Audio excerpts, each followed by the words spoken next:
Lipton Tea and Lipton Soup present Inner Sanctum Mysteries.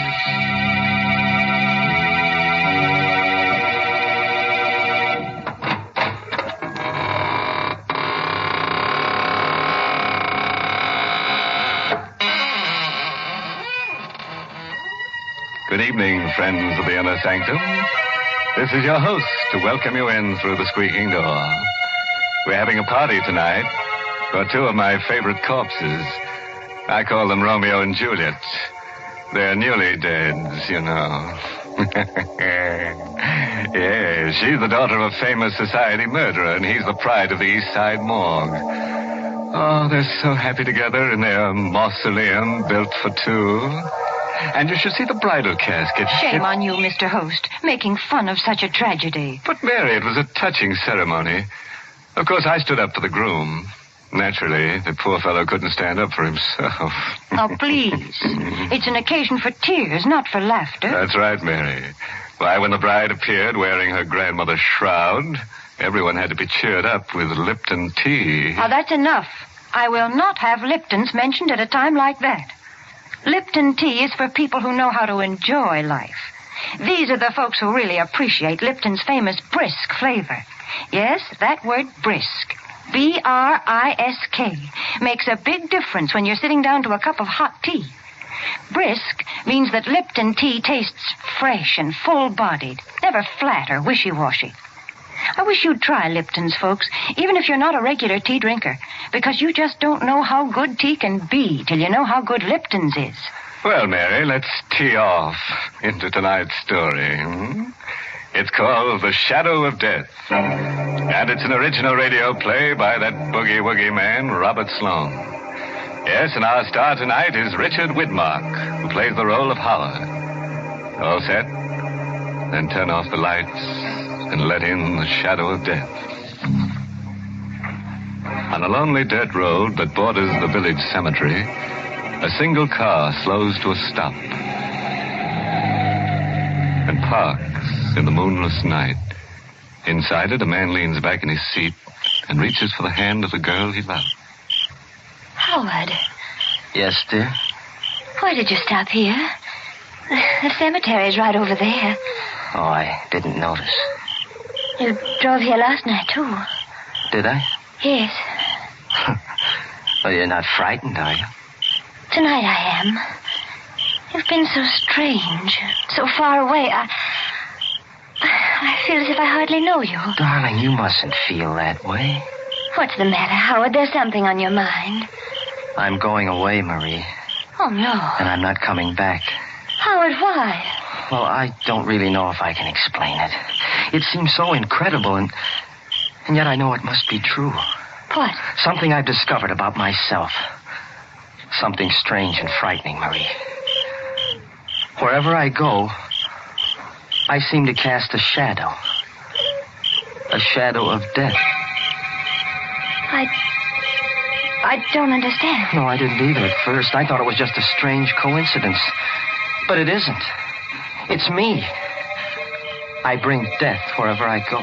Oh, Howard, you don't really believe that. Well, how can I believe anything else? Haven't you noticed what happens to every living thing I have around me? No. I can't keep a pet of any kind, a cat or a dog. Even a plant dies when I have it in the house. Oh, darling, that's just your imagination. You've been working too hard. You need a rest. No, I'm going away, Marie.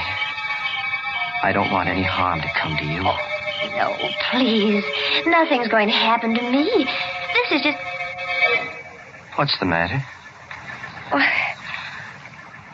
nothing. I was just looking at the flowers in my corsage. Good heavens. They're dead.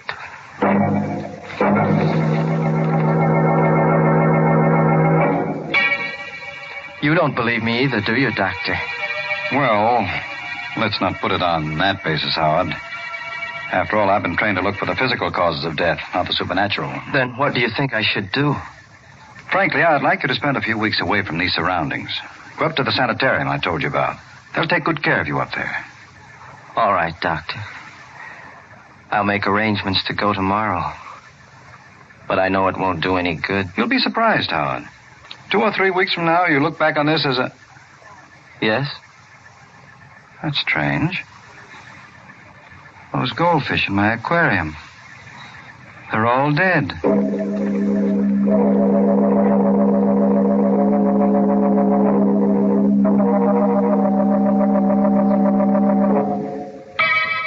Tell me the truth, Howard. Are you comfortable here in the sanitarium? They don't believe me. They don't believe that people die when I dream about them. People die? Yes, didn't you know that? Every time I have a dream about someone, it's a sign of death. And the next morning when I wake up, I look in the obituary column and I see the name of the person I dreamt about. Oh, Howard, what have they done to you here? Nothing, only they don't believe me. The dreams, I mean. I had to prove it to them this morning. And it made me feel very bad. What made you feel bad? The dream I had last night. I killed a man, Marie. What? I killed him in my dream. Oh. He was a good friend of mine, too. He lived right across the hall. Oh, Howard, please, you've got to get hold of yourself. But I'm afraid, Marie. I don't want to dream anymore. Oh, darling, I can't bear to see you this way. What way? I'll get you out of here. I promise, Howard. I'll get you out of here today.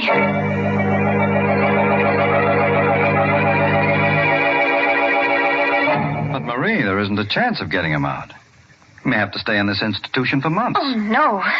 Dr. Gerard, can't you see what's happening to him? He's losing his mind. Well, I know he's taken a turn for the worse. That's all the more reason for keeping him here. It might be dangerous to discharge him now. Then why don't you do something to help him? We're doing everything we can. It's not easy. He persists in thinking he has this strange power of death. Nobody is able to convince him he's wrong. What about the man across the hall? Howard said they were good friends. That's another thing. They were good friends. But unfortunately, that man died this morning.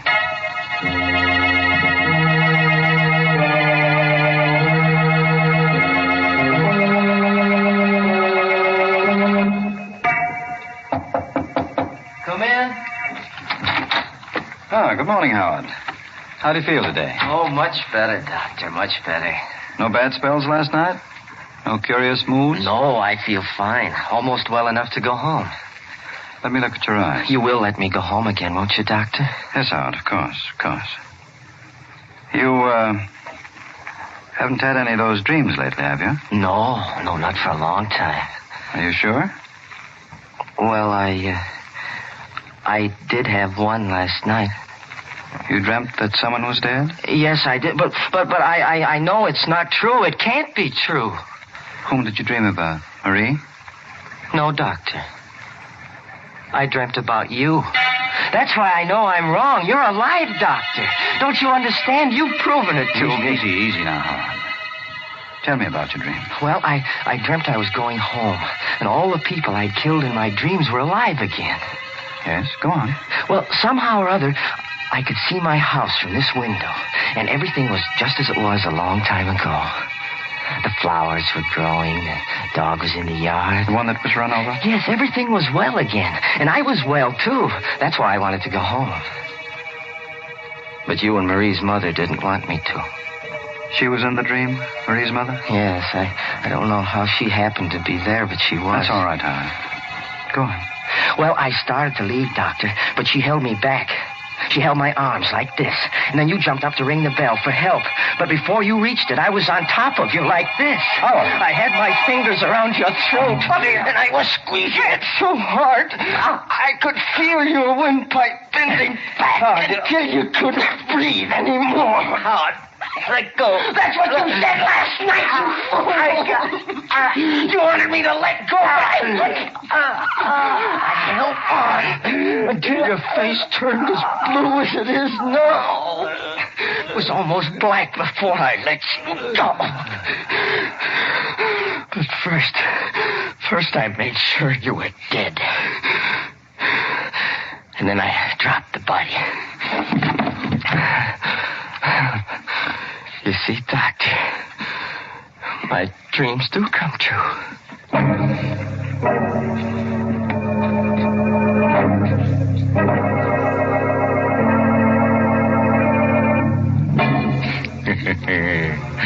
Well, have you had any good dreams lately?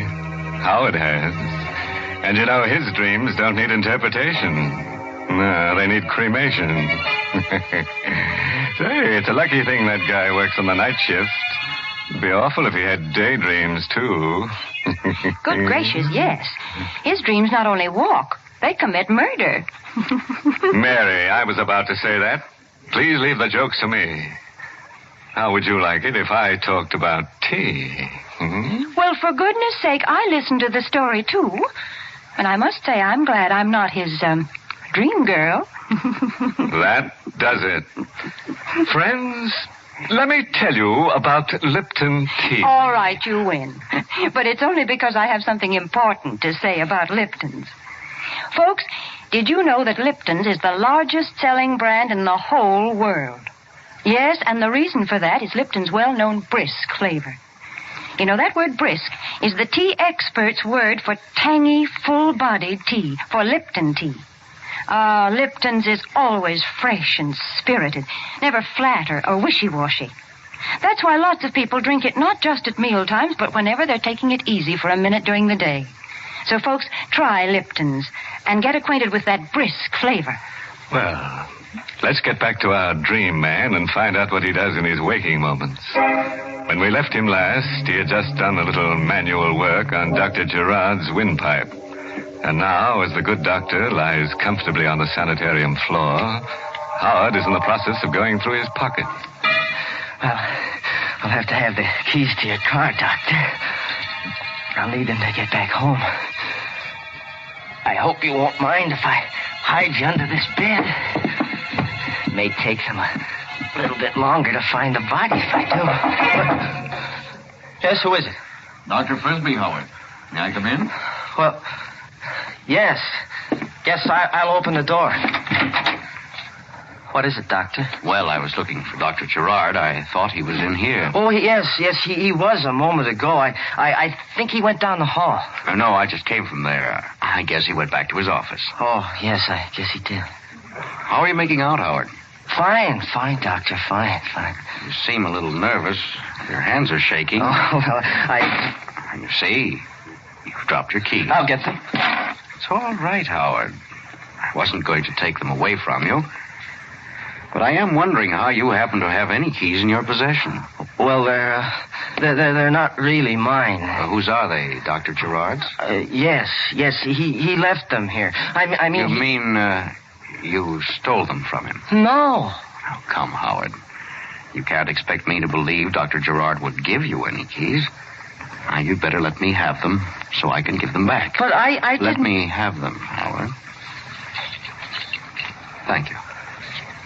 You won't tell him I took them, will you? No, Howard, I won't tell. But please don't take them again. I'll go anyway. I'll get out onto the road and I'll get a hitch, yes, sir. I'll get away. I've got to speak to Marie.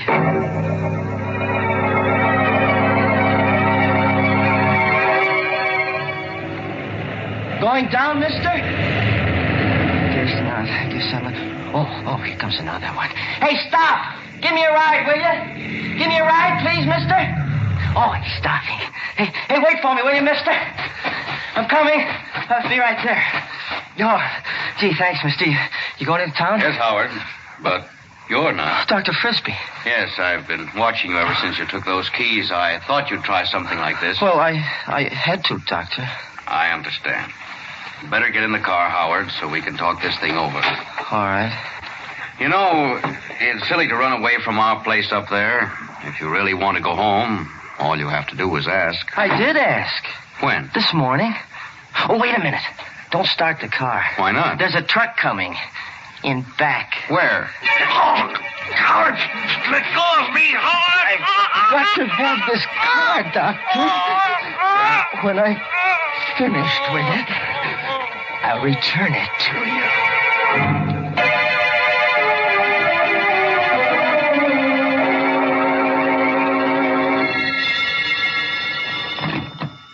Hello? Hello, Mrs. Walker. Who's this? Howard. You remember me, don't you? Howard, where are you? In a telephone booth around the corner. You're not in the sanitarium? No, I've been discharged. Dr. Gerard said I could go. You mean you're well again? Yes, I'm completely cured. Oh, I see. You don't sound very happy about it, Mother. Where's Marie? She's out on a date. When will she be back? Well, I don't know, Howard. She didn't say. I've got to see her again, Mrs. Walker. I've got to see her once more before I die. Before you die? Yes, I haven't much longer to live now. Where is she? Well, I think she said she was going to movies. You're lying. I'm not, Howard. I just can't be sure. But if you go to the theater, you might find her there. You don't want me to see her, do you? No, not until I've spoken to Dr. Gerard. Why? Don't you believe me? Don't you believe I'm well again? No, Dr. Gerard... Never mind what he said. Mrs. Walker, you mustn't dislike me. I'm very fond of you. You are, Howard? Yes.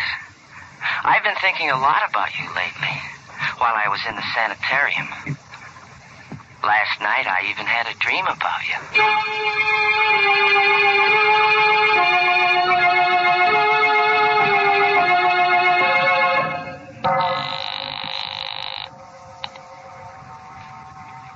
Keep ringing that number, operator.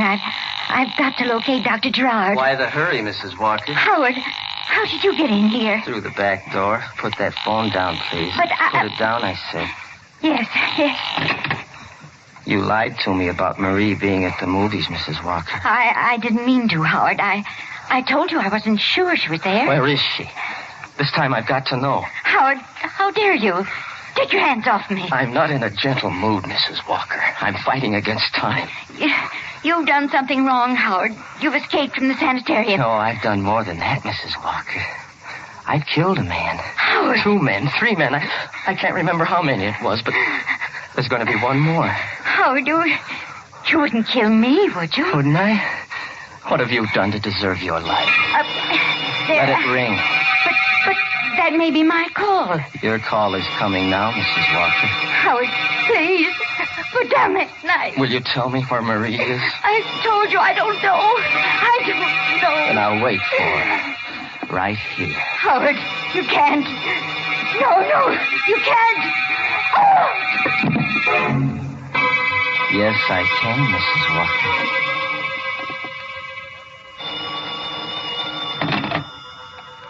Hello? Hello, this is Dr. Frisbee Sanitarium calling. Is Mrs. Walker there? I'm sorry. You have the wrong number.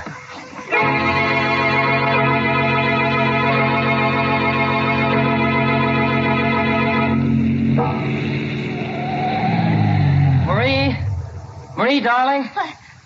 Why, Howard. Howard, what are you doing here? I've been waiting for you to come home, darling. Aren't you glad to see me? Oh, yes, of course I am. It was such a surprise I couldn't catch my breath for a minute. Where's Mother? Upstairs. Why? Oh, I just wanted to know. You had no other reason? No. Howard, why are you staring at me? I'm not really staring. I'm just looking at you, darling. It's been such a long time since I've seen you. I'd almost forgotten what you were like. Well, let's go inside. No, if you don't mind, darling, I'd rather go for a ride. You're all right, aren't you, Howard? I mean, you're completely well now. Oh, can't you see I am? Yes, but yes. Then let's not wait any longer, darling. Come on, we'll go for a ride.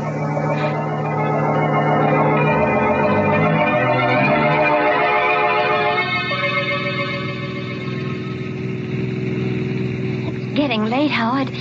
Don't you think we ought to go back? No, not yet, Marie. You just keep driving. These few moments we have together, maybe I'll... Marie, why are you stopping here? We're low on gas, dear. I don't want to get stuck on the highway. Oh. Yes'm? What'll it be? You'd better fill her up. All right. And have you got a telephone here? Yes'm, right inside. Thank you. Wait a minute, Marie. What do you want with the telephone? Oh, I was going to call my mother. She'll be worried about me. Oh, no, she won't. She knows you're with me. Besides, she went out for a little while. Well, maybe she's back by now. It won't hurt to call, will it? No, I guess it won't. I'll be right back, Howard. Well, hurry, darling. I want to be with you as much as I can. Yes, I won't be a minute.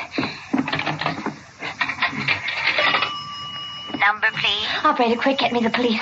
This is an emergency. Yes, ma'am, right away. Headquarters, Sergeant Dunn speaking. Sergeant, listen carefully. I won't have time to repeat it. The murderer of Dr. John Gerard is right here in a filling station on Route 6 at the Hadley intersection. What shall I do? I can't keep him here. Does he know you're onto him? No, he doesn't know I read the story in a newspaper just before I got home. He was waiting there for me, and I haven't been able to get to a phone since. Well, don't take any chances. He's a homicidal maniac. Don't even try to stall him if he wants to leave. No.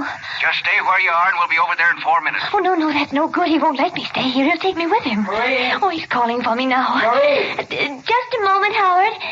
What can I do, Sergeant? What can I do? Give me the description of the car, quick. It's a dark blue sedan. License number 468J3. We've been going east on Route 6. Oh, I can't talk anymore. He's coming. Marie, for heaven's sake, what kept you so long? Oh, I had a hard time getting the number. There was something wrong with the lines. But you were talking to somebody. Yes, I was speaking to Mother. You were speaking to your mother? Yes. She told me not to stay out too late. You're lying, Marie.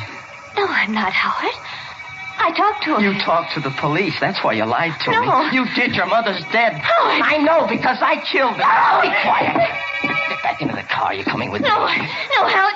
Oh, you're hurting my arm. Get back in the car. Hey, you leave her alone. Keep out of this, you fool. Leave her alone. I told you to keep out of this. Howard, no. Hey, put down that wrench. I'll put it down. Howard, how could you? Never mind. Get into the car.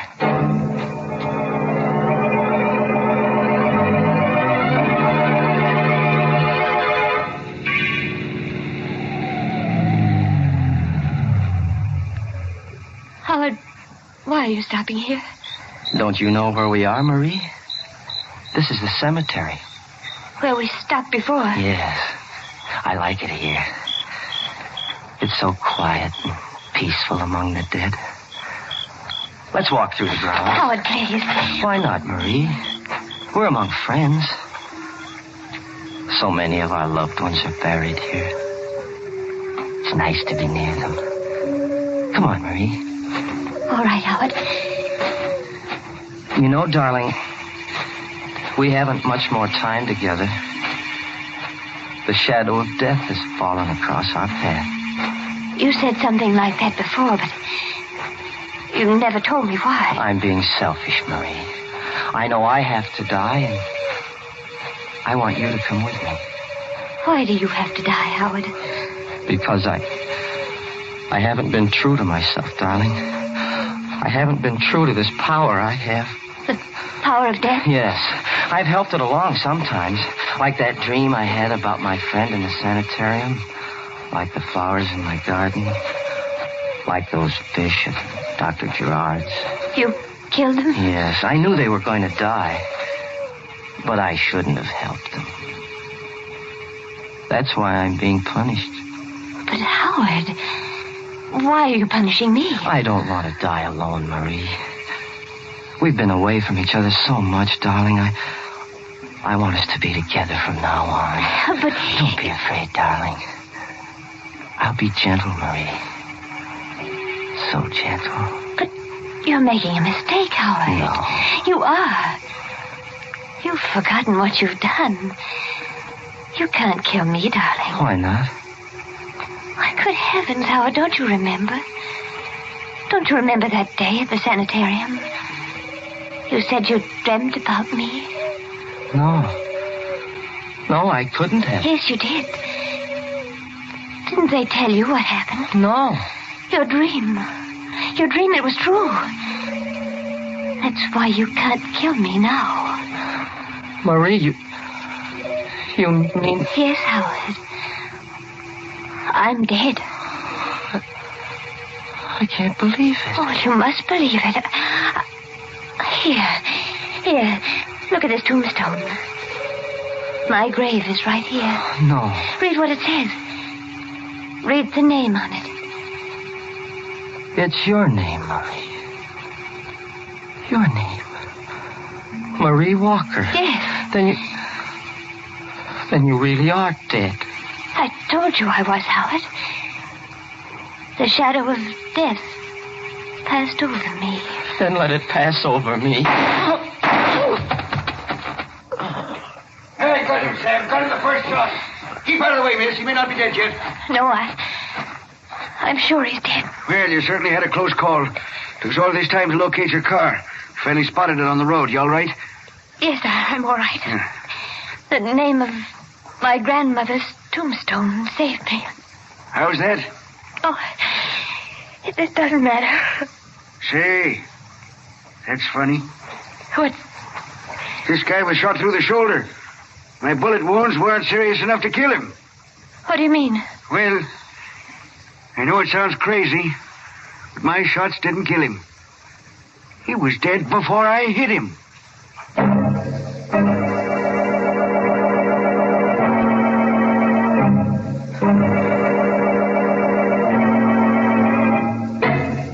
What a shame. Wasting 2 perfectly good bullets on a guy that was dead all the time.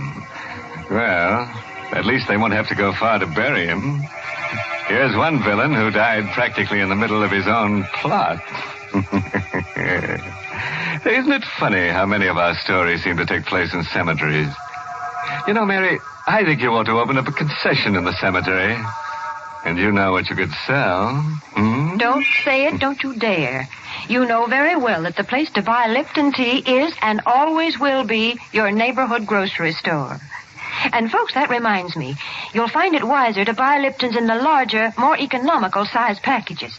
That way you not only save money, but you also make sure that you won't run short on a beverage that's really a household necessity.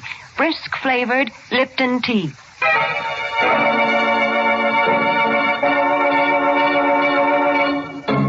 Well, before I put the skeletons back in their closets, I'd like to give you a parting word of advice. A body should never be left alone at the morgue at night. After all, it might become slab happy. Oh, by the way, this month's Inner Sanctum mystery novel is The Whistling Legs by Roman McDougald. Yes, and let me tell you about next week's Inner Sanctum story. Directed by Hyman Brown and brought to you by Lipton Tea and Lipton Soup. You know, usually our stories are about people who live 6 feet under the ground. But for next week, we've dug a lot deeper. In fact, it takes place in China. And as a special added attraction, we've unearthed a new kind of character for you. Unearthed is right. This guy's been dead for 20 centuries. And now it's time to close the squeaking door, so good night. Pleasant dreams.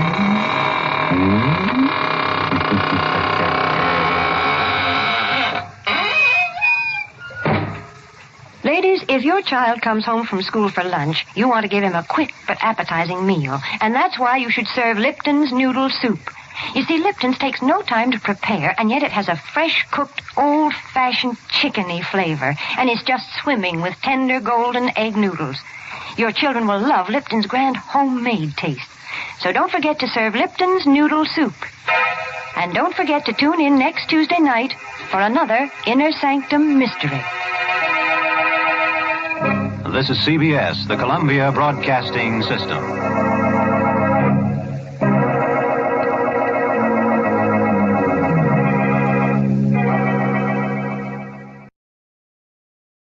Ionized Yeast presents Lights Out. Everybody.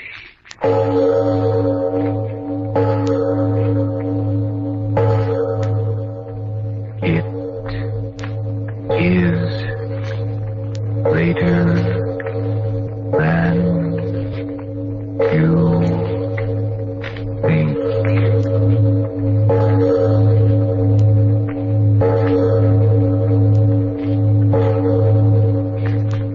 Lights Out brings you stories of the supernatural and the supernormal, dramatizing the fantasies and the mysteries of the unknown. We tell you this frankly. So if you wish to avoid the excitement and tension of these imaginative plays, we urge you calmly, but sincerely, to turn off your radio now.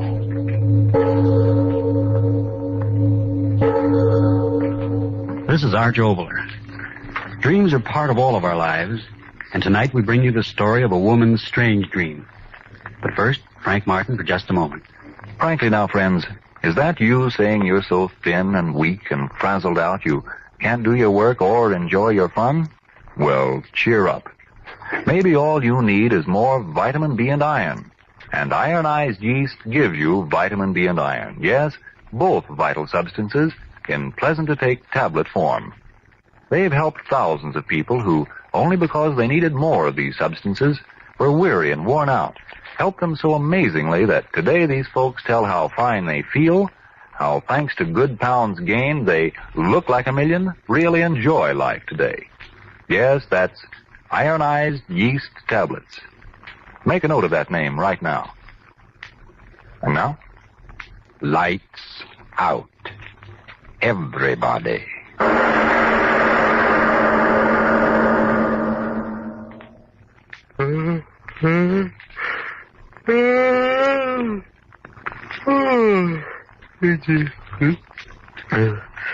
Claire? Claire? Yes, Charles? Time is it? 8. Well, you haven't been asleep. No. Not at all? No. Oh, that's terrible.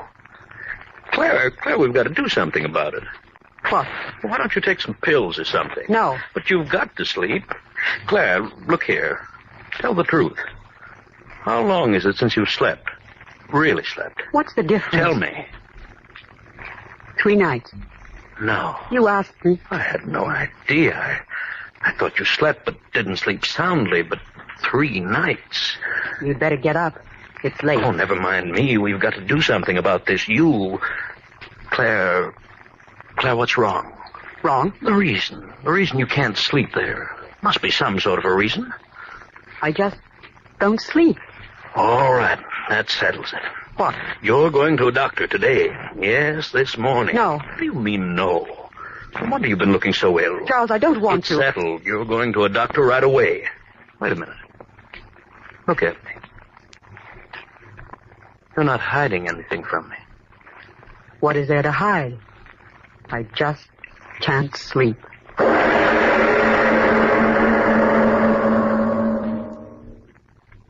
Heart action, lungs, everything quite normal.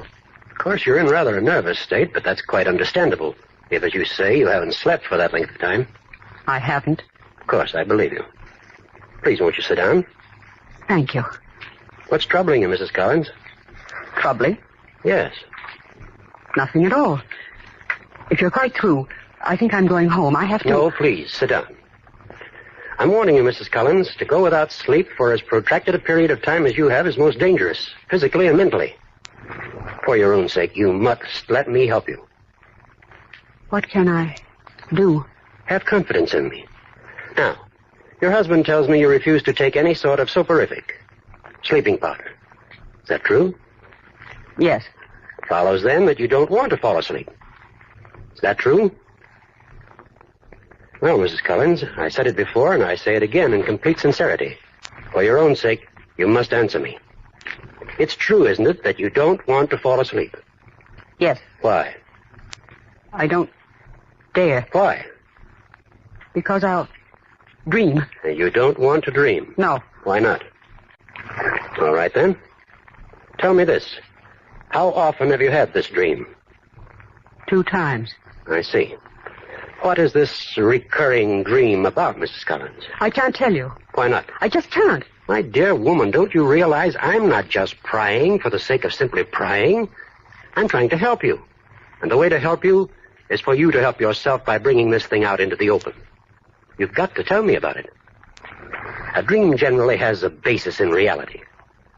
If we talk about it, perhaps we can find the underlying cause of the dream and so eliminate it.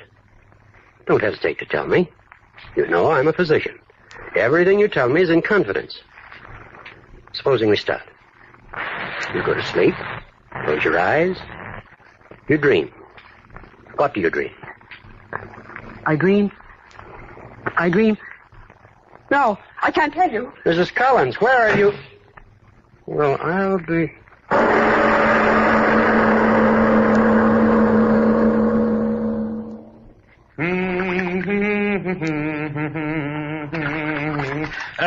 Claire? Yes, Charles? Would you hang a towel on the doorknob? Yes. You gotta get out now. Yeah, I hope they don't ration hot water in this part of the country. There. I have to miss my goodnight tub. My morale will go lower than Hitler's conscience. Towels on the knob. Oh, yeah. Thanks, dear. I found one on the shelf. Yeah. Yes, sir. Nothing like a tub to make a man sleep. Claire. Oh, yeah. Where's that robe? I sure got to find out. Oh, Claire. Claire, the doctor. What, Charles? The doctor. I was so busy all day, and then you didn't... Well, what happened? What did he say? He said I was all right. But, well, was that all? Didn't he say what was the cause? No.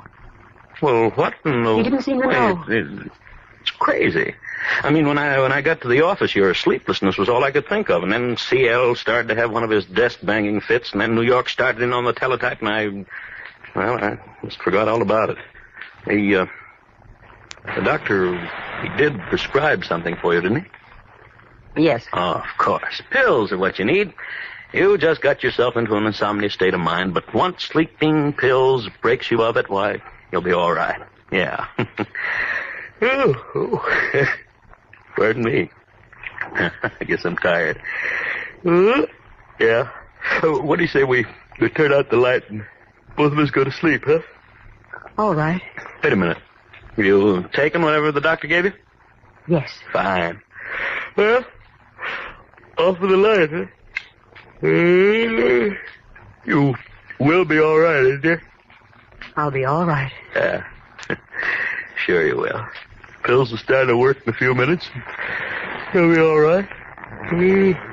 Sleep. Wonderful thing, sleep. Wonderful thing. Sleep. Wonderful sleep.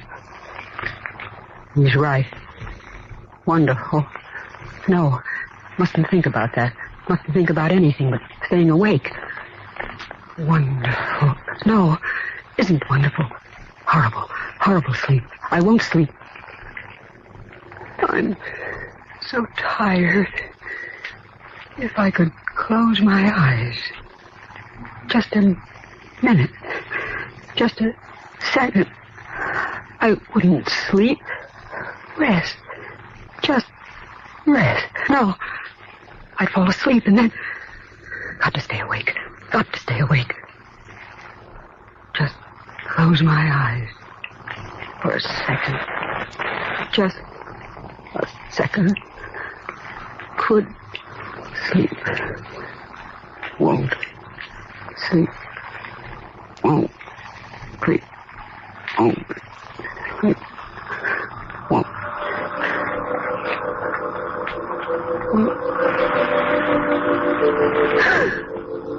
Dream. I am asleep. Dreaming.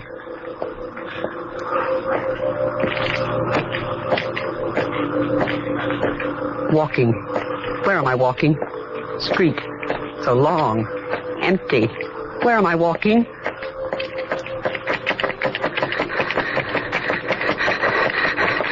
Running. Why should I run? Where am I running? I've got to stop running and walk. But I can't stop. I can't. House. What is this house? No. I won't go up there. I won't. But I am. I won't. But I am. Going in. Who's in here? Hello, Claire. Where's my father? You again. Where's my father? You again. Where's my father? The same dream. Where's my father? Don't say that. Where's my father? Stop saying that. Where's my father? No. Where's my Stop father? saying that. Where's my Close your father? mouth. Where's Stop my saying father? that. Where's Stop. my All right, I'll Where's make my you father? stop. Where's my Drink father? this. Drink. Just like the other time. Drink. Drink.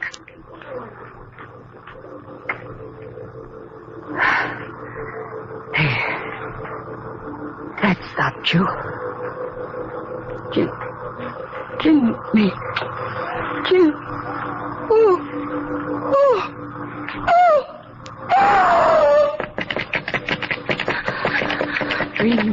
Just a dream. Running in my dream. Just a dream. Wait!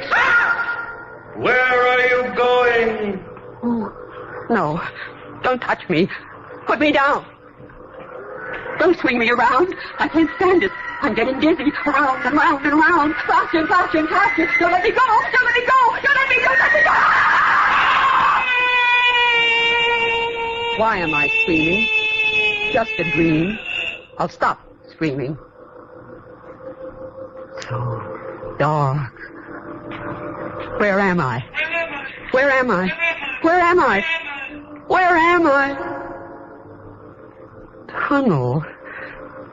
Someone following me. Something. No! I know what it is. I know. It won't get me. Never get me. Run, run, run. Never catch me. Never, never. Oh, can't go any farther. End of tunnel. River. Can't go. It's so dark. And it's still coming for me. No, you won't get me.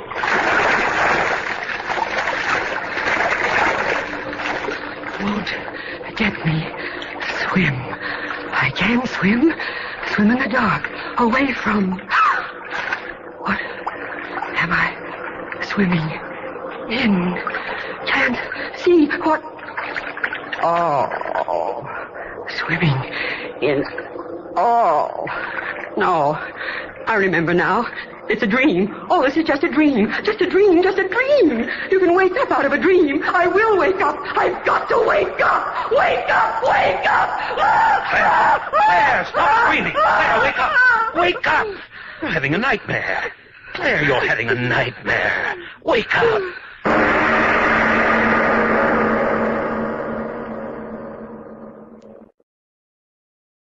Let's pause here on KRLD. To find out more about old-time radio, old-time video, and the pleasures of listening to audiobooks, visit the Audiobook Club website, www.audiobookclub.com, where you can get 4 audiobooks for just 1 penny. Mediaday.com. Now back to Lights Out on KRLD.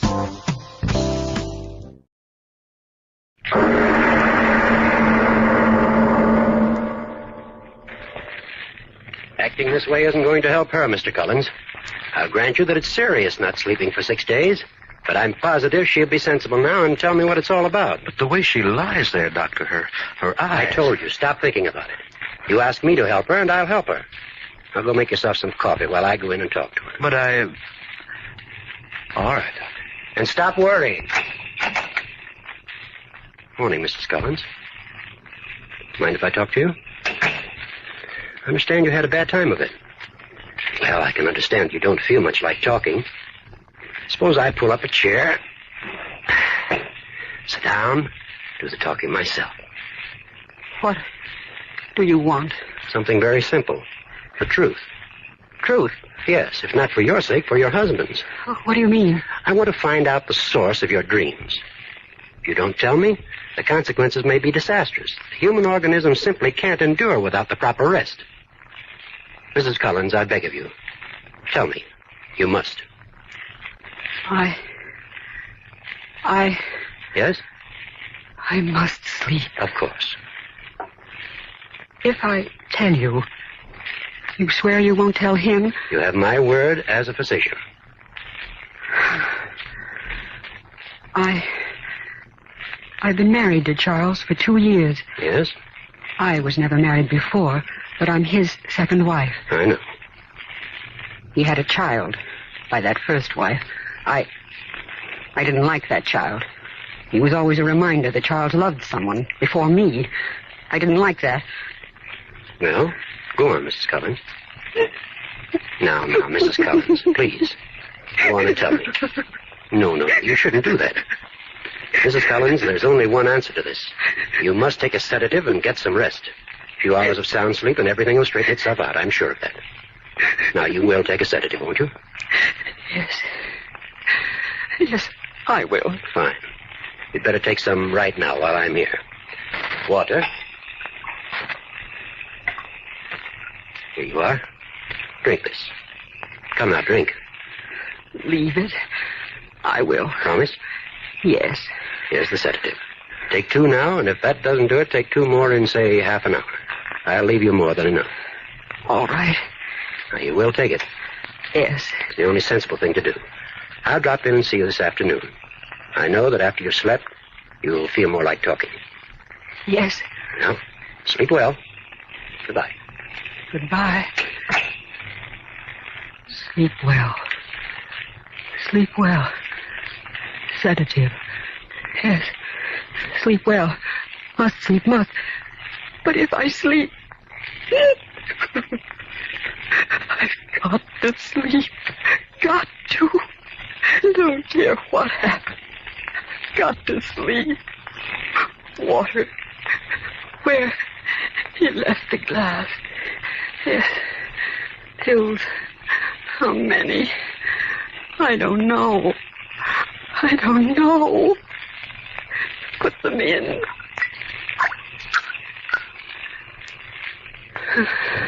Drink. Drink it all. We'll sleep. We'll sleep.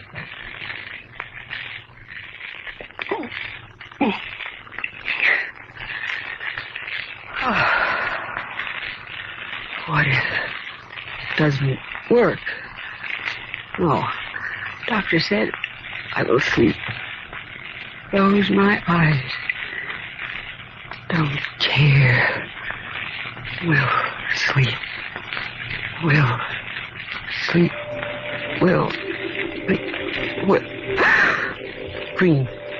I'm asleep. Dreaming again. Walking. Where am I walking? Street. The lawn. Empty.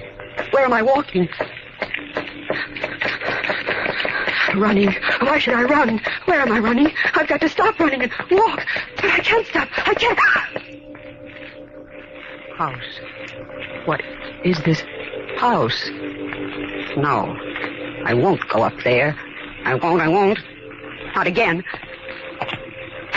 But I am. I don't want to. But I am. I won't go in. But I am. Going in. Who's in here? Hello, Claire. Where's my father? You again. Where's my father? You again.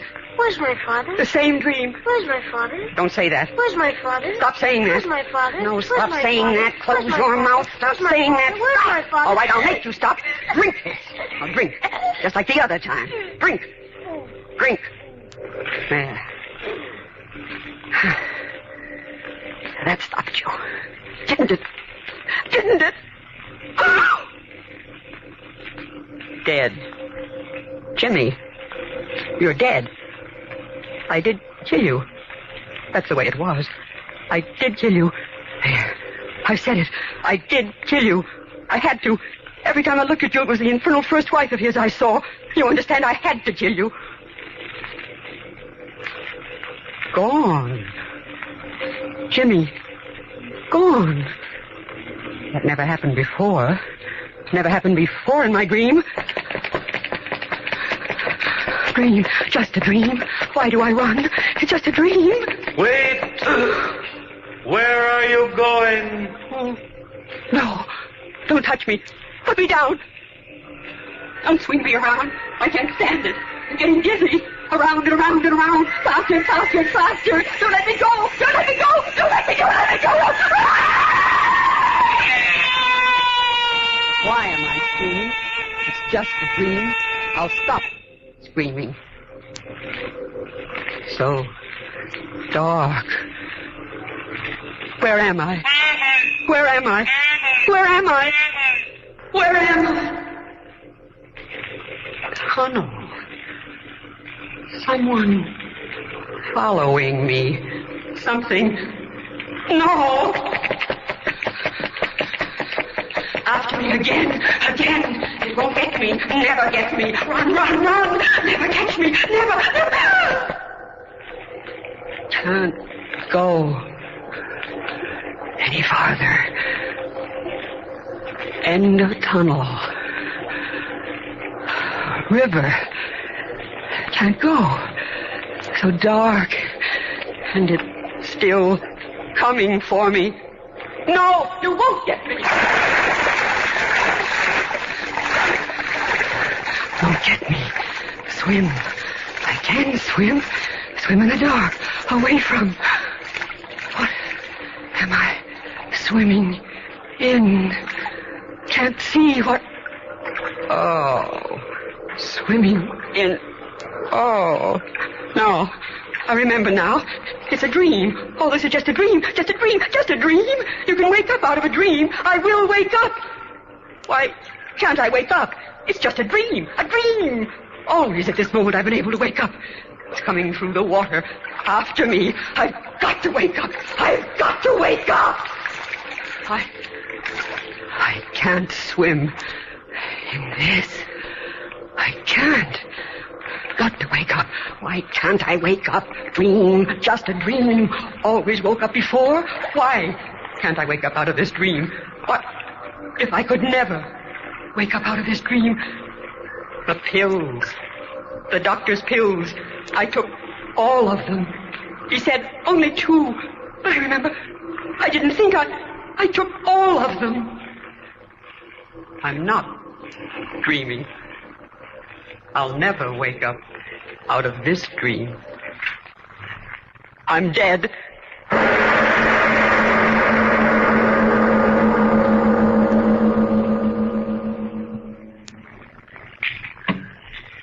Mr. Obler, trapped in a dream, huh? Why not? You know, Frank, there are some people that say that for all we know, all of us are in a dream. Did you ever see a dream walking? Well, I did. Oh, seriously. Doesn't everything exist only through your senses?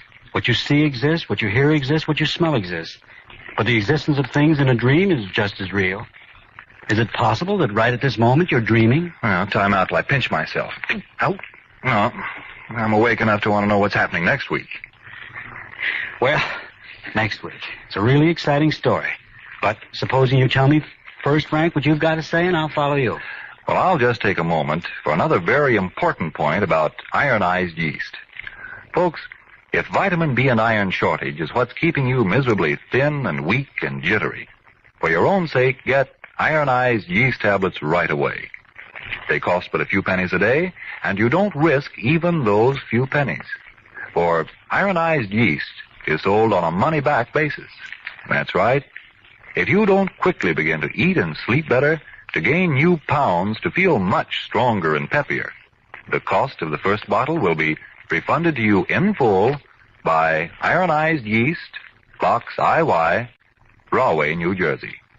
But remember, there's only one ironized yeast.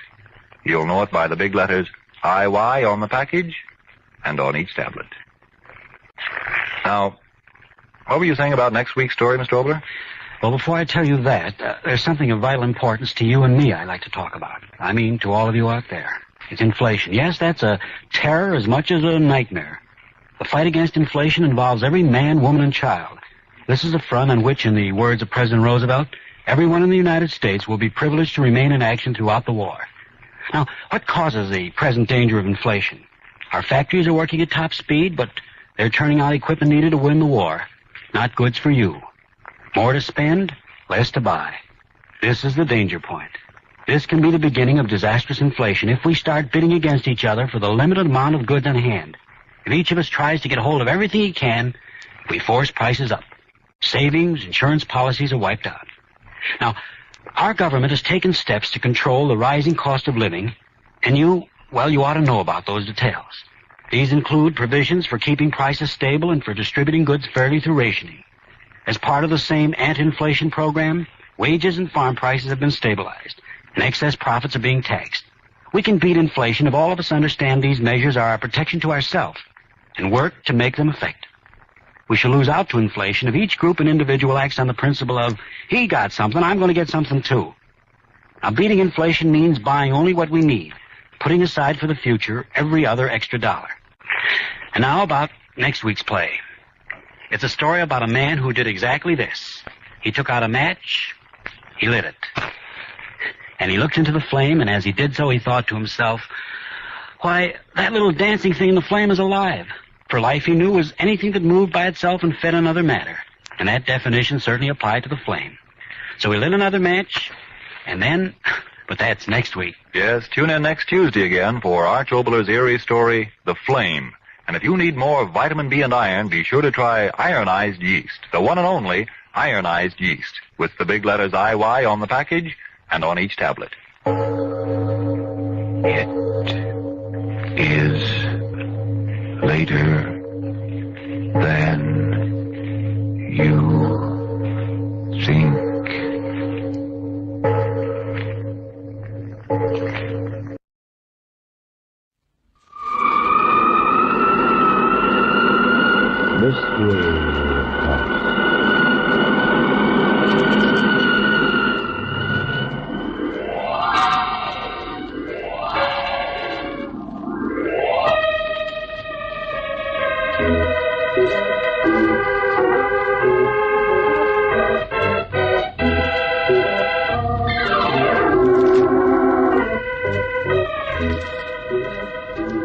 Mystery House, that strange publishing firm owned by Dan and Barbara Glenn, where each new novel is acted out by the Mystery House staff before it is accepted for publication. Mystery House.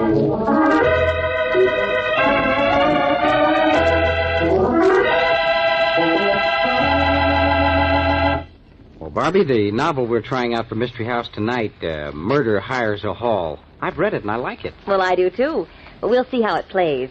The whole point of having our publishing staff act out these stories. Yeah, I know, but I'd take a chance on this one without even trying it out. I disagree, Mr. Glenn.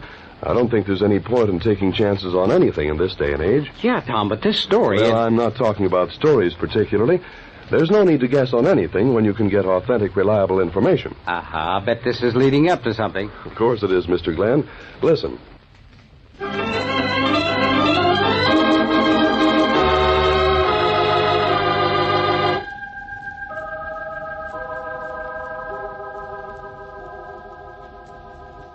Okay, places, everybody. Murder Hires a Hall. Tonight's story takes place shortly after the close of the Second World War. It opens in the office of Robert Lawson, candidate for governor. Across the desk from Lawson sits Jasper Jade, known throughout the state as the boss. For the last time, Jade, the answer is no. N-O, no. Now, look, Lawson, I'm a reasonable man. I wouldn't be here talking to you if I weren't. You mean you wouldn't be here if you didn't think you could buy me off? Oh, now, look here, Lawson. That's not the way I like to hear young politicians talking. In the first place, Jade, I'm not a politician in the sense you and your gang use the term. I'm a... Yes, of course, Lawson. You're one of our honored war veterans. You did a great job in the war. There's every reason for you to expect to collect a reward now. Jade, I'm about to lose my temper. I'm a war veteran, yes, but I'm not running for governor to collect any reward. I'm sticking my neck out to clean up some very dirty politics. A mess which you alone are responsible for. Oh, come now, Lawson, look here. You don't like it when it's said out loud, do you? Well, I'm saying it out loud, and I'm going to keep on saying it as loud as possible before the greatest number of voters. I admire your courage, young man, but I'm beginning to doubt your sanity. Are you sure the War Department gave you a clean bill of health? Getting scared, Jade? Oh, don't make me laugh. How do you think I got where I am now? And where are you now? The boss. Boss Jade. Dictator of the most corrupt political machine in the state's history. Do you think I want my name linked with anyone with your reputation? Apparently, you want to be elected. Don't worry about that. I'll be elected. Ah, but not without my support, you won't. Your support? The only purpose that would serve would be to whitewash you in the eyes of people who believe in me. You're being very foolish, Lawson. I grant you I don't have an organization, Jade, but I do have the backing of thousands of people who would send you to prison if they knew as much about you as I do. Yeah? Careful, Lawson. Remember, I still control the courts. I know exactly what you control. And I give you my word right now, the first move I'll make as governor will be to clean out your mob, and you'll be number one to go to trial. Now, look, I'll make the offer once more. I'll endorse you publicly and ensure your election, if you play ball. Now, go ahead with your reform platform. We can make it look good. I need some new blood in my organization, and if you have the backing of people that I've never been able to reach, why, all right. We could make a good team, Lawson. You mean you think I'd make a good stooge? Well, of course, I'd have to make most of the decisions. After all, my organization... Your organization? Well, I wouldn't join your organization if it meant staying out of politics for the rest of my life. That's your last word? It's been my last word for the past half hour. Now, get out of here, Jade. Take your hand off my sleeve, young man. I'll leave here when I see fit. You forget, Jade, this is my office. Why, This is my office, Jade, and I'm telling you to leave it. Your office, is it? Well, I'll see that you never have another one. Maybe the voters will have something to say about that. Yeah? Well, perhaps we won't give the voters a chance to show their sentiments about you. Are you threatening me, Jade? I'm warning you. Get out of here. Get out of here before I lose my temper. Well, hello, Mr. Jade. What a place to bump into you. Goodbye.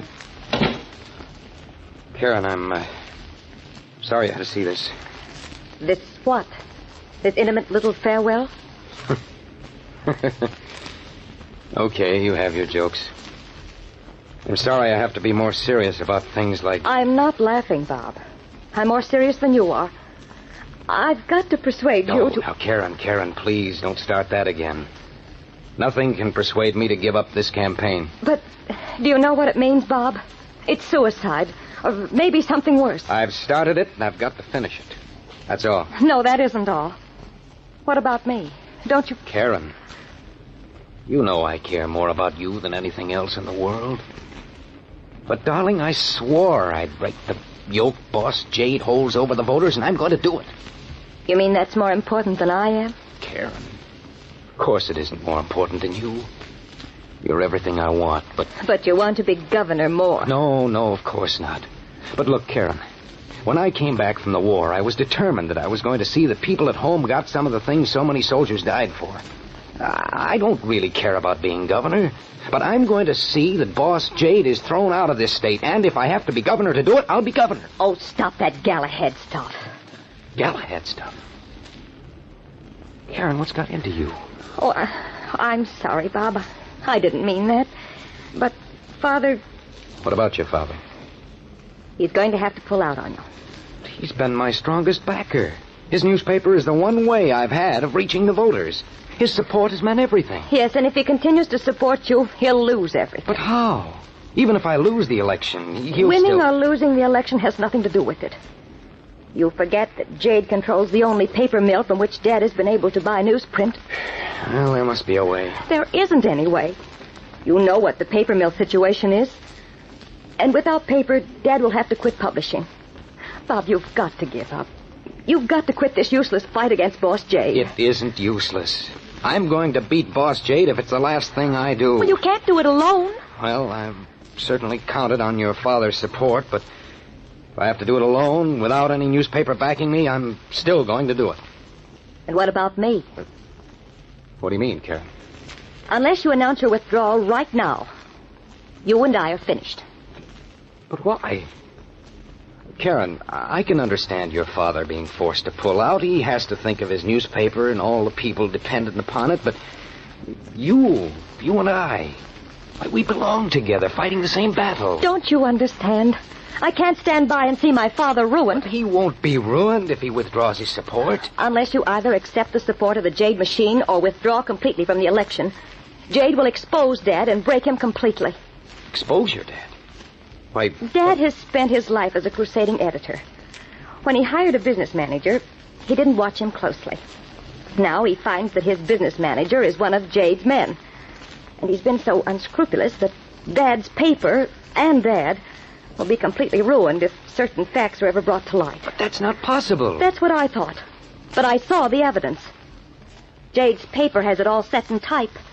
Dad's picture and a complete set of facts that will force him out of business and make it absolutely impossible to defend himself. Oh, that's preposterous. We'll take it to court. Oh, you know that won't do any good. Jade controls the courts. But, Karen, that's just one more reason for me to run Jade out of business. You haven't a chance without Dad's support. But I can't give up now. You can, Bob. You must. If you love me. You know I love you. That's why I have to make this fight, regardless of the consequences. You couldn't respect me if I turned out to be a quitter. I couldn't respect a man who brought about the ruin of my father. Well, I'm afraid your father will have to look out for himself. But what about me? Don't I count for anything? Karen, you know what you mean to me. If you really mean that, you'll sign this statement. Oh, but this is a statement to the public saying I'm giving up the fight. Oh, darling, can't you see? It's the only thing to do. No, Karen. This is one thing I can't do for you. All right, Bob. If that's the way you feel about it. Wait a minute. What's that you've got in your bag? Oh, I didn't want you to see that. A gun. But why? I'm sorry, Bob. I tried to keep this from you. There are people who would go to any lengths to keep you from being governor, Bob. You mean they threatened your life? But you don't have anything to do with my political life. No, but everybody knows that you and I are going to be married. They figure threatening me is a way to get at you. Don't you worry, darling. Nothing's going to happen. But I do worry, Bob. Please, sign the statement now. Please, darling. Let's both get out of this while we can. And admit defeat? I'm scheduled to speak before a packed house tonight, and I'm going to blow the roof off. Oh, Bob, for me, please, sign that statement. Nothing doing, sweetheart. This is a fight to the finish. It's either Boss Jade or me.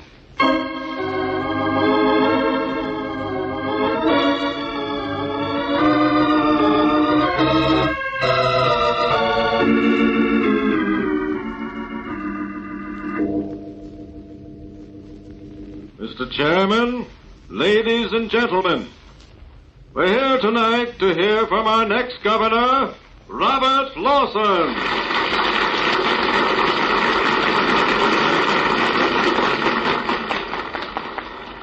Yes, we're here to listen to him as he gives you the facts about the worst cheating the people of this community have ever been subjected to.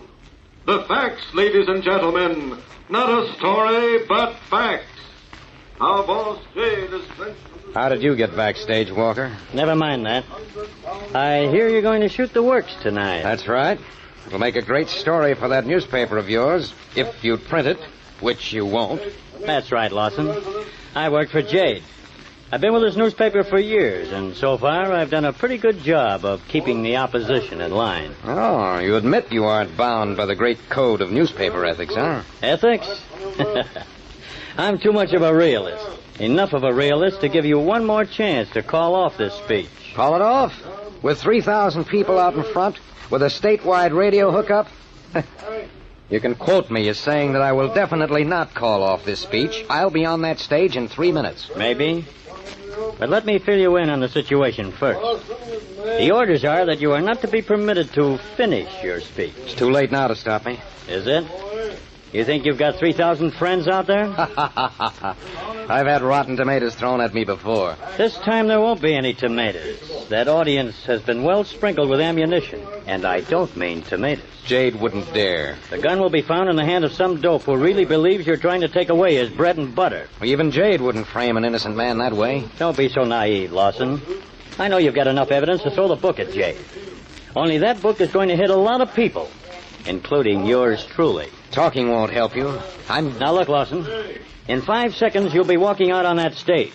But if you say one word of what you've promised to say, it'll be the last word you've ever said. Thanks for the entertaining conversation. That's my cue. Bob, wait a minute. Bob!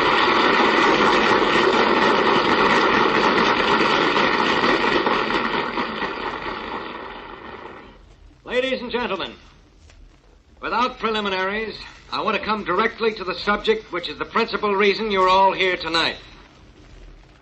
I propose to tell you about one Boss Jade. Jasper Jade, dictator of... Hey, the girl! Grab her, somebody! She did it! Where did... This isn't my gun.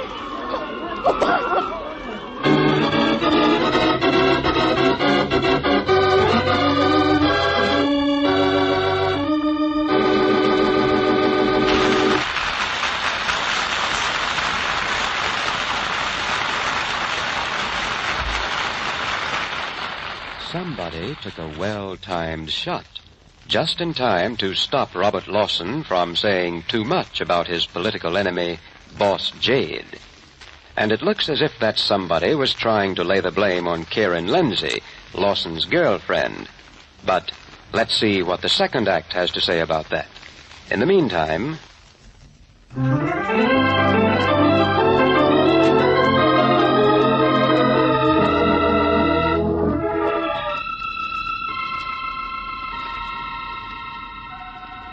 now, the second act of Murder Hires a Hall. The scene is backstage in the auditorium where Robert Lawson began the political speech, which was interrupted by a bullet. Police Lieutenant Murphy has arrived. But I didn't do it.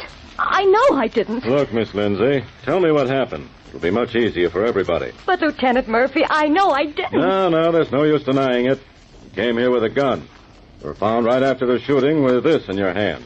The gun that shot Lawson. But that isn't my gun. What do you mean it isn't your gun? Mine was a little pearl-handled revolver. I carried in my purse. That's a laugh. What do you think you are, a sleight-of-hand artist? Walker, be a little careful. We don't want to draw any attention. None of that now, Mr. Jade. Look, Miss Lindsay, the bullet that hit Lawson came from this gun. The gun you were holding. But it isn't my gun. I never saw it before. Where did it come from, then? I don't know. All I know is that I came here trying to find Bob. The stage was full of people, and I was jostled. I had my own gun in my hand. What did she have a gun for? I brought the gun because I'd heard things. I knew Bob's life was in danger, and I wanted him to have the gun to protect himself. I tried to attract his attention You still haven't explained the other gun. I don't know. I remember passing Mr. Jade, and then Walker got in my way. I was so confused, I was only thinking of getting to Bob. Someone must have changed guns with me. That isn't easy to believe, Miss Lindsay. You don't have any reason to believe that this gun isn't yours. Well, of course it isn't mine. Bob would know. He knew I carried a pearl-handled revolver. Well, suppose we call the hospital. Chances are Lawson may be able to talk now. Operator, this is a police call. Get me to the hospital in a hurry. Yeah. Look, this is Lieutenant Murphy. Is Lawson conscious? Okay. Ask him to describe the gun that Miss Lindsay carried in her purse. Yeah, in her purse. Call me right back. Hey, look, Murphy, I know you got a routine to go through, but you practically got this thing pinned on the Lindsay girl. You can't hold me here. I gotta get this story to the paper. Walker, quiet, remember? Remember what, Mr. Jade? I don't like your tone, Murphy. I was just cautioning Walker that it's our duty to be cooperative. Oh. Well, nobody leaves here until I say so. Murphy speaking. Yeah? He what? He says it was a pearl hand... Ah. Okay. Yeah, thanks. I told you. That isn't my gun. Maybe not, Miss Lindsay. But where is the pearl-handled gat? What'd you do with it? Well, it must have... Someone must have exchanged guns with me in all that confusion. Maybe. You say you saw Mr. Jade. Now, look here, Murphy. You admit you were backstage. Well, of course I was backstage. I was late. I didn't arrive until just before you got here. Walker was here when the shot was fired. He can tell you that I hadn't arrived yet. What about the audience? You got 3,000 suspects out there. But we don't have a motive for any of them. And we do have motives for all three of you. I resent that, Murphy. I'll have you thrown off the force. Exactly. That might be your motive, Mr. Jade. Lawson was a threat to your power to dictate to the police department. You might easily have tried to kill him. Why, Joe, you're a man in my position, stupid. Why, it's ridiculous. That's a nice point. You wouldn't stop the murder, but you might have hired someone. Someone like Walker. Now, wait a minute, Murphy. Supposing Miss Lindsay's right. Maybe somebody did swap guns with her. Hey, you, Walker, you bumped into her. You think you can scare me? Where's the other gun? I haven't got it. I know you haven't got it. I've got it. What? Where did you find it? In Walker's topcoat pocket. Here it is. Pearl handle and all. Why, I never... Well, Walker? I told you to be careful, Walker. This is a frame-up. I never touched that gun. It begins to look as if the frame-up was on Miss Lindsay. You and Jade... Now, wait. This has gone far enough. I won't stay here and listen to such accusations. You know where to reach me. Just a minute, Jade. You're defying the law. That's impossible. I am the law. Get him back here. If anybody's being framed, it's me. Jade planned to murder Lawson. Lieutenant, you can't let him get away. Look, Murphy, I didn't do it. Jade had a guy planted in the audience. Forget it, Walker. Mr. Jade won't get very far this time.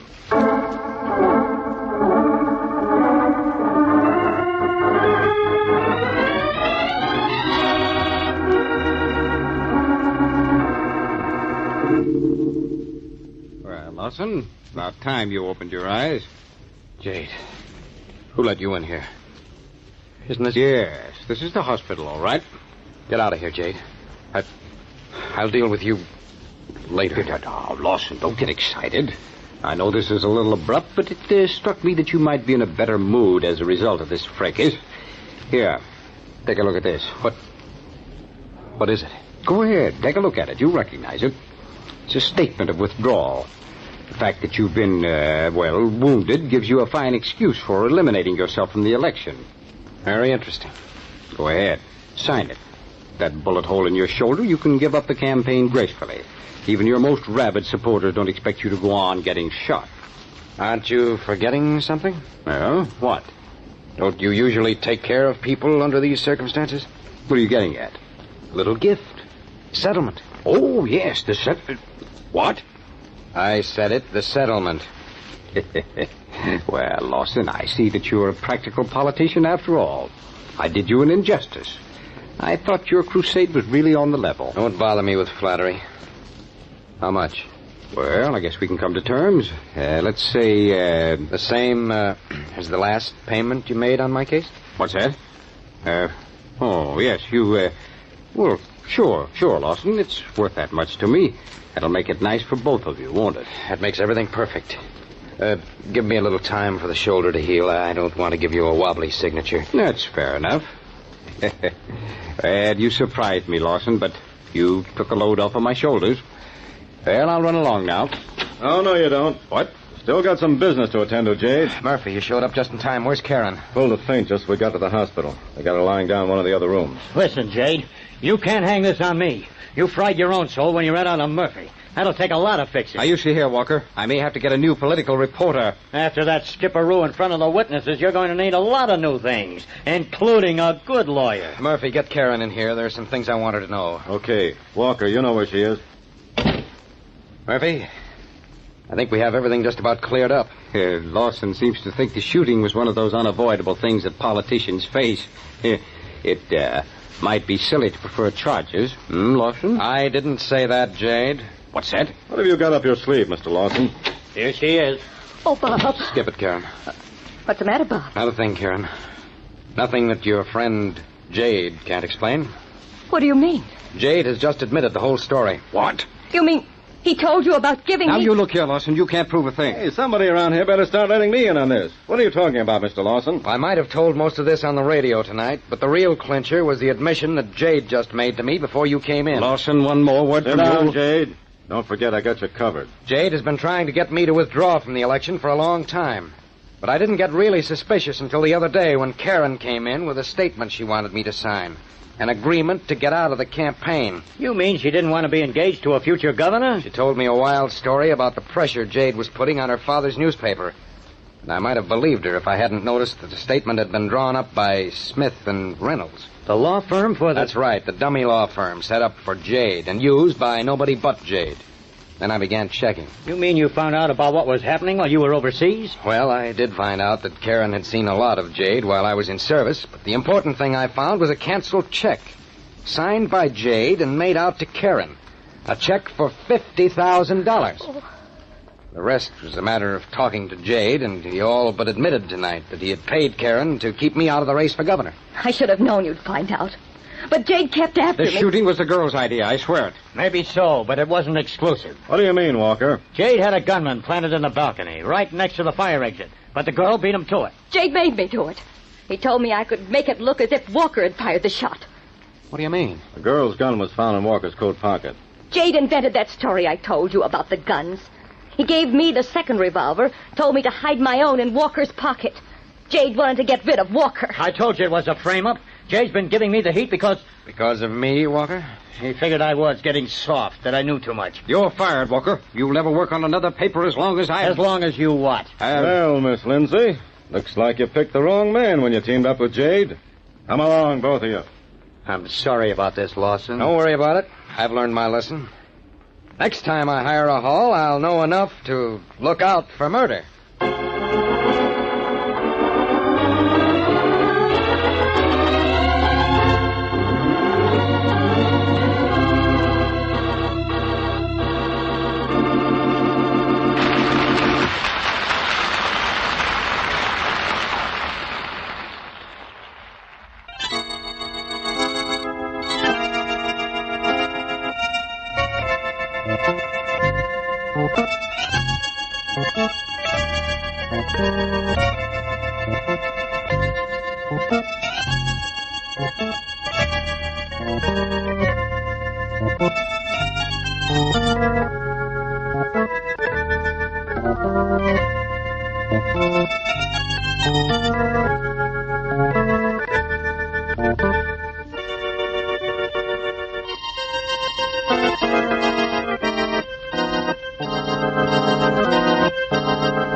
Suspense. Tonight's Suspense brings you an all-star cast of Hollywood's finest radio players in 100 in the Dark. But first, wherever hospitality is a gracious art and entertaining is the last word in luxury, the first name in wines is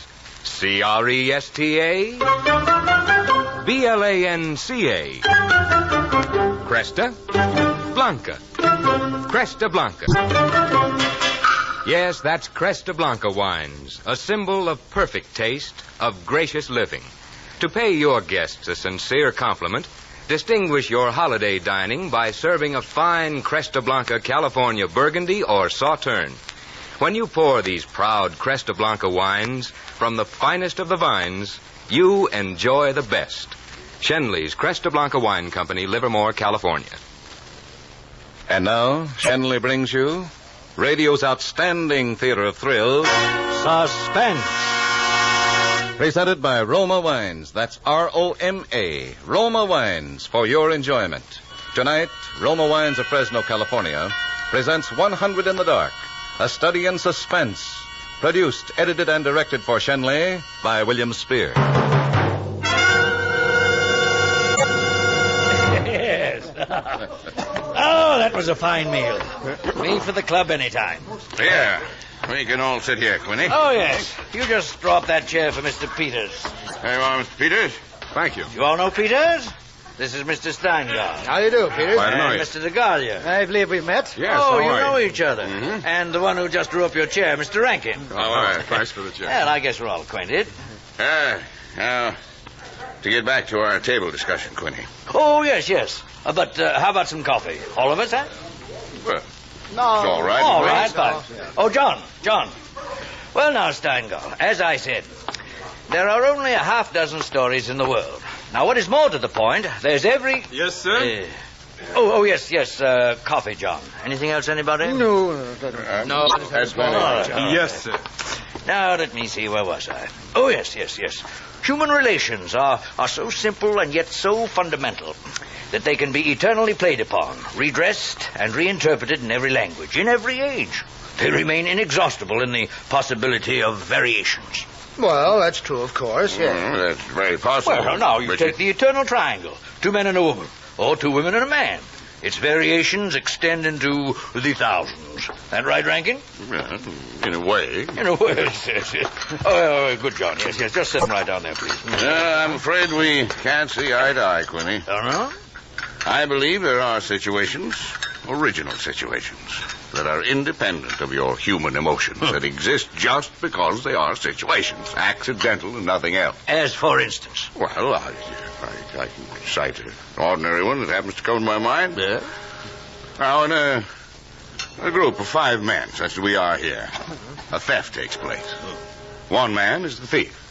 Which one? Well, now, I should say... But now, I'd like to know what emotion that interprets. And yet it certainly is an original theme. It's at the bottom of the whole literature. Oh, not the same thing at all. I could answer that the situation you give can be traced back to the commonest of human emotions, curiosity. Yeah, I think Quinny has you there, Rankin. Why, the whole art of a detective story consists in the statement of the problem. Why, anyone can do it. I can do it. Steingall can do it. Oh, no, I don't Rankin, know. I believe even you can do it. Very generous of you. The solution doesn't count. It's usually banal. It should be prohibited. What interests us is, can we guess it? Yes, I suppose that's true. Every crime expresses itself in the terms of the picture puzzle that you feed to your 6-year-old. It's only the variation that's interesting. Well, the well-known instance of the visitor at the club and the rare coin, for example. Of course, you all know that one. No, I don't. think so. Oh, well, it's I do. very well known. Seems a distinguished visitor is brought into a club. A dozen men, say, present at dinner, long table, you know. Conversation finally veers round to curiosities and relics. One of the members then takes from his pocket what he announces as one of the rarest coins in existence. Passes it around the table. Well, the coin travels back and forth. Everyone examines it. And the conversation goes to another topic. Oh, say the influence of the automobile on civilian life or some such intellectual club topic, you know. I hope we're more. Well, all at once, the owner calls for his coin. Yeah, and it's nowhere to be found. Ah, yes. Everyone looks at everyone else. First, they suspect a joke. Well, then it becomes serious. The coin is immensely valuable now, mind you. Who has taken it? The owner's a gentleman. He does the correct, idiotic thing, of course, laughs. Says he knows someone's playing a practical joke on him, that the coin will be returned tomorrow. Well, the others refuse to leave the situation so. One man proposes they all submit to a search. Everyone gives his consent till it comes to the stranger. I refuse to allow my person to be searched, says he. Very firm, very proud, very English. And I refuse to give the reason for my action. Well, there's another silence. The men eye him and then glance at one another. What's to be done? Nothing. There is etiquette. That magnificent inflated balloon. The visitor evidently has the coin, but he's their guest and etiquette protects him. It's a nice situation, eh? The table's cleared. A waiter removes a dish of fruit. And there, under the ledge of the plate, where it had been pushed, is the coin. Well, that's not the way I heard it. Banal explanation. Yes, of course. Solutions always should be. Well, at once, everyone is profuse with apologies. Whereupon the visitor rises and says, now, gentlemen, I can give you the reason for my refusal to be searched. There are only 2 known specimens of the coin in existence, and the second happens to be here in my vest pocket. Of course, the story is well invented, but the turn to it's very nice. It's very nice indeed. Yes, well, I knew that story. The ending, though, it's too obvious to be invented. The visitor should have had on him not another coin, but something absolutely different. Something destructive, say, of a woman's reputation. And a great tragedy should have been threatened by the casual misplacing of the coin. Don't you think so? Yes, we've heard the same story told in a dozen different ways. Oh, it's happened 100 times. It must be continually happening. I know one extraordinary instance. In fact, the most extraordinary instance of this sort I've ever heard. Why, Peters, you rascal. I see you've quietly been letting us dress the stage for you. It's not a story that will please everybody. Oh, why not? Because you'll all want to know what no one can ever know. Oh, has no conclusion, then? Yes and no. As far as it concerns a woman, however, quite the most remarkable woman I've ever met, the story is complete. Aha, it concerns a woman. A woman. And a crime. A crime of thievery, such as we've been discussing. A crime of thievery, yes. Quite a story. I think, yes, I have just time before I catch my train to tell it to you.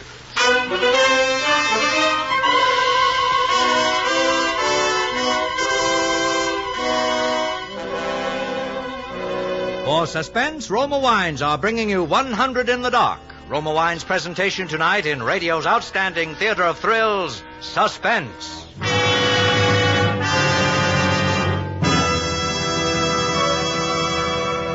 Suspense, radio's outstanding theater of thrills, is presented by Roma Wines. That's R-O-M-A, Roma Wines. Selected for better taste from the world's greatest reserves of fine wines. Next week, Americans everywhere will celebrate Thanksgiving. And in millions of homes, families and friends will give a toast of thankfulness with better tasting Roma California wines. That's because Roma wines are America's favorite wines for festive occasions as well as everyday enjoyment. So glorify the flavor of your turkey with golden-hued, delicate Roma Sauterne. Or enjoy robust, full-bodied Roma Burgundy, the perfect flavor mate of your favorite roast.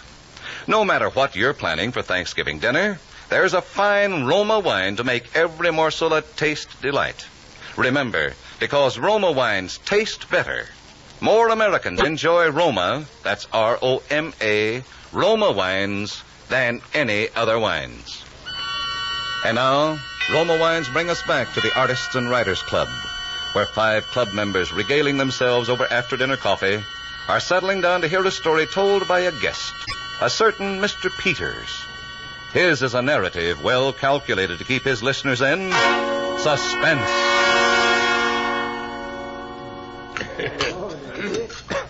Before I start, I wonder, would you ask the, John, I believe is his name? John, yes. John, come here. Yes, gentlemen.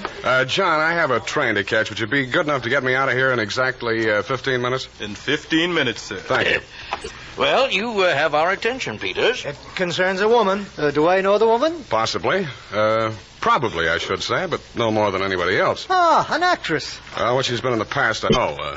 Promoter, I suppose, would better describe her. A very feminine woman, and yet, as you shall see, with an unusual, instantaneous, masculine power of decision. Oh, Peters, you're destroying your story.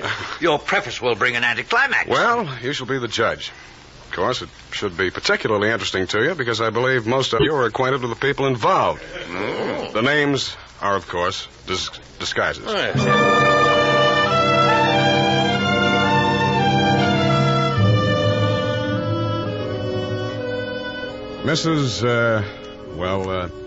Mrs. Rita Kildare inhabited a charming bachelor girls' studio, very elegant, of the duplex pattern, in one of the buildings just off Central Park West.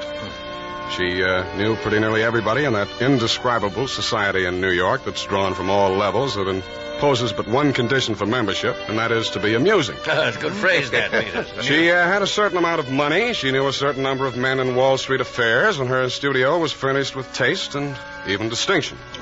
She was of any age. She might have suffered everything or nothing at all.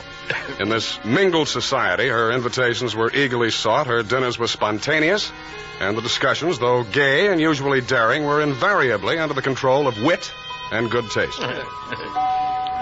On the Sunday night of this adventure, she had, according to her invariable custom, sent away her Filipino butler and invited to an informal chafing dish supper 7 of her more congenial friends.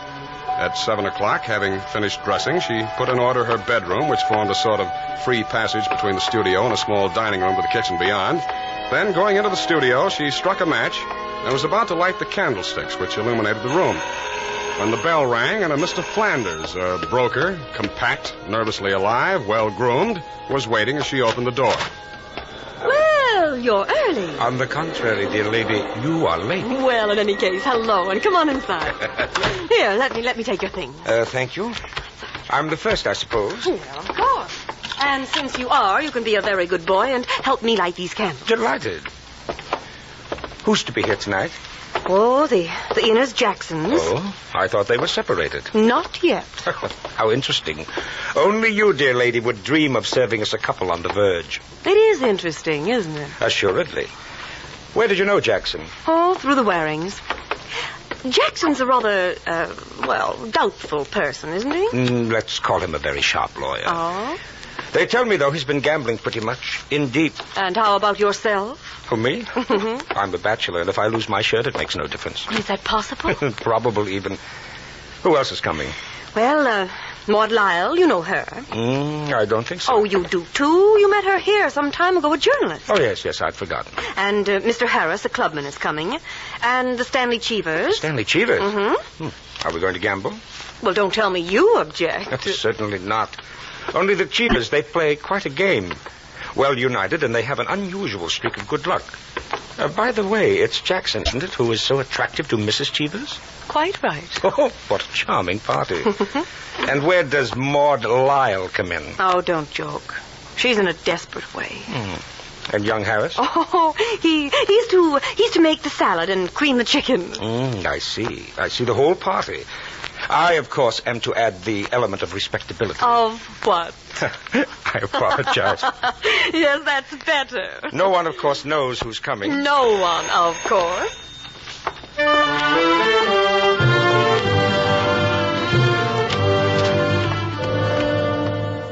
The Stanley Cheevers entered, a short, fat man with a vacant, fat face and a slow-moving eye, and his wife, voluble, nervous, overdressed, and pretty. Mr. Harris came with Maud Lyle, a woman, straight, dark, Indian, with great masses of somber hair, thick, quick lips, and eyes that rolled away from the person who was talking to her. The Enos Jacksons were late and still agitated as they entered. His forehead had not quite banished the scowl, nor her eyes the scorn. He was of the type that never lost his temper, but caused others to lose theirs. Mrs. Jackson seemed fastened to her husband by an invisible leash. You looked at her curiously and wondered what such a nature would do in a crisis, with a lurking sense of a woman who carried with her own impending tragedy. As soon as the company had been completed and the incongruity of the selection had been perceived, a smile of malicious anticipation ran the rounds, which the hostess cut short. Well, now that everyone is here, this is the order of the night. Now, you can quarrel all you want. You can whisper all the gossip you can think of about one about the other. But everyone is to be amusing. And also everyone is to help with the dinner. Nothing formal and nothing serious. We may all be bankrupt tomorrow, divorced, or dead. But tonight we will be gay. That's the invariable rule of this house. All right? And as for me for the cooking apron. Harris, please, you go to the kitchen and bring in the hors d'oeuvres. Right you are. May I be of any help? Oh, thank you, Maud, darling. Of course, Mrs. Cheever. Yes, dear. You might come along, too. Oh, you can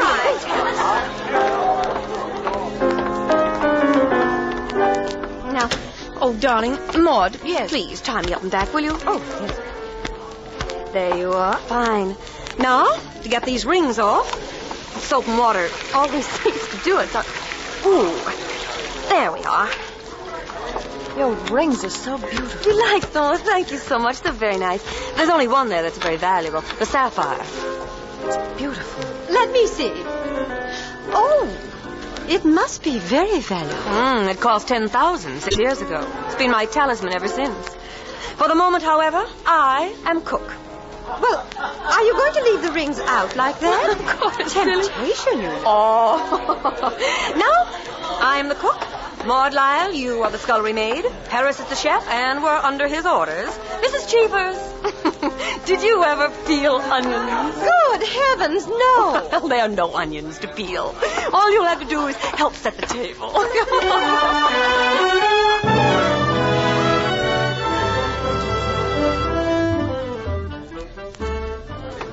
Under their hostess's gay guidance, the 7 guests began to circulate busily through the rooms, laying the table, grouping the chairs, arranging the flowers, and preparing the material for the chafing dishes.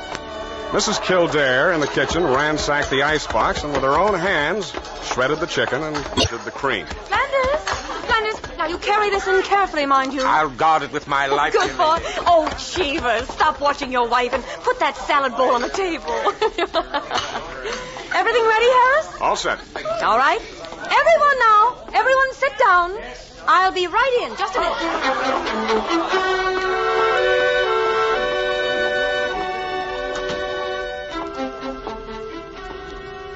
She went into her bedroom, took off her apron, and hung it in the closet. Then, going to her dressing table, she drew the hat pin around which were her rings from the pincushion and carelessly slipped them on her fingers.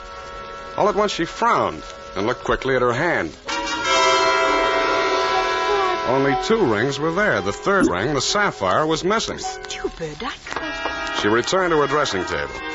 Immediately, she stopped. She remembered quite clearly putting the hat pin through the 3 rings. She made no attempt to search further, but remained without moving, her fingers slowly drumming on the table, her head to one side, her lips drawn in a little between her teeth, listening with a frown to the babble from the outer room. Who had taken the ring? Each of her guests had had a dozen opportunities in the course of the time that she'd been busy in the kitchen. Too much time before the mirror, dear lady. Well, it's not Flanders. Then she reconsidered. Well, why not, though? He's clever. Who knows? Oh, I've got to think. To gain time, she walked back slowly to the kitchen, her head bowed in thought, her thumb between her teeth. Who on earth's taken that? She ran over the characters of her guests and their situations as she knew them. Strangely enough, at each, her mind stopped upon some reason that might explain a sudden temptation. Well, I'll find out nothing this way. That's not the important thing to me just now, anyway. The important thing is to get that ring back.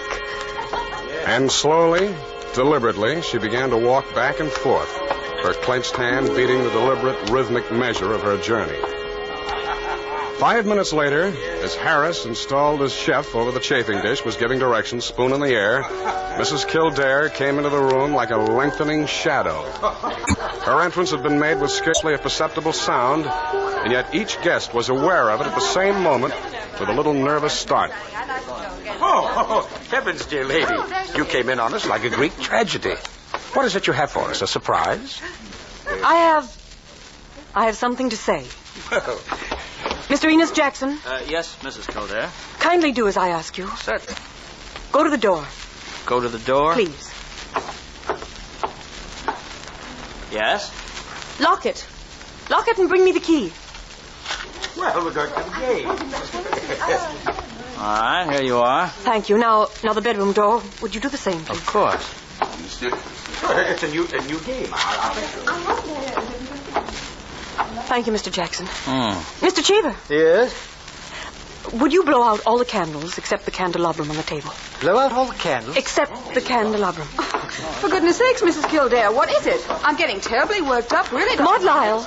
Yes? Put the candelabrum on this table. Here. Oh, no, wait a minute, please. Mr. Jackson. Yes? First, clear off the table. I want nothing on it. But Mrs. Kildare... That's it. Now put down the candelabrum.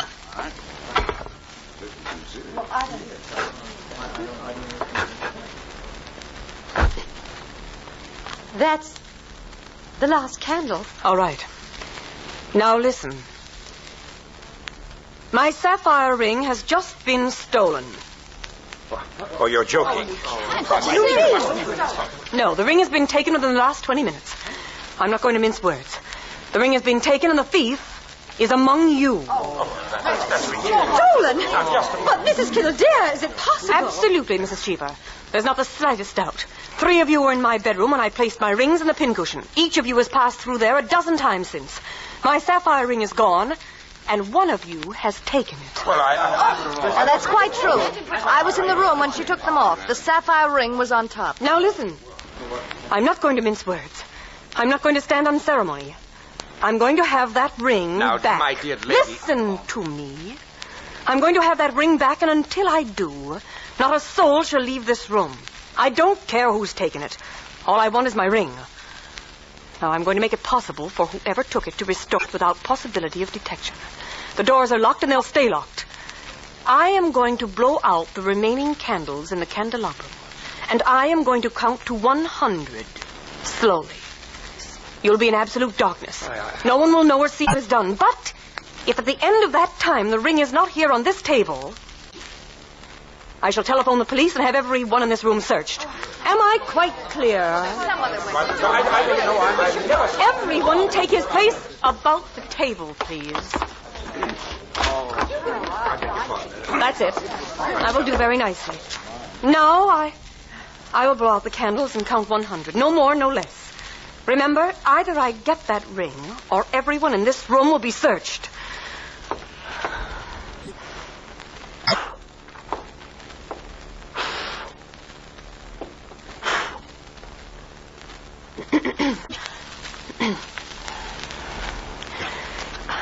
One, 2, 3, 4, 5, 6, 7, 8, 9, 10, 11, 12, 13, 14, 15, 16, 17, 18, 19, 21, 22, 23, 24, 25, 26, 27, 28, 29, 30, 31, 32, 33, 34, 35, 36, 37, 38, 39, 40, 41, 42, 43, 44, 45, 46, 47, 48, 49, 50. 51, 52, 53, 54, 55, 56, 57, 58, 59, 60.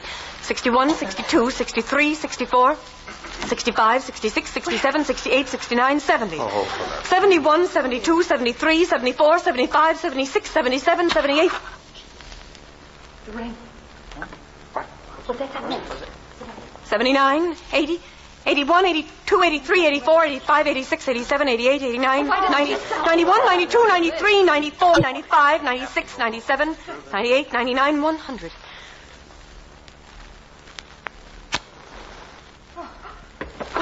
Well, Why, Mr. Cheever.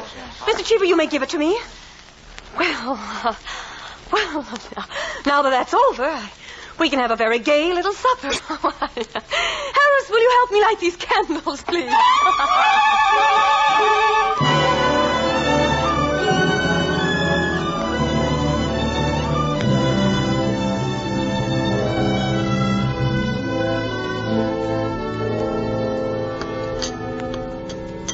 And there you are, gentlemen. Well, I say, Peters, old boy, that's not all. Absolutely. You mean the story ends there? The story ends there. But who took the ring? Uh-huh.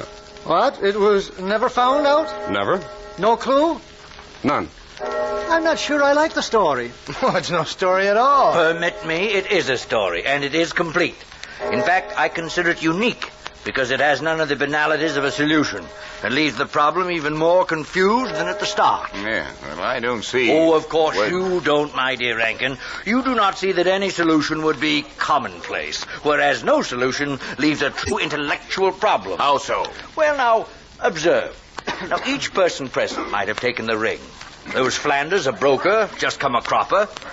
Maud Lyle, a woman on the ragged side of life, in desperate means. Either Mr. and Mrs. Cheever, suspected of being card sharps. By the way, a very good touch, that, too, Peters. Mr. Innes Jackson, a sharp lawyer, or his wife, about to be divorced. Even Harris, concerning whom, very cleverly, Peters has said absolutely nothing, to make him quite the most suspicious of all. There are, therefore, 7 solutions, all possible and all logical. But beyond this is left a great intellectual problem. How so? Well, was it a feminine or a masculine action to restore the ring when threatened with a search? Knowing that Mrs. Kildare's clever expedient of throwing the room into darkness made detection impossible. Was it a woman who lacked the necessary courage to continue? Or was it a man who repented his first impulse? Is a man or is a woman the greater natural criminal?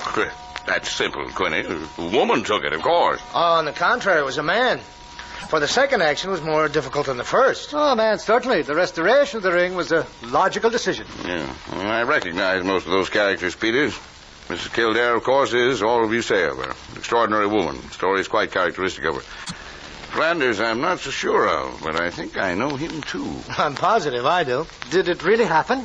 Exactly as I've told it. And the only one I don't recognize is Harris. Your humble servant. What? You, Peters? You were there? I was there. Pardon me, gentlemen. Oh, yes. What is it, John? What is it? Mr. Peters, sir, your train. You told me to remind you, sir. Oh, thank you. Thank you. I didn't know it was so late. Well, you gentlemen pardon me? Certainly, sir. Yes, of course. Yes. Well, nice to have met you all.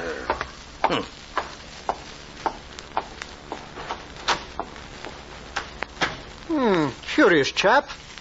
Extraordinary. Now, I wonder.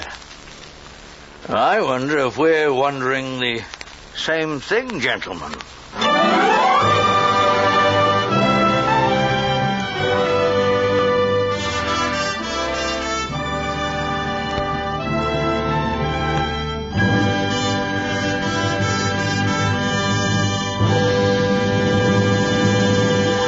Suspense. So closes 100 in the Dark. Peters was played by Howard Duff, and the other club members were Joseph Kearns, Frank Albertson, John McIntyre, Dick Ryan, and Horace Willard. Teresa Marshall was Rita Kildare, and at her party were Jeanette Nolan, Wally Mayer, Mary Jane Croft, Jerry Hausner, and Grace Gillern. Tonight's study in Suspense, presented by Roma Wines. That's R-O-M-A, Roma Wines, America's favorite wines. If you could see how Roma California wines are grown, you'd understand why they are America's favorite wines. First, you'd see how Roma selects and presses only the choicest grapes. Then how Roma master vintners, with ancient skills and unmatched wine-making resources, guide this luscious grape goodness unhurriedly to tempting perfection. Finally, these better-tasting Roma wines are placed with other mellow Roma wines to await later selection for your enjoyment from the world's greatest reserves of fine wines. This is Truman Bradley with a suggestion for making your Thanksgiving dinner even more enjoyable. Top off the meal with glasses of fruity Roma Port. Roma Port is a truly distinguished entertainment wine. Ruby red, full-bodied, clear as a bell. Be sure to ask for Roma. That's R-O-M-A. Roma Wines, America's largest selling wines. Thank you. Tonight's suspense radio play was adapted by Jack Fink from a short story by Owen Johnson. Suspense. Produced and directed by William Spear for the Roma Wine Company of Fresno, California.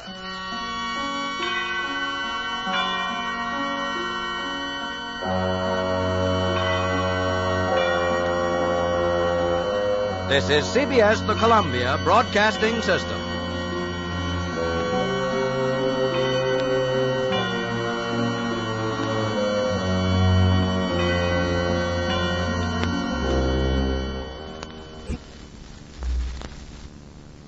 Now, Mystery Theater.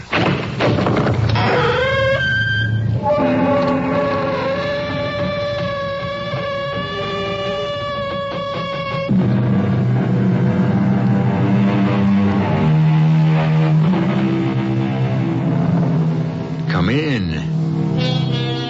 Welcome. I'm E.G. Marshall. There's a very fine line between life and death. So fine, it prompted one writer to tell us that in the midst of life, we are in the midst of death. And in the story that follows, we'll see that where there's love and a will to survive, survive we must. We are going on a journey into the macabre.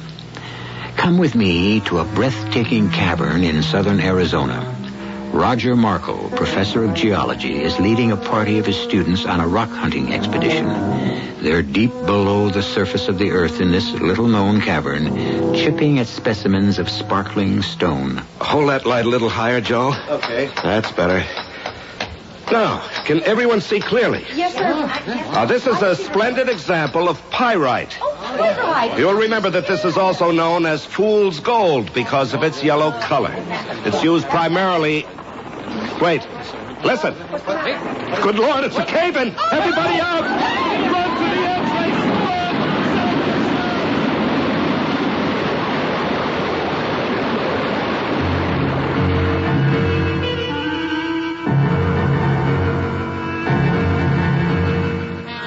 Our mystery drama, Someday I'll Find You, was written especially for the Radio Mystery Theater by Bob Juran and stars Betsy Palmer.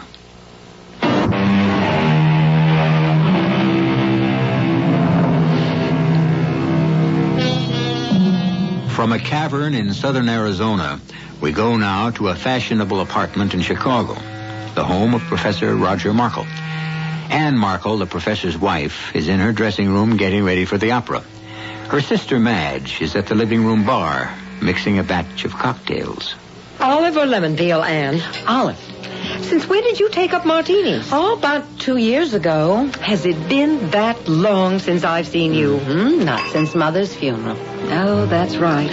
Oh, I wish you'd visit us more often, Madge. Hey, will you zip me up? Sure. You know you're always welcome, and Roger is so fond of you. Oh, honey, you know how it is. We all get into our little ruts. Well, you've just got to stay on a few days after Roger gets back. He's dying to see you. Well, that can be arranged. I've nothing to rush home for. He's due back Sunday. What's he doing this time? Well, he has a group of students exploring some cave in Arizona, and he wants to write a book about it. There's your martini, thanks, dear.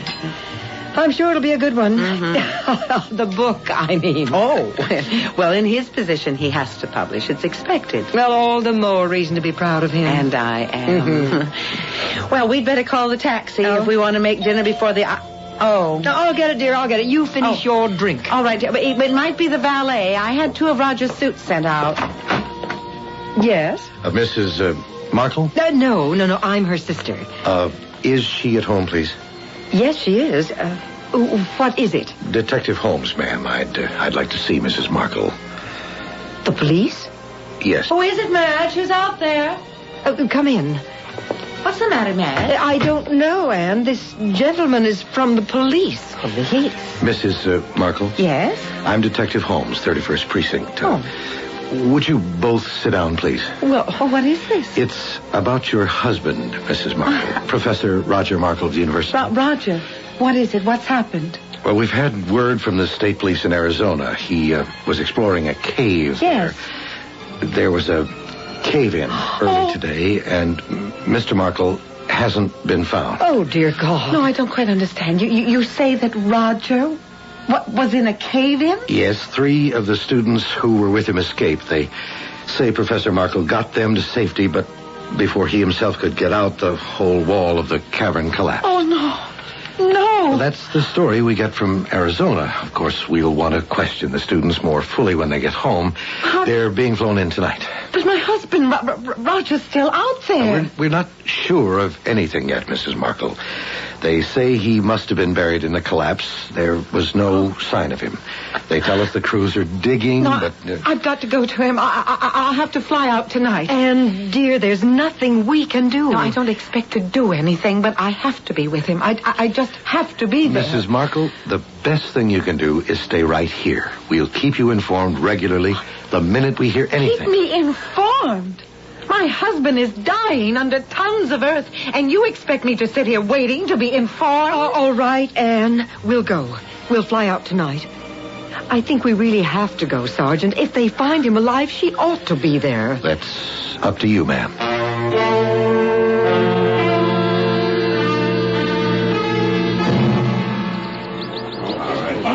Why are they giving up? Why? Anne, dear, there's no use digging anymore. They've hit solid rock. And Roger's been under there for more than 48 hours. There's just no hope. They can't get to him. No, we came all this way, and they've given up. Darling, they did all they could. The least they could do is give me his body to bury. Oh. Anne, dear, let me take you home with me. No, I want to get back to Chicago.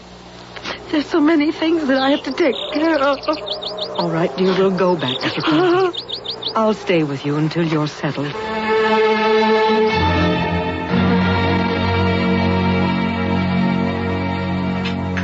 More coffee, Anne? No, thank you. No. Dinner was lovely. Anne, I've got to bring this up sometime. I know. You want to be getting home. Well, it's been more than a month now. You know I'd stay as long as you need me, but I've got to get back to Texas for a while. I'll even come back here in a few weeks if you want. No, Madge, I've got to start adjusting. It's time you did go home. Oh, my dear. You know you've been wonderful, and I just couldn't have gotten through this without you. But you do have your own life, and I've got to start remaking mine. I think the sooner you try, the better you'll be. Somehow, I don't feel like a widow. I feel as though any minute I'm going to hear Roger's key in the door. I know, Anne, I know. When Ed died, I used to hear, or thought I heard, him coming in the back door. Once I even thought he was in the shower. Oh. Darling, we just don't change overnight. It takes a long time getting used to. But you buried Ed. You had a funeral. I know. It's just impossible to believe death like this. I have to take the word of someone that I don't even know that my husband is dead. Yes, I suppose that's even harder to accept. I just don't have any choice. Well, I'll try to get a flight out Sunday. Darling, you've got to promise me one thing. Oh, anything, ma'am. That you'll come visit me. I promise. Maybe in the fall. Right? Definitely in the fall. I'll hold you to it. And I'll call you every Sunday. Oh, yes. Yes, we must keep in touch. And much more often than we have been. But now don't you worry about me, Madge. I do have lots of friends here at the university, and I'll be all right. In time.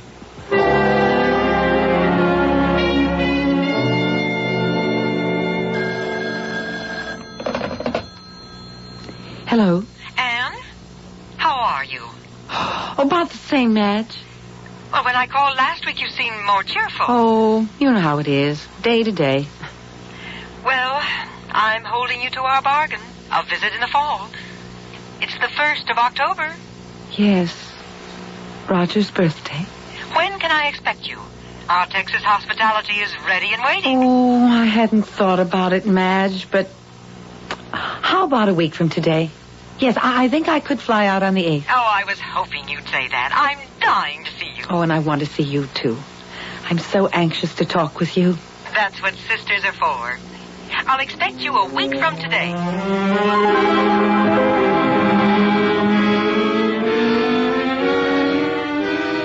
And you're looking wonderful. I wish I felt it. Listen, 1 week under our Texas skies and you'll be a different woman. Oh, I'm a different woman, all right. How was the plane trip? I hardly noticed. Oh, that's the way it is with these jets. They're so smooth, you'd hardly know you're flying. Olive, right? You're still drinking martinis, aren't you?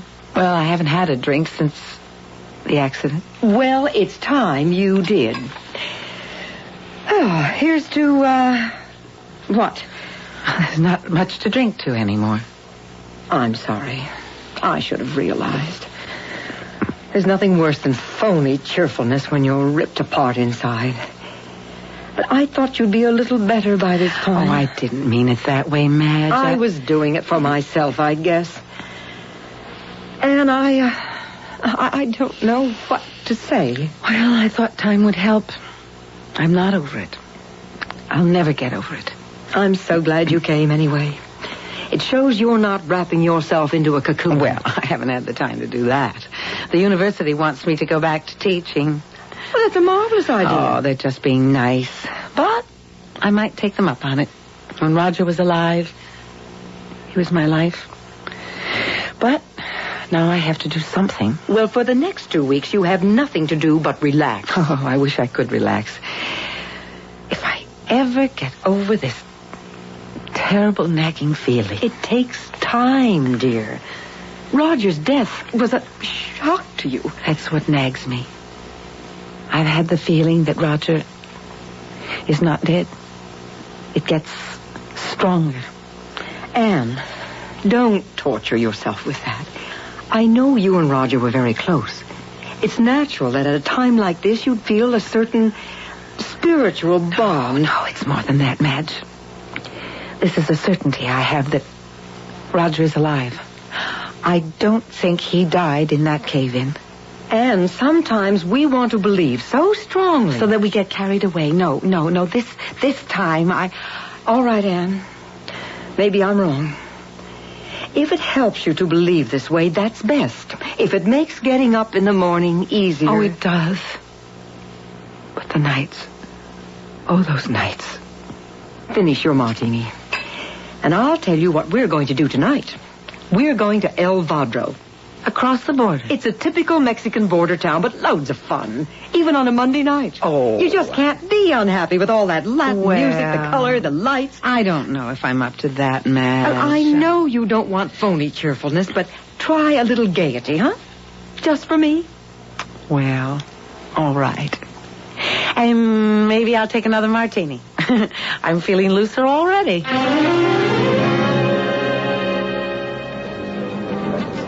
What'd I tell you? It is exciting. Hey, how about a fresh taco? Delicious. Oh, somehow they're better from the street vendors.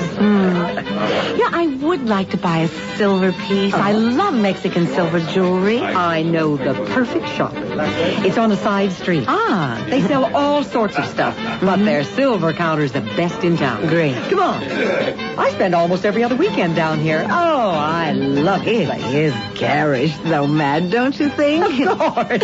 That's what makes it delightful. Madge. Yes? Look, in the front of that shop. The pictures. What about them? I've got to have a closer look. Anne, what's the hurry? What is it? Look at this painting, Madge. Oh, yes. You see it, too. Well, Anne, now, really, it's a good likeness, but even to the little mole on his neck. Oh. Madge, this is a painting of Roger. An exact likeness. And look at the date below the artist's name. August of this year. Yes, I see. That was 3 months after the accident.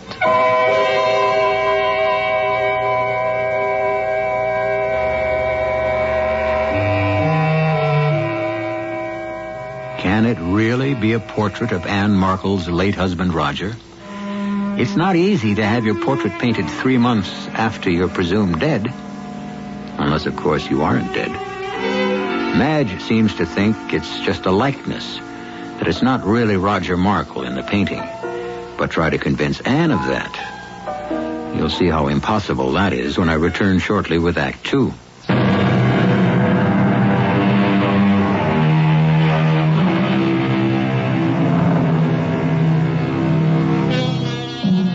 The long arm of coincidence seems to be injecting itself into Anne Markle's life. In a small Mexican border town, she has found a portrait of her husband, presumably painted 3 months after he was buried under tons of earth and rock in an Arizona cave-in. Surely it's coincidence that some artist painted the portrait. But I wonder, perhaps the artist had a model for his painting. Anne has never accepted the fact of her husband's death. It is Roger.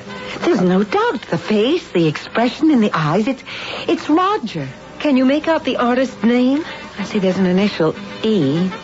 C-R-E-M. Crenshaw. E. Crenshaw.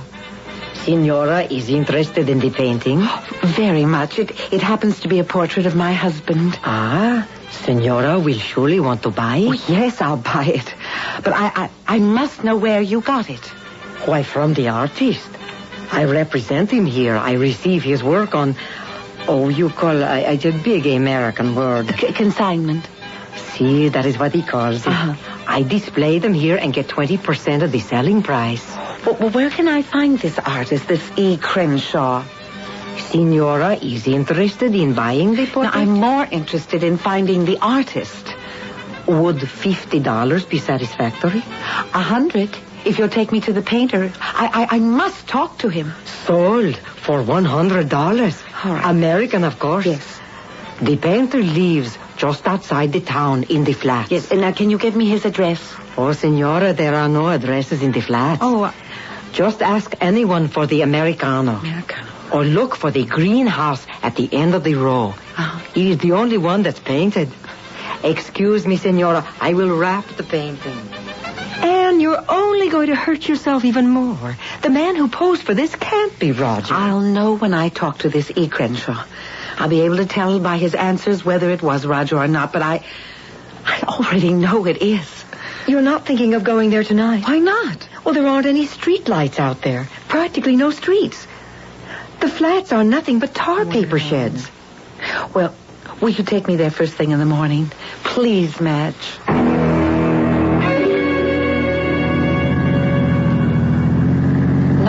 There aren't any addresses. There aren't any streets. Well, that's what I told you last night. The flats are a sore point with the village government. Well, why should this Crenshaw want to live out here? Well, it doesn't cost anything. Oh, there's the greenhouse. Well, certainly different from the rest. The artist's touch, no doubt. Yes. It's bigger than the others, too. And there's your artist. Looks like he's expecting us. Oh, but how would he know? Well, I imagine the grapevine is very well developed down here. Oh, he's waving. Well, at least he seems friendly enough. Good morning. Fine day, isn't it? Yes. Mr. Crenshaw? Yeah, that's me. Welcome to my humble villa. You were expecting us. I heard a charming American woman was interested in one of my paintings. Bought one, in fact. May we talk? It's very important to me. Certainly. This way, ladies. I have fresh coffee on. Thank you so much. I'm Anne Markle, and this is my sister Madge Connors. Oh, how do you do? Doubly charmed. It's not much of a villa, but I like it. After you, ladies. Oh, wow. What a pad. What do the natives think of it? They think I'm crazy. Sit down. Well, I would like to get right to the point, Mr. Crenshaw. This painting of yours. Yes, I like that one. It's one of the best likenesses I've done. Well, I'm convinced that the man in your painting is my husband. Oh? You painted this last August. Now, how did you meet him? Did he tell you his name? No, as a matter of fact, he didn't seem to know his name. What? I met him in a bar one night, the Cantina Flora. He was sitting there staring into a beer. I started sketching him, and we got to talking. You don't mind? No. You've got a sensitive face. Musician? No. What's your business? I don't know. I mean, Lots of things. I'm not really sure. Head a little to the left, please. Mm-hmm. No, thanks. I'm Ed Crenshaw. Jose, 2 more beers, please. Don't want to tell me your name? Well, it doesn't matter. We all go through life anonymously anyway. Well, I'm not sure. I can't remember exactly. Something wrong? No. I don't think so. Why? Well, you don't seem to... Nah, forget it. We all have our reasons. Question period over. I'm trying to get to Acapulco. You've got a long way to go. Yes, I know. I'm trying to find a girl. A girl I knew there once. A lovely girl. And I can't quite remember her face. Her name was Anne. Oh, running after instead of away from? No, I seem to have run out of money. Head just a little higher, please. Mm-hmm. Well, I'll give you $10 for posing. I can probably get you a ride to Acapulco tomorrow for free. I know the comings and goings of everybody in town. Well, that'd be fine. Well, that just about does it. Want to see it? See what? Here. But that looks like someone I know. Oh, I'll fill in the colors later. Listen, you stay here a minute. Have another beer. I want to make a phone call about that ride, okay? Okay. I went to the phone to call the police. This guy needed help. He wasn't drunk. He was dazed. He didn't know who he was. I figured the police might have something about a guy missing. Mm-hmm. And? I called them and then went back to the bar. He was gone. Pat, Roger's alive. He's been here. He's alive and dazed, and we've got to find him. Now, do you believe me? Yes, I do. Mr. Crenshaw, how was this man dressed? Well, work clothes, sort of. And come to think of it, I remember noticing how his face didn't seem to go with the clothes. No, my husband is a college professor, Mr. Crenshaw, and a geologist. Oh, of course. He was in those clothes because 6 months ago he was digging geological specimens in an Arizona cave, and there was a cave-in. Oh. And he was reported dead. I've been a widow for 6 months, but I never believed it. No, he escaped from that cave-in, and he is trying to find me. What? We spent our honeymoon in Acapulco 25 years ago. And I'm the girl he's trying to find. I'm Anne. I know this sounds outrageous, Mr. Crenshaw, but I believe she's right. Professor Markle is obviously suffering from some sort of amnesia. Can we notify the police between here and Acapulco to look for him? Yes, but it's been, almost 2 months since he was here. A long time. Madge, I want to go. Mr. Crenshaw, you've been so kind. May I offer you some money? No money at a time like this. But promise to let me know what happens. Oh, I promise. I do promise. Come on, Madge. I'm going to the police, and then I'm flying to Acapulco, to the hotel where we spent our honeymoon. Good morning, madam. I have a reservation. Mrs. Anne Markle? One moment, please. Yes, Mrs. Markle, room 511. Will you sign the registry, please? Of course. May I ask how long you've been on the desk here? 4 years, madam. Would you look at this painting, please? Tell me if this man has checked in here in the last month or two. I would not want to get involved, madam. You would have to see the manager for that. No, please. This is a painting of my husband. And I have a very strong reason to believe that he may have come here in the past 6 to 8 weeks. You see, my husband is suffering from amnesia. Yes. This gentleman was here about 4 weeks ago. Oh. I remember him well. You do? Yes, he left without paying his bill. I'll take care of it. I'll pay it. But tell me, when did he leave? Did he say where he was going? No, madam. I remember I was on the desk when he came in. I had just come on duty. Good afternoon, sir. I'd like a room, please. A certain particular room. Oh, we are fairly well booked, sir. Which room did you wish? Well, it faces the water, and There's a little balcony. A balcony with flowers. We have 200 rooms like that. Oh. Well, let me think. 511. Yes, 511. Let me take a look. You are in love. Yes, 511 is available. Would you sign the register, please? Yes. Is there something wrong, sir? No. Just trying to think.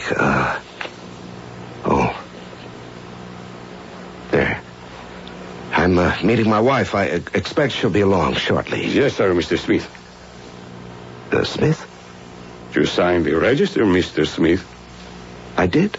Wait, yes, sir. Well, how very curious. I wonder why I did that. Well, sir... My name is, That's funny. May I have the key, please? Yes, sir. I'm going to our room, and you tell Mrs. My wife I've already gone up. I saw him around the hotel for a day or two, and then he vanished. Room 511 was our honeymoon suite 25 years ago. Look, may I see the registry, please, of the day that he registered? Oh, yes, madam. Let's see, September 20th, 30th. Yes, here it is. That is the gentleman's signature. John Smith. Yes, that is my husband's handwriting. He used the room, but never checked out. In fact, one moment. In the safe here, I have something one of the maids turned in. Would this have belonged to your husband? I gave him this ring on our 10th wedding anniversary. And this Mr. Smith was actually your husband? There is no doubt of it now.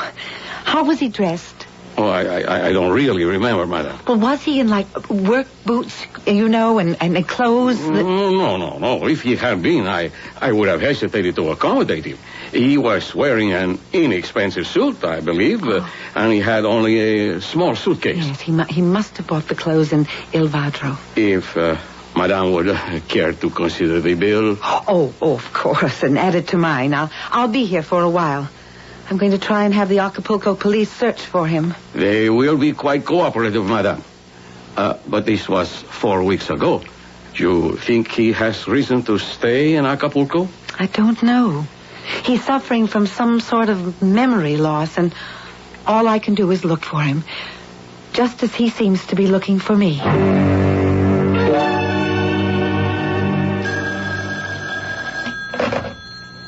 Hello? Mrs. Margot? Yes. This is Manuel, on the desk downstairs. We talked yesterday about your husband. Yes? Something occurred to me last night. The day before he, disappeared, he came to the desk asking for his wife. No name, just my wife. Yes. And he said he wanted to find her because they had to be leaving for Los Angeles. What? He said his graduate classes were starting and he had to get back. Of course. That's where he'd go next. Manuel, is it? Yes, madam. Would you have my bill made up right away? I'm flying out as soon as I can get a reservation. Oh, and would you have the operator place a call to Mrs. Madge Connors, Conners, and that's Laredo, Texas. The area code is 512-768-3112. Anne? What is it? Madge, I'm on my way to Los Angeles. What? I have one more lead to trace. A little apartment Roger and I had in Westwood when he was studying for his master's at UCLA. Well, what brought that up? Roger was here in Acapulco, Madge. Are you sure? I have Roger's ring. The one I gave him. What? They found it under the bed in the room he had. And the clerk remembered him. He says Roger told him that he had to get back to Los Angeles for graduate classes. And that's exactly where we went when we came back from our honeymoon. Anne, I think it's time you went to the newspapers. You know, you can't skip all over the country. No, I don't want that kind of publicity. Not for Roger. But the papers can describe his condition. Someone knowing the story might see him, and Well, I'll consider it after I've been to Los Angeles. Do you want me to meet you there? No, thanks, Madge. I'll go alone.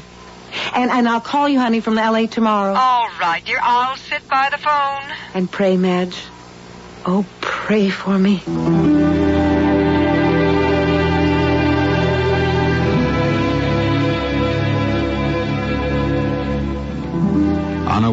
and a prayer, Anne Markle goes to Los Angeles for one more trace of her missing husband. It appears that Professor Roger Markle, stunned from the cave-in he escaped in Arizona, is wandering through his past life trying to find his wife, Anne. And Anne is frantically trying to follow his trail and, with luck, to intercept him. We'll pick up the trail that leads to a surprising outcome when I return shortly with Act 3.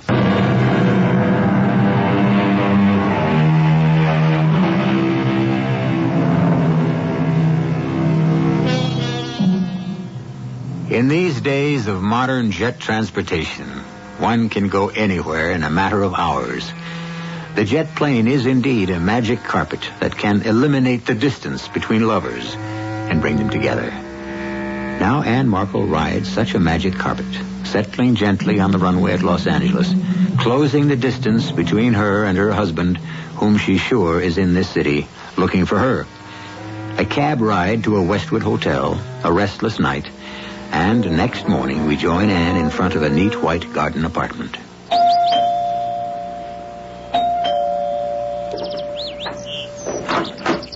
Yes? You're the superintendent. That's right, but we haven't got any vacancies, ma'am. No, it's not that. I'm looking for someone. Yeah? Have you by any chance seen this man in this painting recently?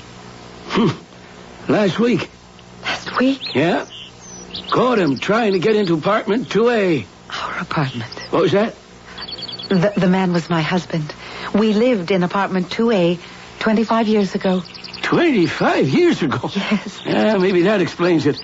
He raised a hell of a fuss. He's suffering from amnesia. What happened? People in 2B called. Said some guy was hammering on the door to the apartment next door. I look out the window across the pool. Sure enough, this guy is on the balcony in front of 2A, banging on the door. I hightail it over. Anne, open this door. Hey, what's going on here? What you want? I want to get into my apartment. Anne, are you in there? This isn't your apartment. The Murphys live here. I took this place a month ago, just before my honeymoon. Look, Mac, if you want trouble, I know how to hand it out. Now scram. Who are you to tell me to get out? I'm getting Mr. Foster. Mr. who? The super. Now, you're the one who'd better scram. I'm the super. The devil you are. I never saw you before. Now, look, buddy, let's go quietly, and I won't call the police. Otherwise... Why doesn't she answer? Anne! Okay, let's go. Come on. Anne, why don't you answer? Anne! Anne! Anne. He called my name. It was you he was looking for? Oh, yes. And he called my name. That means he knows who I am. Maybe he even knows who he is by now. What happened then? Where did he go? I ushered him out to the street and didn't see him again. And this was a week ago? A week yesterday. If he's like you say he is, the police might have picked him up. Why don't you try them? Oh, if only they have. Sure hope you find him soon. Fella running around like that could get into trouble.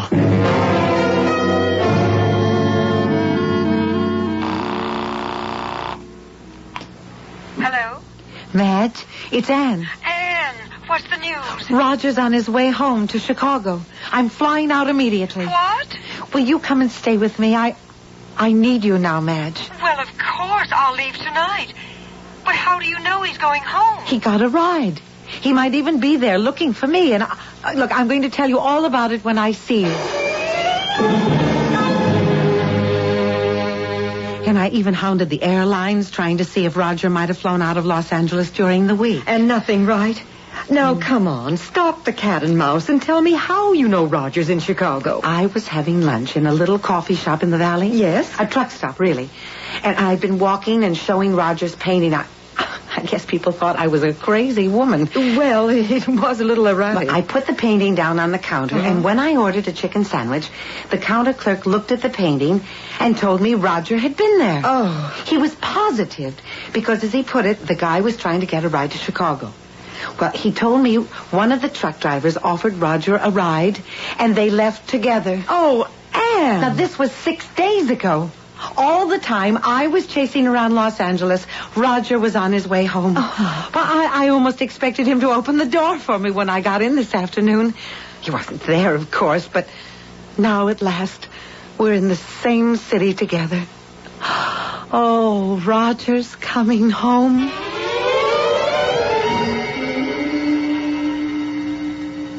How about a movie tonight? No, I want to go to Kelsey's. Again? We've been there 3 nights in a row. Madge, I feel so sure that Roger might turn up there. We spent so many happy evenings there when we first came to Chicago. Honey, we've got the police and all the newspapers on the lookout. Why don't we just sit tight? I can't, Madge. I have to keep doing something to keep from going crazy. Okay, Kelsey's it is. But I think that bartender is starting to wonder about us.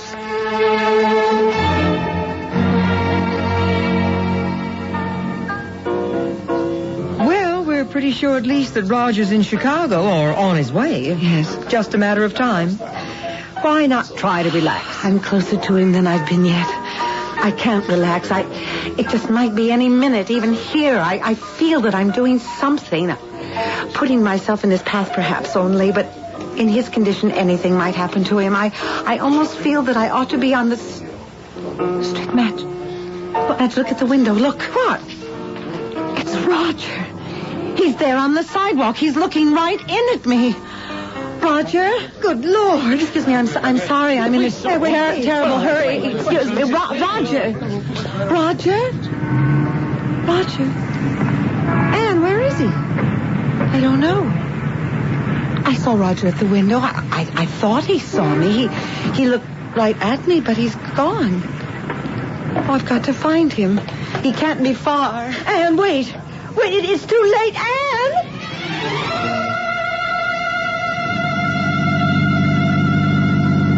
Oh, thank heavens for you, Lieutenant Holmes. Well, I heard the call come over the radio.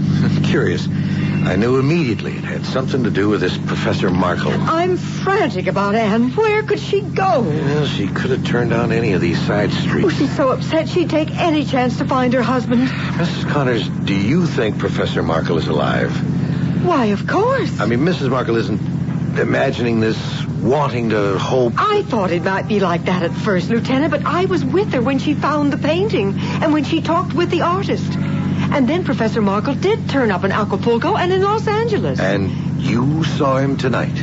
Well, Anne saw him first. My back was to the window, but when I turned, I saw someone moving away. Well, if he's alive in this city, we'll find him. Tonight. Mrs. Markle, too.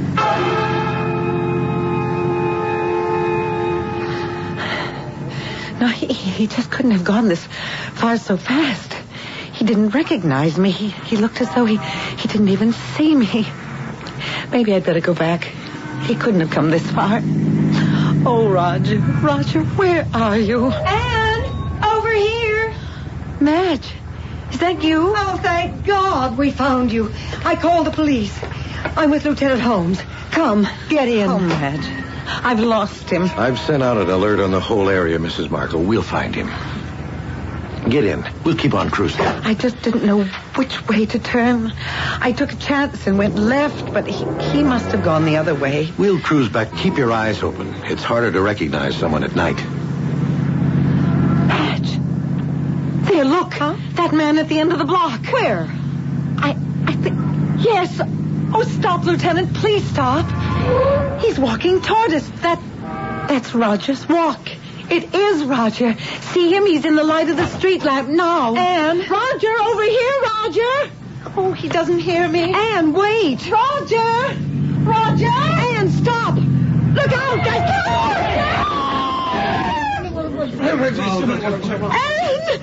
Oh, God, Anne! Car 51 to headquarters. Ambulance to Elman Springs. Ambulance.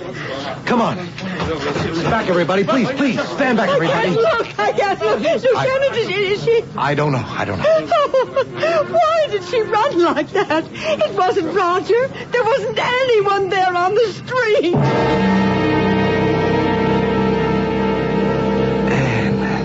And there you are. Oh, Roger, at last. Oh, I've been looking everywhere for you, I darling. know, dearest. Oh, I knew you were alive all the time. I kept looking. I kept following you. I never gave up. You were following me? Yes. Well, I was looking for you.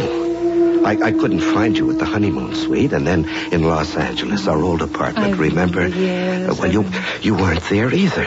And I was confused. I kept trying to think, where would Anne go next? And then I knew. Yes, we left Los Angeles when I got the teaching job in Chicago. And that's just what I did. When I learned you were on your way to Acapulco, I just knew you were looking for me in the old places. I tried to think where you'd go next. Yes, two minds with a single thought. Because we've been one since the day we were married. Yes. Oh, Anne, I knew that someday I'd find you. Come, Roger. Oh, let's go home. Home? Mm-hmm. To our apartment. Well, that isn't home for us anymore, Anne. Roger, dear. I know you've suffered a terrible shock, but we'll work it out together. You'll be fine. It'll take time, but trust me. You don't understand, do you, Anne? Oh, I do, darling. And I'm going to help you. No, I should have realized. It's too soon. But what's too soon? You'll understand in time. What is it, Roger? What are you trying to say? I didn't realize the truth until I saw you. And now I know. And you'll know soon, too, my darling. Roger, I trust you. If you say so, then that's enough for me. Come, Anne. It's time for us to go. To be together, always. And that's all I want, Roger, is to be together, always. Hey, don't look so worried. Let me tell you the trouble I had realizing just what was happening. I'm sorry, Mrs. Connors. There's no pulse. Oh, dear God. Mrs. Markle is dead.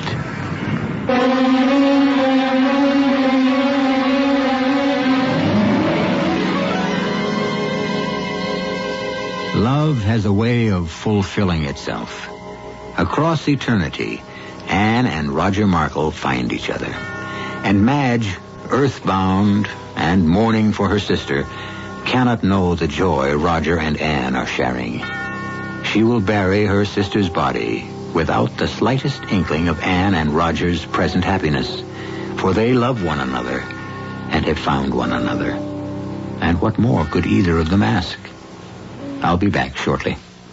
If you have not yet prepared your will, please listen carefully. Without a will, the laws of the state and not you will determine who receives your property and in what amounts. Who manages the affairs of your estate. Your choice as guardian of your minor children may never be known. Your loved ones could face unnecessary legal costs and needless court delays. Now, for only $12.95, you can make your own will quickly and safely with the American Will Kit. You'll receive simple fill-in-the-blank will forms with easy-to-follow directions. The forms were prepared by lawyers to be valid in all 50 states.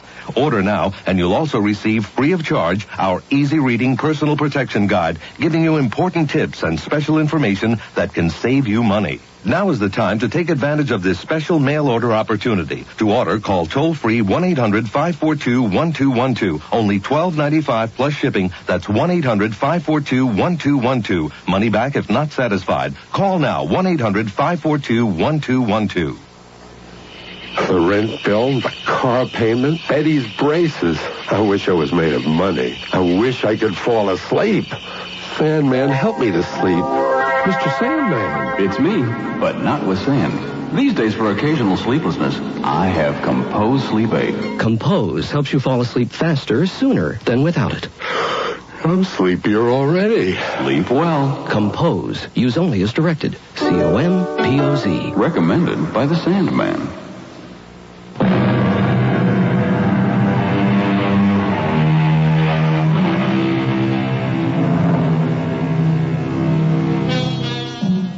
Some people chase rainbows. Others chase butterflies. We're all pursuing something in life.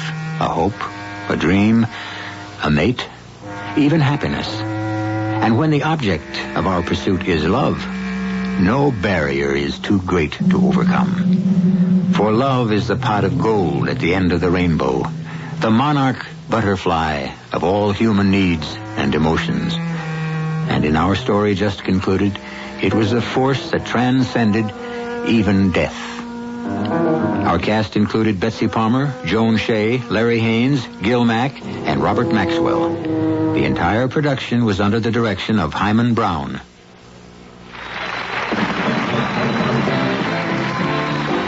Here on the Family Game Show, we've asked our contestant parents how often their children exercise. Parents, what's your answer? 1 hour a day. What do you say, kids? Almost never, except for 10 minutes of recess at school.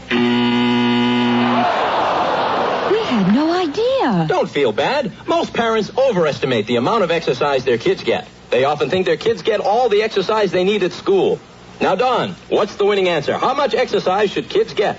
Well, Bob, it's 1 to 2 hours of vigorous exercise a day. You know, daily exercise is a must for all of us, especially young people. 1 to 2 hours each day will keep young people fit and healthy, more alert for school, better able to handle stress, off the streets, out of trouble. Parents, you can win big. Make sure daily exercise is a part of your family game. Remember? A message from the President's Council on Physical Fitness and Sports. This is E.G. Marshall inviting you to return to our Mystery Theater for another adventure in the macabre. Until next time, pleasant dreams.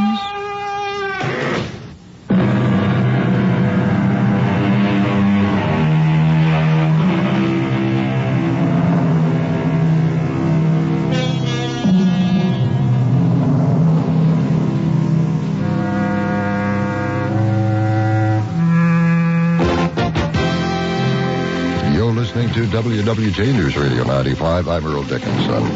And in the next few minutes, we will have complete details on these stories of police chase in Detroit ends in the arrest of a man wanted for murder. A classic Tucker automobile auctions for a record price. Communication workers at Michigan Bell give the okay to a new contract over there. These stories coming up along with sports at 1:15, and you know by now the Toronto Blue Jays have gotten back into this playoff series with the Oakland A's. Weather Command predicts partly cloudy and cool this morning, a low in the upper 30s, very chilly. Saturday, later today, partly cloudy, windy, cool, a high only about 52 degrees. Look ahead to Sunday, partly sunny, another chilly day, maybe an afternoon sprinkle. A high pushing that 50-degree mark. All news, all the time. News Radio 95, WWJ, Detroit. CBS News. I'm Jim Shenevey. Some low-income elderly folks can sleep a little easier. The Senate has refused to repeal catastrophic health coverage. The upper chamber instead voted to preserve some benefits of the plan.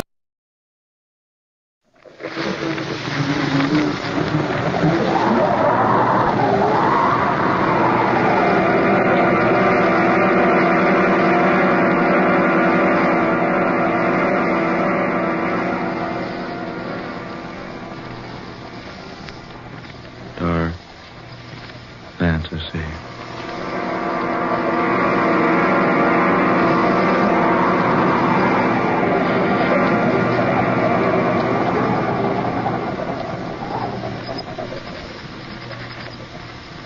I am the Neanderthal man.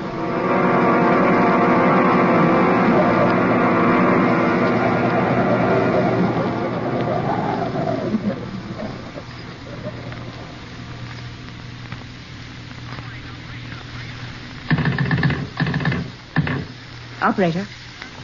Are you there, operator? She's probably gone out for a spot of tea. Or a date with one of the music hall boys. You people be quiet. Isn't she pretty when she's excited, Hayes? Oh, quiet. Operator. Why would anyone be so anxious to call one's sister anyway? I can't for the life of me imagine. Will you two please go take a walk or something? Operator, are you there? You could write your sister a letter, you know, instead of trying to call her long distance. I'd probably get in touch with her sooner. Are you there, operator? Oh, I had her on the line just a moment ago. Now, if it were her young man she were calling, I'd know why she's so very anxious. I say, old man, it so happens I am the lady's young man. Oh. Well, I'll have nothing to do with either of you if you don't stop teasing me. My dear girl, do you really want to get that call through to your sister? Oh, no, I'm just standing here jiggling this receiver for the exercise. Ajax says it's good for the arm muscles.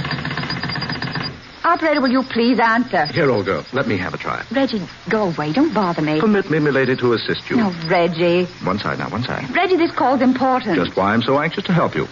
Now, look here, operator. We've been trying... Huh? What's that? Oh, operator. Yes, into a telephone transmitter, but if... I say now, look here, my girl, if you want... Give me that receiver. But, Mandy... Are you there, operator? Yes.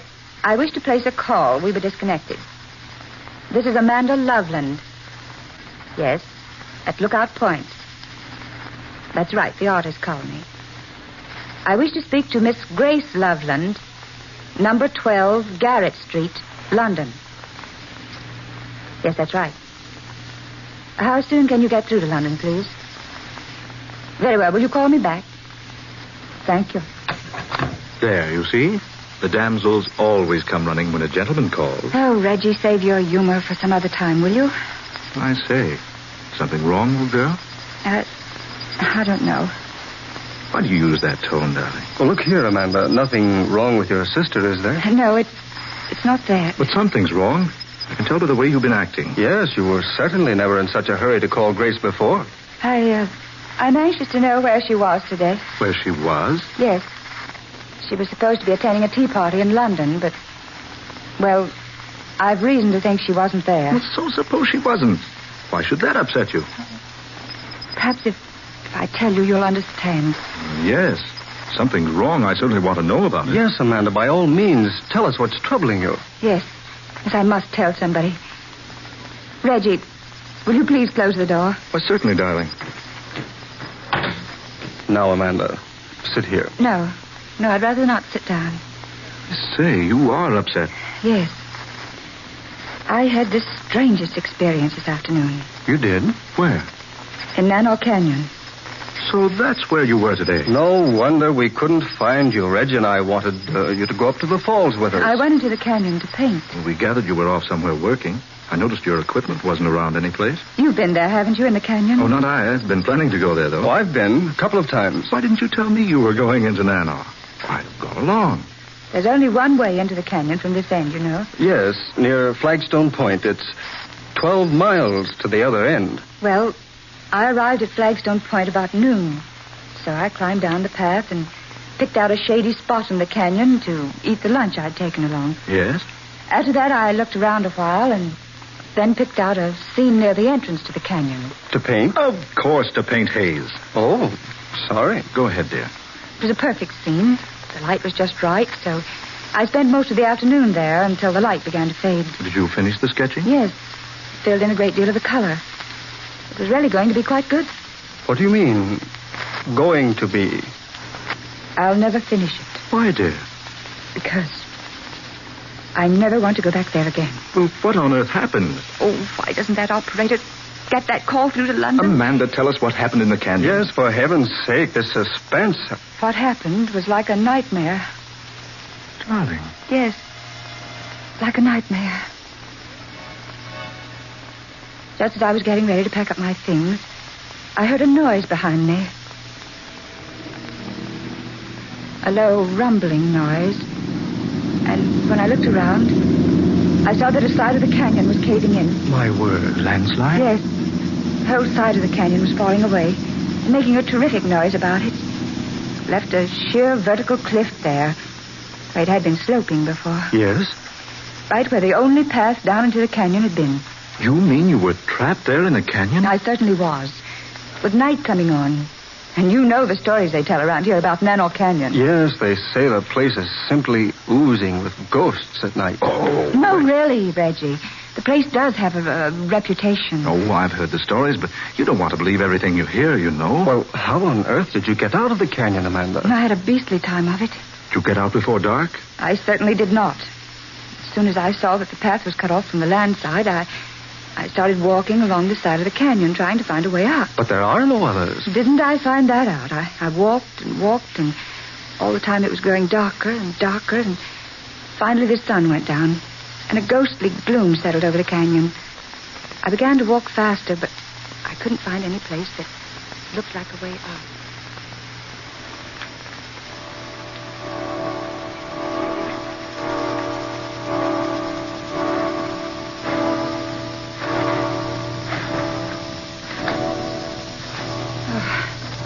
I've walked for miles.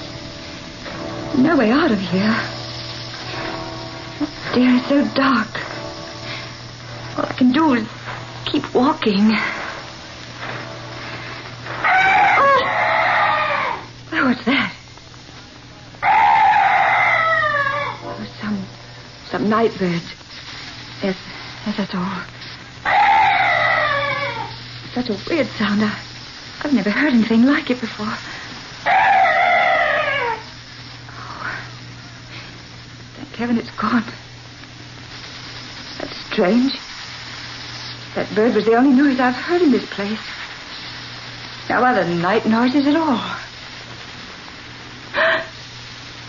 Good heavens. What's that up there? Light. Shining on a human figure. Am I losing my mind? It's Grace there in the light. Oh, no. Oh, no, it can't be. Grace! Grace! That is Grace standing there in that strange glow of light. Pointing. Gesturing as though trying to show me a path out of here. Yes. Yes, she is directing me out of the canyon. The light. I can see the way out. Grace? Grace, is that you? Is that you, Grace? Oh, no, don't go! Baby. The light's fading away. She's gone. There's still that strange light shining on the way out of this awful place.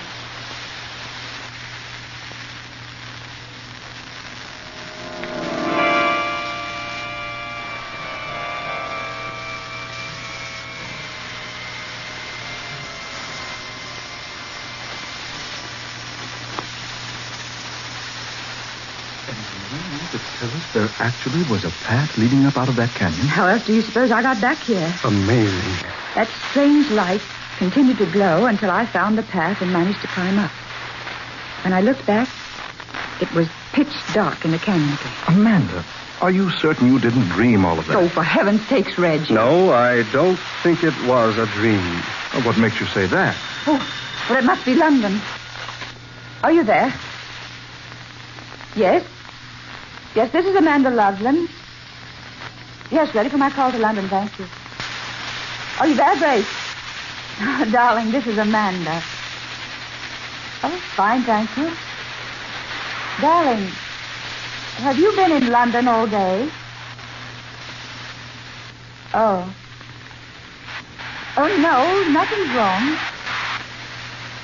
Oh, no, don't worry, dear. Everything's all right. Yes. I may be coming to London soon. All right, darling. Take care of yourself.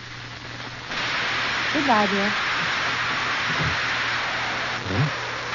Grace has been in London all day. Surely. There in the canyon in that strange light, I saw her as plainly as I see you now. But the voice wasn't hers. Then how are we going to account for what happened? There is only one way to account for it. You mean... Hey, you think you know what happened to me? I think so. You were guided out of that canyon by a swarf. A what? A swarf.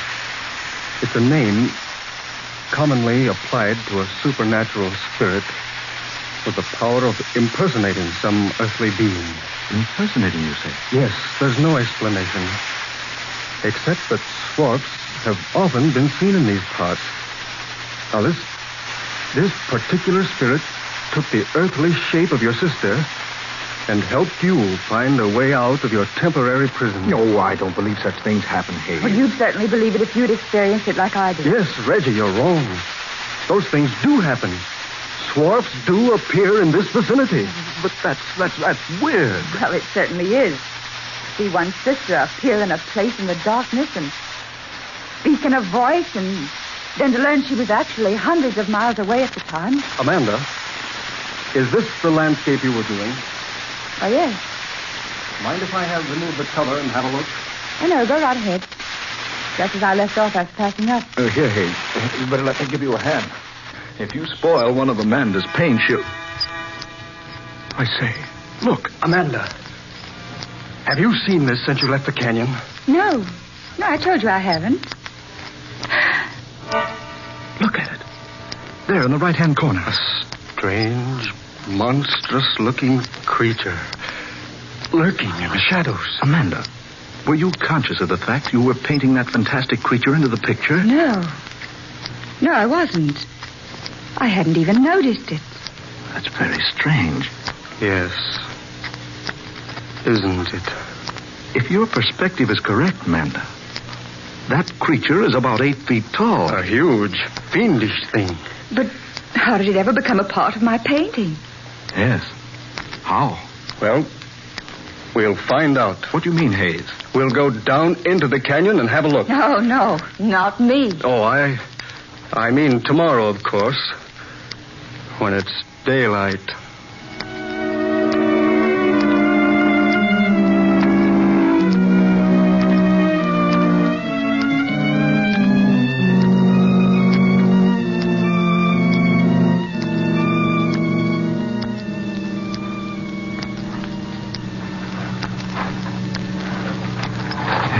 How much farther, Amanda? We're practically there. What amazes me is that you couldn't find the way the swarf pointed out to you last night, Amanda. I'm sorry, Hayes. It doesn't seem to be there today. Oh, well, what's the difference?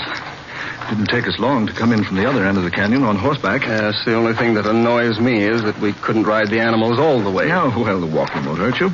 Besides, we've only been afoot a few hundred yards. Oh, here we are. This is the spot I was painting. I set up my canvas over there on that little mound.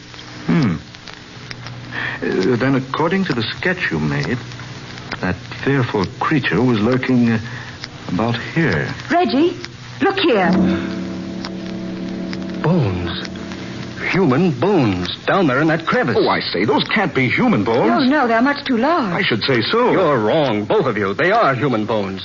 I've studied anatomy enough to recognize the clavicle, humerus and ulna of the human arm, and the femur and fibula of the leg there. Jove, Hayes is right. This was some gigantic prehistoric creature. Heaven knows how many years old. Could this skeleton have any connection with the ghostly figure in my painting? It could, yes. It's just possible that the spirit of this prehistoric man is himself a swarf. And can take on a human shape. The spirit, I mean. Precisely. He saw Amanda sitting there on that mound, painting. He assumed a shape she couldn't make out, but one which her professional brush caught in the sketching. Then he could have assumed the form of my sister. If our theory is correct, yes. That's fantastic. But how can we learn anything about this thing that was buried here in this crevice? There's one way I know of. We can consult Dr. Gustav. By Jove, you're right. Dr. Gustav's staying at the colony. Well, then let's go get him and bring him here. Yes, let's. Who knows? We may have discovered something entirely unknown to our civilization.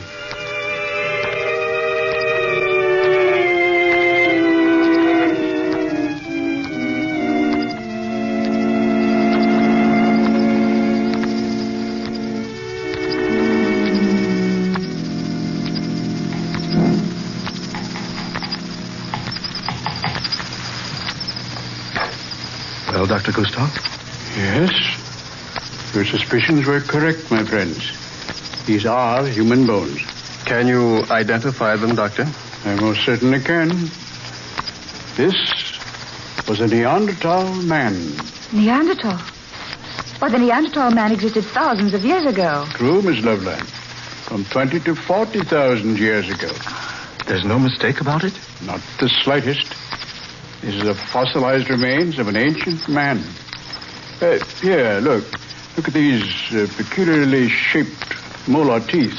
Now, that's one sign. Every bone of his body shows some distinct markings. Many of them are of simian nature. Ape-like, you mean? Exactly. Eyebrow ridges were like those of the gorilla. roof of the skull was low like theirs, and yet his brain most probably surpassed the modern Europeans in size and ability. How long ago did you say he existed?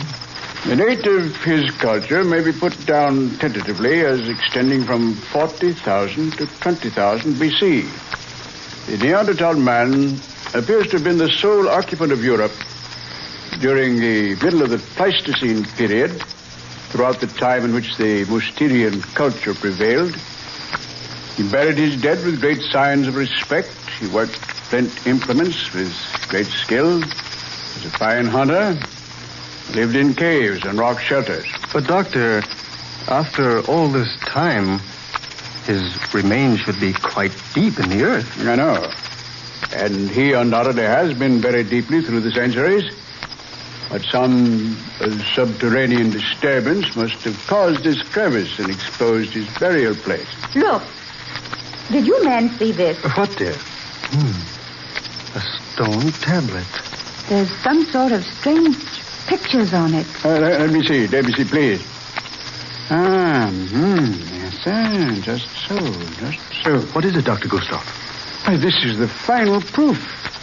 This is the picture writing of the Neanderthal man. Can you decipher it? I can, indeed. And now, let's see, this portion here, my left, that's indiscernible, but the rest of it reads, "Who moves my bones will surely die as I have died." A curse. Well, then, let's take his advice and leave him alone. Oh, not on your life, sir. Why, this is one of the most amazing finds of the century. These bones must be removed to the museum and reconstructed. But the warning on the stone tablet. Oh, nonsense. Miss Loveland, nonsense. Do you think a curse can continue to exist through 40,000 years? 400 centuries? Oh, no.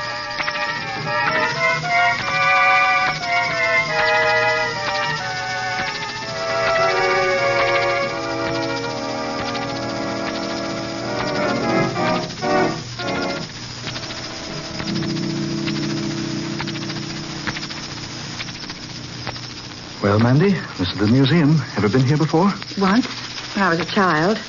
Uncle Reginald brought me. How long has it been since the Neanderthal man was brought here? Oh, at least 6 weeks. Well, Dr. Gustav said in his letter that the man had been completely reconstructed.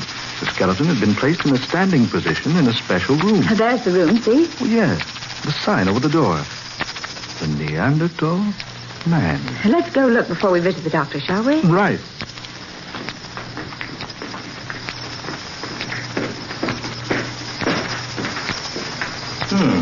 Hey, here we are. The door was open.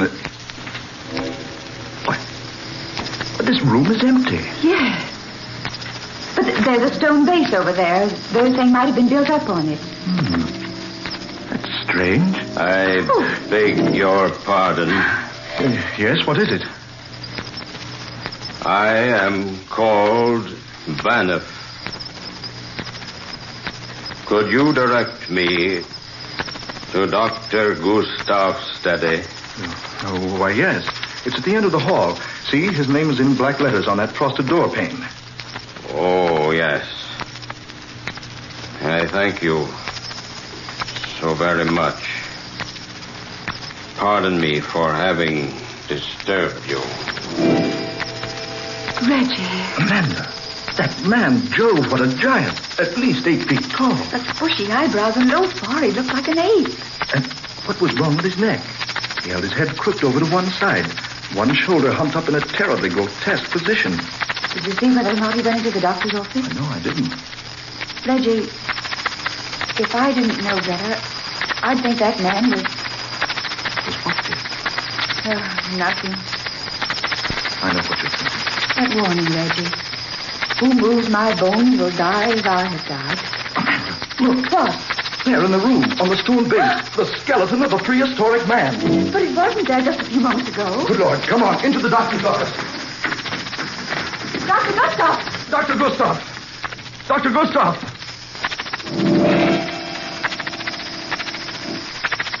Good heavens. Oh. What's happened to him? He's dead. Broken neck. He was sitting at his desk, writing. Writing? A report on the Neanderthal man. Look. He just completed one sentence. It is my finding that the death of the Neanderthal man discovered in Manos Canyon was caused by a broken neck.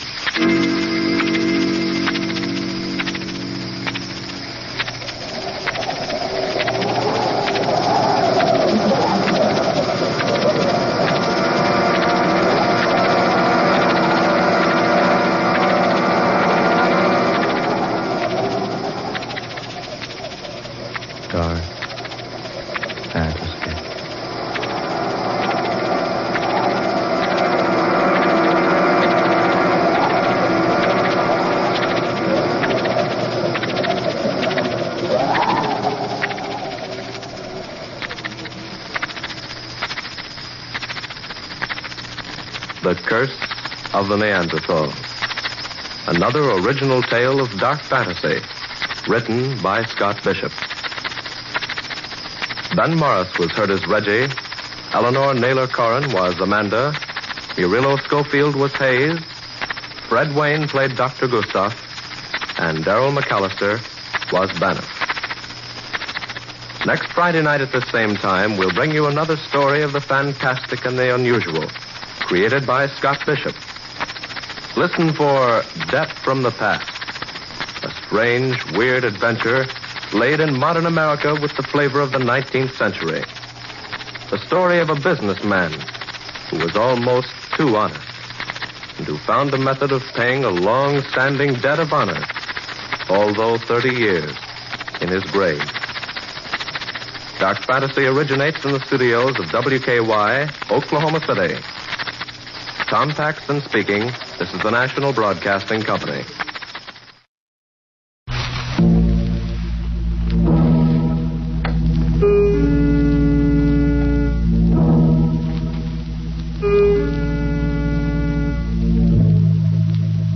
You are alone in Paris, unable to speak the language, unable to cope with a gigantic conspiracy which seeks to convince you that you are mad. And you know you are the victim of a plot from which there is no escape.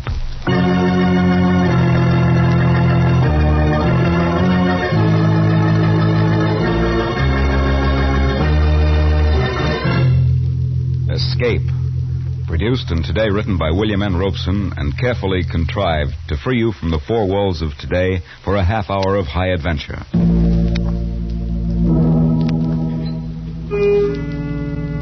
Today, we escape to Paris at the time of the Great Paris Exposition and one of the recurring legends of the 20th century in Alexander Woollcott's version of the story of the Vanishing Lady.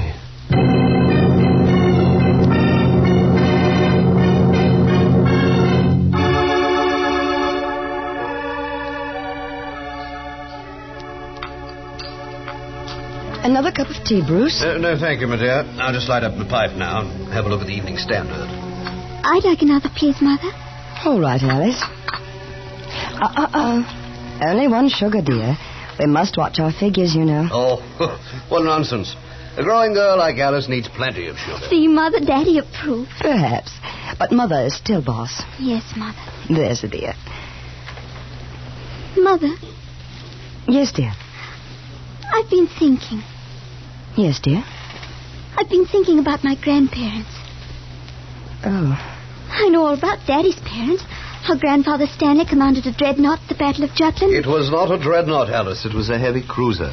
Yes, heavy cruiser.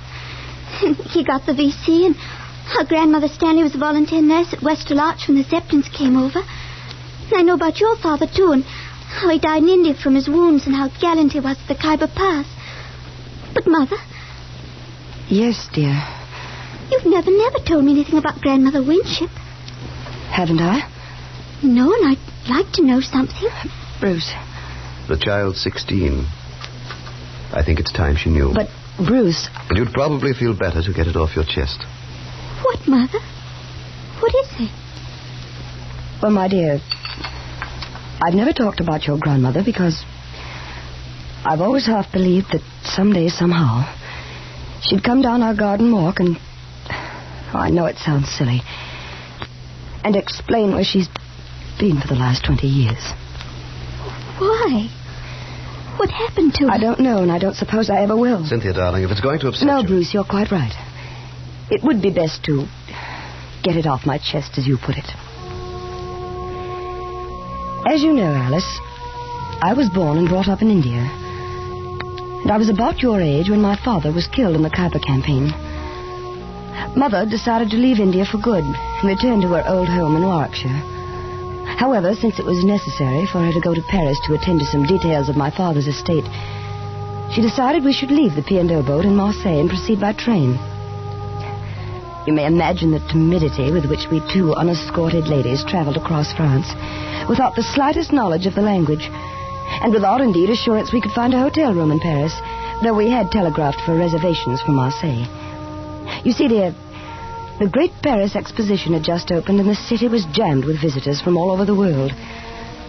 You may imagine our relief when we arrived at the Grand Hotel Universel and heard the clerk speak in quite understandable English. Mademoiselle Winship, welcome, welcome. You will please to sign the register here. You have our reservation. Oh, indeed, yes. Oh, most fortunate, madame, that you telegraphed. I reserved for you the last room in the house. Oh, I'm so relieved. Here, Cynthia. You may as well learn now to sign a register for yourself. Oh, yes, Mama. Where do I write? There, in that line. Oh, yes, I see. Voila. You are fatigué from your journey, no? I shall have the boy show you to your rooms at once. Chasseur? Chasseur! Oui, monsieur. L'appartement 342 pour madame et mademoiselle Winship, tout de suite. Bien, monsieur. This is your baggage, madame? Yes, these 6. Là, voilà le bagage. Il y a 6 pièces. Entendu. You'd best carry the little one with the medicine in it. Yes, Mama. Permettez-moi, mademoiselle. Thank you. I'll take that one. The little red one? Très bien. This way, ladies. Keep your eye on that porter, Cynthia. I don't trust this Frenchman. Oh, Mama. I don't think he'll make off with our things. Oh, here's the lift. 3e étage. 3e. Oh, I do wish we could have gone straight on to Southampton. But you'd only have had to come back across the channel to see the solicitor, Mama. We really saved time this way. I suppose I wish we hadn't come to Paris at all. Such a sinister place. Oh, Mama. Voilà, le 3e. This way, ladies, to the right. Attendez. C'est bien. 338, 343, 340... Oh, voilà. Entrez, ladies. Thank you. Oh, what a lovely big room. And look, Mama. French windows. Oh, and the park out there, and that square with the statues. The ladies desire. No, thank you. Yeah. Merci. Oh, thank you, those ladies. beautiful, beautiful bridges. Oh, Mama, it's like something out of a book. Yes, my dear. That's the trouble with Paris. It's so attractive. But underneath it's evil. Oh, and Mama, the furniture, the gilt clock, and this lovely marble-top table. Oh, Mama, everything is so French. I'll be very glad to be on my way to where everything's English by this time tomorrow. Now, come away from that window and help me get into something comfortable. There's a dear. Yes, Mama, of course. I don't know when I've been so tired. I just can't seem to catch my... Mama. Mama, what's the matter? Mama, speak to me. Oh, here, I'll get you up into bed. There. Now let me loosen your corset. Here, Mama, here are the smelling salts. Breathe deeply, darling. Mama. The telephone. I've got to get a doctor. À votre service? Hello, operator. Will you please send a doctor up to room number... let me see. Number 342. Pardon? Qu'est-ce que mademoiselle désire? Will you please send a doctor to room number 342? Je ne comprends pas. Qu'est-ce que mademoiselle désire? A doctor, please. Ah, oui, un docteur. Oui, mademoiselle, tout de suite. While I waited for the doctor, I did everything I could think of to bring my mother back to consciousness. I massaged her fingers and toes. I put wet cloths on her forehead. I waved the smelling salts under her nose. But she lay silent and white and unmoving, like one dead. Only the quick, shallow movement of her breast assured me she was not. And all the time another anxiety possessed me. What if this doctor could not speak English? How should I tell him the circumstances of Mother's unexpected fainting? How should I understand his instructions for treatment? I'm sure it was not long, although it seemed like an eternity before he arrived, accompanied by the manager of the hotel. And to my great relief, they both spoke English. The doctor felt Mother's pulse, took her temperature, and did the usual things that doctors do. And then he turned to the tail-coated hotel manager. La jeune femme parle-t-elle français? Pas un mot. Vous en êtes sûr? Tout à fait. Alors, je peux parler à mon aise. Monsieur, ceci, c'est une affaire très sérieuse. N'ayez pas l'air alarmé lorsque je vous mets au courant. Cette femme est atteinte de la peste. La peste? Elle n'a qu'une heure à vivre. Je n'ai pas besoin de vous dire que si ceci se connaît, votre hôtel perdra tous ses clients. Et mon Dieu, pas seulement l'hôtel. While they talked in this language I couldn't understand, I looked from one face to the other, trying to read from their expressions how serious my mother's illness was. But they were as casual as though they were ordering dinner. And finally I could stand it no longer. Oh, you must tell me. What is the matter with her? Mademoiselle, your mother is ill, yes. Seriously ill. It is a collapse, due perhaps to the strain of traveling. However, a week or two of absolute rest will work wonders. A week or two? Well, we were to go on to England tomorrow. That would be out of the question, mademoiselle. She cannot be moved for at least several days. Right now, she must have complete rest. The next 24 hours will be critical. Oh, Mama. Poor Mama. No, mademoiselle, you must not break down, too. I need your help. Yes, doctor. Immediately, I need some medicine. Will you fetch it for me? Why, I must not leave your mother for a moment during these critical hours. Here, I will write down this address and a little message to my wife. Your wife? Yes. I have the medicine already prepared at home. It will be faster to go there for it than to a pharmacy. There are very few chemists who have the ingredient. But couldn't you telephone? Hélas, I have no telephone. Well, a messenger, perhaps. Mademoiselle does not know Paris en fête. With the exposition opening, nowhere can you find a reliable messenger. They are all selling souvenirs. But... Oh, no, mademoiselle. You will accomplish the errand more rapidly yourself. Here is the address. 24 bis Rue Val-de-Grâce. And here is the message to give to my wife. But I don't know Paris at all. I'm a total stranger here. I am sure the manager here will give the necessary instructions to the cabby. Indeed, I will.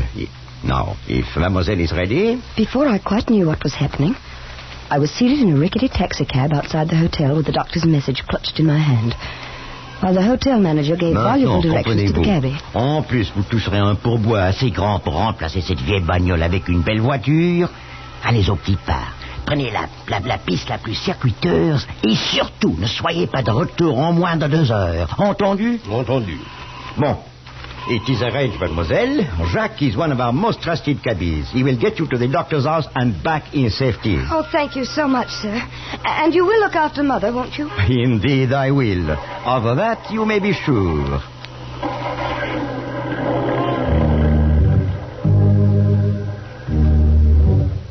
When we left the hotel, we crossed a huge square with statues around it and turned into a wide avenue which led up a gentle incline, at the top of which was a huge arch.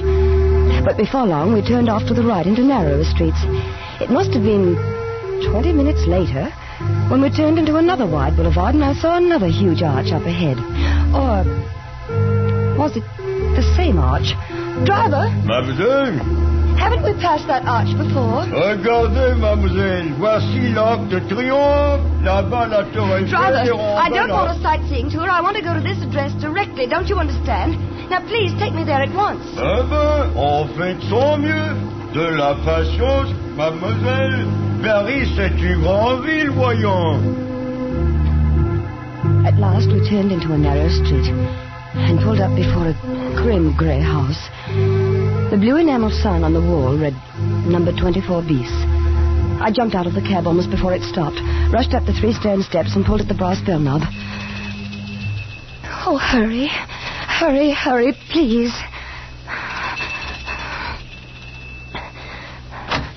Oui? Oh, the doctor sent me for some medicine. Here, read this, please. Retenez cette jeune femme aussi longtemps possible. C'est de la plus grande importance pour l'avenir de Paris et même de la France. Oh, entrez, mademoiselle. Thank you. Quand vous ne pouvez plus la faire attendre, donnez-lui une bouteille de pastilles. The doctor's wife stood there reading and rereading the note as though she didn't understand it. And until I thought I would scream. Please hurry. Get me the medicine. It's my mother. She may be dying. I must get back to her. Please hurry. Asseyez-vous. She pointed to a chair. Attendez. And slowly walked down the hall and closed the door behind her. I waited and waited. And I wondered. I wondered about the time the taxi had taken to get here. About that arch that looked so familiar. And I was torn by the 100 nameless anxieties that torture you when your nearest and dearest is ill. And then I heard something that froze my blood. A telephone. A telephone clearly ringing somewhere in the house. But the doctor had said he had no telephone. That was the reason I must come all this way for the medicine. Oh, no, it couldn't be in this house. It must be next door or across the street. Of course, that's where the sound was coming from. Allô? But no. Qui parle? Oui. It was the voice of the doctor's wife answering the phone. Oh, no. No, what monstrous plot was this? I felt my scalp crawl with terror.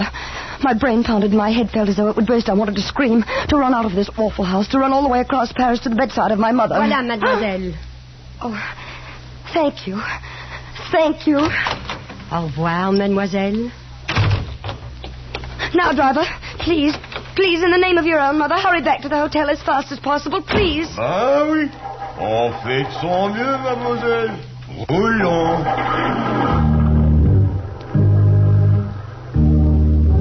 But my pleading was of no use. Either it was misunderstood or ignored. We crawled across Paris, just as slowly as we had come. And I was certain I saw that same white arch 3 times. But at last we crossed the great square with the statues. And I knew we were close to the hotel. Oh, please, please, hurry. Zut, on fait de son mieux, mademoiselle, voyons. Just beyond the great square, we turned up a narrow street which shortly entered a wide circle, in the middle of which was a tall, slender monument. The driver swung around the monument and pulled up before the entrance of the hotel, reached back and opened the door. Voilà, mademoiselle. I jumped out of the cab. And then I saw the sign over the entrance. It said, Hotel Ritz. Driver?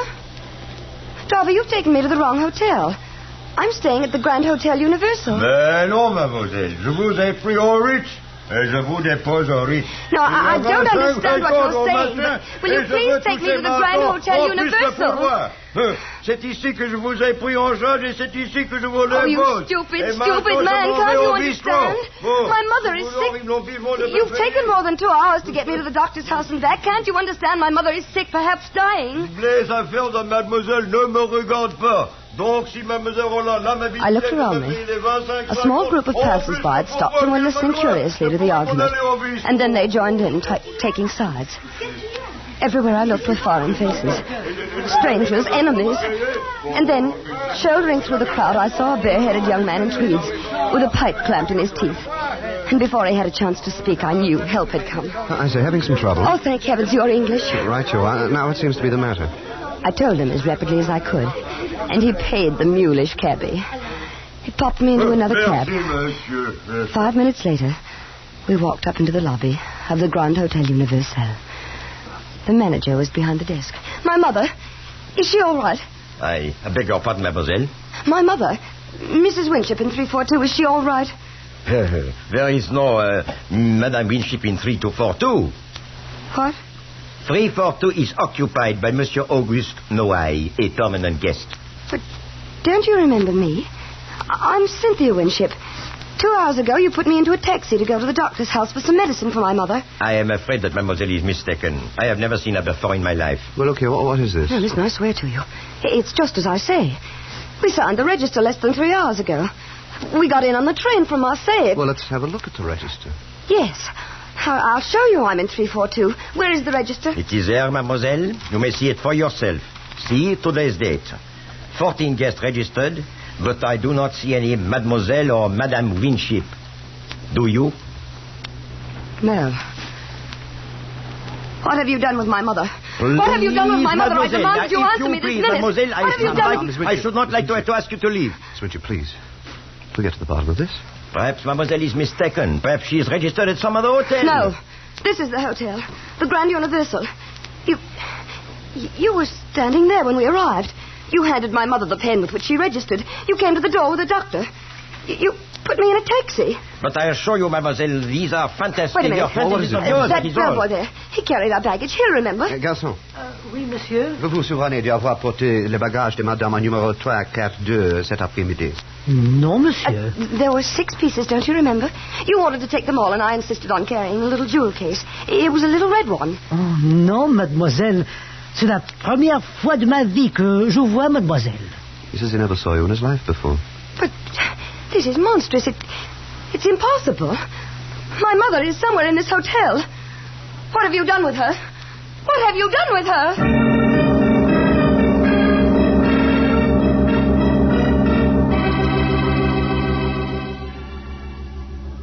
Feeling better now, Miss Winship?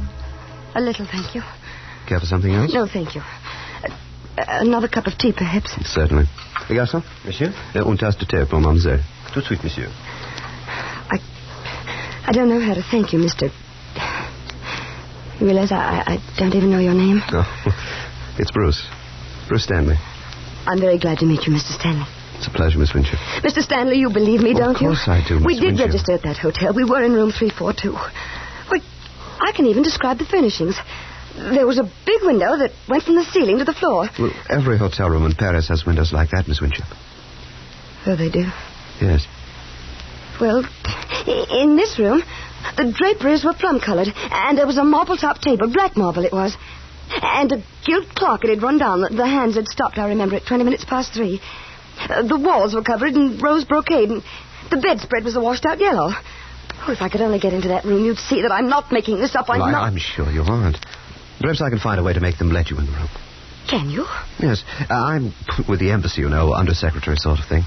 I believe the British Empire has enough influence to change the mind of an obstinate Paris innkeeper. Well, then let's do it. Right away. Well, I'm afraid the might of Britain can't move that fast. It's past dinner time. But tomorrow we shall see. Tomorrow? But I must get into that room tonight. I have no money. Nowhere to sleep. Well, we can do nothing with the people at the hotel. You saw that. We'll just have to be patient until tomorrow. I'm sure I can find a room for you tonight in a pension near the embassy. You're so very kind. How can I ever thank you, Mr. Stanley? Well, you might begin by calling me Bruce. Thank you, Bruce. Thank you, Cynthia. Oh. What is it? I just thought of something. The doctor. The doctor? Yes, the one the hotel manager brought in to look after Mother. I still have his address somewhere here in my purse. Yes, here it is. Now, we must go there immediately. He can tell us about Mother. Let me see. 24 bis Rue Val de Gras. Well, that's not far. Just off Boulevard Raspail near the Luxembourg. Well, how long would it take to get there by taxi? Oh, about 10 minutes. But it took over an hour this afternoon.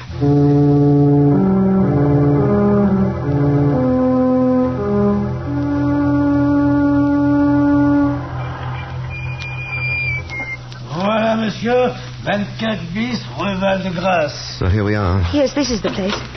Attendez, mon vieux. Très bien, monsieur. The house is dark. Well, it's quite late. Well, I don't care. We've got to find out tonight.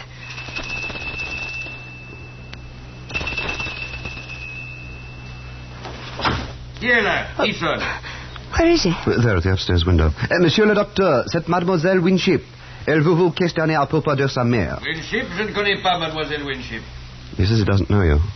But he must. He must. Doctor, don't you remember this afternoon? You sent me here to your house for medicine for my mother. Je ne comprends pas l'anglais. He says he doesn't understand English. Oh, the liar. The dreadful liar. He does. He speaks perfect English. Et vous, jeune homme, je vous conseille de ne pas déranger le repos des gens comme il faut et de vous en aller avant que je n'appelle la police. I'm sorry, Cynthia. Oh, Bruce. What am I going to do? What am I going to do?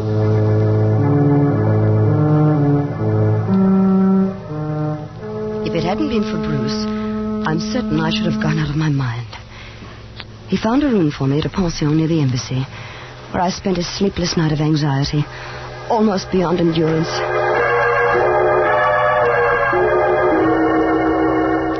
Bruce called for me at 10:30 the next morning and took me back to the hotel. To my surprise, the attitude of the manager had changed completely. But of course, mademoiselle may inspect room 342. We are only too glad to convince mademoiselle that her mother is not and never was in the Grand Hotel Universel. Why, I personally will escort you to the room. This way, please, to the ascenseur. Oh, Bruce, that terrible man. That horrible, horrible... Cynthia, don't let him upset you. Monsieur? Au troisième. Troisième, monsieur. Now, remember what I told you last night, Bruce. You'll see. Plum-colored draperies, black marble-top table, rose walls, and a gilt clock with hands stopped at 3. You'll see. Yes, Cynthia. Voilà, le troisième. This way, please. It was room 342 that you wished to see, mademoiselle? Yes, that's right. Third door to the right. Parfait.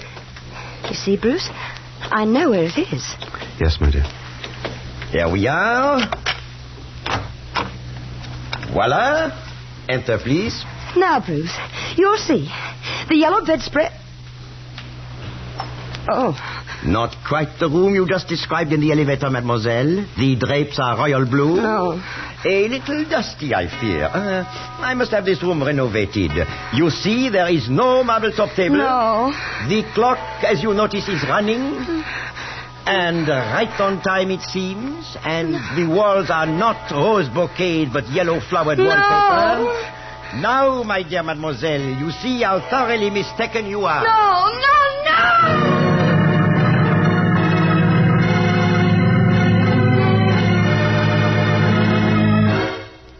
They had tried to make me think I was mad. They succeeded. I remembered nothing until I awoke in my aunt's house in England 2 weeks later, thanks to Bruce, who never left my side during those terrible days when my sanity hung in the balance. Well, that's the story, Alice. And that's why I've never been able to talk about your grandmother Winship. Oh, Mother, how horrible. Because all these years I've clung to the foolish hope that somehow she'd come back and tell us herself what happened. You poor dear. You may as well dispel that hope forever, Cynthia. What? Since you at last brought yourself to discuss your mother's disappearance, I think it's time you knew the true fact. Bruce. Your mother died 20 minutes after you left the hotel on that fool's errand for the doctor. Oh, no. She died of the bubonic plague. She had caught it in India before she sailed. The doctor recognized the symptoms the moment he examined her. He told the hotel manager in French in your presence. They agreed that the matter must be kept completely secret. If the news leaked out that there was a case of plague in Paris, the city would have been emptied of visitors, and the exposition would have been a failure. Oh, Bruce. The conspiracy of silence began in the hotel. The bellboy was paid to claim he never saw you. The taxi driver was paid well to take you to the doctor's house by the most roundabout route. The note to the doctor's wife advised her to detain you as long as she could. The taxi driver added his own imaginative touch by returning you to the Ritz instead of the Universal. I shudder to think what might have happened if I hadn't come through the Place Vendôme just then. But you didn't know? Not then. When did you find out? Next morning.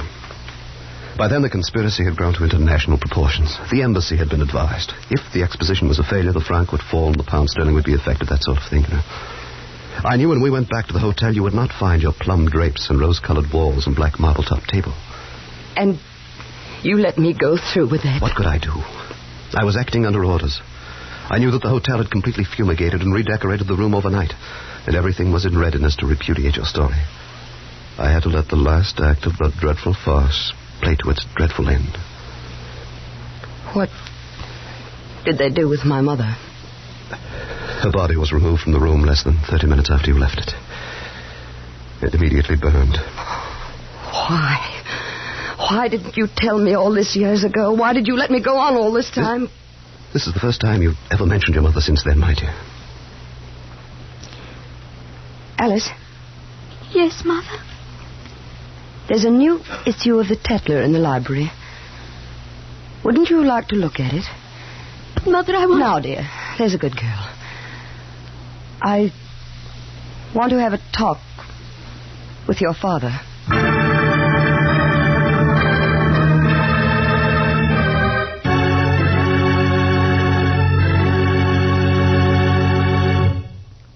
Escape, produced by William N. Robeson and directed by Norman MacDonald, has brought you The Vanishing Lady by Alexander Woollcott, freely adapted for radio by Mr. Robeson.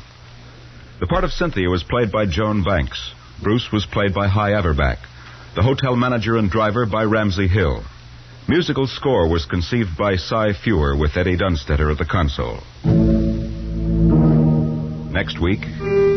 You are deathly afraid of snakes. And between you and a fortune, between you and escape, you're on the white jaws of a deadly cottonmouth.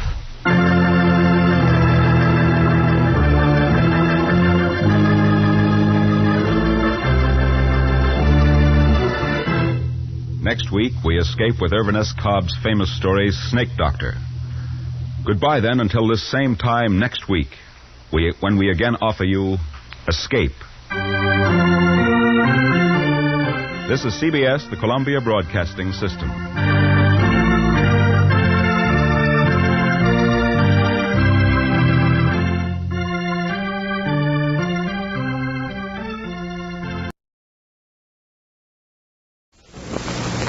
Ladies and gentlemen, the Granite Furniture Company with stores in Sugar House, Murray, and Provo presents... The Hall of Fantasy.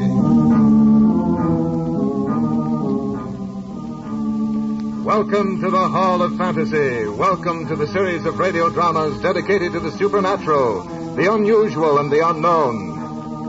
Come with me, my friends. We shall descend to the world of the unknown and forbidden, down to the depths where the veil of time is lifted and the supernatural reigns as king. Come with me and listen to the tale of Man-Size in Marble.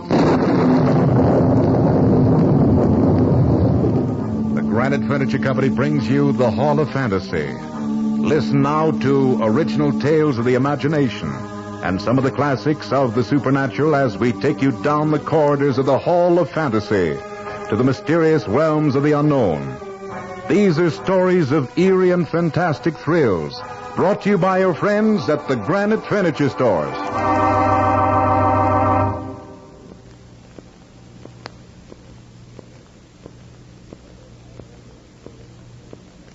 And now for tonight's story, a radio adaptation by Bob Olson of E. Nesbitt's story, Man-Size in Marble.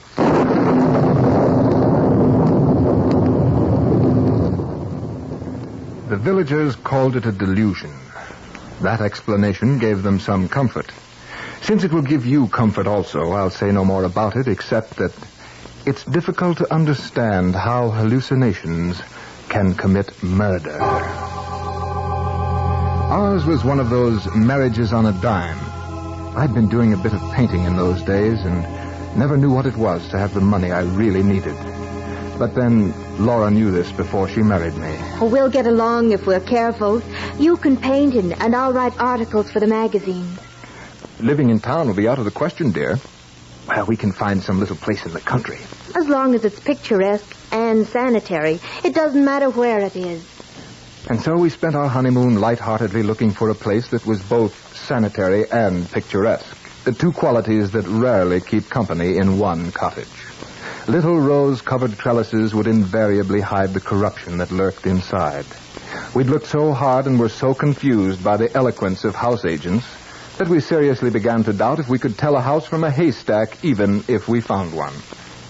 But when we came out to the little village of Brenzett and thence 2 miles out to see the famous little church, our search was ended. For there, just 2 fields away, was the cottage.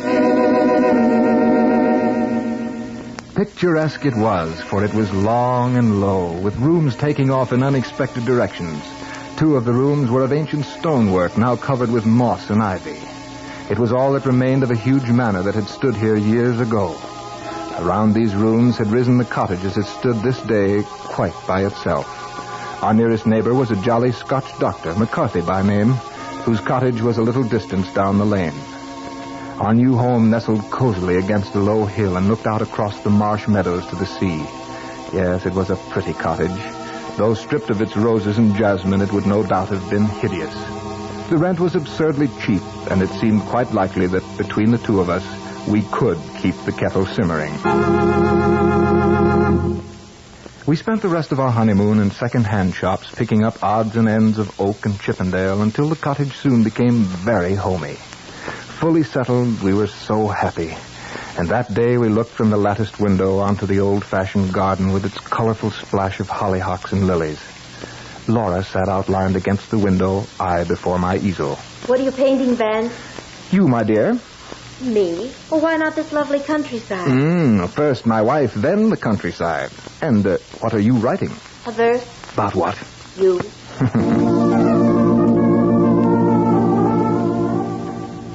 It was a gay life, the sort that only the quite humble or the very rich could enjoy. Our fortune was added to when we found Mrs. Dorman, a tall peasant woman with a good face and figure to keep house for us. Laura was delighted with her, for Mrs. Dorman was full of stories of the past, stories of the smugglers and highwaymen who dominated this part of England, cutting purses and throats with equal zest. Better still were her stories about the things that walked and the sights that one met of a starry night. They gave Laura a good deal of material for her articles. Old wives' tales, I called them. 3 months passed quickly. We hadn't had a single quarrel. That's why it startled me when on the return from a visit to Dr. McCarthy, Laura, who had always been so happy, rushed to my arms and buried her dark little head on my shoulder and wept. Laura, what is it? It's Mrs. Dorman. Well, what about Mrs. Dorman? She's leaving us. Leaving us? Well, what on earth for? She says that she must leave before the end of the month. She says that her niece is ill, but I don't believe her because, well, her niece has always been ill. She acted so queerly. Well, don't cry, Laura. You know, it's a terrible shock to see you cry. I might cry a bit myself just watching you, and you'd never respect me again. Oh, but it's serious. Those people in the village are so sheepy, and, well, if Mrs. Dorman leaves us without any explanation, no one will come and take her place. I just know it. Well, then we'll share the housework. But we'll have no time to earn what we need, and we've been doing so nicely now. We'll have to work all day and rest only when the kettle's boiling. Oh, you exaggerate, Laura. We'll have less time, but there'll still be time. However, when Mrs. Dorman comes back, I'll have a talk with her. We'll come to some sort of terms. Tell you what, let's take a walk up to the old church. The church was large and lonely, and we enjoyed the stroll in the moonlight. The path that went through a wood and along the crest of a little hill was called the Bier Path, for the dead had been carried along this path to be buried. The churchyard was enclosed by a low wall and ceilinged by several large elms whose branches stretched out as if in benediction over the dead. We entered the old church from a long, low porch and through a heavy oak door studded with iron. Inside, the arches rose up into the darkness. We strolled up to the chancel where the fine-colored glass windows let in faint hues of filtered moonlight. It gave everything a substance of shadow, even the gray marble figures of the two knights who lay there in full plate armor with hands upheld in everlasting prayer. You know, it's a funny thing. If there is any light in this church at all, it seems to shine on these figures. Who are they? No one knows. The peasants say they were marauders, bandits, that they were the scourge of their day. Does it give you kind of a strange feeling to know they used to live where we live now? I hadn't thought much about it. Has Mrs. Dorman told you the story? She doesn't know about it. She said the house was struck by a bolt of lightning. I heard it was the vengeance of heaven against their foul deeds. Funny how a pair like that would be given such an honored place in this little church. Well, the gold was good, no matter where it came from. Their heirs probably bought the honor. Those marble statues certainly aren't flattering. Yeah. From the looks on the faces, even in marble, I doubt their conversion to Christianity. The church looked very weird as the shadows cast eerie forms about. We looked again at the sleeping warriors, and a feeling of awe came over us. Outside, we sat on the ancient stone seats, gazing out across the moon-misted meadows. A sense of quiet and peacefulness came over us. At such times, troubles don't exist. Well, feel better than you did, dear? Yes, Van. Oh, let's never leave this place. It's lovely. Ah, yes. Wasn't it silly to get all worked up over Mrs. Dorman? It's still a terrible nuisance. Granted, but if scrubbing and blacking boots is the worst of our lot, we'll manage quite well even without Mrs. Dorman. Of course we will.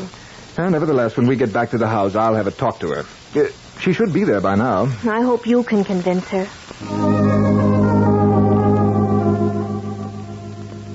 Mrs. Dorman, what's this I hear about your leaving? Well, I'd like to leave before the end of the month, sir. Well, aren't you happy here? Maybe you'd like a raise in your wages. It's not that, sir. You and your lady have been most kind. Well, then, suppose we work it out so that you can stay. No, Mr. Langen, I'd rather leave. My niece is ill. Yes, I know, but she's been ill all along. Would you consider staying on for another month? No, sir. I want to leave before Thursday. But this is Monday, woman. That's rather short notice. I'll tell you what, stay on until next week. Maybe I can come back next week. But why must you go this week? Well, speak up. It's this house, sir. This house? Well, what about it? They say that strange deeds was done here in olden times. In olden times? Oh, but this is now. What deeds do you mean? Well, don't worry, Mrs. Dorman. I'm not going to laugh at you. Well, sir, have you seen them two shapes beside the altar in the church? You mean the effigies of the knights in armor? I mean them two bodies drawn out man-size in marble. A very graphic description, Mrs. Dorman, but what about the knights? In the village, they say that on All Saints' Eve, those bodies come to life. Those marble statues? They say that they rise up from their slabs and walks down the aisle in their marble. Then when the church clock strikes 11, they come out into the night and walks over the gride. But how do you suppose When the night has been wet, there was the marks of their feet along the beer path. Well, where do they go? Back to their home. Their home? But their home was... in this house. Well, did anyone ever see this happen? I ain't saying. All I know is what I know. Who was living here last year? No one, sir. The lady who owned the house spent the summer here, but she always went up to London a good month before the night. And so you think you must go? Yes, sir. My niece is ill. Oh, your niece. Oh, very well, Mrs. Dorman. Go if you think you must. But don't say anything about this to Mrs. Langham. Must you go, Mrs. Dorman? Yes, ma'am. This is Thursday. I can't stay no longer. It's going to put quite a load on us. Don't try to do too much, Mrs. Langham. If there's anything I can do next week, well, I won't mind in the least. Thank you. Oh, but we'll try to manage.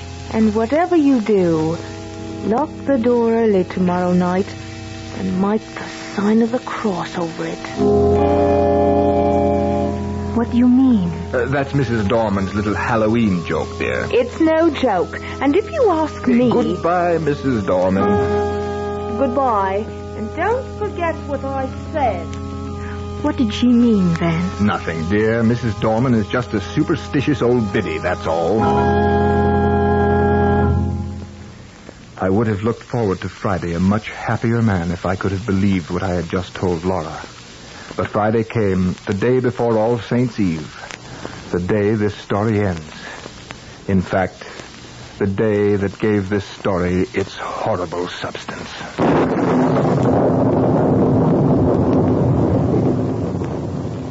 You are listening to Man Size in Marble in tonight's journey down the corridors of the Hall of Fantasy, brought to you by your friends at the Granite Furniture Company with stores in Sugar House, Murray, and Provo. And now back to tonight's story, Bob Olson's adaptation of Man Size in Marble. I arose early that morning and had already built a rather smoky success of a fire when Laura came down as bright as the bright morning itself. We had breakfast and went after the housework. When the brushes and pails were silent at last, we set up and pails were silent at last, we set up and pails were silent at last, and spent one of the merriest days since our wedding. That afternoon we took a long walk, completely happy, and Laura sweeter than ever. I decided that housework was good for her. We watched the deep flame of sunset as it slowly faded to a dull gray, and then walked back to the cottage hand in hand without a word. Once inside, we sat in the parlor and seemed to settle into a deep silence. I thought it was a happy silence, and what I asked Laura had no particular significance at the time. You seem sad, Laura. I was surprised at her answer. Yes, I don't think I feel quite well. I've had the shivers, and it isn't cold, is it? No, unless it's one of those nasty mists that creep up from the marsh. There is no mist, dear. Doesn't seem to be at that. No mist. In that case, darling, you're not entitled to a chill. Sorry. Vance. Do you ever have a presentiment of evil? Don't believe in them. I do. When my father died, he was away in North Scotland. But the night he died, I knew it. Oh, forgive me, Vance. Come and light up the candles on the piano, and we'll play one of our duets.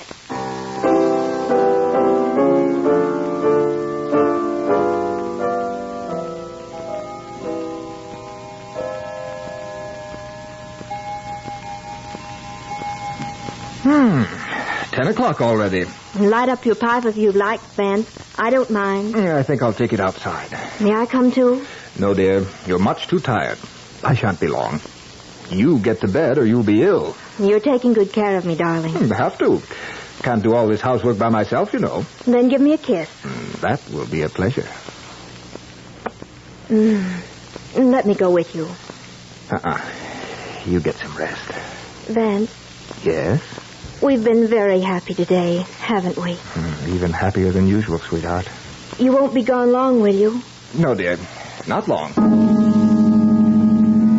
I stepped out, leaving the door unlatched, for I expected to be back shortly. The night was magnificent. Huge masses of cloud, dark and heavy, seemed to clasp hands and reach from horizon to horizon. Through this flowing stream of clouds moved the moon, like a dolphin diving in and out of an endless succession of waves. The treetops swayed like a metronome to the gentle swing of the clouds. There was the mystic glow on the earth that comes from the blend of dew and moonlight. I drank in the serene beauty of the night. There wasn't a hint of emotion about. Not even a leaf stirred. The wind was high up, busy herding the clouds. Across the meadow, I saw the church tower standing out black against the sky. I suddenly thought of the 3 happy months I'd known here with Laura. And just then, the church sounded its bell.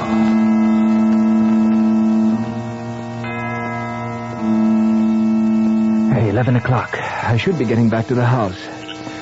But first, I think I'll visit the church. I felt so happy and so very thankful. I wanted to take my gratitude to the old chapel that had heard the sorrows and the joys of its people for so many countless years. On my way, I passed our cottage and looked in the window where I saw Laura's dark little head silhouetted against the pale blue wall. She was very still. I decided not to disturb her. I turned down Beer Path. It was such a peaceful night that at first I was conscious of nothing. And then, suddenly, I became aware of a rustling sound that broke the stillness ever so gently. I stopped to listen. The sound stopped, too. I took another step and listened. The step seemed to echo my own. Well, if that's a poacher, he's a fool not to step more lightly. I left the Beer Path and took to the woods.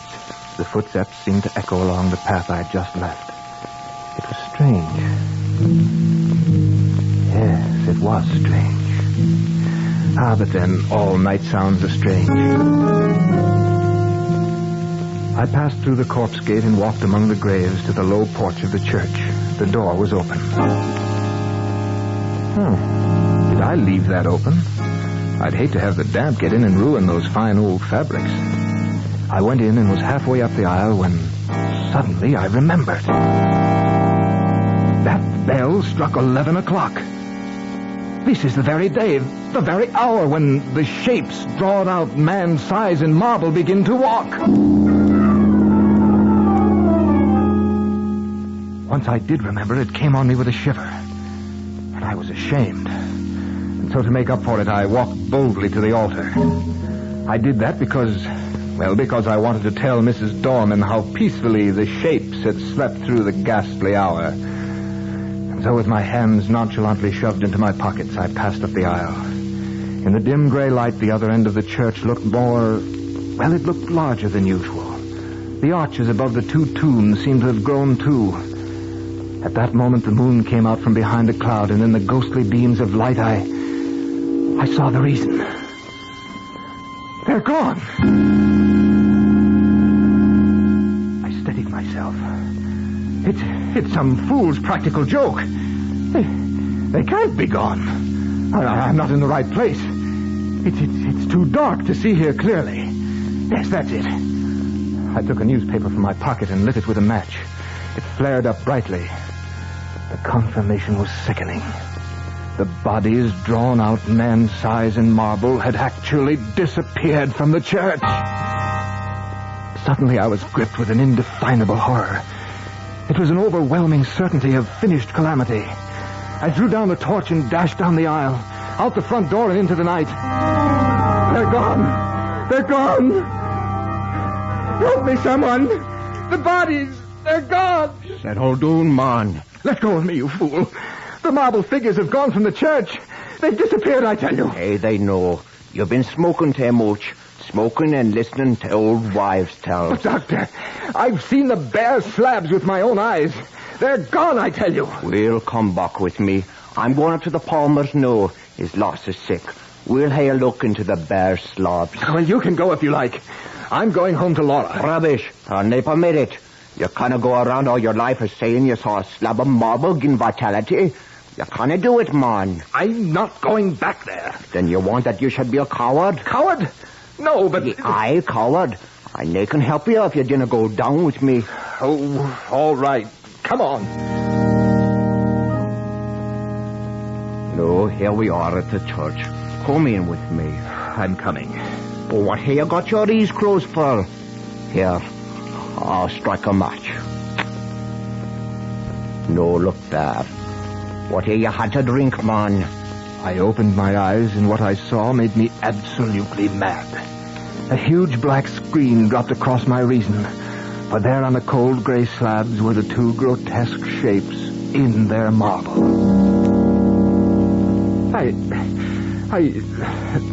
Dr. McCarthy, I simply don't know what to say. It must have been the light, or maybe I have been working too hard.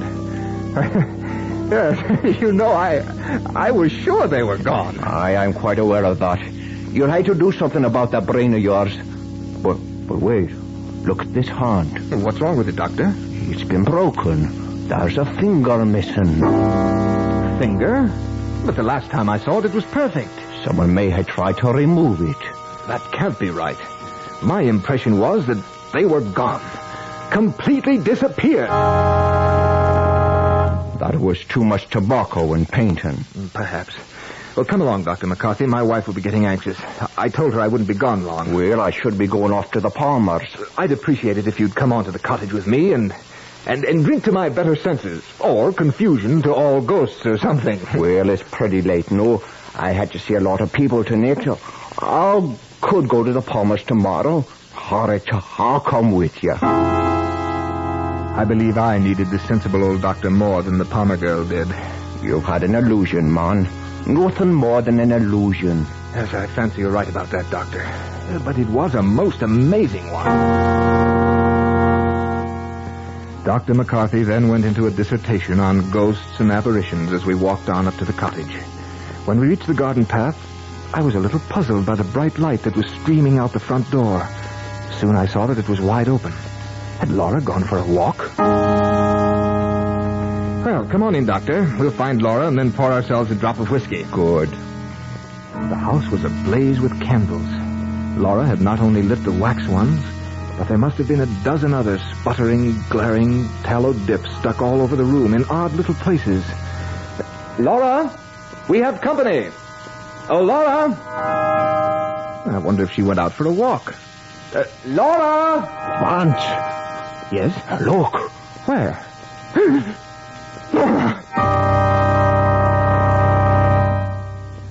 There in the little recess of the window I saw her.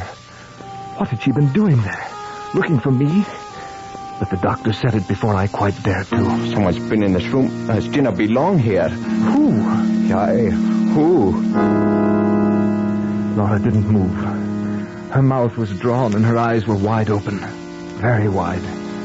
She looked as if she'd heard a footstep behind her and turned to meet... what? I passed my hands over her eyes. They saw nothing. What had they seen last? The doctor moved toward her, but I pushed him aside as if I were afraid of what he'd say. And then I took her in my arms. Laura, darling. I've got you now.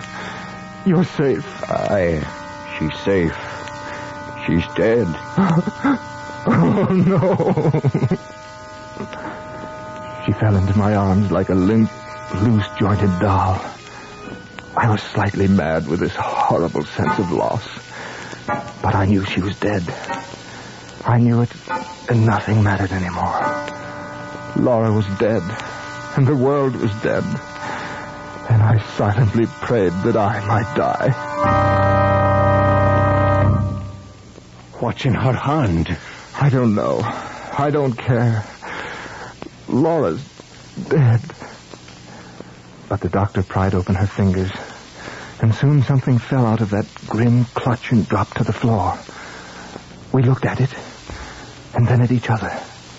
For what we saw was no hallucination. It seemed to fairly shriek its defiance to reason. For there on the floor was a gray marble finger.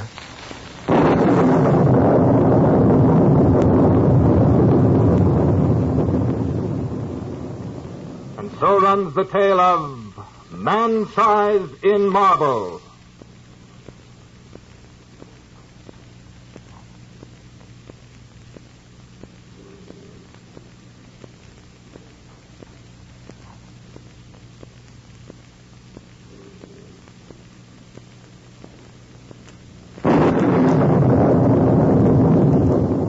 Remember to join us next week at the same time for another journey down the corridors of the Hall of Fantasy.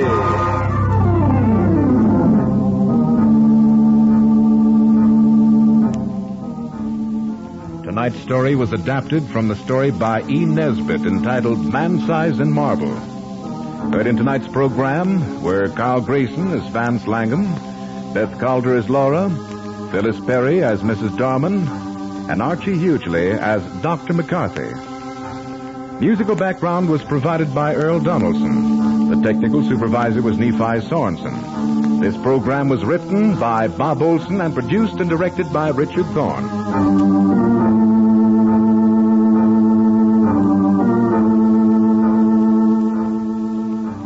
Remember, be with us again next Sunday night on call at 8:30 p.m. when the Granite Furniture Stores in Sugar House, Murray, and Provo will take you on another journey down the corridors of the Hall of Fantasy.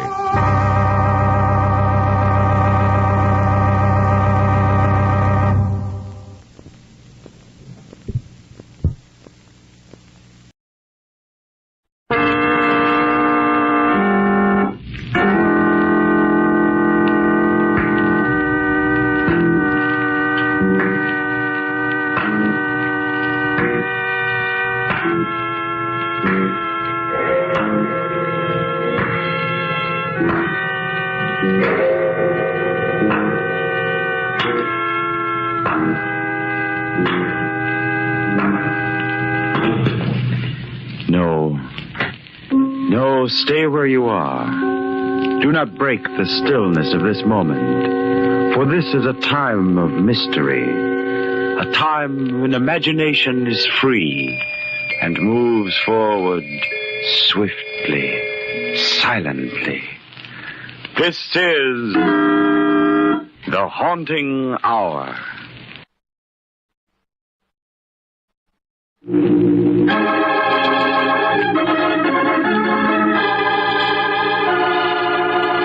Unidentified body.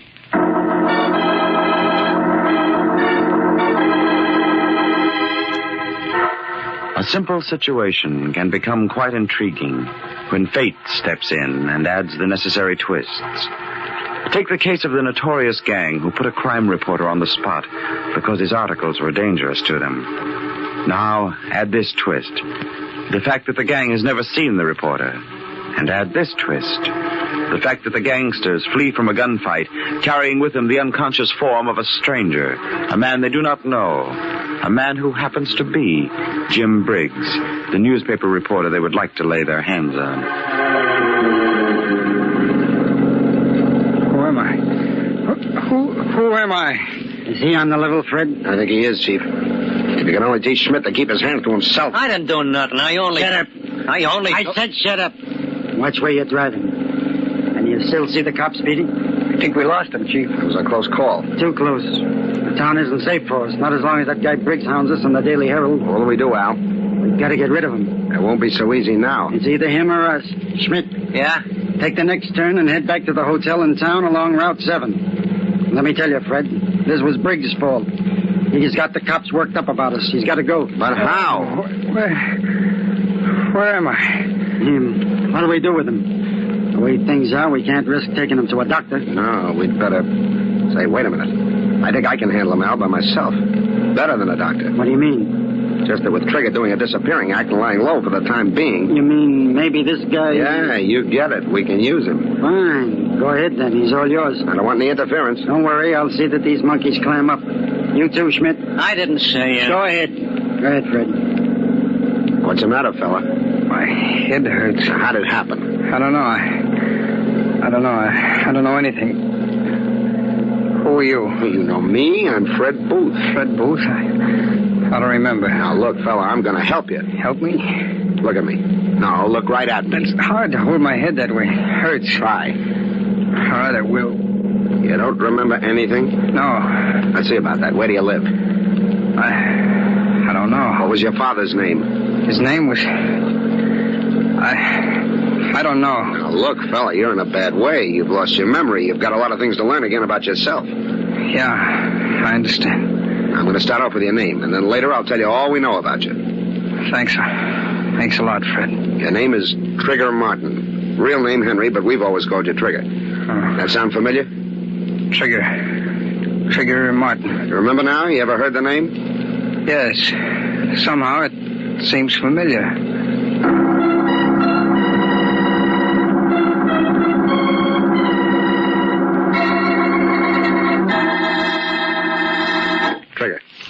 Trigger, wake up. How are you? How's your head? Oh, it's better, Fred. You've been sleeping since we got here about 3 hours ago. Here? Where's here? Oh, I remember the hotel. That's right, the Crescent Hotel. The Crescent Hotel. What else do you remember? Well, everything that you told me. Anything else come back to you? No. Are you sure? Yeah, that's all. Now, what did I teach you? My name is Trigger Martin. You're Fred Booth. Go on. Chief is Hal Drake. Guy who was driving was George Schmidt. Now, how about the little fella? He's called Petey. Fred. Yes, Trigger. What do we do? We? Yeah, I mean, you're the brains, aren't you? Well, yes, I'm the guy who figures things out for Al. And Schmidt? Well, Schmidt's good at safe cracking and some of the heavy work. Petey used to be a dip, a pickpocket. He's got light fingers. Nervous, but good to have around sometimes. Oh, what about me? The rest of us have pulled some pretty rough stuff, Trigger, but we've all kept our hands clean of your line. What is my line? It's murder, Trigger. Murder.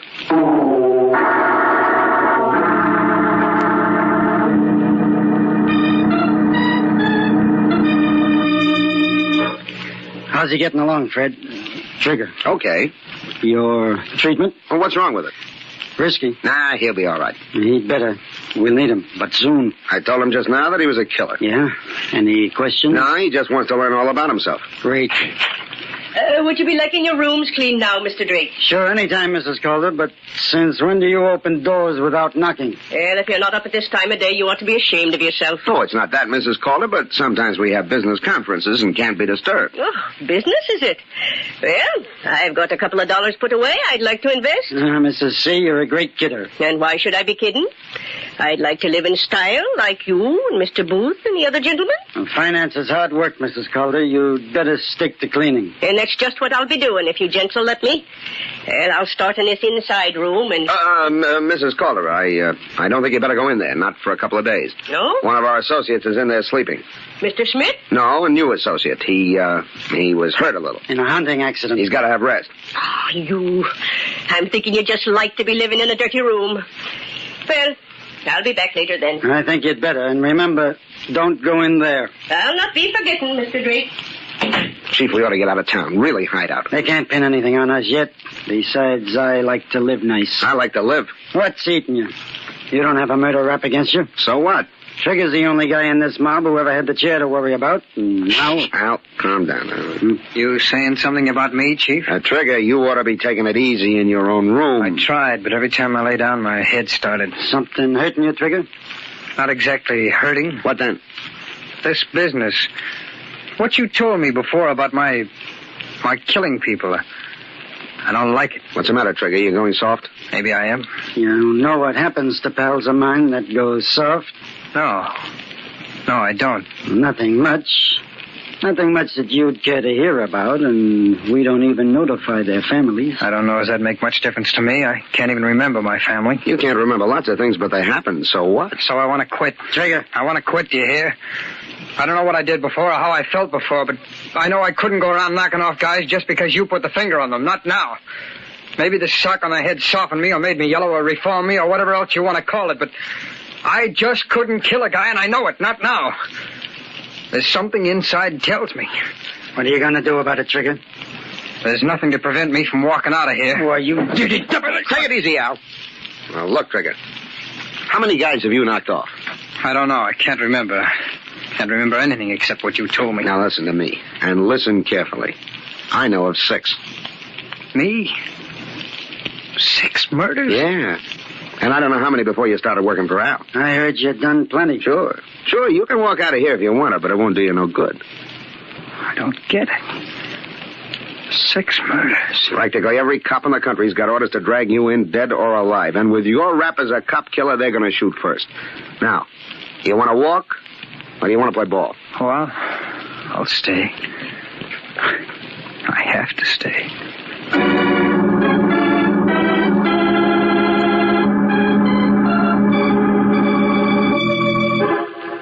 Petey, will you stop jumping from one chair to another? I can't help it, Trigger. It makes me nervous to stay in one place. Well, then get out of here. I can't. Not with you sick like that. You're not doing me any good. Why don't you get out? Hi, Chief. Well, Trigger, I see you've quieted down. Not so independent like you were a couple of hours ago. Well, I'm okay now, I suppose. Petey, you can take a few minutes off. I'll stay with Trigger. Thanks, Chief. Now, are you going to work for me, or do you want to be plugged by a cop? I said I was staying. Make sure you mean it. I've got a little job for you. Oh? Who is it? There's a little squirt of a reporter on the Daily Herald in this town, and he's out to cause trouble. What's he done? Shut his mouth off about me. Every day for the last week in his paper. He knows too much. What's his name? Jim Briggs. Where can I contact him? I don't know where he lives or what he looks like. Hogan, my outside man, is trying to get some dope on him before you go to work. Right. Okay. See you later. Pete. Yeah, Chief. Fred, Schmidt, and me are going out on some business. You stay and keep Trigger company. Sure, Chief. So long. So long. Pete, how long have I been working for Al? 2 years about. Why? It's funny me not remembering. Who'd I work for before? I don't know. You never told me. Do I have any friends, outside the mob? I don't know. You didn't talk much. How about family? I guess you got some. Where do they live? I don't know. Did you ever see me with a girl or anything? Why are you asking all these questions? Come on, Petey, tell me. I don't know nothing, I tell you. I don't understand, Petey. Can't you tell me anything about myself? Will you quit pestering me? Petey, did I ever serve time? Yeah, I think you did. What prison? Stop it, will you? Don't ask me no more questions. I only asked you what... I can't stand it. I just shut up.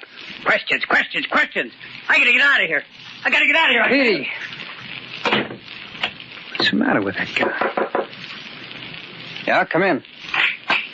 Excuse me, sir. You mind if I do a bit of dusting? No, not at all. Come on in. Mr. Drake told me not to disturb you, but the dirty room kind of gets you down when you have to stay in it, don't it? Yeah, it does. That's a nasty knock you've got on your head. It's nothing. I just bumped into a door. Oh? Well, if you'd like, I'll send Dr. Eisner up. He's the hotel doctor. Very good he is. No, it'll get better by itself. Just as you say, sir. Well, I'll be on my way now. Just a lick and a promise, but I'll do a thorough job tomorrow. Thanks. Oh, just pick up that piece of paper near the door, will you? This one? Yeah. You want it? Yes, please. Petey dropped it. I'll give it to him. Thanks. Yes, sir. Here. Goodbye. So long. Petey, tell Al everything's set for Trigger's burial. You supply body. Cogan. So they're going to get rid of me. Well, we'll see about that. Trigger. Hey, Trigger. Yeah? Did you happen to see me drop a little piece of paper? Piece of paper? Yeah. When I went outside. No, Petey. No, I didn't.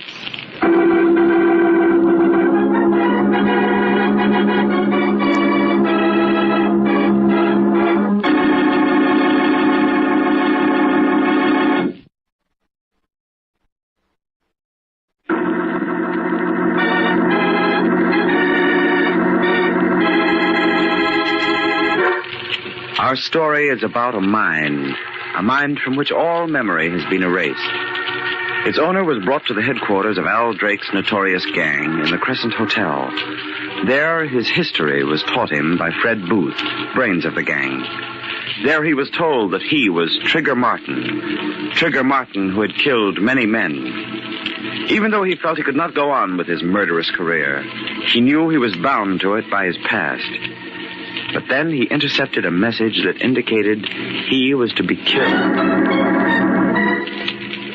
Everything's set for Trigger's burial.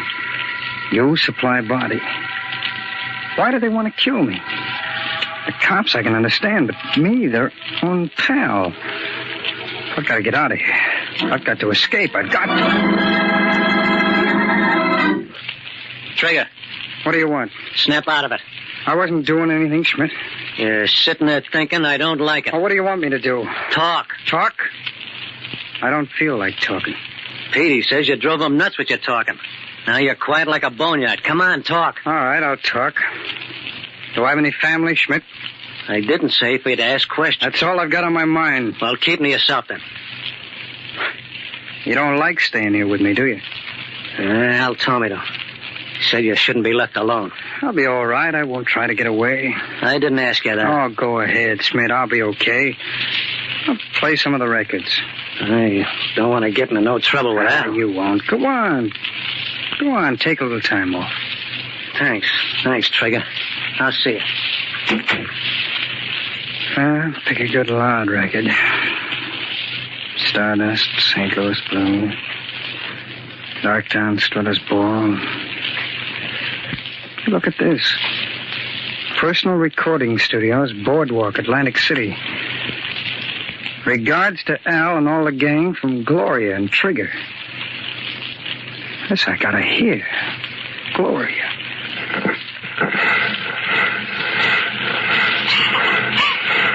We're having a great time here, and we just thought we'd send you like regards from the boardwalk. Come on, Trigger, say something. It won't hurt you, Say hello. Say anything.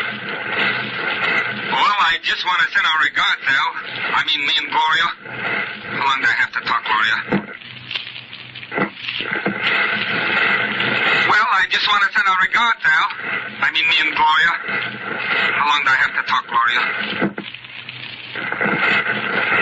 Say hello. Say anything. Well, I just want to send our regards, Al. I mean, me and Gloria. How long do I have to talk,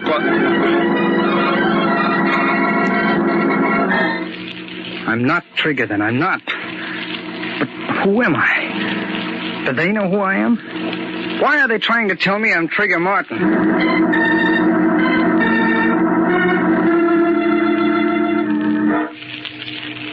He's asleep now, Chief. Petey's standing outside the door. Fred? Yeah? I don't like it. Why not? It's too smart. It won't work. Oh, what's worrying you? Someone's going to miss him. That means trouble. Maybe he don't know anybody in town. That chance. Get him out of here tomorrow. Kill him. Not me. I don't like murder. Look, Chief, the guy is sold completely on the idea that he's Trigger. Gives me the willies here. Trigger waiting to be buried, and this guy thinking he's him. Oh, stop acting like Petey. Look, the guy gets in our way when we're doing a job. Schmidt knocks him out with his clumsy mitts. We can't leave him around. None of us wants to bump him off unless we have to. Then I come to the rescue. We should have left him there. If I'd known he'd lost his memory then, I would have. But this way, he's going to bump off Briggs, and we'll be in the clear. It's a perfect setup. You hope. Sure it is. I'll figure it out for yourself. I don't know, Fred. I only wish I knew who he was.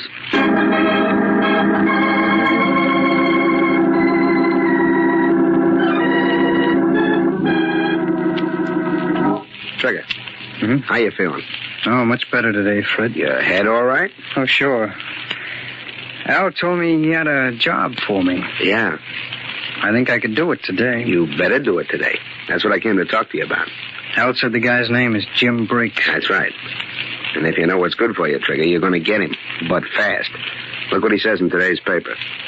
The most flagrant flouter of the law in this gang of hoodlums is a vicious gunman who goes by the name of Trigger Martin. Of all the members of this organized crime syndicate, he should be the easiest to convict, for it is rumored that he is responsible for at least 6 cold-blooded murders. How about some action, Mr. Police Commissioner? What do you think about that, Trigger? Let me see that. What do you want to say it for? I read you the part about you. I want to see it. Okay, here, punish yourself. The most flagrant flouter of the law in this gang of hoodlums is a vicious gunman by the name of Trigger Martin. And how do you like that? That guy's going to see that you burn unless he gets shut up. Hey, what's eating you? Fred, did I ever see this article before? No, you couldn't have. Just come out today. For a second, I thought... You got no time to think, Trigger. The only thing that'll do you any good now is to get a hold of that Briggs. Yeah. You're right, Fred. Briggs. He's my man.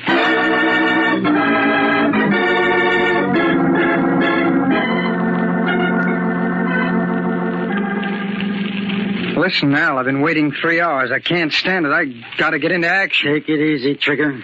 Let me track the guy down. That's Petey's job. Yeah, as soon as he's got the dope, I'll give the go sign. But, Al, I'm a dead duck if I don't nail Briggs, and soon. Yeah, you will be. But we can't afford to make any mistakes. That's what I've been telling him, Chief, but he got all worked up about those newspaper articles. Save it, Trigger, until... Well, that must be Petey. Open up, Schmidt. Okay, Fred. Well, Petey. Any luck? I just get a line on this guy, Briggs. Go ahead. Don't rush me, Chief. Makes me nervous. Come on. The Herald got him in from Chicago to do this job on us. He's new to town. That's why we don't know him. Yeah, I guess so. Where's he live? He's got his office set up and his room's in the same place. Sends his stuff to the Herald over the phone. Petey, where does he live? Gee, Chief, didn't I tell you? 41 McDougal Alley in the basement. One of them garden apartments. Did you get that, Trigger? Sure. 41 McDougal Alley in the basement. Okay, that's right. And here's your gun. Now get going.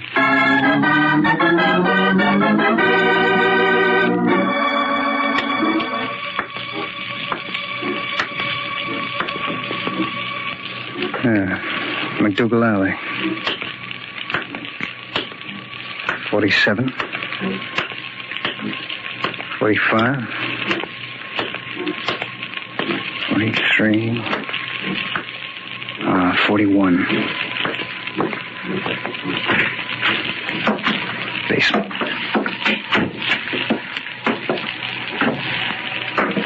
Careful. Maybe a trap. Don't forget they've been lying all along. Careful. Careful.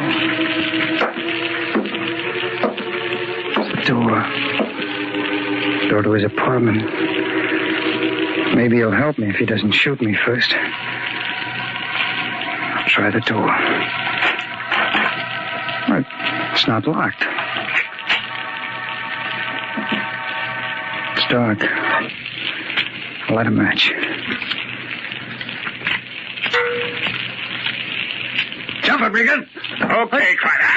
Let me go. No, you don't. Let me, Crider. Let go of me. Watch him, he's got a gun. I see. Good work. Right on the head. He's out. Well, that'll take care of him for a while. It was a close call. Closest I've had since I joined the force. Yeah, that gun ain't no toy. He's coming around. Better snap the cuffs on him. Right. Wonder what his angle is on the case. Question him. Hey, come on. Come on, snap out of it. Wake up, you. My head. Come on out of it. What? Say, who are you? What are you doing here? That's just what we were going to ask you. Well, this is my apartment. My name is Briggs, Jim Briggs. Jim Briggs disappeared 3 days ago. We're working on the case. If you're Jim Briggs, maybe you can tell us where you've been. Half the police force has been looking for Briggs. I don't know. I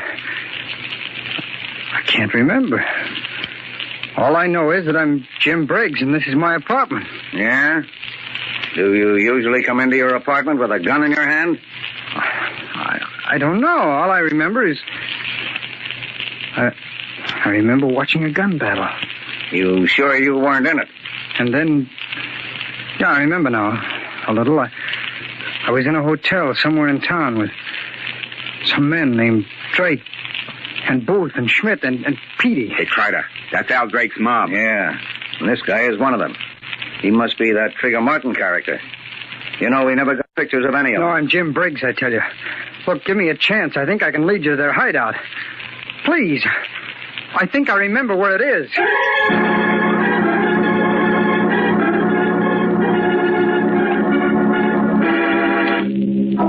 Okay, Fred, this was your idea. He'll come back, Al. I got that guy completely bamboozled. Now, listen, Chief. I don't want to stay here and be trapped. They'll get us. They'll get us for sure. Petey, shut up. What'd I tell you? He's back. Okay, open up, Schmidt. Well, Trigger, did you do it? You told me to kill him, didn't you? Stop the dramatics. Of course I told you. Well, I did it. I found the guy in his apartment.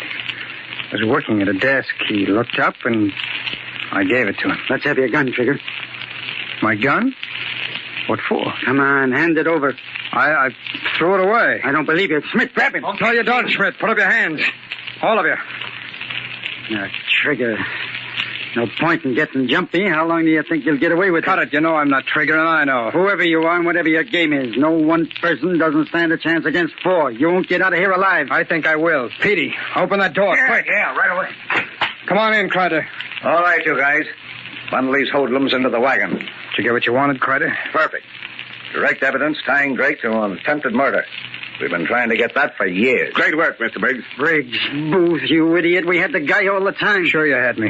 I didn't know it, and you didn't know it. Hey, that'll make a swell feature story. The case of the unidentified body, written by the corpse itself.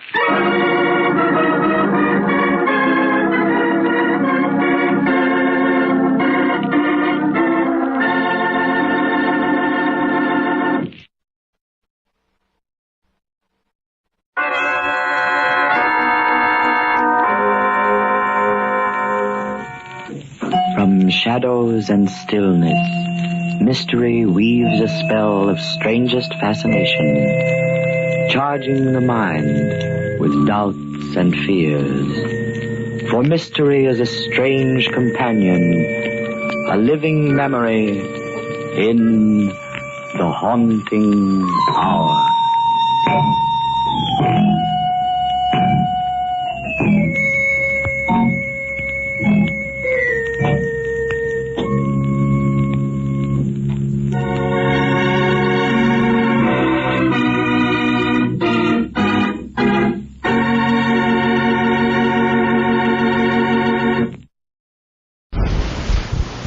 Mystery Theater.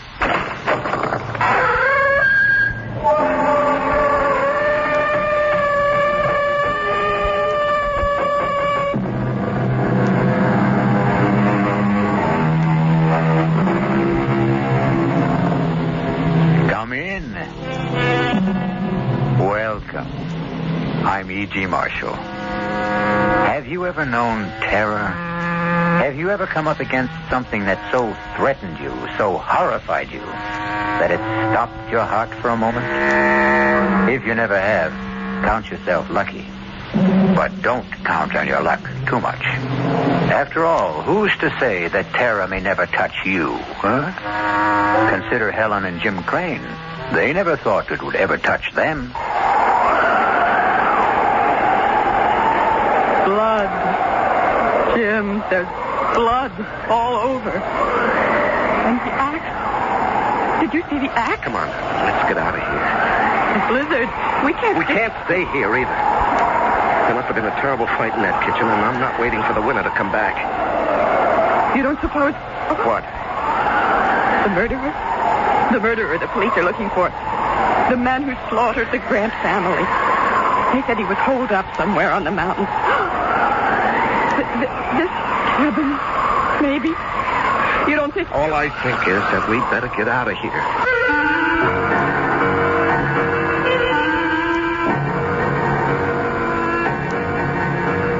Our mystery drama, Blizzard of Terror, was written especially for the Mystery Theater by George Lothar and stars Lois Smith.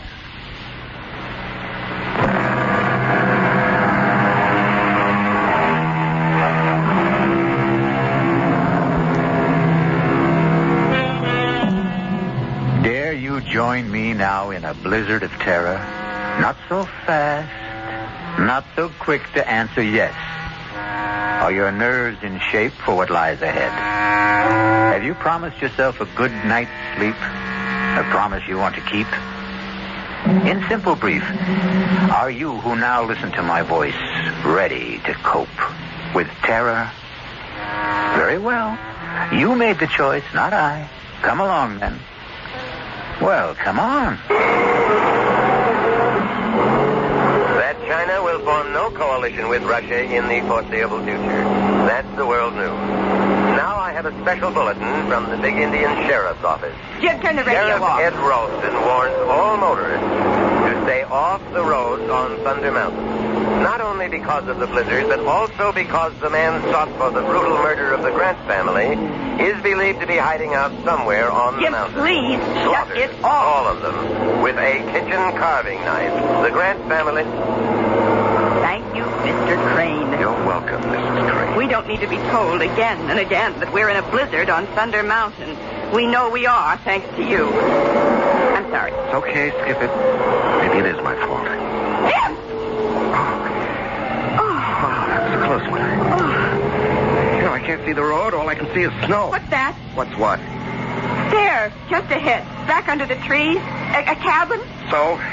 We better stop. Oh, no way. Jim. We're just managing to make it up this grade now. If we stop, we'll never get started If again. we keep going, we're sure to get stuck. Those snowdrifts out there are getting worse. Yeah, I know, We'd be safer in that cabin. we could freeze to death. Jim, please. For once, listen to reason. Okay. You win. You always do. Don't stop here. The cabin's over there. If we drive in there, we will get stuck. You really are going to have to get new glasses. Can't you see the road? Oh, yeah. Tire tracks. Snowed over, but tracks. Those tire tracks, they mean somebody's there. Yes. Look. Smoke's coming out of the chimney. Now, are you glad we turned in? I'm swooning with delight. You're angry because I was right. When are you wrong? When are you ever wrong? Oh, you are something. You are. You are really Why do we quarrel like this, fly at each other every time? Well, maybe if you weren't so darned independent. Forget it. Okay, come on.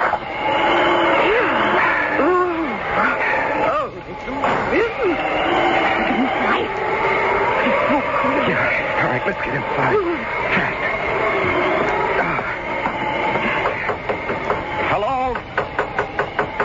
Hello? Anybody home? Hello? Just open the door and go in. Well, I don't like to just barge in. Jim, under the circumstances, if you won't, I will.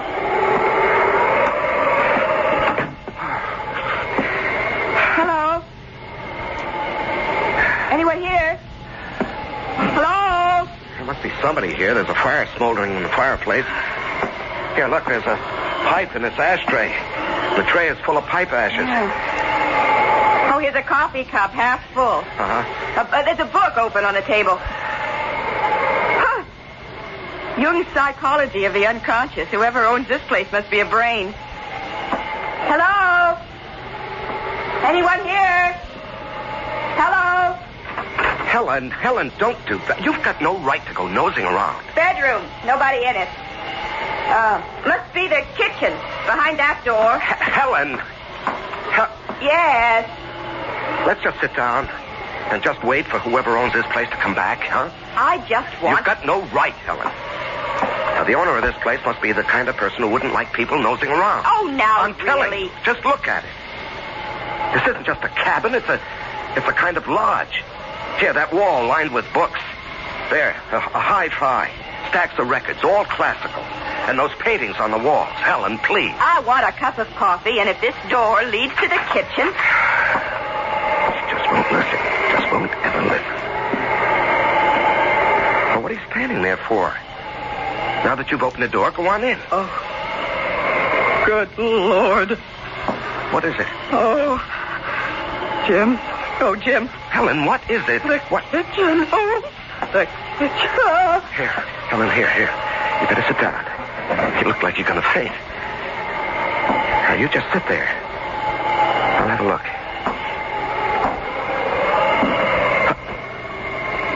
Oh, no. Oh, Helen, come on now. We better get out of here. My God. Oh, Jim. Blood all over. And the axe. Did you see the axe? Yeah, that's the first thing I saw. Come on. Blizzard. We can't stay here. There must have been some hell of a fight in that kitchen, and I'm not waiting for the winner to come back. Oh, you don't suppose... What? The murderer? The murderer they're looking for, that man who slaughtered the Grant family. They said he was holed up somewhere on the mountain. Helen, I don't know, and we're not going to hang around to find out. Now, come on, let's get out of here. Hello. Hello. I'm Jim Crane. This is my wife, Helen. We got caught in a blizzard, and we saw your cabin, and we just came in. We were over at Big Mountain for a skiing weekend, and we started back too late, thanks to my husband. Oh? Yeah, I guess it was my fault. You see, I don't ski. My wife does, but I don't, and, I got into this poker game, and I was winning, and I couldn't quit when I was ahead. You know how it is? You don't have to make any excuses to me, friend. Maybe to her, but not to me. Well, I was just explaining. Like ice in here. Better get that fire going again. You needn't bother on our account. I'm not. Well, what I meant was we were just leaving. Not in that blizzard, you're not, Mrs. Crane. It's Miss Morgan, if you don't mind. I thought you said she's your wife. Well, she keeps her maiden name. You kidding? No, You marry a doll and give her your name and she won't use it? What's the matter, excuse me, Ms. Morgan, you said, eh? What's the matter? Your husband's name isn't good enough for you? It isn't that. Then what is it? I prefer to keep my own name, that's all. A lot of women do these days. Yeah, they call it women's lib. Women's what? Lib. For liberation. You know, they keep their names, their independence, their jobs, everything. Everything, eh? That's too bad. You were my wife, doll. You wouldn't keep your name or your job or, anything. What do you do besides letting her get away with all this?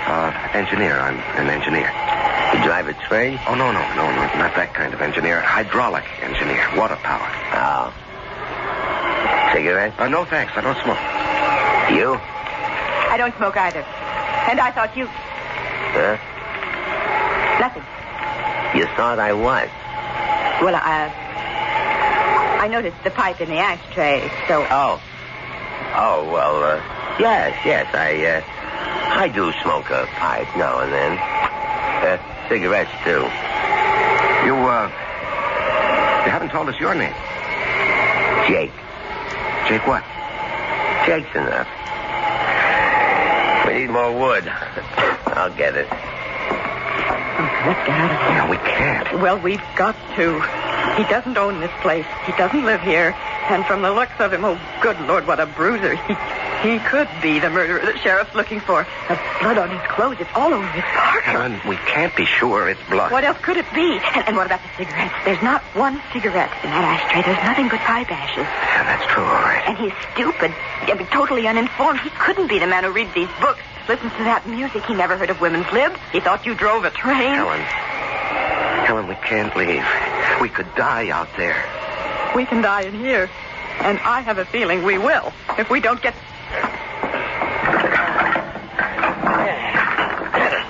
That'll hold us for a while. And enough wood in the shed to keep us warm through the night. Though with a little lady like this to keep you warm, you wouldn't have to worry too much, would you? Well, don't look so upset, Jimmy boy, would you? I wouldn't. But then I'd see to that. Not a bad idea, come to think of it. How about a drink, sweetie? Or don't you do that either? I could use a drink, yes. You, Jim? Thanks, yes. What do you do, Jake? Right now, nothing. Well, I mean when you do something. Let's see, we got scotch, bourbon, vodka. What'll it be? Helen? Scotch. Huh? I said scotch. No, please? Excuse me, please. Jimmy boy? The same. Please. One thing you gotta say for men. They got better manners than women. Well, come on. Pull up to the fire here. Let's all get, cozy. That okay with you, Helen? It'll certainly be warmer by the fire. That isn't what I said. I know what you said. What'd I say? Here you are. Thank you. Showing better manners. Good. Thanks. That's better.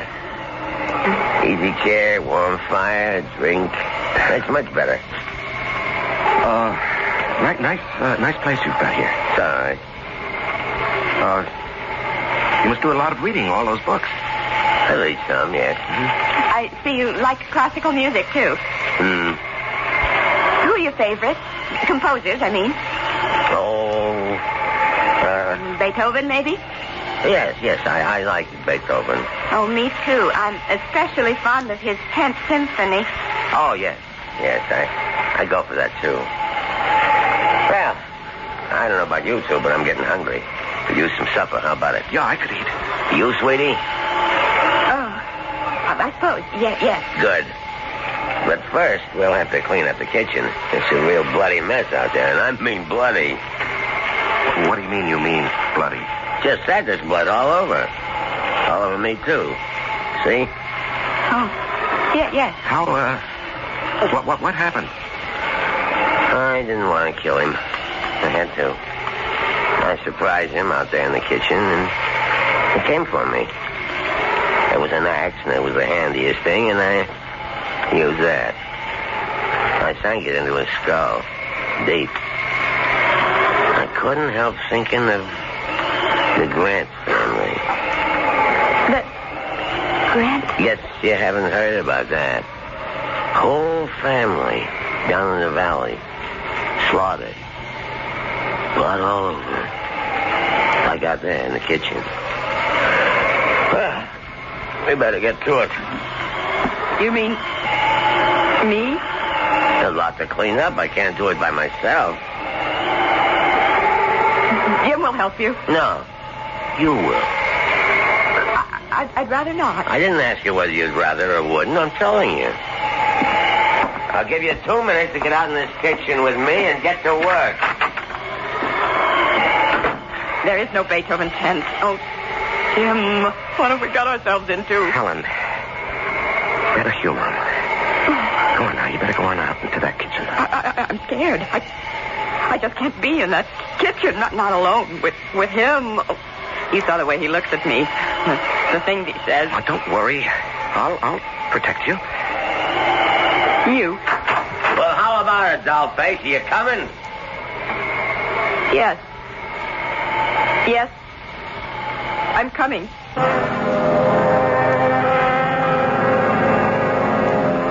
Helen and Jim feel the first stirrings of terror.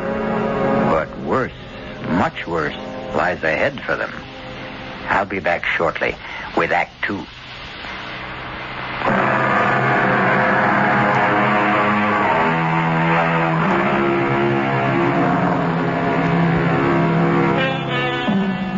Suppose now that you, not Jim and Helen Crane, but you had sought shelter from the blizzard in that forsaken mountain cabin.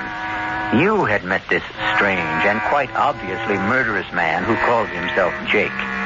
Suppose you, not Helen, are helping him against your will to clean up the shambles in the kitchen. The bloody shambles.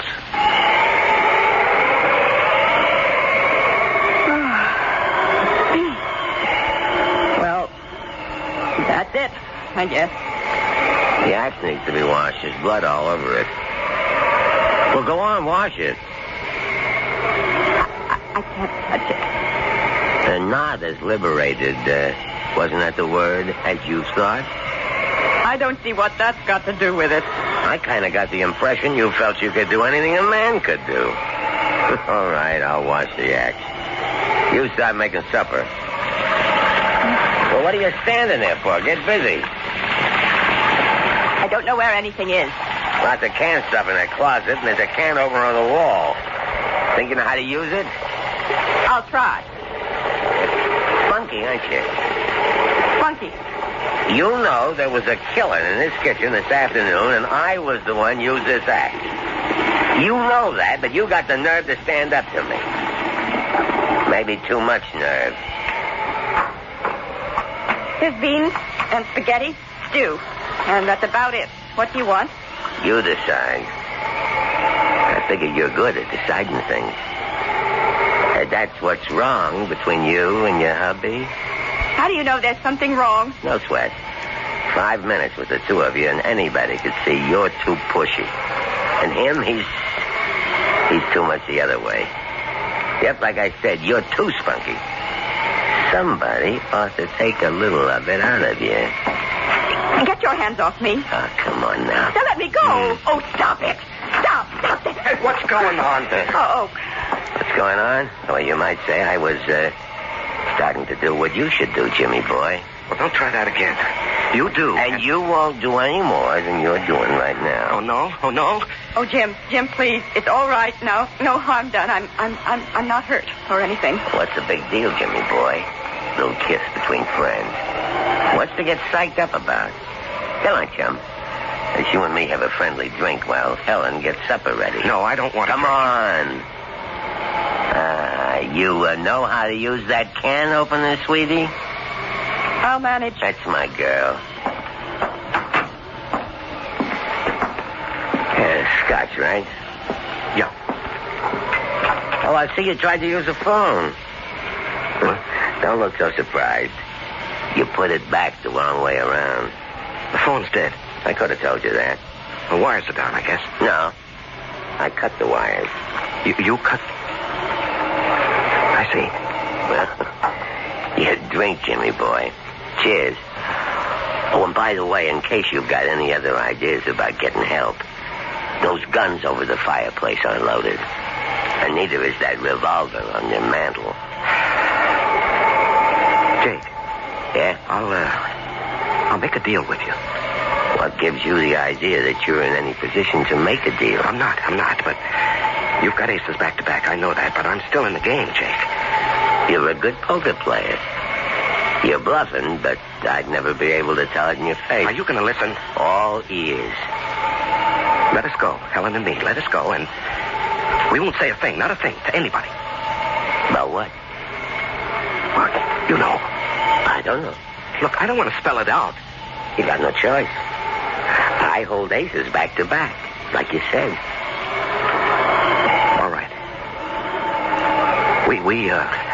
My wife and I, we have a pretty good idea who you are. You know that, or I wouldn't be telling you. Uh-huh. So, what you're thinking, once these two leave here, they'll contact the sheriff and give them a lead on me. Well, all I want to say is, just give us a break and we won't say a word to anybody. Thanks. I appreciate that. And in return, you just let us go. Who's holding you? Well, you know what I mean. We can't go now, not with that blizzard out there. I mean, tomorrow or the next day, whenever the plow comes through and clears the road. I mean, I want you to let us live. What for? Answer me that, Jimmy boy. What for? Well, that's a crazy question. Yeah? Let me tell you something. Tell me. You in love with your wife? You can't answer that, huh? She in love with you? Can't answer that either, huh? Can you? How long you been married? You can answer that. 3 years. What happened, Jimmy? What happened between the time 3 years ago you two couldn't wait to get married, I'll bet, and now, when you can't wait to get divorced?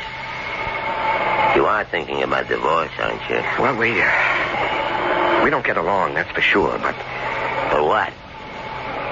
You're at each other's throats day in and day out, right?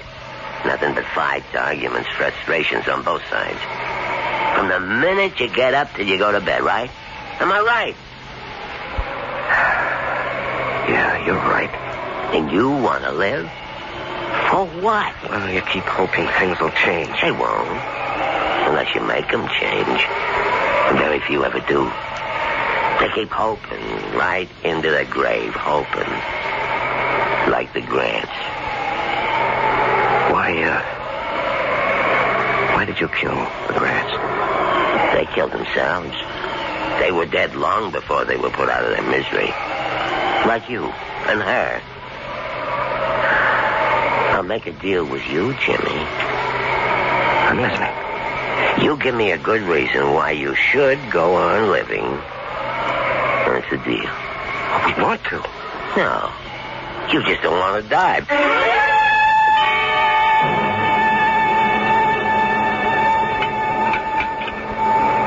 Now, it wasn't a bad meal, sweetie. You're real talented with a can opener. Thank you. Storm's getting worse.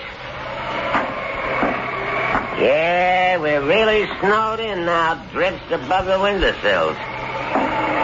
Better build this fire up, and then I guess we'll hit the sack. Where do you want to sleep, sweetie? Come on now. You shouldn't have any trouble making up your mind. Oh, I haven't. I'll sleep with my husband, as usual. As usual? What kind of a crack is that? Now, cool it, Jimmy boy. Well, I won't have my wife insulted. I don't care how big you are, Jake, or how tough or cold-blooded. I won't have you insulted. Jim, now stop it. This is no time for gallantry. You're no match for him. He'd kill you. Besides, you took me the wrong way. All I meant was... Well, come on now, be honest. How long has it been since you two did sleep together as husband and wife? That's no business of yours. Long time, huh? Well, the minute I laid eyes on you, the way you acted toward each other, looked at each other, the way you talked, anybody could see you hated each other. We don't hate each other. You love each other? You see, that's what I mean. You two. You don't hate, you don't love. You don't nothing. And you ask me, that's a nutty way to live. So how about it, sweetie? How about what? There's a nice big double bed in that bedroom, and it's going to be a cold night. And me, I sure appreciate it. I warn you, Jake. Oh, Jim! I'll sleep out here on the couch. Come here, sweetie. What? Oh. Let old Jake see if he can change your mind. Hey, now. Get what your hands off her. You dirty... Jim! Why, you little creep. Hit me, would you?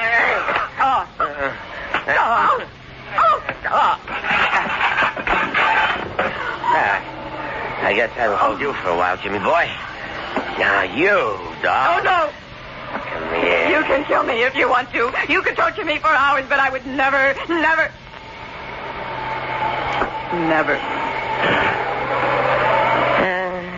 Suit yourself.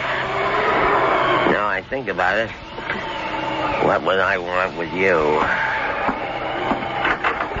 Oh, when Jimmy boy comes to, tell him not to get any ideas in the night about escaping or overpowering me. He hasn't a chance. Jim? Oh, I'll be okay. He sure packs a mean wallop. You shouldn't have even thought of standing up to him. Some things a man will take and some things he won't. And manhandling his wife is one of them. Jim, can we get out? Do you think? Would there be any way? No. We're snowed in. Even if we could get to the car, we wouldn't be able to drive it afoot in those drifts. What about telephoning for help? Well, the phone's dead. He cut the wires. Oh. But don't you worry. Helen. There's one thing he overlooked. What? That revolver on the mantelpiece. This. It's loaded? Not yet, but it's going to be. He made a big point about those guns over the mantel and this revolver having no bullets in them. I knew that without being told. Those guns were the first thing I went for when you two were in the kitchen. But if they're unloaded... Well, I nosed around. I couldn't find any ammunition for the guns on the wall, but I found these in that drawer. Do they fit? Looks as if they ought to. We'll find out. They do. They fit. Yeah, thank heavens. What do we do now? Well, wait till morning. But we're safe now, Helen. Safe. Thanks to you, darling. You know, you haven't called me Dad in I don't know when. Jim, there's something I forgot to mention. I kind of figure you must have found the bullets for that revolver in the desk drawer. You did, didn't you? What of it? Don't bother loading that gun. It doesn't work. The trigger's broken. Nice.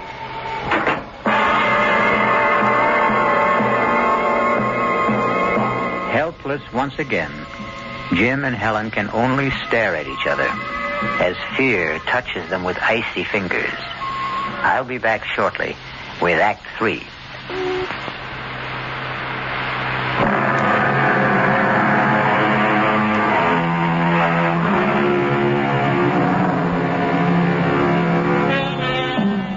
Terror's icy fingers grip Helen and Jim Crane as they face all but certain death at the hands of Jake. Curious, though, isn't it? Even strange that their fear, shared in common, brings them closer to each other than ever before in the 3 years of their marriage. Strange. Curious. Jim? Oh, I didn't know you were awake. I've hardly slept.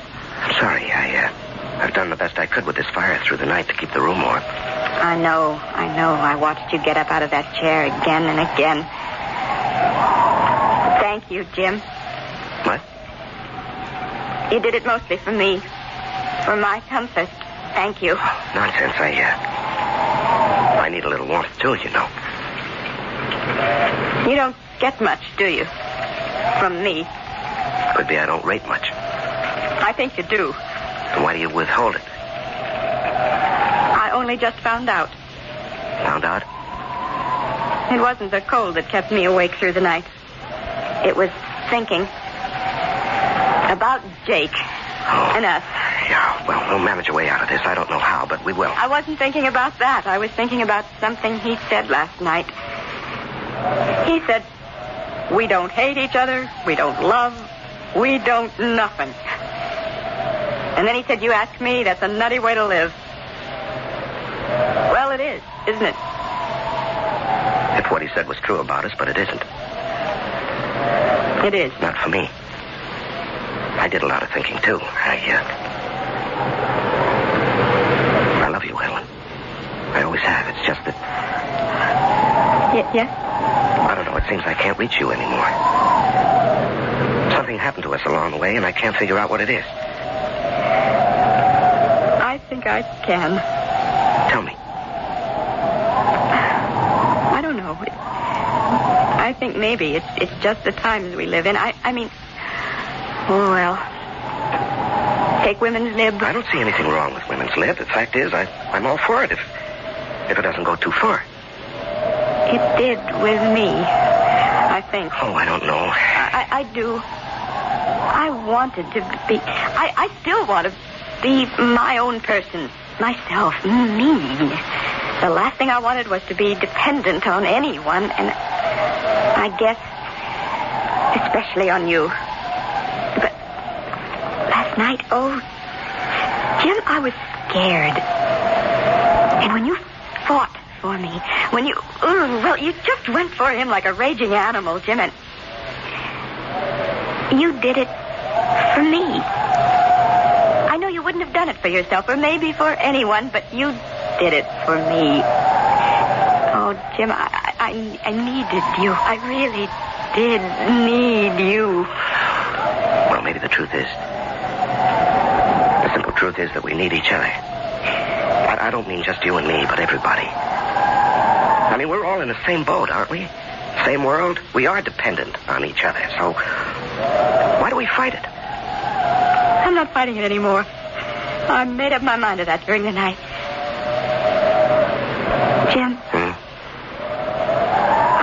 love you. You are a wonderful husband, only I just never gave you the chance to be. Oh, Helen, sweetheart. Oh, I do love you. Oh, Jim, I do. Oh, I do. Oh, dearest. Well, look what's going on here. When did you two scrappers become lovebirds? Never mind. The fire needs building up. Get some wood, Jim. It's out back in the shed. Okay. So, you think you've fallen in love with your husband all over again, huh? You were listening.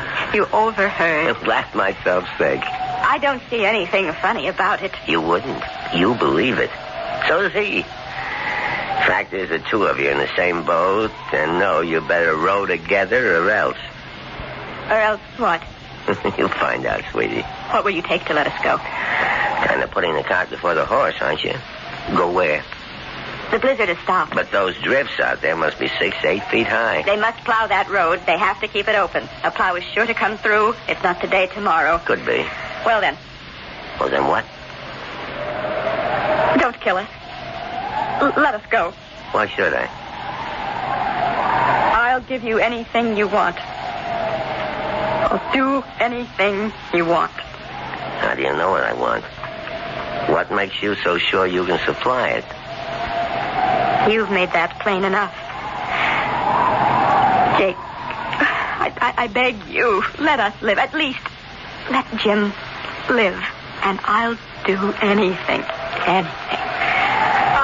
Oh, Jim! Oh, what happened? Jim. Oh, I was bringing an armful of wood and I stepped on a log. Oh, twisted my ankle. Here, let me give you a hand. Just lean on me. Now, take it easy. Jim, dear. Easy now, easy. There, sit right there. Let me get that shoe off. Let him get it off himself. He's no cripple. You get out in the kitchen and scare up some breakfast. You heard me. Oh, the pain. See if you can stand on it. Stand? Try it. I can't. I'm helpless. Yeah. Real helpless.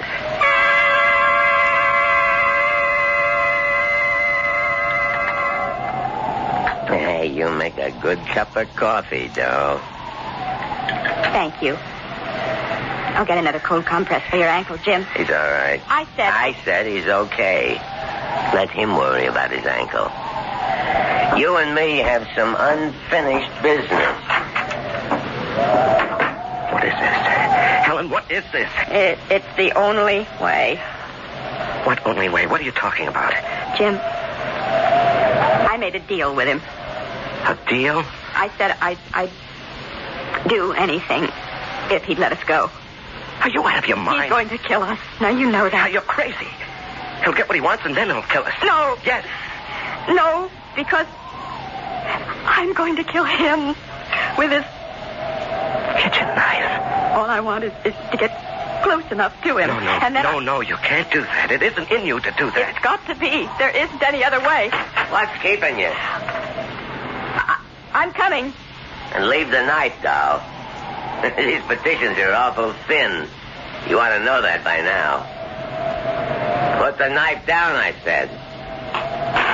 Stay where you are, Helen.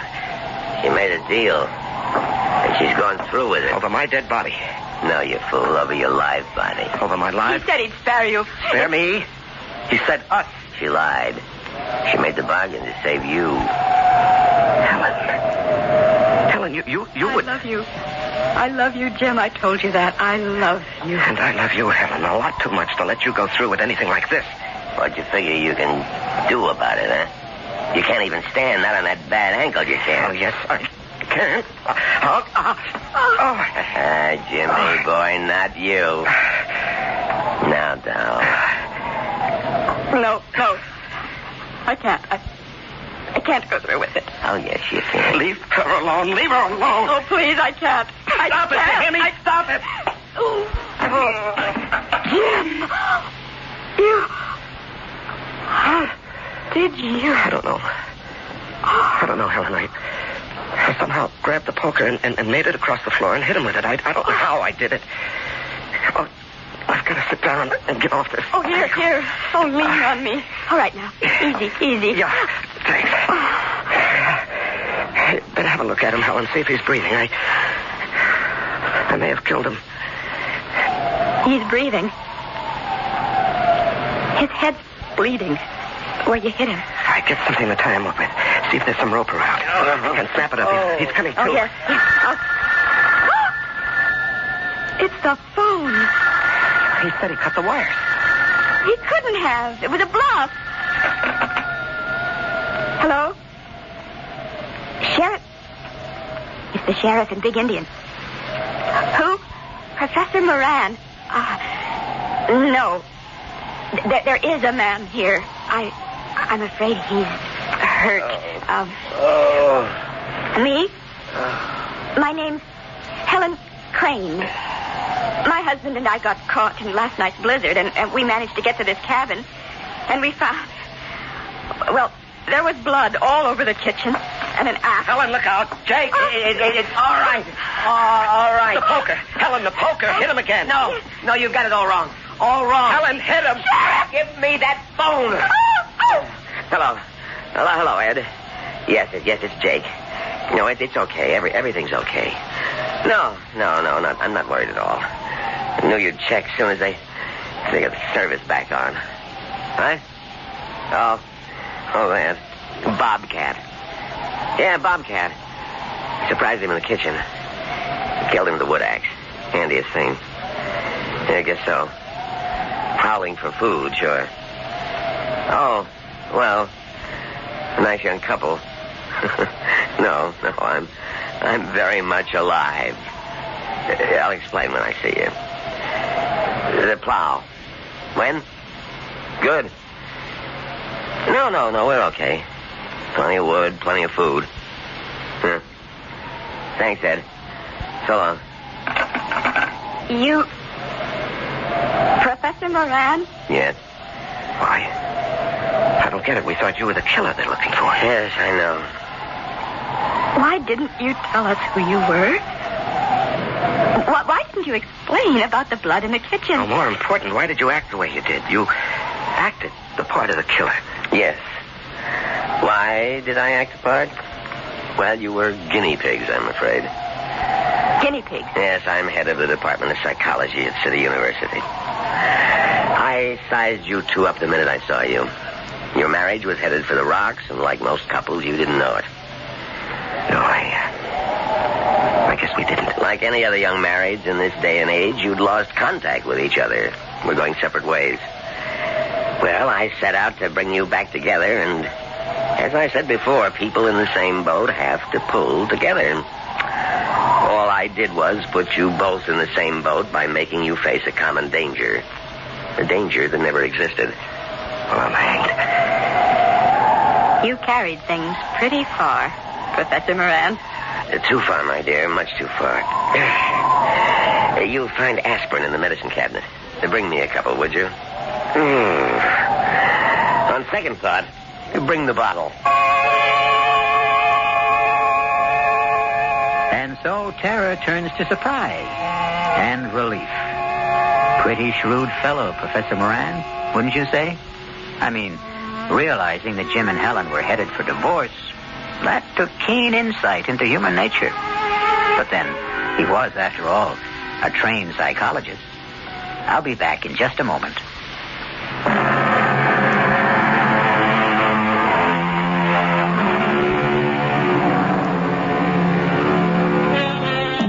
Marriage is two people in the same boat. A cliche, of course. But the very core of every cliche is truth. All is not gold that glitters. A stitch in time saves nine, and so on. I couldn't help thinking that all humanity is in the same boat. And what an infinitely better and happier world it would be if we all learned to pull together. Our cast included Lois Smith, Larry Haynes, and Leon Janney.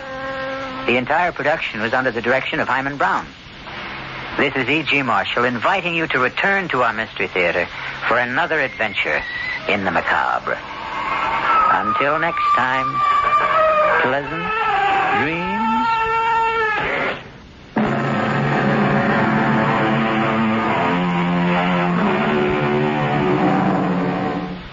Aurora Toyota is still the fastest growing Toyota dealership in the greater Seattle area because they take the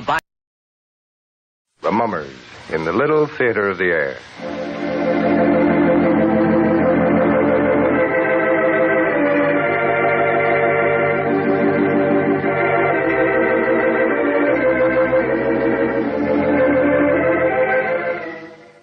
Now, the Hermit.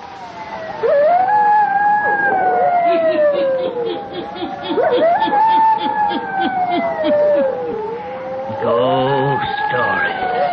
Weird stories. Murders, too. The Hermit knows of them all. Turn out your lights. Turn them out. Have you heard the story?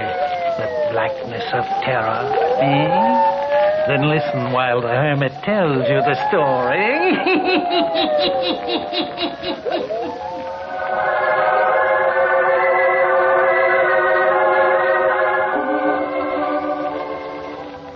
It was 1 week ago today that Paul and I received a telegram about Papa. And since that hour, my life, my thoughts, my feelings have been deeply altered.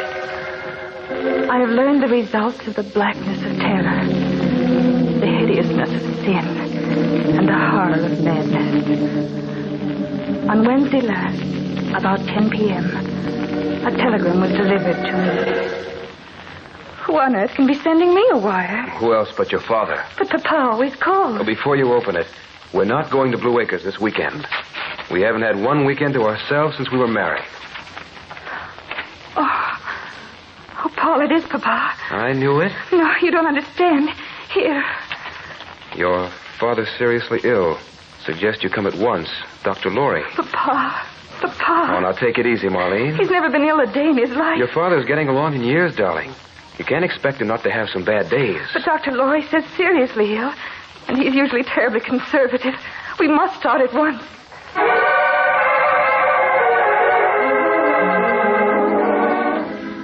Oh, please understand me. I love my husband, Paul, very much. But up until the time I married, I had never left my father's side. We'd been inseparable. Ever since that dreadful morning, when as a little girl of 8 years, my papa had taken me on his lap, and after kissing me tenderly and brushing the curls back from my forehead, he had said, Little doll, your papa has something very sad to tell you, but you must be very brave, my darling. Your mother has left us. She has written this note to inform us. To Terence and Marlene. Life here at Blue Acres has grown intolerable for me. You're a little child, Marlene, and therefore I cannot explain some things to you. But Terence will know why I'm leaving. My little girl, try to think kindly of your mother. I would take you with me if I could, but that is impossible just now. Your father is a wealthy man, and he can give you fine things.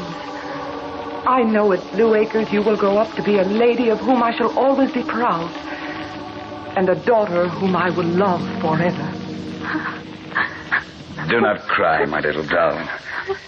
Had your mother loved you, she would never have left you.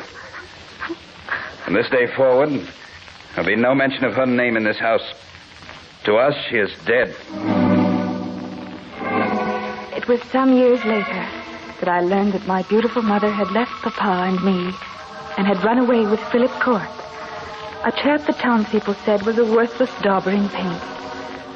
Nothing was ever heard of my mother or him after they left Blue Acres. Nor did my father, Terence Lane, ever mention her name. He devoted his life to me. I had private tutors that came to Blue Acres to instruct me, the very best. Papa imported a master of the piano to teach me. We remained aloof from the world. The only woman in the household beside myself was Mrs. Eaton. Father always did the cleaning of the house, for Blue Acres is filled with priceless treasures. And when I would laugh at him dusting, he would always remark, Can't let her clumsy fingers touch this vase. It's worth $1,000 if it's worth a penny. The years moved on, and I lived in a world of my father's creating. until this last summer when I was 21 years old. One glorious summer night when the moon made golden patterns on the terraced lawns of Blue Acres, and the waters of the colored fountains centered in the ground shot a million rainbow lights into the night, when the French doors of the music room were opened wide to let the cool night air enter in. I sat at the piano, playing the works of one of my favorite composers, Debussy.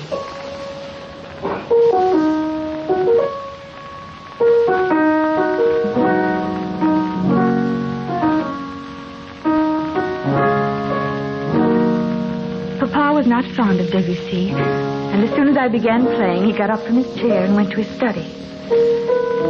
But the haunting melancholy of Debussy suited me. It was a background to my dreaming, and the somehow lonely feeling of my heart that was growing stronger as the years wore on, with only Papa for my companion. I went on playing.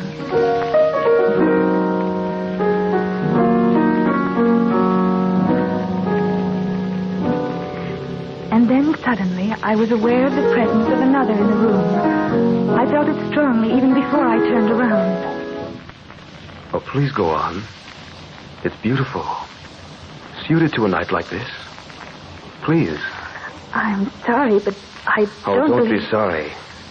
I'm the one who owes you an apology for my intrusion. I'm Paul Wilde. I'm spending my vacation at the Truesdales who live down the road a ways. Oh, yes. They told me there was a princess living at Blue Acres. But they didn't do you justice, young lady. No princess was ever quite so fair or lovely as you. Please, Mr. Wilde. The Truesdales also added that a dragon named Terence Lane guards the Princess Marlene with his life. That was very unjust. Really? Well, then, if you're not zealously guarded, how about taking a stroll with me? The night is wonderful. And if you're good, I'll reach up and pick you a necklace of stars to wear. I'm sorry, Mr. Wilde. You won't go? It's late. And Papa would object? No. Well, then, with your kind permission, I'll call tomorrow afternoon to gain his consent for a date tomorrow night. Do I have your permission? Well, yes. Fine. Then do something for me now, will you? If I can. Play something for me as I walk away. Shall we have something light and joyous this time? Something more in tune with the happiness in store for you and me. I'll be listening for our theme song.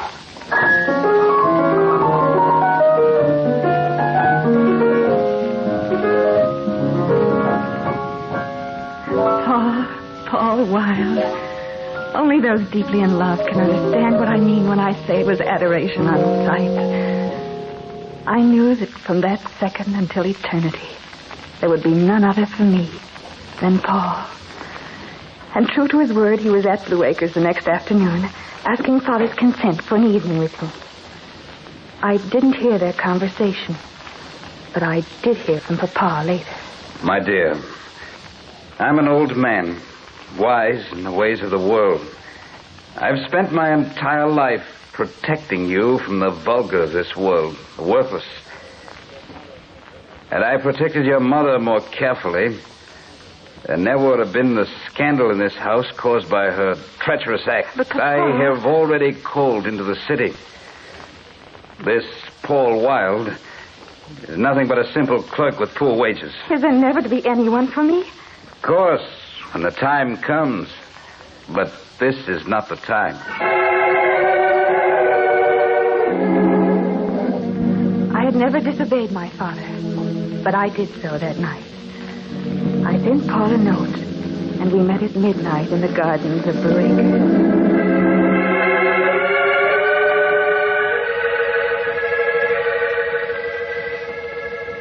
My Marlene. Say it again, Paul. It sounds so wonderful. I've never had anyone but Papa speak my name with love. My Marlene. I have a lifetime of love to give you. A heart bursting with love for you. Do you love me, my darling? Oh, yes, Paul. Say it. I love you. Oh, I love you. And now say this. I love you enough to leave Blue Acres and marry you, Paul. I love you enough to leave. Oh, Paul, I can't. I can't do that to Papa. Must you give up your life to him? No, but to leave him as Mother did. Then will you let me go out of your life? No. No.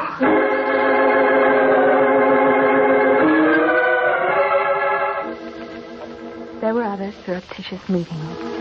There were arguments, persuasions, protestations. But in the end, love won out. Paul and I ran away and were married. I will never forget the following day when Paul and I returned to Faith's father. What is done cannot be undone. Papa, you forgive me. Yes, I forgive you. Oh, Papa. Paul, isn't he wonderful? You are the love of my life. And if Paul realizes this, he will not keep you absent from me for any long periods of time. Of course not, Papa. Blue Acres will continue to be our home. But I hadn't reckoned with Paul when I made the statement. He would not quit work and live at Blue Acres off Papa's bounty, as he called it. So for the time being, we'd been spending weekends at Blue Acres. At this moment, I felt a little resentful that Paul had taken me away from Papa. We arrived at Blue Acres, and Mrs. Eaton opened the door to us, just as dawn was breaking over Blue Acres. Oh, at last you've arrived. Come in. Papa? Your father's a very sick man. What is it, Mrs. Eaton? I think, Miss Marlene, you should let Dr. Laurie explain. Oh, here. I'll take the luggage upstairs. I'll go to Father. You'll find him in his study. Doctor had a bed set up in there where it's easier for me to care for him. Besides, he seems more content there. Hasn't Dr. Laurie gotten a nurse for Papa? We tried it, but he wouldn't have one. We'd better knock on the door. Doctor's in there with him now. Come in. Papa. I ran across the room to my father's bed. I looked down at him, and then in dismay at Dr. Laurie. For my father's face was a horrible sight, twisted and pulled out of shape. And his eyes, his burning eyes, they were staring at me wildly. I reached out for his hand, cried out to him, Papa! What is it, Dr. Laurie? Stroke. Oh, Papa, don't worry. Dr. Laurie will get you well again. Can you hear my voice? I'm not quite sure this morning, but I think so. He does know who you are. Come outside with me, Marlene. I want to talk to you. I'm going in the drawing room, Papa, to talk to Dr. Laurie. I'll be right back, and then I won't leave. I won't leave until you're well again. Come in the drawing room, Doctor. I should never have left him. Fiddlesticks. You did the right thing. But my marriage has brought this on. He loved me so, and I love him. He's been lost with me, gone. Marlene, Dr. Laurie, his eyes. Yes, my dear. I was just about to talk to you of this. What is it? I wish I knew. Your father is suffering from some terrible fear that I'm inclined to think is nothing to do with his fear of dying. Has he said anything about it? He can't speak. Only the guttural sound you heard. He can't write. He can't lift his hands. Oh, how dreadful. What that fear is, I don't know. I've watched with him nights, and it appears that whatever causes his wild fear is worse then. Poor Papa. As soon as office hours are over this evening, I'll drive out here to Blue Acres. Perhaps between the two of us, we'll be able to discover what causes his distress and be able to help him.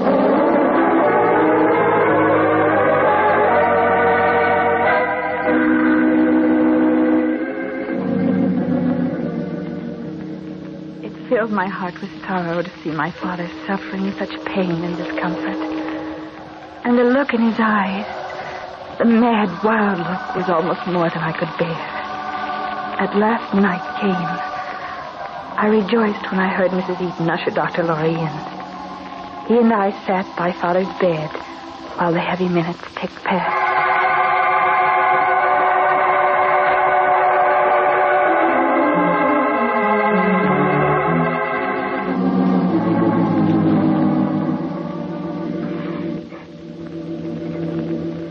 There seemed to be no change in his condition. But as night wore on and it was fast reaching midnight, there was a change in his eyes. The fear in them was so marked that I trembled from it. Dr. Laurie said... Do you see? His eyes. Yes. It's as if he sees something we don't see. Yes. It was so. His eyes seemed to be riveted on the door to his study. And it was then that I thought I heard a low moan. What was that? I don't know. It didn't come from Father. No. But look at him now. Now Father's eyes were trained in closer to his bed. He was struggling, attempting to lift his hand.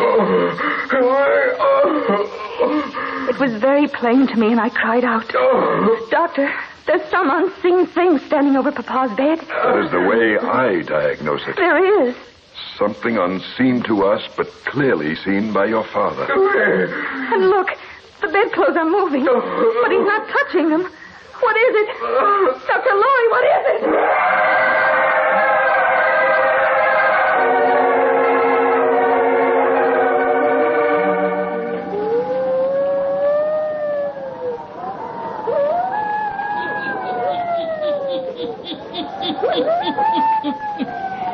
An unseen spirit, eh? Witnessed only by the die. What does Lawrence Terence Lane see, eh? What causes him to fear so mightily? The hermit will tell you before the night is done. And now the hermit will continue.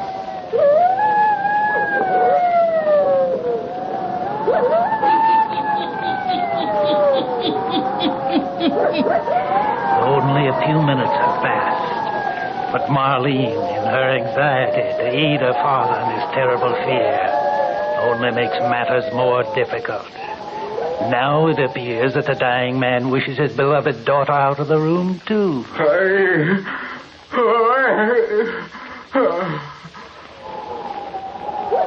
And so Paul, the husband of Marlene, with his arms about her, leads her from the room, guides her into the music room, where she sinks into a chair, sobbing softly. Listen.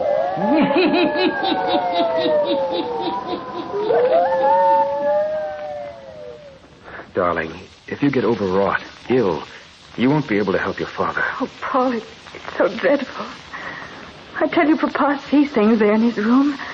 Some vision that frightened him. I saw the bedclothes move and Papa wasn't touching them. Please, dear, try to control your nerves. Shall I have Mrs. Eaton make you some tea? It'll help soothe you. I'll be right back, darling. Only take a second.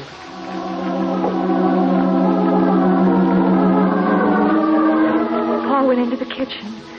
I sat trying to get a hold of myself. It was only a few minutes after he'd left the room. Once again, I was aware of the same sound I had heard in Father's room. The sound that had made his eyes turn mad with the terror of it.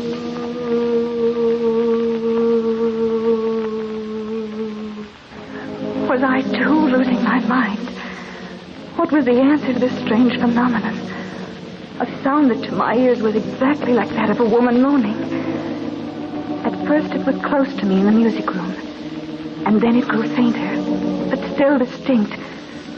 And though it's difficult to believe, there was a second when I felt as if something had brushed past my chair, had touched my shoulder. I cried out for Paul. Paul!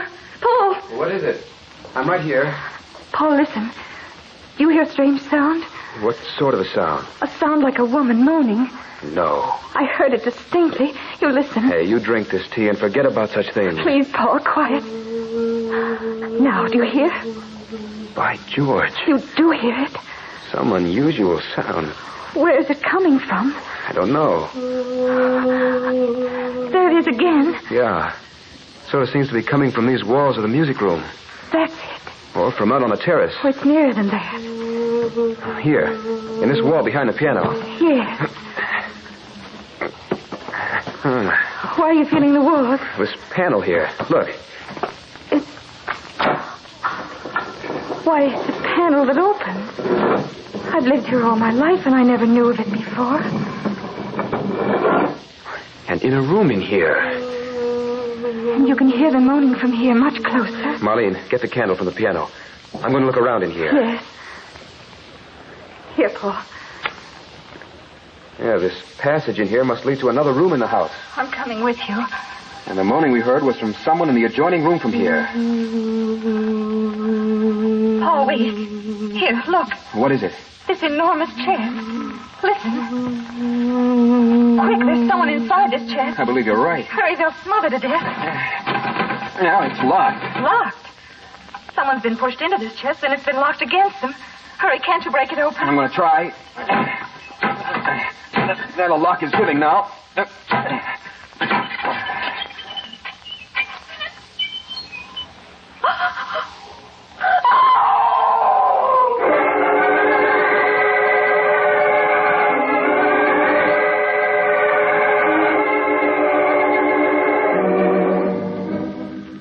Not one skeleton, Paul. Two. Two. I'm going to take this chest into Terence Lane's room. When I question him and show him what we've found in his secret hiding place, no doubt we'll have the answer to our tragedy and our riddle.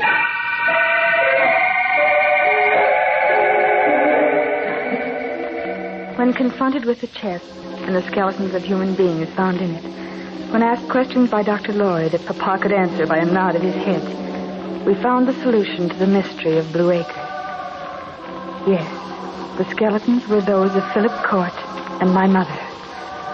My father had killed them before they ever got away from the house, the night Mother intended to leave him. Dr. Lorry filled in many blank spaces in the life of my mother and father.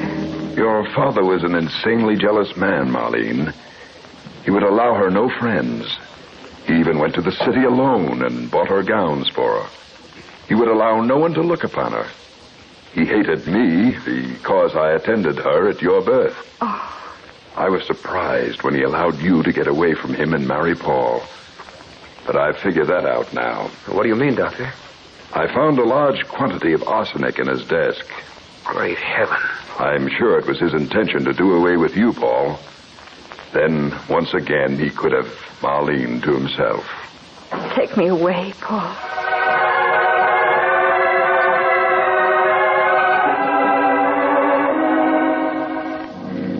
Paul and I left Blue Acres next morning. Terence Lane, my father, is still living. Mrs. Eaton cares for him. I haven't been out since that horrible night, when the moaning of my mother's spirit led me to her grave. But we will go out this weekend if he's still living. Paul says I can never be happy unless I forgive him. Besides, the eyes of my father show madness in the evening after darkness gathers. And so we know he is tortured enough. Each night he must see the spirit of my mother standing over his bed, accusing him of his crime of double murder.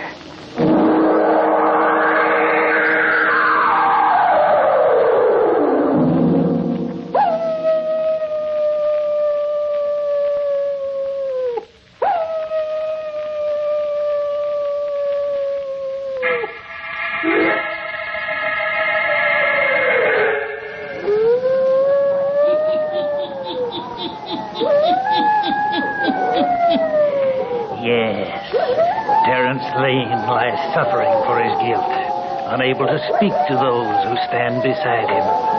And in the night time, a vision of a woman appears before him. The vision of one whom he murdered because of his insane jealousy. Yes. Terence Lane has learned during these last hours the blackness, the awful blackness of terror. Turn on your lights. Turn them on. I'll be back. Pleasant dreams.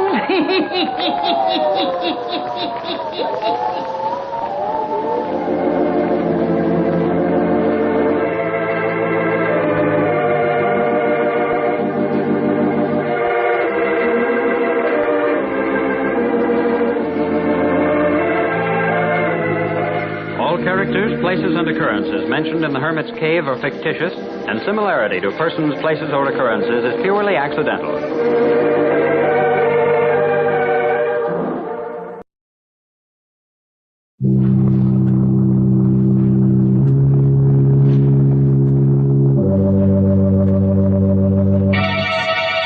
Lipton Tea and Lipton Soup present Inner Sanctum Mysteries.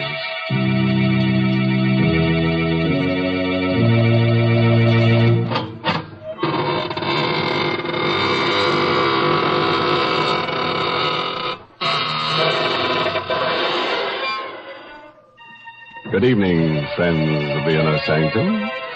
This is your host to welcome you through the squeaking door. Draw up a tombstone and sit down. Don't mind the fact that we've carved your name on it. Well, it's rather lonesome around here tonight, isn't it? Yes, most of the folks who haunt the place are out tonight with their sleds.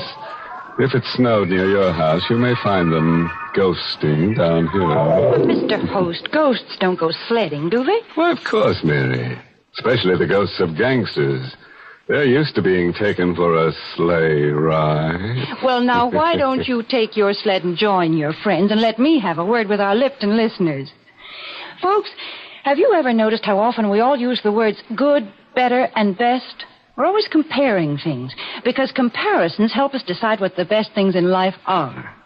For example, the perfect way to prove how really flavorful Lipton tea is to compare Lipton's to any other tea and taste the difference. Lipton's flavor is brisk, never flat or wishy-washy. It gives you all the flavor, tastes just the way you like tea best. No other tea gives you more bright, mellow goodness, because that superb flavor of Lipton's is extra rich, extra satisfying. Yes, friends, just compare Lipton's to any other tea. You'll find Lipton's gives you brisk flavor, and you'll find Lipton's wonderful brisk flavor gives you more contentment in every cup. All right, Mary. Now you go and perch yourself on that teapot over there and get ready to hear about The Dark Chamber. It's an original radio play by Robert Newman, who witnessed the story while peeking through a keyhole. Yes, and our star tonight is Kenneth Lynch, who plays the role of Joe. Our story tonight is about death, violent death, and also about something which is even more terrifying, the unknown. You don't believe that anything can be more frightening than death? Then you've never experienced the ultimate in fear. But you will within the next few minutes. If you'll put out the lights, pull your chair up close and listen to The Dark Chamber.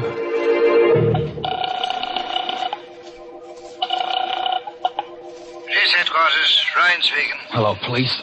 Listen, you've got to help me. You've got to. I don't know how you can, but my name is Watson, Joe Watson. I'm a driver for the Acme Sanitary Hand Laundry.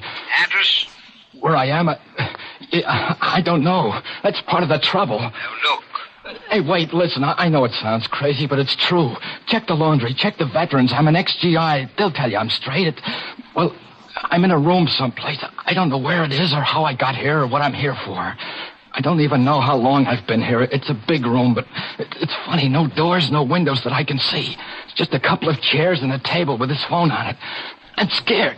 What do you expect us to do? Find me. Find out what this is all about and get me out of here. I don't know. Oh, listen, this isn't a gag, can't you tell? You don't know what it's like just sitting here waiting, not knowing where or why or what's going to happen. Can't you trace this call or something? Well, okay. Hang on. Oh, thank heaven. I was afraid. Listen, I hear something. Someone's coming. I better hang up. I'll call you back later if I can. How do you do? Who are you? My name's Helming. Dr. John Helming. And your name? I don't have to tell you anything. That's very true. Although I didn't think you were aware of it. I think I already know everything about you that I'm interested in knowing. Like what? Name? Joseph Watson, age 26, occupation, employee of the Acme Laundry, honorably discharged from the Army 6 months ago, with the Bronze Star and the Purple Heart. What the... So you cased me. Went through my pockets, huh? Well, if you know that much, you know I haven't got any dough. Money? I'm not interested in money. Well, what do you want, then? And where is this place? The last thing I remember is making a delivery on Spruce Street, noticing that the lights were out in the hall and hearing a noise behind me. You or somebody slugged me. That's right. Well, will you stop grinning like that and tell me what this is all about? Of course. I brought you here because I need your help in an experiment. An experiment whose details I've already worked out with mice and rabbits and cats and other animals. What kind of an experiment? An experiment in fear. Fear? Yes. You fought in the war. You were wounded. That means you've probably known fear. And still, you won the Bronze Star, which means you overcame it. Now, the question is, can you overcome your present fears? What are you talking about? You're afraid. Nothing has happened to you yet, absolutely nothing, and yet you are afraid, aren't you? You're afraid because you're face to face with the unknown. Because you don't know what I want and what I'm planning to do. Which is as it should be. And that's the way we'll leave it. For the moment. Hey, wait a minute. Come back here. Come back. You can't...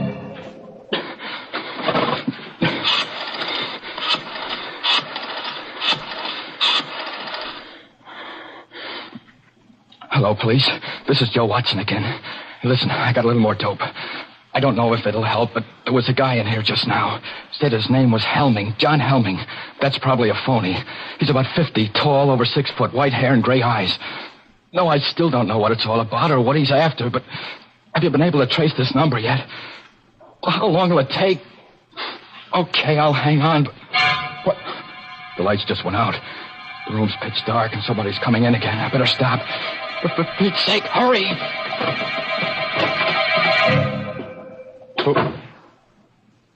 Who's that? Who just came in? Who are you? A girl. Keep away from me. Keep away, do you hear? Keep away. What's the angle now? Angle? Why did you bring me here? Wait a minute. You mean he put the snatch on you, too? When I was on my way home, chloroform or something. And the next thing I knew...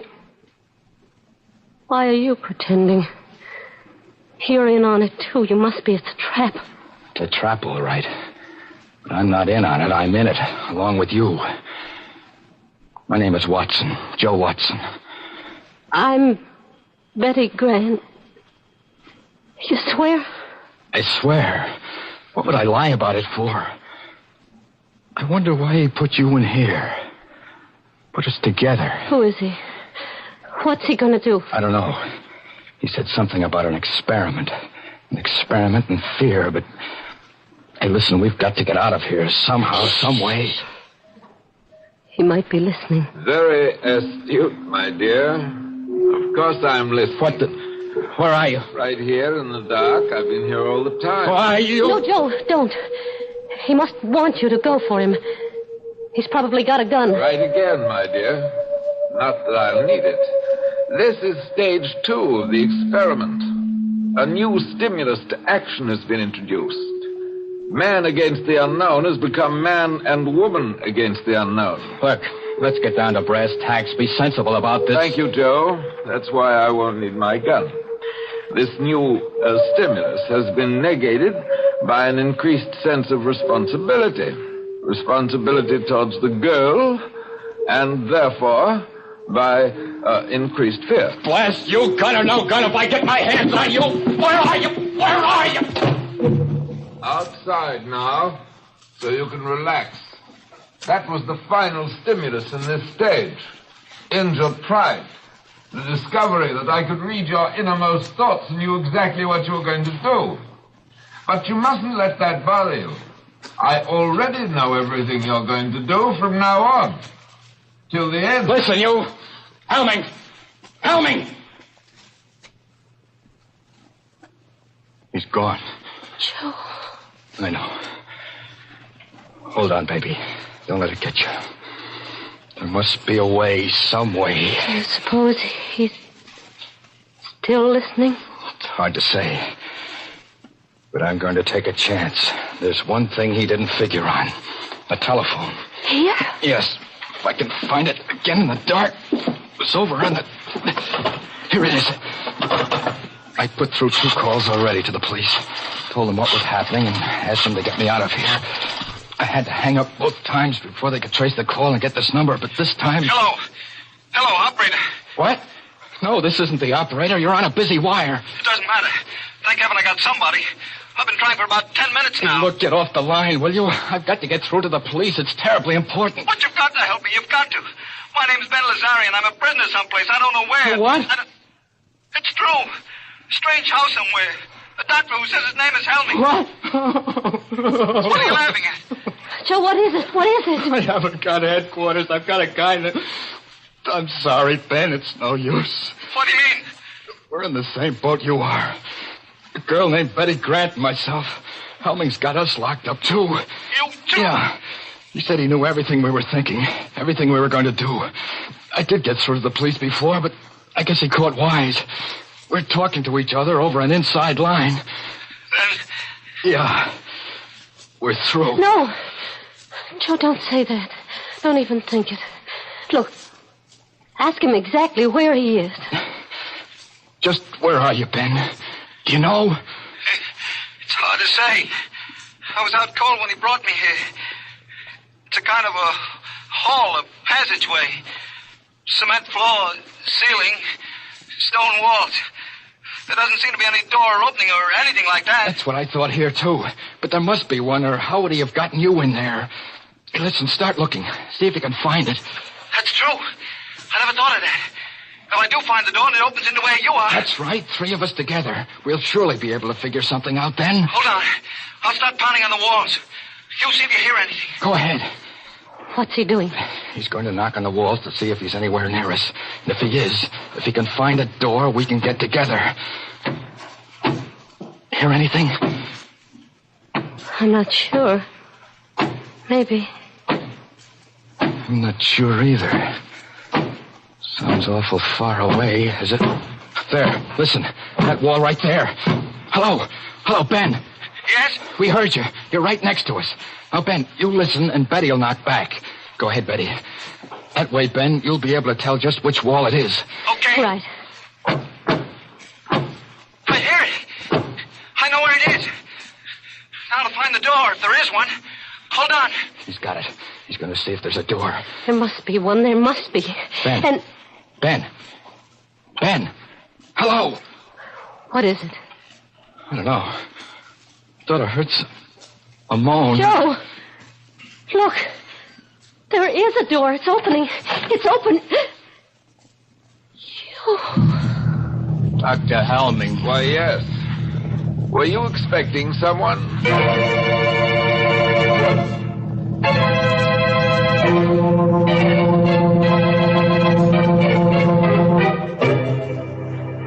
Well, now that you mention it, Doctor, there was someone we've been expecting and waiting for since we first heard about that cozy little place of yours. I think he's finally arrived. He's a tall, rather striking gentleman with a skull for a face, and his name is Death. Mr. Host, that Dr. Helming is insane. He gives me the chills. Oh, maybe it's just because it's so cold tonight, Mary. You know, it's getting so nippy these days that some of my friends are having fur collars put on their shrouds. Well, my friends are smarter. They know that the way to warm up in cold weather is with a hot cup of fragrant, delicious Lipton tea. A cup of tea in front of the fireplace just hits the spot these chilly days. But make it Lipton's and your pleasure's complete. You brew up a pot of Lipton's, throw another log on the fire, and summer tiptoes right into the room. Let the wind blow and the snow pile up on the roof. There's all the magic of June in a cup of Lipton's, in its deep amber color, its tantalizing fragrance, and its rich, hearty flavor. And what flavor that is. Never wishy-washy, always brisk and full and satisfying. Try it, folks. You can let winter do its worst when you've got Lipton's in your cup. That's right, Mary. But I think it's time now for something a little more cold-blooded, such as a cold-blooded murder. We're having a juicy one here tonight. Tale of gore galore, so let's see what's happening in the dark chamber. It's just a moment later now. Standing in the darkness of the strange room, Joe and Betty stare at the tall figure of Dr. Helming, silhouetted against the dim light from outside. I asked you whether you were expecting someone. Then it was just a trick. It was you on the phone all the time. Now, don't you think I'd know his voice? Where is he? Our friend, Mr. Lazare, right outside. What did you do to him? Answer me. What did you do to him? Don't you know? Sure, I know. You killed him. Did you kill him? Quite a state you've gotten yourself into. Why? Is it because you finally tried to do something about your predicament and failed? Or is it because you weren't sure whether I would kill or not, and because you still don't know? You're mad. Really mad. You'll be interested to know you have not done, nor will you do, one thing that I did not foresee. Every move you made, every emotion you felt, was charted, outlined, and... What's that? That, I think, is probably the police. The police? Yes. I know that you're very anxious to talk to them, and I'll see that you get a chance to. Soon.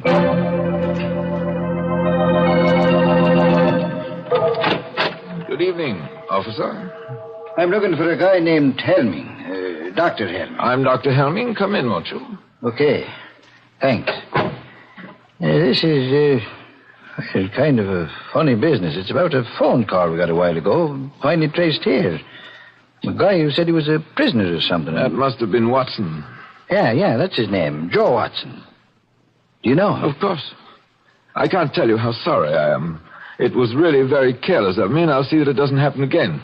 What do you mean? If you did any investigating, which I'm sure you did, then you know that I don't run a sanitarium exactly, but I do take a few patients. Mental cases for treatment. Ah, so that's it. A nut, eh? I wish you wouldn't say that. Watson's case is particularly interesting. A 4F who wasn't able to enlist, and he developed a persecution mania. Thinks that everyone is down on him, eh? Not everyone, exactly. His present fantasy is that he's an ex-GI and that I'm keeping him prisoner. Sure sounds plenty tough. Well, I guess I'll run along. I'm sorry I bothered you. Don't you want to see them first, officer? Talk to them? There's no need of that, Doctor. We get calls from cranks every day. We always investigate a cause. But I insist. After all, you only have my word for it. There's just one thing I'd like to caution you about. Sure, I know. I'll play along. Humor them. Splendid. Right in here. It's quite a room. Joe, look. It's a cop, and that means... Then you did get my message. Sure, Joe. Took a little time to trace the call, but everything's okay. Oh, thank heaven. It was such a screwy story, I was afraid that... Hey, wait a minute. Then why is he standing there like that? Why haven't you got the bracelets on him? After me? No need for any rough stuff. He said he'd come along quietly. What? You're lying. I don't know why, but there's something wrong here. Something... I know. You think we made the whole thing up. But we're crazy. No. It's true. He told you we were, and you believed him. Of course not. Look, Stop it, will you? Stop saying that. Well, if I could only prove it somehow, show you. I know. Lazari. Joe. Murder. That'll open your eyes. Somewhere in that wall is a door. Make him open it. Show you what's behind it. I think maybe I'd better be going, Doc. But there is a door there, officer. Just a second. I'll open it for you. Here we are. Joe. Body. It's gone. These doctors are always hiding the bodies. But turns up again later. Give us another ring, huh? Maybe I shouldn't have said that. Can I go out this way, Doc? Down to the end of the corridor, then to your right. I'm sorry I gave you all this trouble. Perfectly all right. Thank you for being so understanding. Quite all right. Goodbye. Goodbye, Doc. Well, children? Don't look that way, Joe. Don't. I know what you're thinking, and it's not true. We're not crazy. There was a body there. Of course. You hid it when you went out to let the cop in. And the telephone. You left that here purposely. Wanted me to use it. Get the police here. Obviously. I told you that if anyone truly understands the nature of fear, is able accurately to forecast the actions and reactions of an individual, then he can use fear as a weapon. Society will react as the individual reacts. You see, society doesn't want to believe that anything can menace it. Doesn't want to take action to protect itself, any more than the individual does. This was something that Hitler and Mussolini understood intuitively. I understand it scientifically. They failed. But I shall succeed. You mean that you... I'm afraid that's all I have time for. As far as you two are concerned, the experiment is finished. Completely finished. I have a few arrangements to take care of, and then, well, make the best of these last few minutes, for they will be your last.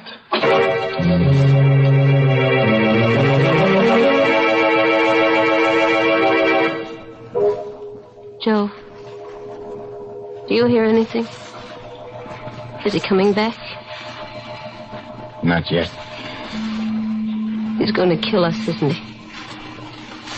Just the way he killed Lazari. He's going to try to. Why are you sitting there like that, looking at me? I guess because it's the first chance I've had to look at you. How do you mean? When they first put you in here, it was all dark. So many things happened after that. It's funny. What is? The things that you can tell about a person even in the dark. I kind of thought you were little, and I knew you were awful nice and had a lot of nerve, but I didn't think you'd be so pretty. I'm not so pretty, Joe. I'm not very brave either. I'm scared. I'm awful scared. And I don't want to die. Don't worry about it, baby. Don't think about it. Just sitting here like this, waiting. And there's nothing we can do. Every time we did try to do something, it was something he knew about. He was expecting us to do. Please, baby. Joe, something happened to you. You were scared before, too, but now... It was not knowing that was scary. Not knowing what was going to happen or why or what you could do about it. But once you do know, once you make up your mind, then you've got to forget about it. Forget about everything. Make up your mind about what? This is going to sound kind of funny, especially now, but... Well, do you have anyone special? A fellow, I mean, that... Why... Oh, no. That's good. I mean... Well, gee, it's a shame we never met before. If we had, we wouldn't be here now. I mean, we probably would have been out together someplace, and... What time do you get through work, usually? About 6. The store closes at 5:30, but... Me too. I could have picked you up at about 6. Joe, I hear something. He's coming. Yeah. Okay, get up. Over in the corner of the room so that he'll see you as soon as he opens the door. What about you? I'll be waiting over here, behind the door. Joe, you're not going to... I know I haven't got much of a chance, but... Well, wish me luck. It'll be quick anyway. Oh, no, Joe, please. All right, my young friend. Time. All my arrangements have been completed, and I'm... Where's Watson? Right here. Joe, Joe! It's okay, baby. Didn't get me. I had the barrel of the gun, and... Good Lord. Got him. In the chest. You couldn't have done that. You couldn't have. Outside, Betty. See if you can find another phone. Call the police again. And this time, tell them to bring an ambulance. But you couldn't have done it. It was all plotted, graphed, and worked out in detail. I knew just what you were going to do, how you would react. By this time, you were to be in a state of complete frustration, resigned, ready to die. Why did you do it? Why? I don't know. Now, just take it easy. I've got to know. You've got to tell me. Was it because of the girl? Out of desperation? Because you knew you were going to die anyway? I tell you, I don't know. I just know that... Well, a guy will take just so much pushing around.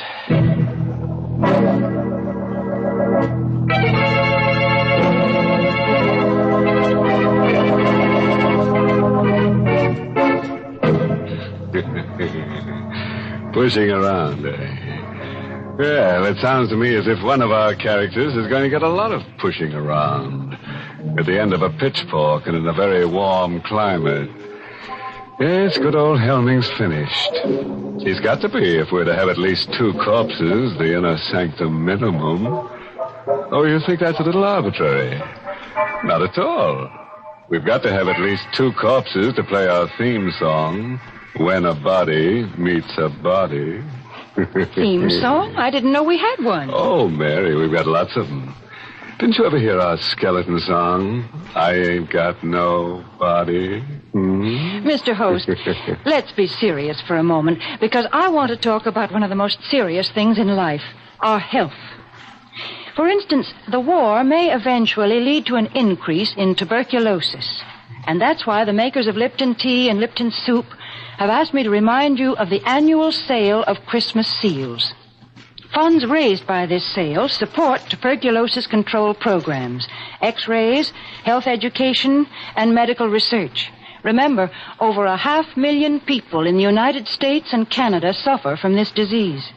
So buy as many Christmas seals as you can. No one is safe from tuberculosis until everyone is safe. And Christmas seals can save lives.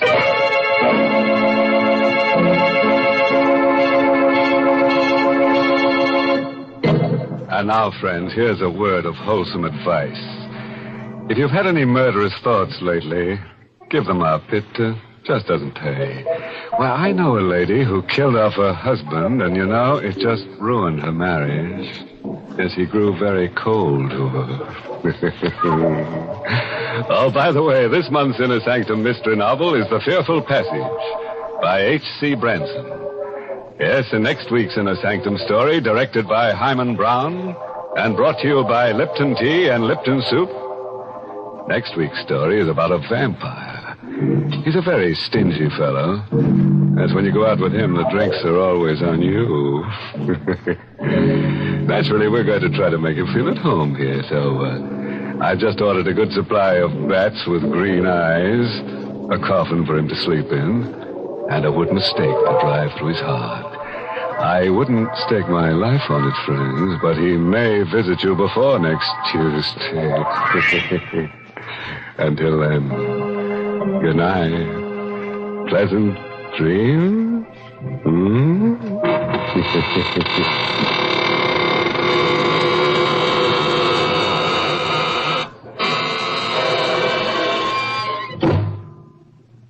Easy to make and easy to take. That's Lipton's Noodle Soup, the perfect opening dish for your cold weather menus. Lipton's Noodle Soup has that real chickeny flavor your family likes so much, and it has that wonderful fresh-cooked, homemade goodness. You can prepare Lipton's Noodle Soup in a jiffy, too, and it's oh so kind to your budget, costs less and makes more than canned soups. So don't forget to serve Lipton's Noodle Soup. And don't forget to tune in next Tuesday night for another Inner Sanctum mystery.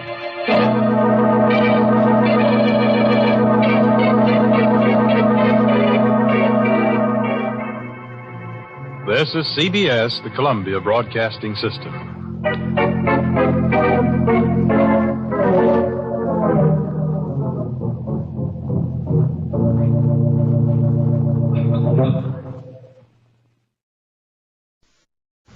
Lights out, everybody.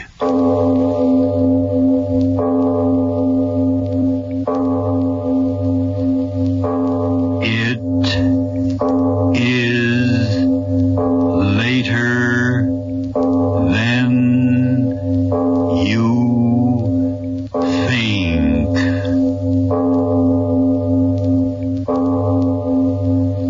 This is Arch Obler bringing you another in our series of stories of the unusual. And once again we caution you, these lights out stories are definitely not for the timid soul. So we tell you calmly and very sincerely, if you frighten easily, turn off your radio now. You, out there, listen to me. I'm dead. No, don't twist your face in that foolish smirk. I tell you I'm dead. say the dead don't talk. Don't be a fool. They're all around you, but you won't listen to them. If you hear me now, listen. You a match? Yes, a match. Take it out. Strike it. Look at the flame. Beautiful flame, isn't it? Beautiful flame. Throw it away. Throw it away. I say horrible flame. It cost me my life. Please listen to me, you out there. I want to tell you just what happened. My name was Arnie Douglas, and I was a very happy man. A very happy man.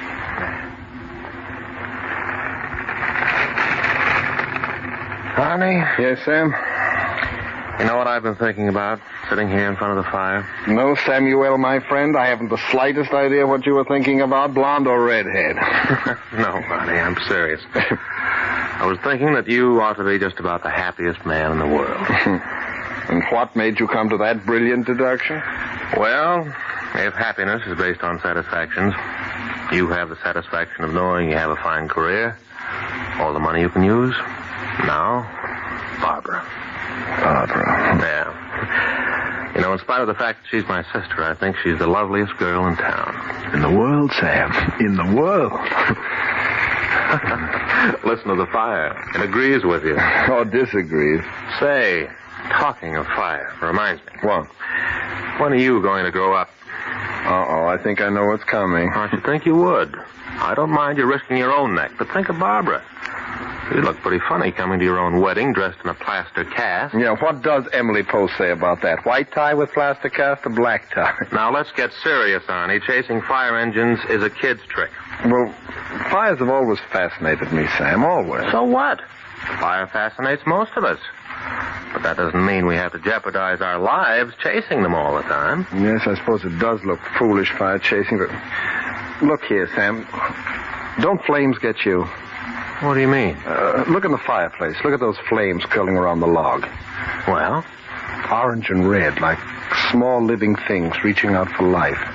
Now look, Sam, that new flame that sprung up right there in the center of the log. Higher, higher. It sings with the joy of living. It's alive, Sam. It's alive. Stop it.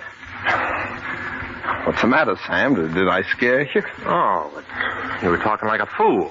Was I? When the world's full of fools. Other men have said that same thing that I said. What are you raving about now? I said the flame's alive. Others have said that. Whole generations of men. They worship the flame as a living thing, a godlike thing. Can you say that we're any wiser than they? Arnie Douglas, are you out of your mind? I'm talking facts. That flame there. How can you or I or anyone else say that it isn't alive? How do we know it isn't alive? Well, because it's a flame. A flame. Do you know the encyclopedia definition of life?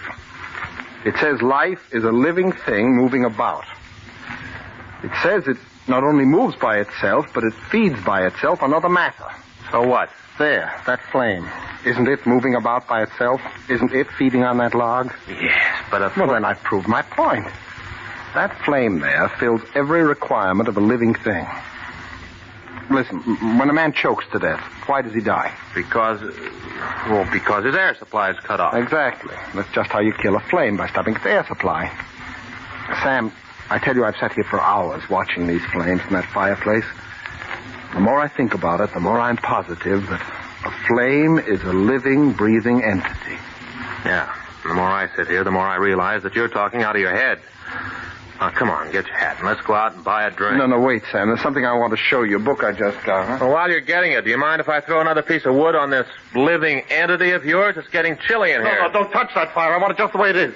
Arnie, there is something wrong with you. No, I'm all right, Sam. Just because a man's curious about the ways of life, must you think there's something wrong with him? Look, Sam, look at this book. Well, what is it? It tells of a race of fire worshippers who lived in medieval times. People who believed that every flame held its own godlike being to be worshipped by us mortals. I still want that drink. In here is a prayer with which these fire worshippers called up the spirit of the flame. It's a beautiful prayer, Sam. Let me read it to you. Wait a minute, Arnie.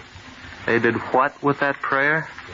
Conjured up the spirit of the flame so that they could see it and kneel before it and worship it. You mean to say they'd recite some hocus pocus and have something in the flame pop out at them? Yes. And if I knew just how to read this prayer to that fire in the fireplace, just what inflections to use, I would be able to see the spirit of the flame, Sam. If such a thing exists. Yeah. Well, it's a good thing you had, if such a thing exists. By George, I'd have put in a hurry call for a straitjacket. Come on, honey. This is getting a little too morbid for me. Let's get out of here and go places. No, thanks, Sam. I'm not going out tonight. Okay. Go right ahead. Sit here and stew in your metaphysical juice. But don't let anyone who isn't a friend of yours hear all that nonsense about flame spirits and fire worshippers. By golly, you'll find yourself in front of a lunacy commission. Well, here's my hat. What's my hurry? Good night. Arnie. Yeah? All this nonsense you were talking, you were just kidding me along, weren't you? After all, you're going to marry my sister, and well, you know how it is. You didn't mean it, did you, Arnie? No, Sam, of course not. Good fella. Joke's a joke, huh?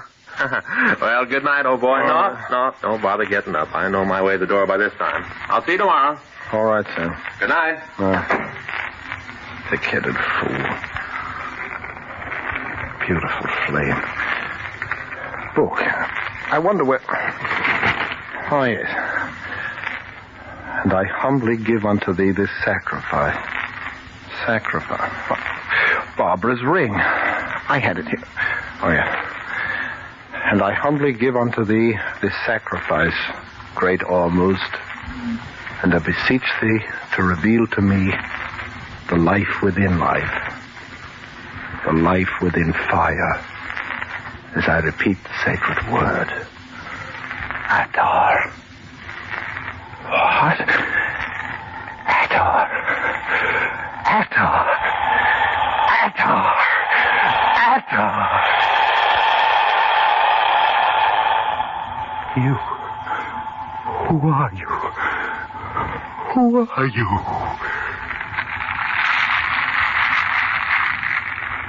The flame.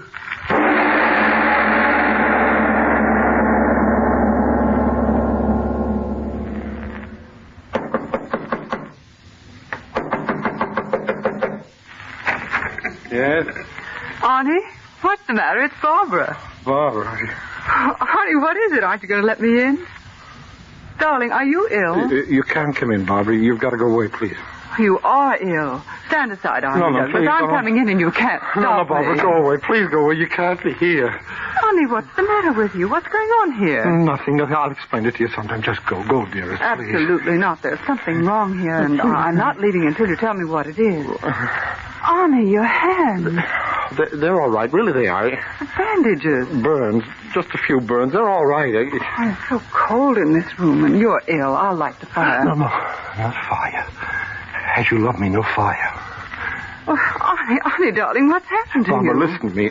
If you love me, you'll go away. You'll get out of here and you'll never come back. What? You've got to listen to me. This that has happened to me is mine. My horror. Can't hurt you. I won't let it. Too late, love. Too late. Oh. Arnie, what are you looking at? She cannot see me. Only you can see me. Arnie, the air is getting so warm in Barbara, here. go away quickly. Too late. I touch her and she never looks upon you again. Arnie, that horrible odor of burning. Oh, I'm frightened, Arnie. You thing. What are you going to do? Her eyes. I'm jealous of her eyes. I shall have them. Arnie, who are you talking to? Who are you talking to? I'll bargain with you, love. Do as I ask, and I will let her live. Yes, I'll do it. I'll do it. Anything. Get her out of here, or she dies. Barbara, come on. Oh, no, Arnie, I won't go. Darling, you're Please hurting my go. arm. Oh, No, you're don't hurting struggle. my You arm. must go. I You must go. He said anything. Anything.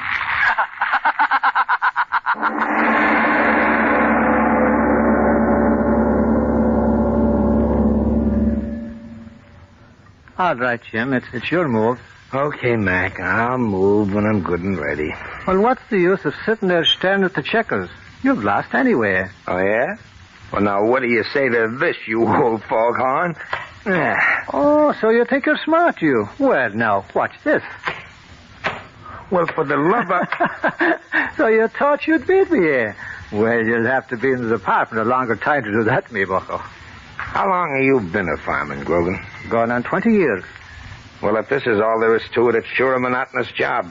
Why, we haven't had a run out of this station in 2 weeks. Now, don't talk like that, Jim. It's bad luck. Oh, what's bad luck about it? You think I joined the department to sit on my tail playing checkers and talking ball scores? I want to do things. What? Shut up. It's a go. It's a school.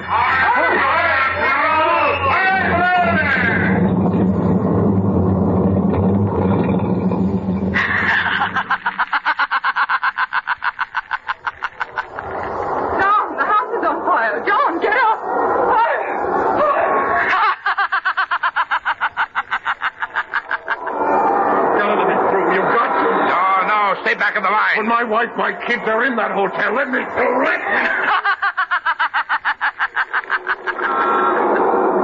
block. The whole block's aflame. Can't get me water.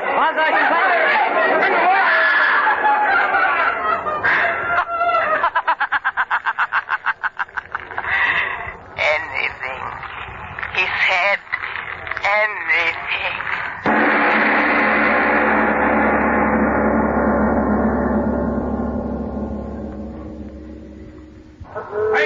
Read all about it. City swept by mysterious fires. 100 killed. Paper, evening paper. Hundreds die in fires. Read all about it. Paper, evening paper. But, Commissioner, we must do something. Look, Mr. Mayor, what can I do? I've got every piece of fire apparatus within 100 miles of the city. Well, 50 alarms in the last hour. I tell you there's more than one maniac setting those fires. It's a dozen. It's 100 of them. Yes, it's a plot. That's what it is. A plot, a revolutionary plot. I'll call up the governor. We'll get the militia out. It's a plot.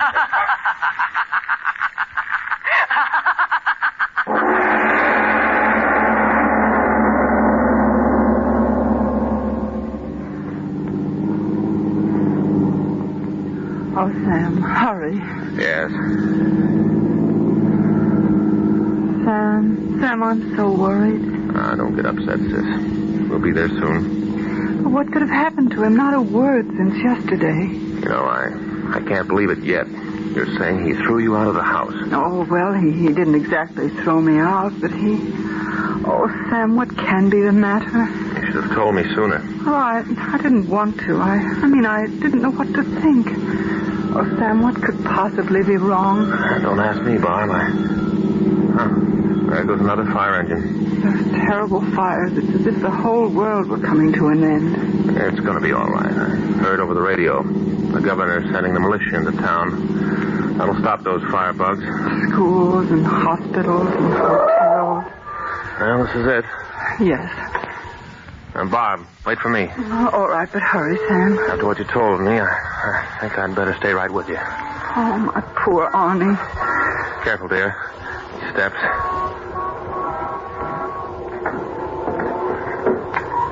Oh, Sam, he's not home. There's not a light in the house. Well, let's try anyway. Where's that blasted bell? Oh, it was out of order when I was here. I had to knock. Oh. Wait, Sam. What? The door. By George, it's open. Something is wrong in here. Oh, Sam, I'm frightened. Arnie? Arnie? Are you in there, Arnie? Oh, he is, Sam. I know he is. Why doesn't he answer? Arnie! It's Sam and Barbara. Leave the bedroom. All right. Don't get so excited. But he might be dying. Don't talk nonsense. I'll bet he isn't even here. There. What'd I tell you? He isn't even home. Oh. What's the matter? Walls. Why, they're charred. Sam, there's been a fire in here. Oh, no. Well, that's impossible. Oh, Arnie, where are you? What's happened to you? This is unbelievable. These walls so terribly burned. Come on, Bob. Where? We'll go to the police. Sam. What? The burnt walls. Maybe the same people who are setting fires all over the city did something to Arnie. Hey, maybe you're right. That's it. They started to set fire to this place, and Arnie caught them at it. And he tried to stop them, and... No, I didn't want to. I think I didn't. Arnie. Arnie, where did you come from? No, I didn't. I didn't want to. She made me. She did it. Arnie, what's happened?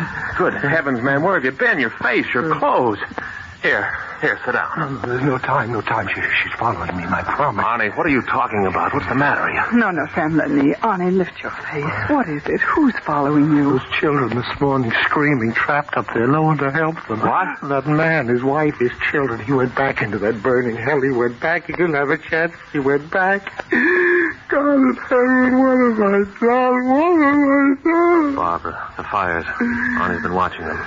They've gone to his mind. Oh, my poor darling. I'll get a doctor. He needs it. She did it. She, not I. They can't blame me. You, the dead kid, she killed you. Arnie, in heaven's name, control yourself. I did it. You hear me, Barbara? What, Arnie? I did it. All those fires, those people dying. I did Arnie, it. No one in else. heaven's name, what are you saying? I did it, Sam. I did it. If not for me, she wouldn't have had life. She wouldn't have had power. It was through me. Through me, the fires got life. Me. He lost his mind. Arnie. No, I'm telling you the truth. I did it. Look, these papers, plans, every building I burned. She made me do it every step of the way. Oh, no. Arnie. You believe. Why did you do it? Why did you do it? Both of you, listen to me. There isn't much time. She'll be here. She'll kick... Arnie. Arnie, what is it? I'll do it. I'll do anything you say. I'll do it. Let them alone. Arnie, come back here. Sam, where's he going? Where's he running? I don't know. It's as if someone was chasing him. Sam, look. On the floor. What? Right where Arnie was standing. Footprints. Burned right into the wood. Oh, Father in heaven. What is this?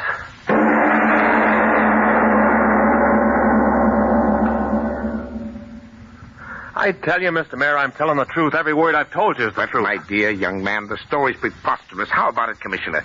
Could any one man be responsible for all these fires? Absolutely not. A physical impossibility. But I tell you, he's confessed. Arnie's my friend. He wouldn't lie to me. I tell you, the man was driven to it by some horrible thing. What are you talking about? If I told you, you wouldn't believe me. But believe this much. As sure as we're all in this room, Arnie Douglas had something to do with those terrible fires. But you heard what the Commissioner said. I don't care what the Commissioner said. While you're just sitting here, more fires are being started. More lives are in danger. In the name of humanity, please listen to me and send out a general alarm to have the police pick up Arnie Douglas. I'll give you his description. I'll tell you just what he was wearing. You've got to catch him. This man is suspected of being the pyromaniac responsible for the fire terror. Repeat, general alarm. Be on the lookout for a man by the name of Arnie Douglas, height 5'10", weight 175 pounds, light hair, blue eyes. When last seen was wearing gray suit, white shirt, no tie, no hat. This man suspected of being the pyromaniac.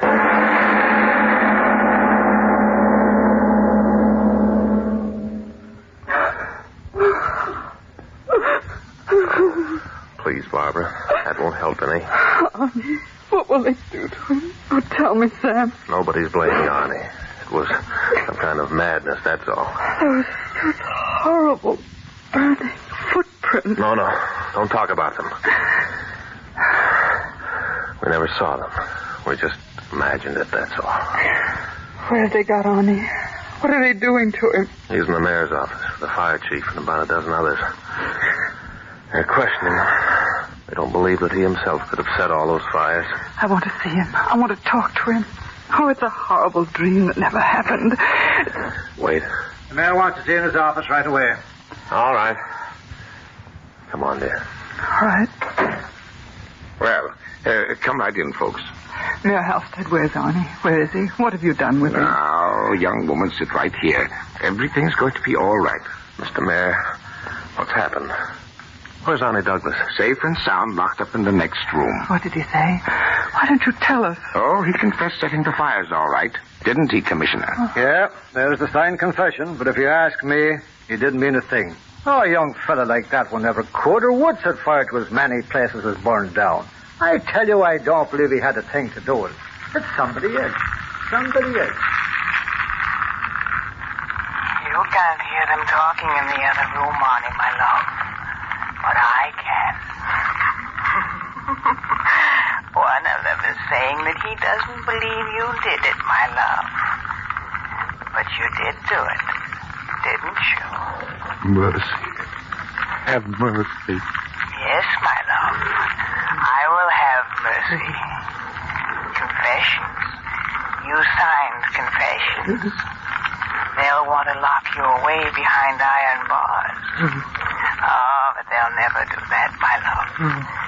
I'm taking you with me to be part of me. Always. No. Come close to me, beloved. Close. No. Stay away from me. Stay away from me. Stay away! What's that? I don't know. Arnie! It's Arnie! Look, under that door. Smoke, Mother in heaven. There's something burning in there. That young fella. He's locked up in there. Arnie! Let me in. Let me in. The key. Quick. Here's the key. Good.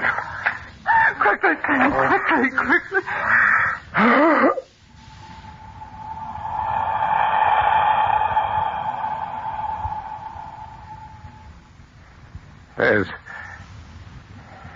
There's no one in here. Only a flame. A little red flame.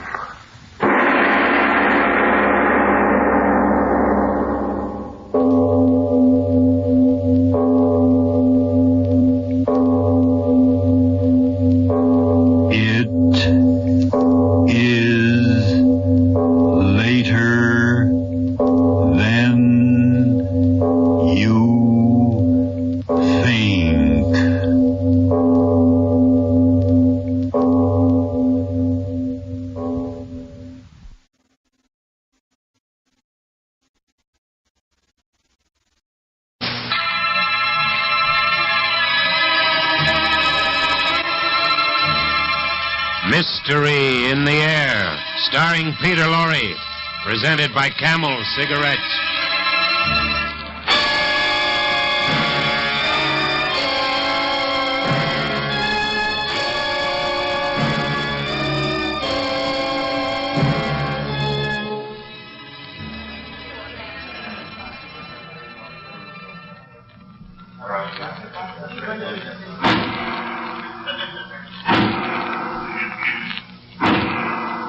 And it is the sentence of this court that you be hanged by the neck until you are dead. And may God have mercy on your soul.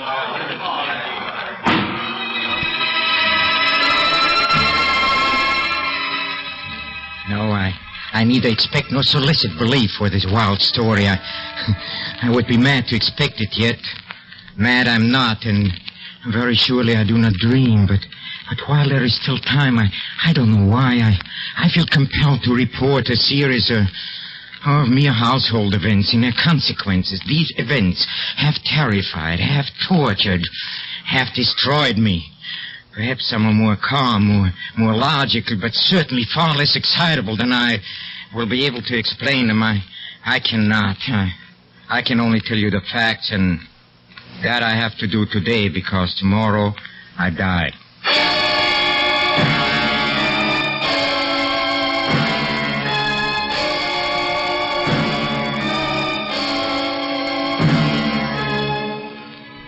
Each week at this time, Camel Cigarettes bring you Peter Lorre in the excitement of the great stories of the strange and unusual, of dark and compelling masterpieces culled from the four corners of world literature. Tonight, Edgar Allan Poe's immortal American classic, The Black Cat. Mystery in the Air, starring Peter Lorre. Brought to you by Camel Cigarettes.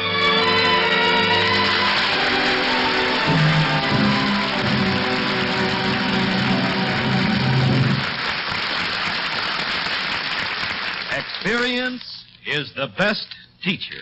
Try a Camel. Let your own experience tell you why more people are smoking Camels than ever before. Give your T-Zone the experience of enjoying a Camel. And see if you don't join the millions of other smokers who say, Camels suit my T-Zone to a T. Your T-Zone, that's T for taste and T for throat, is your true proving ground for any cigarette. See if Camel's rich, full flavor isn't a delightful experience for your taste. If Camel's cool mildness isn't more than welcome to your throat, try a Camel.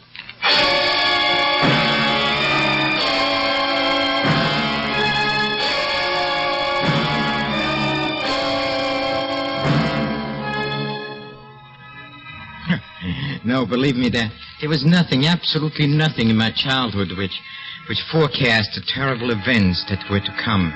No, as a child, I was very gentle. I got along well with everyone, but most I liked animals, yes. All kinds of animals. And then I married quite young, and I was very happy to find that my wife shared my feelings. Very soon we had quite a collection. Oh, we had birds and goldfish. We had a dog and some rabbits, and we had a cat. I'll never forget the day my wife brought it home. Hello. You're home so early. Look, Charles, look. Look what I brought. Oh, look at it. Oh, the little kitty. Where did you get it, darling? Oh, the poor little thing. Some dogs were chasing it, and I just rescued it in time. Yes, it was so frightened. Yes, but it isn't frightened anymore. Oh, it seems to love you, Charles. Then that's not strange. All animals do. Yes. Nobody's going to hurt you, kitty, no. How about some milk, huh? Yes. There, you see? Oh, you must have been very hungry. Yes. Hey, what's your name, huh? I don't suppose he has a name. He is so young. I don't think he belongs to anybody. Well, then we have to give him a name. You mean we can keep him? Keep him? What are you talking about? He has no home. We can't turn him out in the streets, can we? Oh, Charles, I was hoping you'd let him stay. Of course, but he must have a name. Yes, let's see. Oh, yes, Black. Yes, all black. Beautiful. Not a single white mark. Oh, I have it. He's as black as the devil. Let's call him Pluto. Huh? Yes, we'll call you Pluto.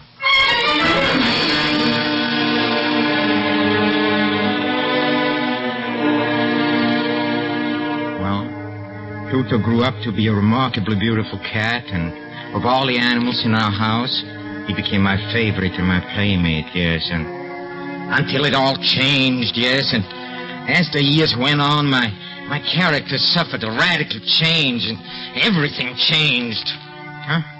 Why? Well, I'm ashamed. I hate to admit it. Through intemperance, yes, through intemperance.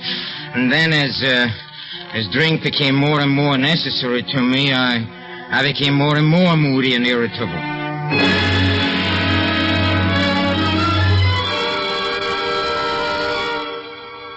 Charles? Where are you going? I don't have to tell you where I'm going. Oh, Charles, what's happening What to do you mean, what's happening to me? Well, you never used to go out every night to those vile places. Stop nagging. Stop it. I go out because I can't stand listening to you. Nag all day long. I don't know what's come over you. There. See? Why don't you learn from Pluto? It's only a cat. He doesn't ask me where I'm going. Yeah, that's right. You never do, no. Come here, Pluto. Yes, I like it. Come here. Be careful, Charles. Don't pick him up like that. Don't, you're hurting him. Him, I never hurt him. Ow! He bit me. You devil. I'll show you. Don't, Charles, don't. I'll show you. Please.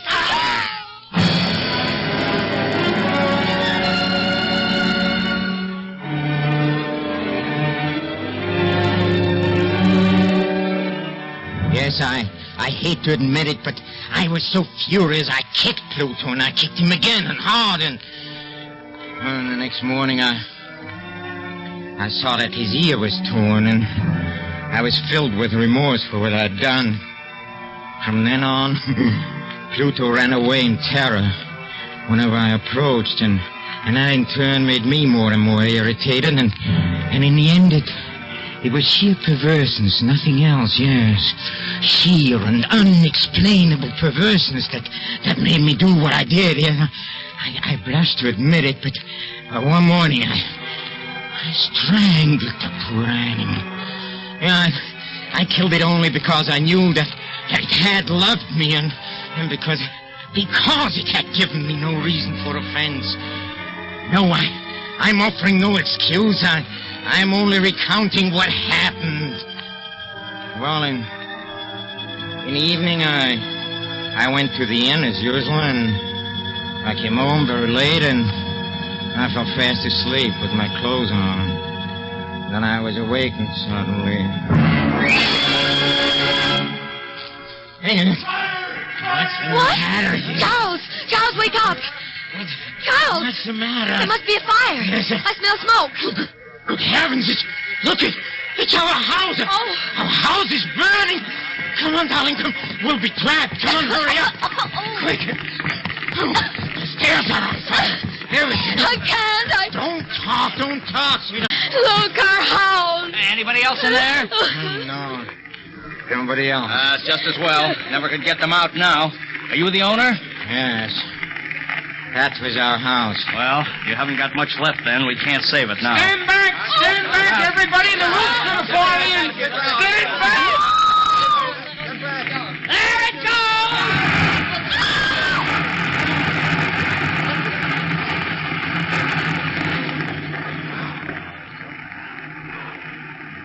Well, it's down now. Funny, nothing is left but that one wall in the middle. Look at it. What about it? Well, look at it on the wall. Hey, that is strange. What are you talking about? What's strange? Well, there on the wall. It's still standing. Marks on the plaster. Marks? What marks? Well, what's the matter? You blind? Right up there on the wall, that black figure. Oh, yeah. It looks like a cat. Yeah, it does. The smoke must have done it, but it certainly does look like a cat. What looks like a cat? There, and it's got one floppy ear. Who's got a floppy ear? That's really funny. Funny, huh? It's not funny. It is not funny at all, you hear? I know what it is. You know who it is? Yes, it's Pluto. I recognize him. Yes, there, see? His ear is torn, huh? Oh, you beast. That hideous beast. It's come back to haunt me. Leave me alone. You hear? I can't stand it. I can't.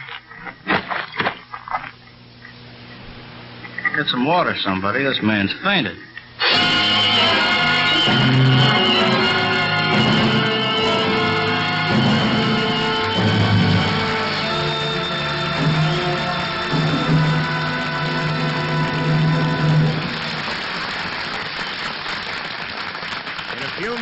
Mr. Peter Lorre will bring us the climax of tonight's Mystery in the Air when Camels present Act 2 of The Black Cat. Ask a champion the secret of his success, and no doubt you'll get the same answer every time. Experience is the best teacher. Take Rose Gould, for instance, featured aerialist of Ringling Brothers and Barnum and Bailey Circus. Miss Gould says it took experience to teach her that famous 75-foot dive into space. Mildred O'Donnell, diving champion, thanks experience for her crown. Yes, they all learn from experience, just as smokers everywhere learn from experience about cigarettes. Back in the days of the wartime cigarette shortage, millions of smokers tried brand after brand, smoked whatever they could get. And that experience made people experts in judging the differences in cigarette quality. That was when so many people discovered that Camels suit their T-zones to a T. That Camels give them the rich, full flavor and the cool mildness they've always wanted. As a result, more people are smoking Camels than ever before. Experience is the best teacher. Try a Camel yourself.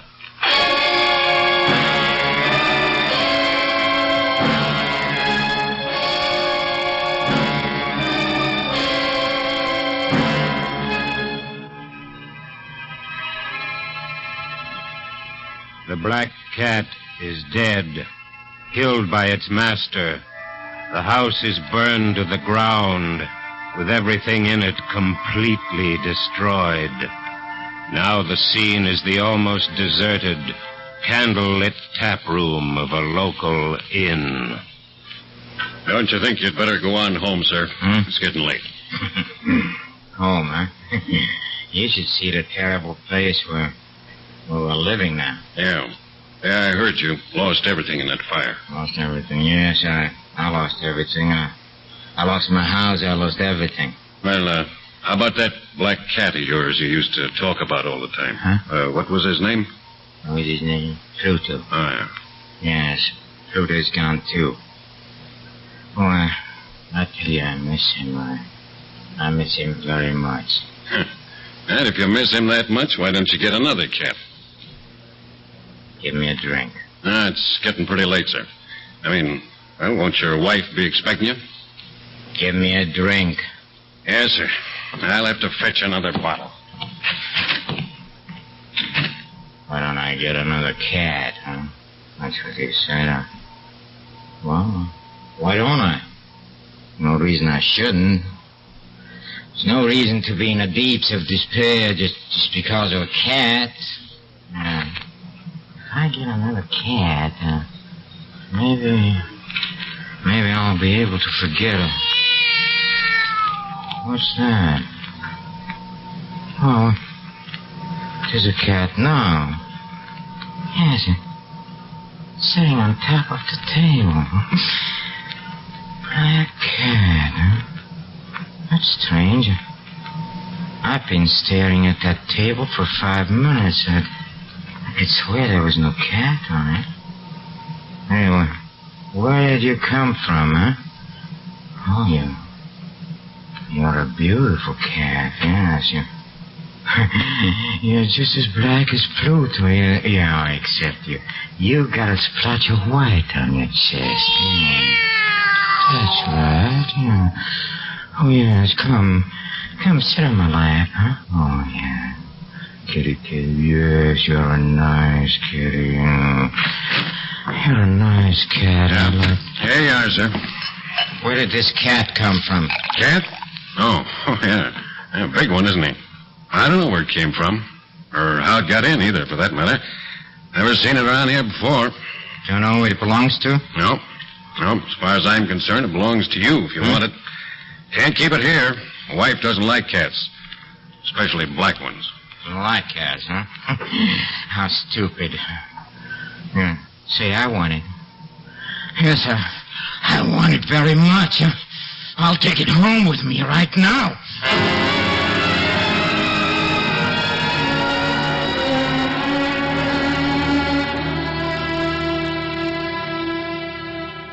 Charles, this is such a wonderful cat. Just since last week, it's made itself so much at home. Oh, you'd think it had lived here always. Yes, I've noticed that. It reminds me so much of Pluto. Yes, but this one has a patch of white on its chest. Don't forget that. Yes, that's right, dear. But I can't help wondering. I wonder what ever became of Pluto. He disappeared the day of the fire. I know he disappeared, and... well, maybe he knew the house was going to burn down. Oh, see how it loves you. It's rubbing against your leg, just the way Pluto used to. Pluto! Stop talking about Pluto! Darling, I didn't mean anything. I'm sorry. I'm sorry, dear. I always talk about how much this new cat resembles Pluto. It just makes me nervous. Look, actually, there's hardly any resemblance at all, really. Except that they're both black. This one has a white patch on its chest and... Oh, the poor thing. Charles, look, his ear is torn. Huh? See? What? Here under the fur. Oh, I never noticed that before. Neither did I. Why, it's just the way Pluto's... I mean... Go ahead, say it. It's torn, yes. Just the way Pluto's ear was torn when I kicked him, huh? That's it, isn't it? Well, he must have been in a fight or something. But it's curious we didn't notice it. Curious, huh? You have no idea how curious it is. No idea. Get that cat out of my sight. Charles, you're mad. Get it out. How can you act that way about a poor dumb animal? Take it out. Especially one that loves you so much. Oh, now you frightened it, dear. Away from me, you hear me? The way you talk, anybody'd think you don't even like the poor Like cat. it, huh? Like it. I hate it. I tell you, I hate it. I hate it. I hate it.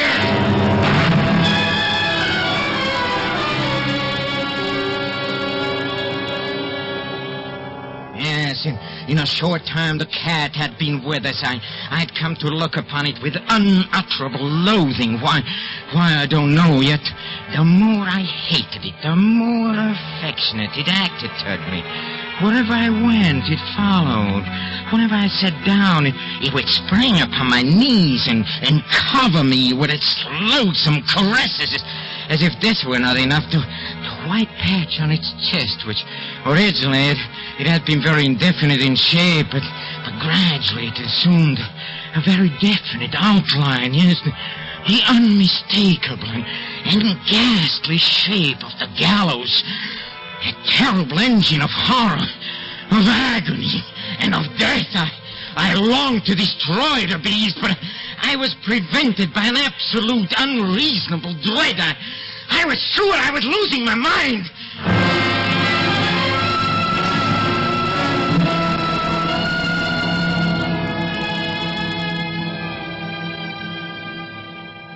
Charles, are you going out again? Yes, I'm going out. I don't know when I'll be back. Oh. Before you go, do you suppose you... Why, what is it? Will you help me bring up some wood from the cellar? Why do you always want more wood? The house is cold. You know I haven't been feeling well. I'm not strong enough to carry it myself. Strong enough. All right, come on, I'll help you. You might have thought of this before. Look out! What? Oh, that's Cat. That's that beast again. It's always under my feet. It tried to trip me on the stairs. Oh, no, I'm sure it did. I'll get rid of that beast once and for all. I'll get... Charles! Put down that crowbar. Get out of my way. No, stop. I say get out of my way. Let go of my arm. Please, Charles, let go of my arm. Are you going to let go? Oh, please. I said let go. Oh. Why didn't you let me go?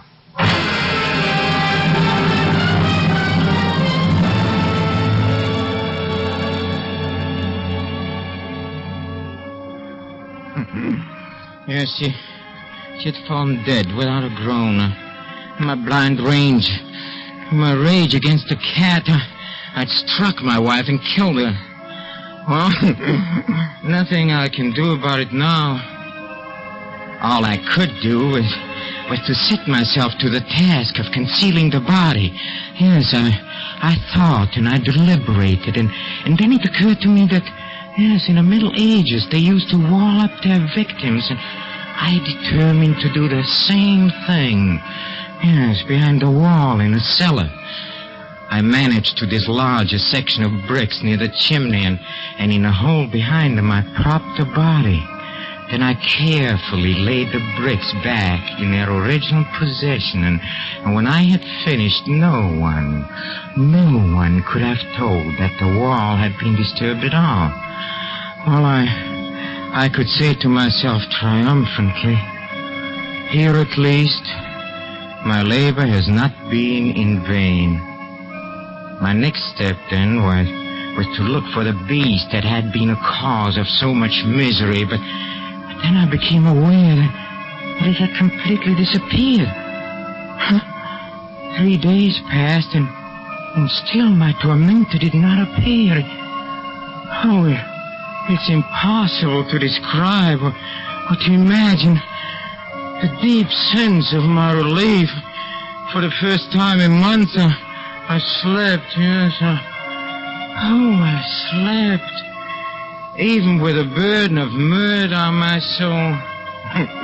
Yes, some few inquiries were made about my wife's whereabouts, and a search of the house was conducted, but nothing was discovered. Oh, I finally could look upon my future secure.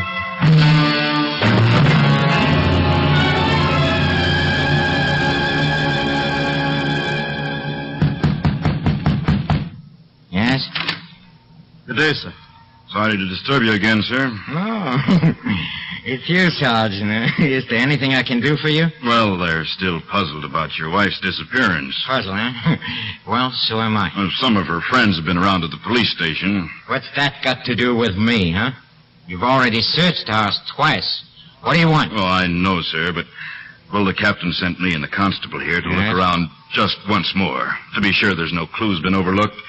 This will be the last time, sir. Only a matter of routine. We won't bother you again. All right. Come in. Thank you, sir. Come on, Joe. Right. Where would you like to look first? Well, we might as well begin with the cellar. Cellar, huh? All right, yes. Right down these steps. I'll come with you. Yes, I always say searching a house is like getting ahead in the world. You start at the bottom. Yes, I see. It's very funny. Well, come on, Constable. Get to work. Right. While they searched, I folded my arms and watched. As before, they discovered nothing, but as they were about to depart, the glee, my heart, was too strong to be restrained. I burned to say but one word, yes, just one word, by way of triumph. And as they started up the steps, I said, say, have you noticed, this is a very well-constructed house, you know. Hey, gentlemen, you're not going, eh? Yes, it's an excellently well-constructed house. You've never seen such a well-constructed house in a frenzy of my bravado upon that very portion of the brickwork behind which stood the corpse of my wife. I rapped with my cane. Let me heaven deliver me from the arch-fiend. What was that?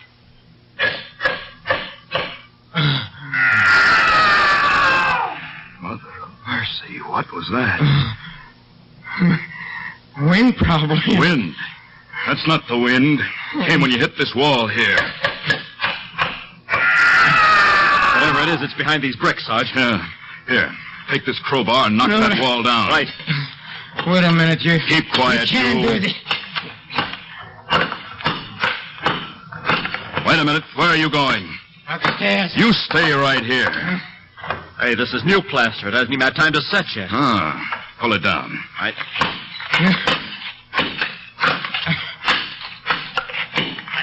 Here she comes. Look out.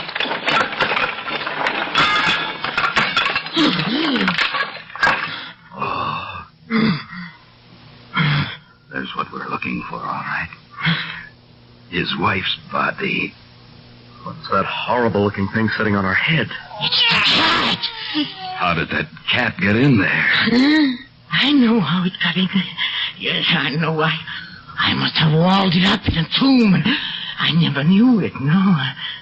Look at that red mouth. Those burning eyes. You hideous, you beast, you monster, you are the devil. You made me a murderer. Now for 3 days you've been in there, waiting to send me to the gallows. Well, the hangman will get me. Yes, I hope you're satisfied. I hope you're satisfied.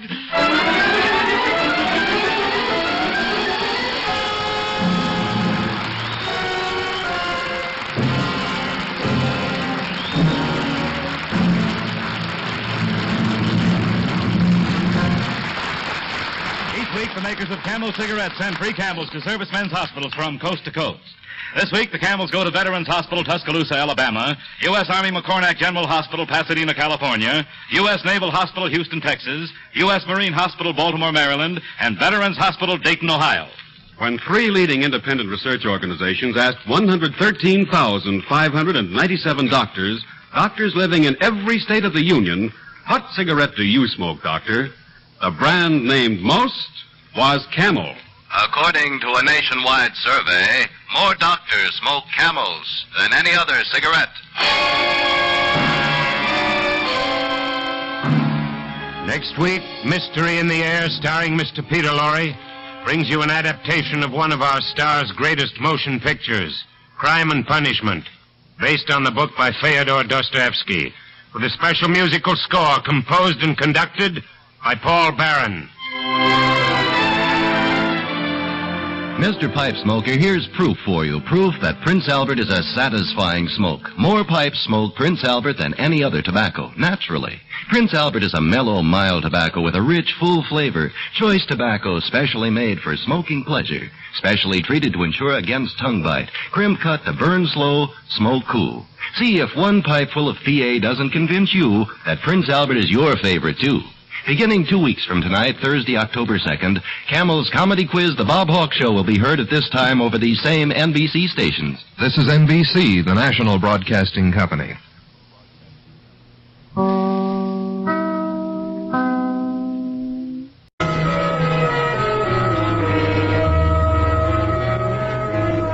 In the main lounge of Bartley Sheridan's luxurious yacht, the Sinbad, moored at the Borden dock, a beautiful and defiant woman, Melanie Cabot, rises to shock a strange ship's company with her news. To shock them and to enjoy the sensation she is about to create. Quiet, everybody, for just 2 minutes. What's all this about, Melanie? Put the guitar down for a minute. Could you find out? All right. Betsy, Lisa, Danny, all of you. Melanie, honey, wouldn't it be better if we kind of... darling, this is my announcement, and not even you can keep me from making it my own way. You all may have wondered why Bartley asked you here for dinner on the yacht tonight. He did it because I asked him to. And I wanted each of you for a particular reason. I'm not sure any of you will be pleased at my news, and some of you may... Well, you can judge for yourselves. But I felt that each of you had a right to hear this directly. Get to it, Melanie. What's up? It's very simple, Danny. I'm very proud and happy to announce that Bartley Sheridan and I are to be married. What? Married? You're clowning, Melanie. What did you say? You've been having some laughs with Bartley here, and nobody can kick on that, but if you're trying to tell us you're Not trying, Danny. I've told you. And you, Lisa, and Betsy and Kurt. Bart and I are to be married before the month is out. Isn't anyone going to congratulate us?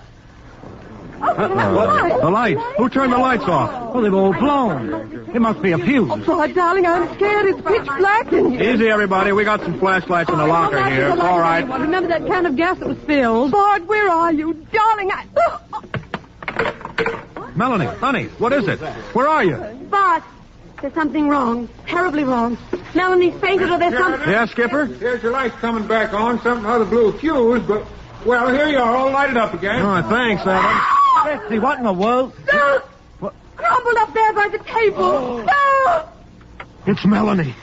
With a knife driven into her throat.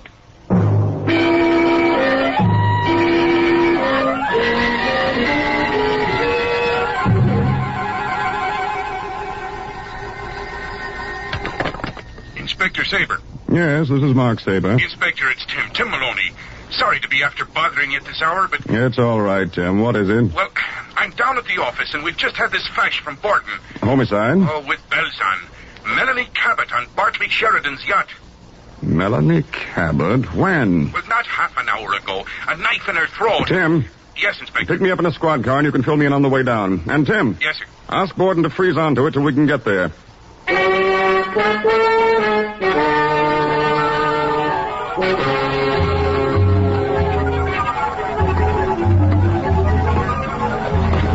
Tim, mind your footing there. This ladder's slippery. Oh, don't fear, Inspector. I'm climbing with the care of a mountain goat. Can I give you a hand up, sir? No, thanks. Yeah, well, here we are. Inspector Saber? That's right, and this is Sergeant Maloney. How do you do? I'm Myers from the Borden Force here. Glad you could get down so soon. Say, take a look at the brasswork, Inspector. If this isn't the fanciest yacht this side it's of... the people on the yacht we are interested in, Tim. I understand you've held all the witnesses here, Myers. Witnesses and crew. They're in the main lounge now, waiting for you. Had your medical report yet? Preliminary. Death by stabbing. The body's been taken ashore, but we've got pictures, first statements, and all Miss Cabot's effects.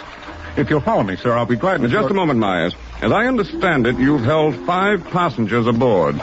That's right, sir. The 5 that were there when this thing happened. Bartley Sheridan, his sister, Lisa, Miss Betty Taggart, a smoothie named Gert DeLessing, and a gentleman you may have heard of, Danny Coles. Danny Coles, not Big Danny. Big Danny Coles, Mr. Rackets himself. Uh-oh. Inspector, we've really stepped into one. Melanie Cabot's big enough news by herself. when she gets knocked off on a millionaire's yacht with Big Danny Coles mixed up in it... Our job isn't to write the headlines, Tim. It's still to find out who put this knife into Miss Cabot's throat. Myers, I think I'd rather examine the lounge on my own before seeing these 5. Would there be cabins available where they could wait till I'm ready for them? I'd like to have as much space in my own house, Inspector. Sure, we can stow them away until you call for them. Yeah, thanks. I'll probably take them one more.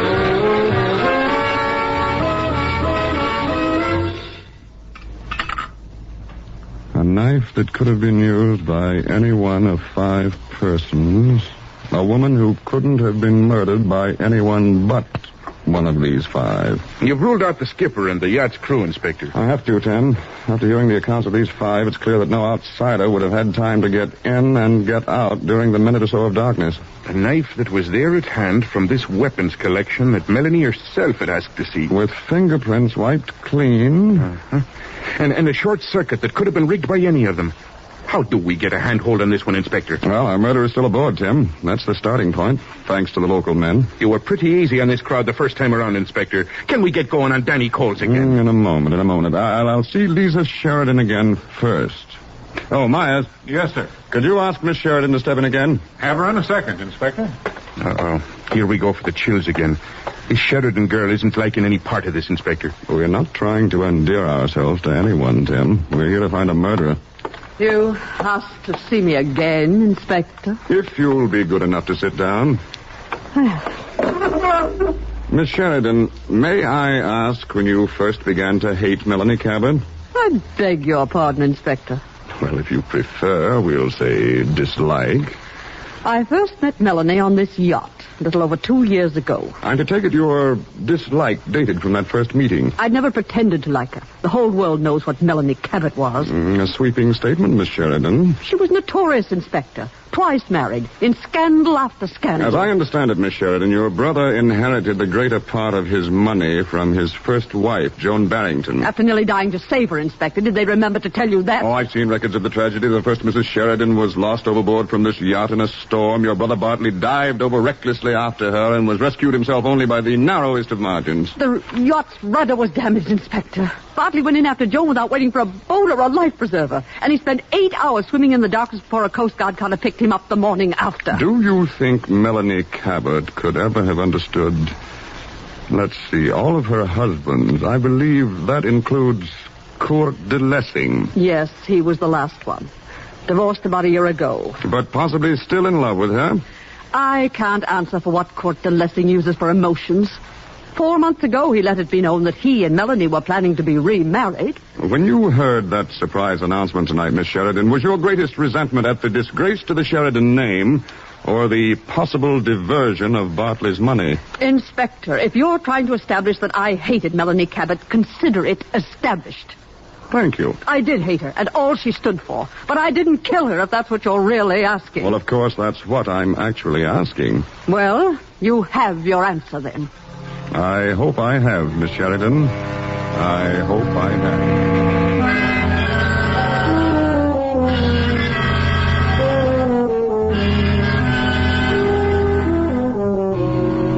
My sister never really understood Melanie, Inspector. Melanie had made her mistakes, as we all have, but underneath, she could be as decent and generous, loyal as...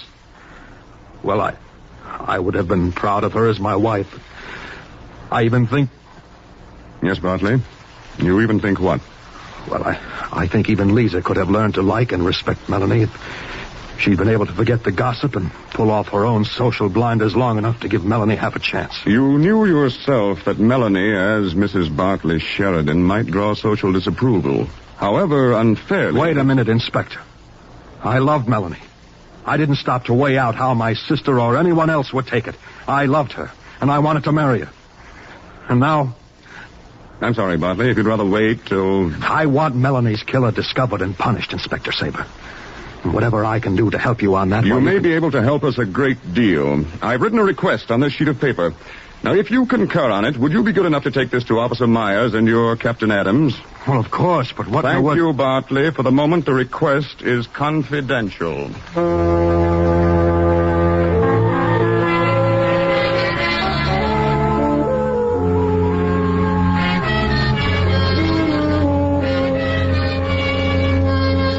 positions when the lights went out. Bartley is the only one I could rule out with any certainty, Inspector. And your own position, Mr. DeLessing? Very naturally, I sit still and relaxed.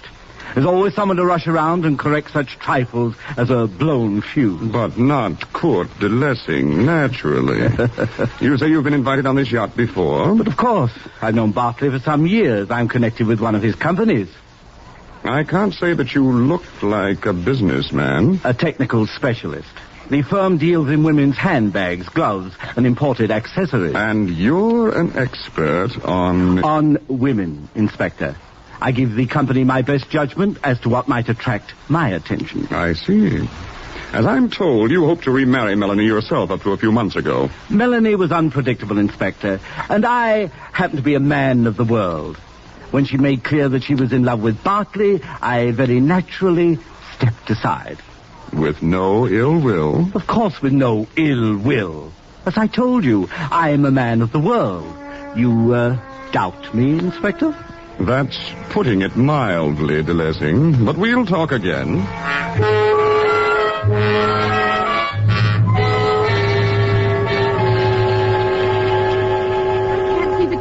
To ask me that, Inspector. Miss Taggart, you're in no way obliged to answer. It would help me if I could know. I can only tell you that.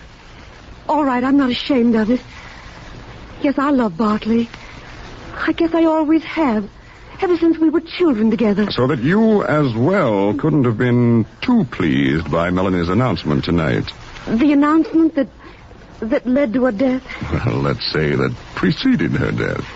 Mr. Saber, I think Melanie made her announcement to exactly the 4 people in the world who'd least want to hear it. The 4? Yes. Now, it's Court DeLessing, Lisa Sheridan, yourself. And this gangster they call Danny Coles.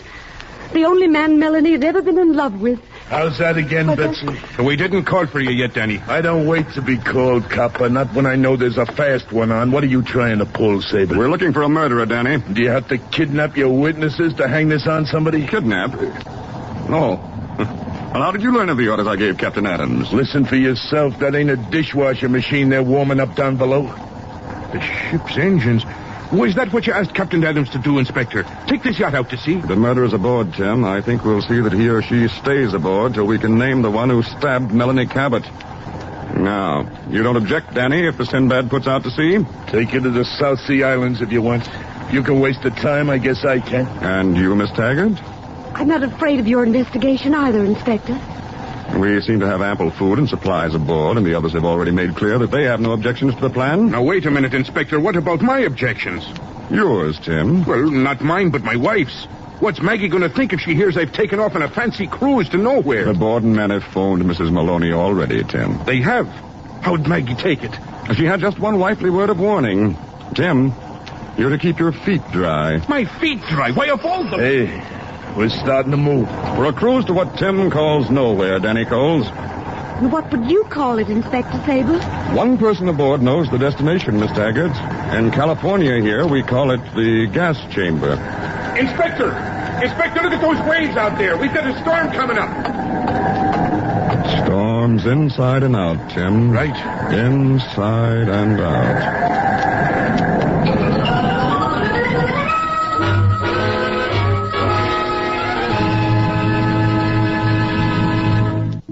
On the afterdeck of the yacht, Sergeant Tim Maloney finds Inspector Saber examining a square-shaped, canvas-wrapped object he has just taken from one of the ship's lockers. Do you know what this is, Tim? Well, by the looks of it, it could be a life preserver. Here, let me have a heft of it. No, it's too heavy. The thing must be solid rubber. It's a self-inflating life raft, Tim. Navy airmen never fly without them. Watch. Now, I'll slip it out of this cover and touch it off. There's a cylinder of compressed air here. Hey, now, that is something. The thing's blown up to make a regular little boat.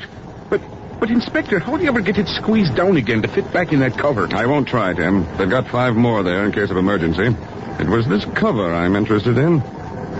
Do you notice that it's different from the others there in the locker? Well, it's a shade off in color, but not enough to... It's off in color, and I think we'll find a different date of issue. Well, now, begging your pardon, Inspector, and of course I'm glad to be learning about life at sea. But what's all this got to do with finding the twister who knifed poor Melanie Cabot? Poor Melanie Cabot? Well, since she's dead, rest her soul, we'll leave her to account for herself for what she was. But for the life of me, I don't see us any nearer her murderer. You think we're at sea in more ways than one, Tim. It's like trying to drive nails into a fog, Inspector. We've got 4 people who could have done it as easy as snuffing out a match. The knife there for anyone to grab. The wiring that could have been blown by any one of them. And not a match nor a lighter could be lit because... Because a can of gasoline had been tripped over by a steward in the lounge not an hour before. A can of gasoline that could have been placed there by any of them. Oh, Inspector, we've got too many who could have done it. And we've got too many with motives for doing it. Take big Danny Coles. Melanie's been his girl for years, whatever the husband she had. But here she was moving up to a league where she'd never need Danny again. And throwing that smack in his face. You know, while you're at it, Tim, take Lisa Sheridan. You heard her? I'm not sure she wouldn't rather see Bartley himself dead than married to Melanie. And Betsy Taggart? Oh, now that girl's been in love with Bartley all her life. The first marriage was hard enough for her to take. And here was Melanie going to slam the door on her for keeps. Kurt de Lessing.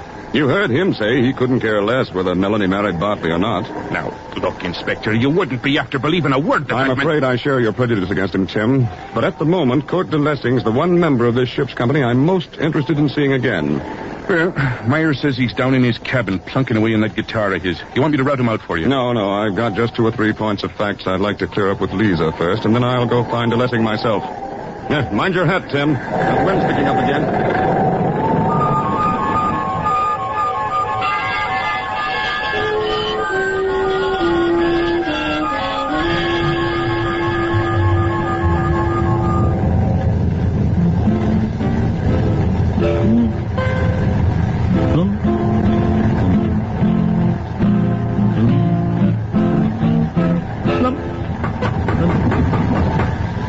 Who's that?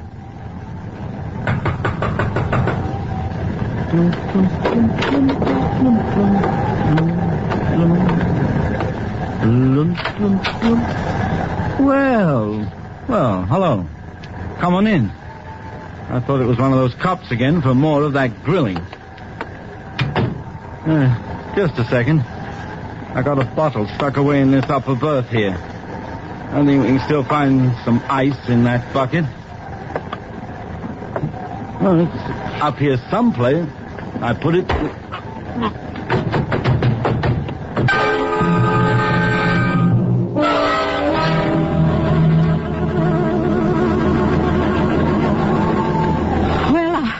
I've been right out here on the deck, Inspector Saber. I can't think why you didn't see me before. If you say you looked out here. You're leaning against the rail quietly enough now, Miss Sheridan, but you seem to be suffering from shortness of breath. May I ask if you've just been running? Since you ask, Inspector, perhaps I have been moving around. A little. To avoid me. If I possibly could. That's frank enough, Lisa. May I ask why? Isn't there an old shipboard rule, never pick up with strangers on the first night out? Or inspectors of the homicide division. I've answered all your questions, Inspector. And distinguished looking as you are, I'm certainly not in the mood for small talk. Or whatever else you had in mind. It wasn't shipboard romance, Lisa. I have some new questions, and I'd appreciate straight answers. You say you first met Melanie aboard this yacht? Yes, that's straight enough. It is? Can you remember the exact date? The newspapers could tell you. It was the night Bartley's first wife was lost overboard. Was Kurt de Lessing with her? Of course. They were still married then. And you and Betsy Taggart were on the cruise? You couldn't really call it a cruise. It was meant to be no more than a few hours' sail. For dinner, dancing. Until the storm came up and damaged the rudder and swept Joan Sheridan overboard. May I ask why you keep returning to... Could that have been more than an accident, Lisa? Could Joan have been shoved over by Kurt or Melanie? Inspector Saber, I'm sure you're on the wrong track. Kurt and Melanie saw Bartley go over because he cried out to them. But Bartley himself could tell you much more about all that than I can. Inspector, could you come over here, please? Oh, excuse me, please, Lisa. Yes, what is it, Tim? Myers just went down to get Kurt de Lessing for you. And he didn't find him down in his cabin. Myers found him all right, with a knife in his back. Dead? Still warm, but dead. Oh, but Tim DeLessing was no child. He couldn't have been stabbed without some kind of struggle or an outcry. Our murderer's no child either, Inspector. On this one, DeLessing was blackjacked first, then the knife to finish him. It could have been a man or a woman. The cabin's down this way. We've taken chances enough, Tim. Lisa, get to the lounge and stay there. Tim, go with her and get Myers to collect the rest. There's one I'll go for myself, Inspector. Big Danny Cole. You're to stick there in the lounge, Tim, and see that no one gets near the lights or wiring. I'll have a look at DeLessing and then get Coles myself.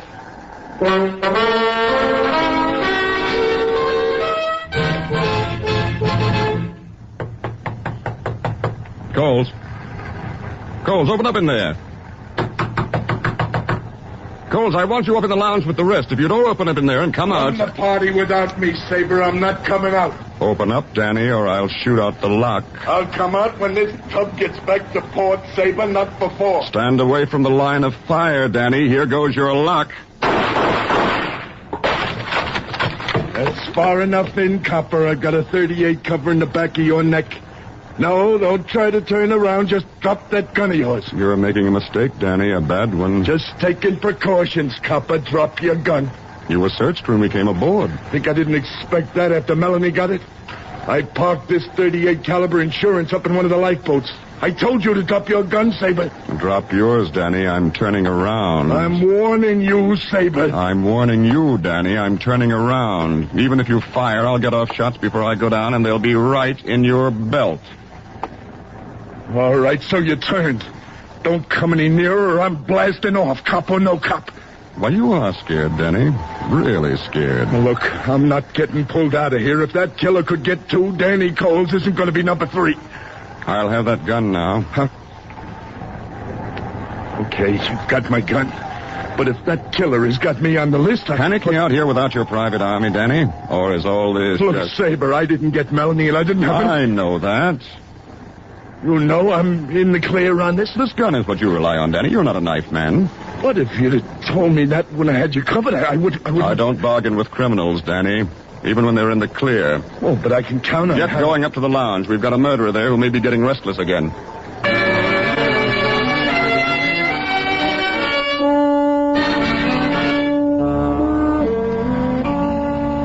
All lined up for you, Inspector. Lisa, Betsy, and Danny Coles with Mr. Sheridan here, and Myers to help keep them under control. Myers. Yes, Inspector. Take Danny Coles forward and ask Captain Adams to turn back for shore. You're sure of your murderer now, Inspector Saber? I think I am, Bartley. Myers. Yes. After you've told Captain Adams, hold Coles in that first starboard cabin. I'll be sending others to you in a moment. Right. The ones you still suspect, Inspector. The ones I'm clearing, Tim. Danny Coles had no part in our 2 murders.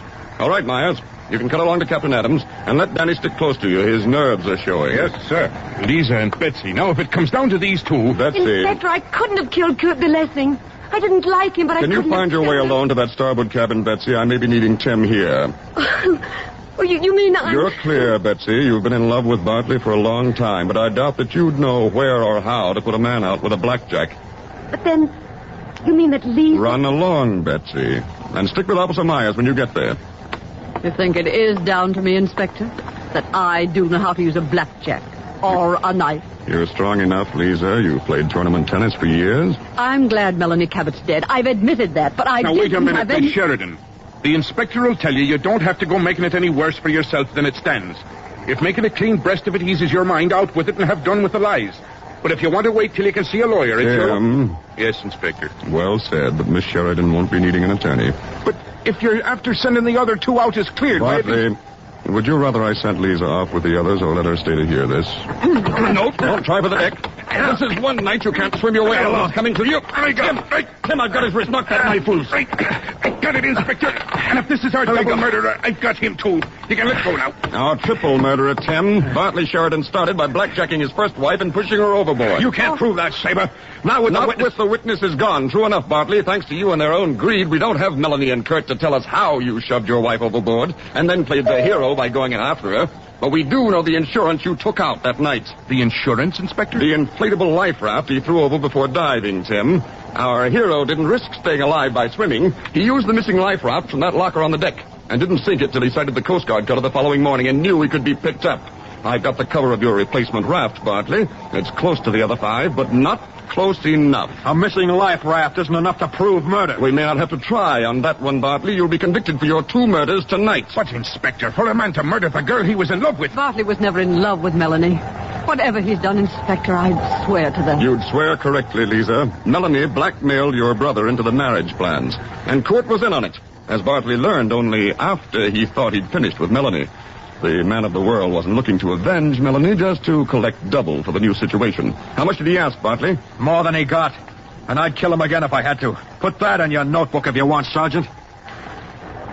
Inspector, do you mind if I go out on deck? The investigation's over, Lisa. Go out and get all the clean, fresh air you can. There won't be enough. After what I've learned of my brother, there won't be enough in all the winds of the Pacific. Good night, Inspector Sid. Good night, Lisa.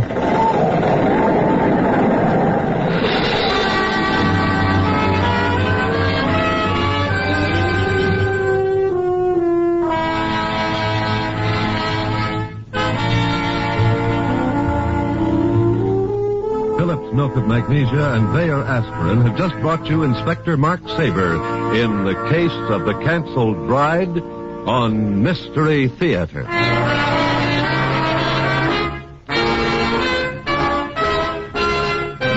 This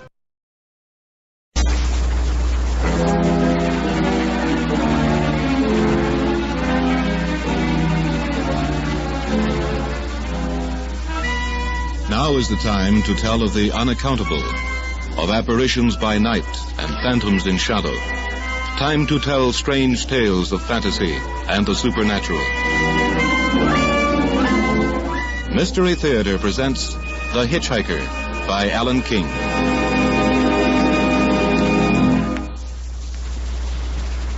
The stretch of road between Bainville and Bowden is about 15 miles. I used to drive over it about once a month. By Alan King.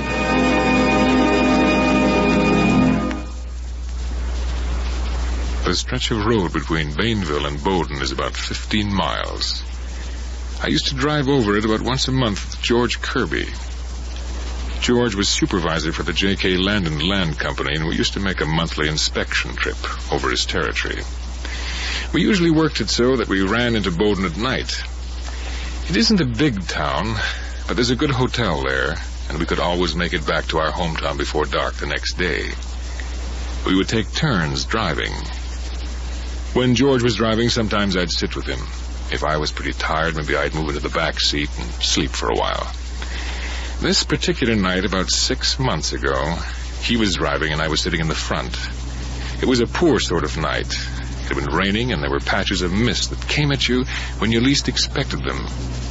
I'd been telling George about a farmer I'd met. This'll kill you. The guy looks me right in the eye and says, "Boy, you won't sell me one of those things. I invented one myself 10 years ago." Did you see it work? Sure, he showed me. You should have heard the noise. Sounded more like a young threshing machine. You gotta hand it to those farmers. You know, those guys can make anything and fix anything. Well, I remember once in Indiana someplace. George, look out! There's someone in the... Where?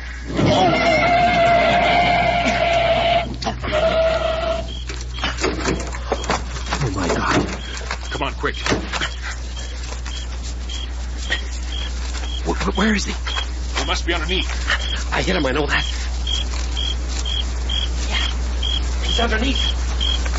Looks like he's wedged under the crankcase or something. Well, is he alive? I don't know.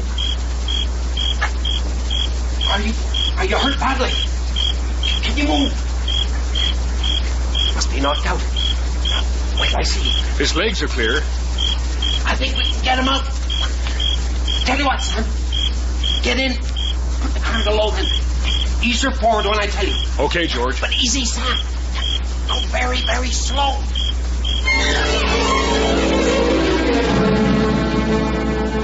We got him out. I'm not sure if he was alive. His face was all mucked up with gravel and oil. But he was dead when we got to Bowden. We talked to the police. There was an inquest later. George wasn't held. It was an accident. George Kirby and I went about our business.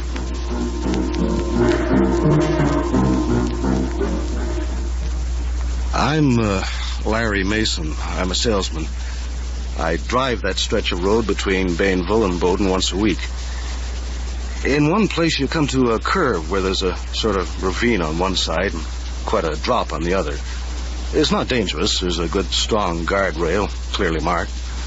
The locals just call it the Gap. This night, a few weeks ago, I was driving alone, just coming to the Gap, when I saw somebody ahead of me at the side of the road. It was a man giving me the thumb. I pulled up and opened the door.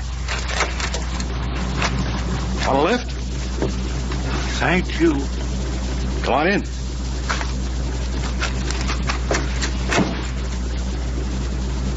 Going down to Bowden? Yes. Be there in 10 minutes.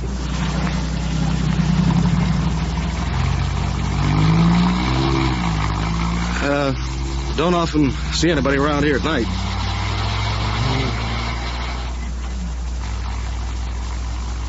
A cigarette? No. Thank you. Think I'll have one. Don't blow that light out. Huh? Hold it there a moment. Well, what's the matter? Why are you looking at me like that? It's all right. You can put it out now. Well, thanks. What is your name? Larry Mason. Why? You're not the man. I'm not what man? I'll know him when I see him.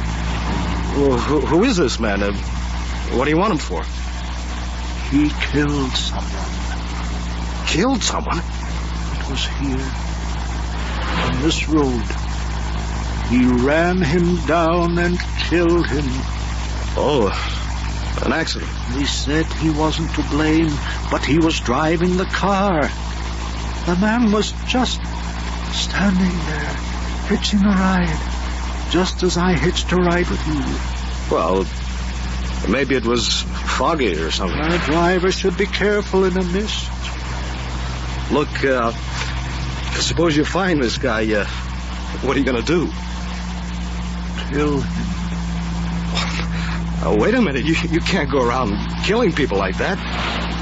They said it wasn't his fault, didn't they? Yes, but I know better. I will find him. I didn't like it. I was sure the guy was batty. Anyway, he didn't say any more then. He seemed to shrink back in his seat, almost as if he wasn't there. I stepped on it. The sooner I got to Bowden, the better I'd like it. And just as we were pulling up, I spoke to him again. Look, about this guy you say you're looking for. Yes. You're not really going to kill him, are you? Yes, I am. But why? Because he killed me. What? I'm the man he ran over in his car and killed.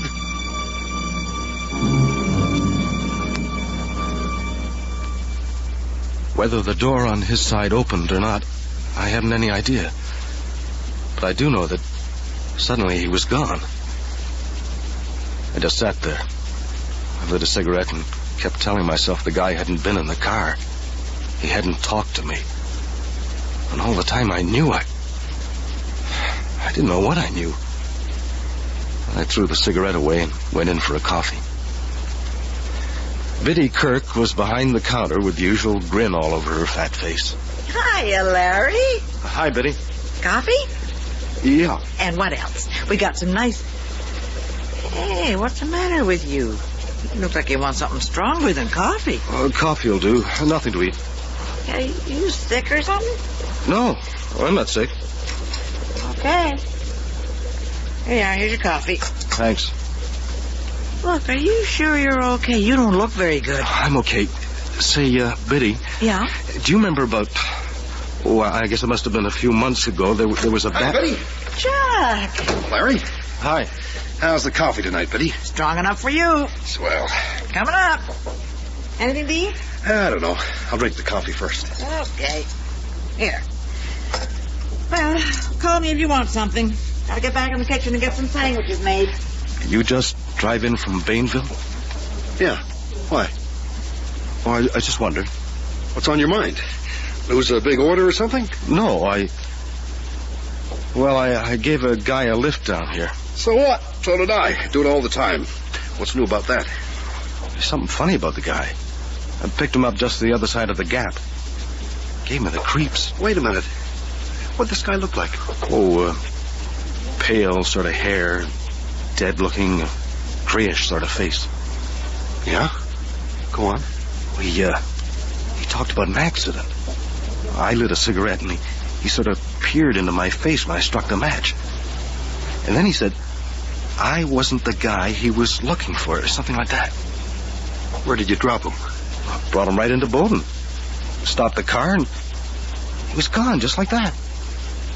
Larry, I picked up that guy myself.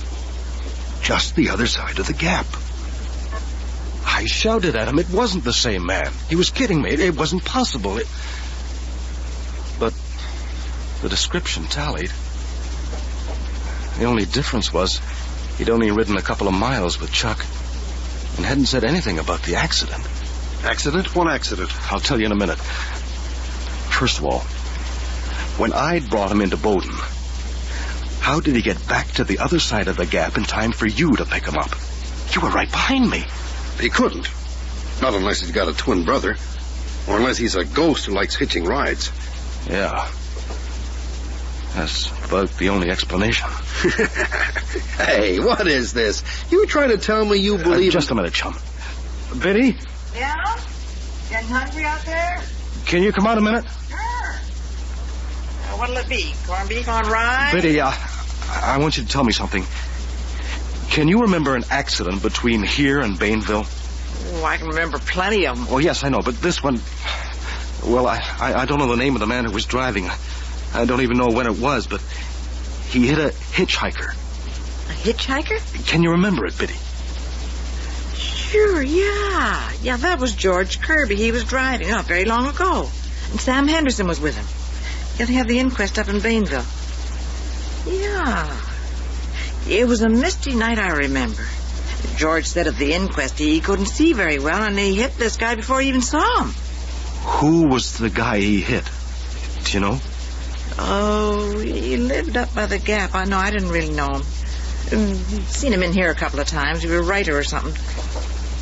What's all this about? Well, what did he look like? Pale sort of guy. Looked like he needed a good meal. Kind of mousy-colored hair. That sounds like... What sort of a voice had he? Oh, I don't remember. Yeah, kind of quiet and slow, I think. That's what I wanted to know. Okay, thanks, Biddy. Anything to oblige. I guess I'll go back to my sandwiches. Give me a shot when you're hungry. Okay. Come on, Larry. What is all this? Chuck, the guy you and I picked up is the guy George Kirby ran over and killed. Are you out of your mind, Larry? He's dead. Dead or not, the guy I picked up looked right into my face and said he was after the guy who ran him down and killed him. And you're making this up. And when he found this man, he was gonna kill him. I don't know how long we sat there arguing it out. In the end, we didn't know whether we were sane or crazy. We had all the facts. They'd only fit into one pattern. And that pattern was impossible. In the end, we did come to one conclusion. It seems to me, whatever way you look at it, this George Kirby may be in danger. Yeah, but from what? Or from whom? Somebody's threatening him. Or trying to scare him. Somebody pretending to be a ghost. There must be two people pretending to be a ghost. There's one thing certain. The man you picked up tonight can't be the same man I picked up. It's not physically possible. Chuck, I don't believe in ghosts any more than you do. But what happened tonight can't be explained. Can. It must be. Well? Maybe these two men we picked up were twins. Triplets.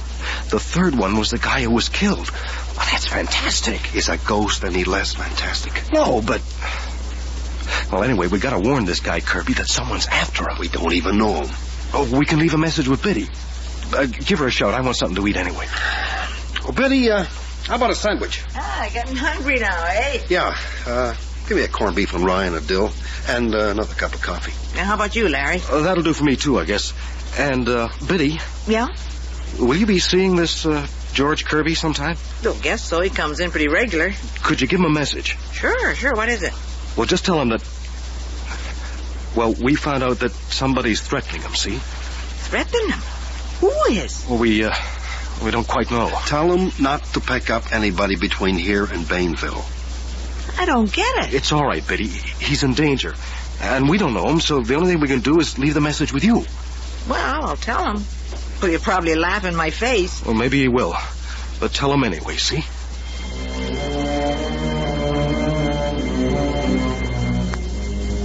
What's the matter with you, Biddy? Something on your mind?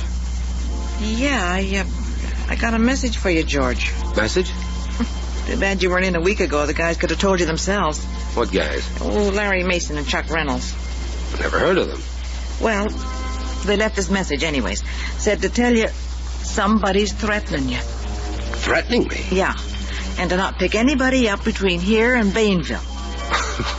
What's this, a gag? Well, I don't know. I tell you, George, I don't know what it's all about. Well, who was threatening me? Well, I didn't hear much because I was back in the kitchen. But they did ask me about that accident you had. Asked a lot of questions Well, about it was an accident. They said so at the inquest. Yeah, George, I know that. Nobody's got any right to rake that up and threaten me. Sure, George. It wasn't your fault. We know. It wasn't, you hear? It wasn't my fault. Who's this Larry Mason and Chuck, whatever his name is anyway? I don't know. Then what right have they got to come around? Now, don't get excited. They wasn't threatening you. They said somebody else was. Yeah? Well, I'll bet they're trying to put a scare into me or something. Well, you can tell them from me. They can keep their trap shut or there'll be trouble.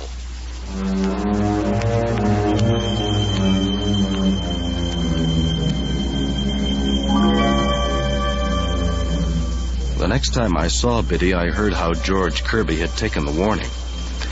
That's what you get for trying to help somebody. Anyway, I'd done what I could. And as the days went by, I began to feel as though I'd dreamed the whole thing. It was all too fantastic. Then one day I met George Kirby face to face. I'd gone to Indianapolis for a sales meeting. I was sitting in the hotel lobby after dinner when a big man came up to me, looking full of fight. Are you Larry Mason? Yes? I'm George Kirby. I want to talk to you. George Kirby? Yeah. I just want to tell you, I don't like being threatened. Now, look, I wasn't... I got your message. I don't like that sort of thing. Don't be a fool. I'm not threatening you. Sounds like it to me. Listen. I picked up a guy between Bainville and Bowden. He looked me over carefully, asked my name, and then said I wasn't the guy he was looking for. But then he said he was looking for the man who killed somebody in an accident on that road not long before. Go on. He said when he found that man, he was going to kill him. Is that all? I figured he was a kind of a nut. He tried to make out he was the man who was killed. I'm supposed to believe all this? I don't care whether you believe it or not. But I'll tell you this. That same night, a friend of mine picked up the same man. And we both talked it over and decided the least we could do was to warn you. Thanks. Well, we figured maybe the man you killed had a brother who maybe thought you'd got off easy. David Quinn hasn't any brothers. I found that out. Well, anyway, that's what happened.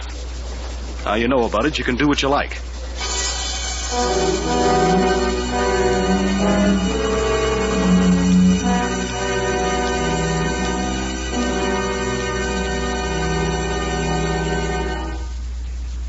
The way he treated me, I didn't care what happened to George Kirby.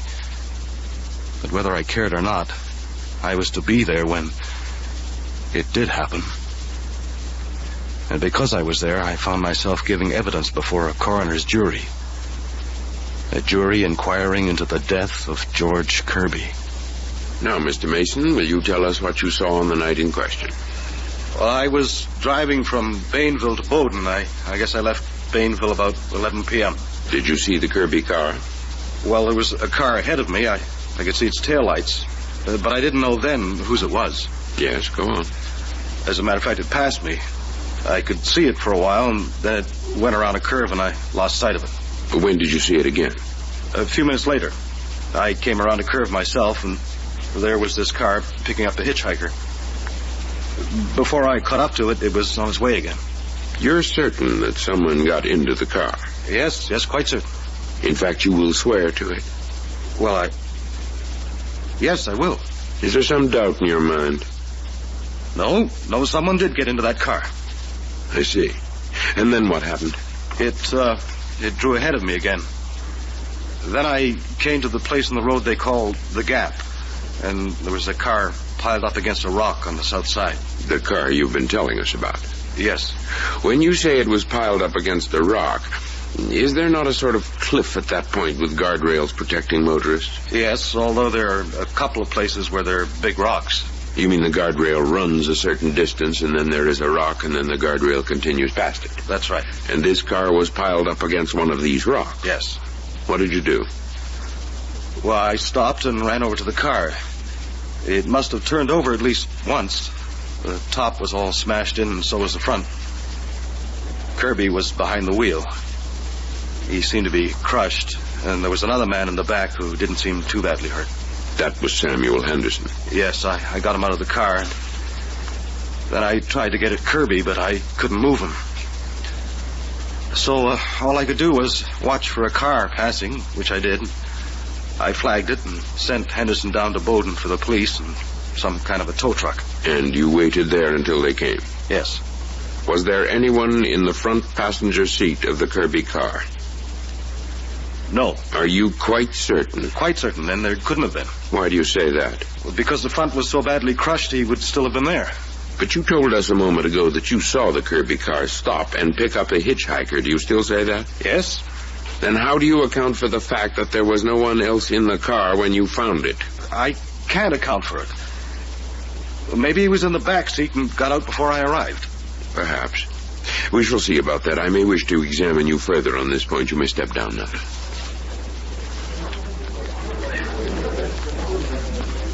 Mr. Henderson, you were riding with George Kirby on this trip? Yes, sir. Will you tell us what happened after you left Bainville? Well, I was dozing in the back seat. We take turns driving. I was asleep, I guess, till something woke me up. What was that? The car stopping. I sort of opened my eyes and saw George lean over and open the other front door, and a man got in. No doubt about that. None at all.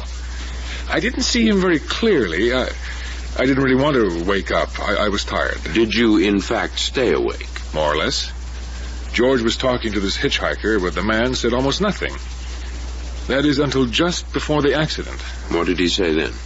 He said, you are George Kirby. And George said, yes. Then the man said, you killed David Quinn. That woke me up. David Quinn was the man Kirby had killed in an accident some months before? That's right, sir. I was startled. George looked at him and said, so what? Then the man said, I have been waiting for you. George started to say something, and then suddenly the man said, look out, there's someone ahead. And he seemed to reach over and grab the wheel.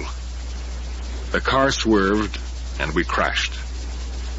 I don't remember much else till Mr. Mason pulled me out. Mr. Henderson, you realize that all you have told us is on oath. I realize that, but it's true, every word of it. Was there any person sitting beside George Kirby in the front seat when you recovered consciousness? No.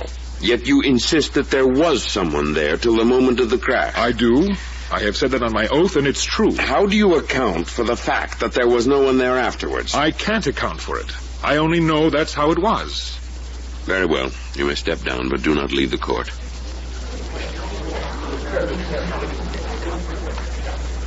You are a trooper with state police? Yes, sir, I am. I understand you were called to the scene of the accident in question between 11 and 12 at night. Yes, sir. What did you find on arrival? I found the Kirby car piled against a rock on the south side of the road. It had hit the guardrail and bounced off it and then turned over. Mr. Mason was waiting for me. I found George Kirby pinned behind the steering wheel, apparently unconscious. I had brought up a truck from the police garage, and we had to use tools to get the door off on the driver's side so we could get Kirby out. How badly was he injured? He was dead when we got him out. What did you do then? I took a statement from Mason, and then I went back and examined the marks of the car on the road. I saw that it had apparently swerved right over to the guardrail. How do you come to that conclusion? By the skid marks. Kirby must have applied the brakes, and they left marks. Did you examine carefully the front of the car and the roof? Yes, sir. The whole front and top had been smashed. In your opinion, if anyone had been riding in the front passenger seat, could he have gotten out? He could not. I will swear to that. You have heard the evidence of Mr. Mason and Mr. Henderson to the effect that Kirby did pick up a passenger. Yes, sir. All I can say is he must have got out before the crash. But Mr. Henderson says he did not. I don't know about that, but I will swear that no person was in that front seat at the time of the crash. It couldn't be. They had Henderson and me back on the stand, and they made monkeys out of us. It wasn't so bad for me. The hitchhiker could have got out of that car without my seeing him. But Henderson wouldn't budge an inch from his story. In the end, we both slunk out of the inquest with everyone convinced we'd both committed perjury. Henderson took me over to the hotel to have a drink in his room. I sure needed it. Who was he, Mason? Who was he? You know, don't you? Yes. Yes, I know, and yet... And yet it couldn't have been. You imagined it. And I imagined I gave him a lift 3 or 4 weeks back. I imagined he said he was going to kill George Kirby. And Chuck Reynolds imagined he gave him a lift, too. I imagined him. And I'll never forget him. Neither will I. Neither will I, because Oh, don't say it, Henderson. After all, we don't believe in ghosts, do we? I believe in what I see, Mason. Then you didn't see anything. Mind if I help myself? I need it. Now, please go ahead. Thanks.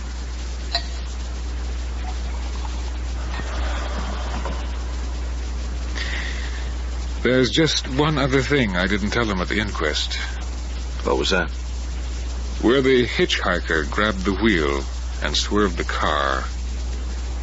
Well? It was precisely at the spot where David Quinn was killed.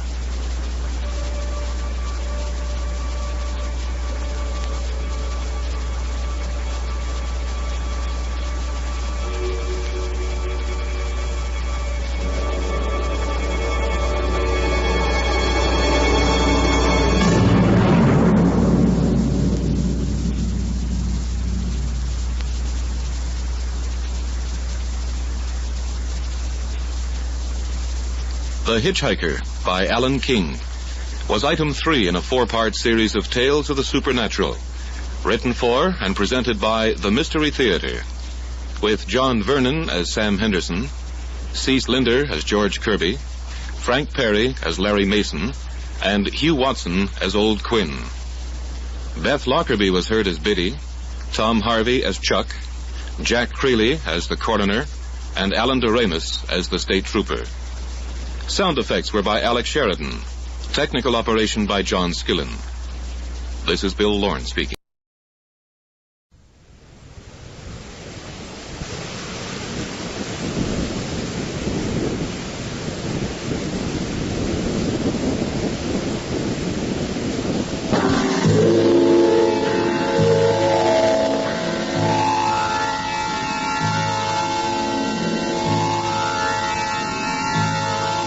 And now, the old studio clock on the wall tells us that it's that time again.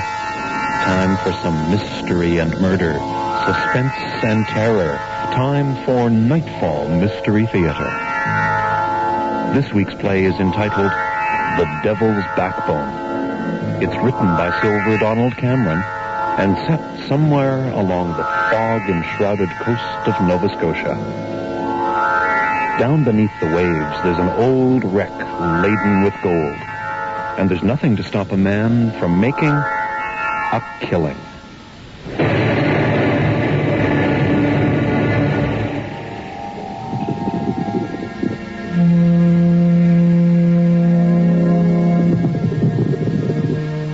See the diver, like a drifting spaceman in his red wetsuit, mask, scuba gear.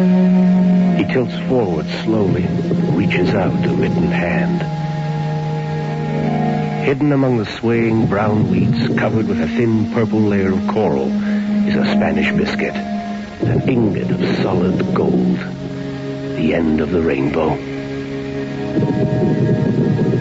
But before the diver can touch it, the water turns black around him, black as oblivion. He thrashes in the water, blind and disoriented. Some thing seizes him by the leg and pulls him down into the silt, the mud, the slimy weed.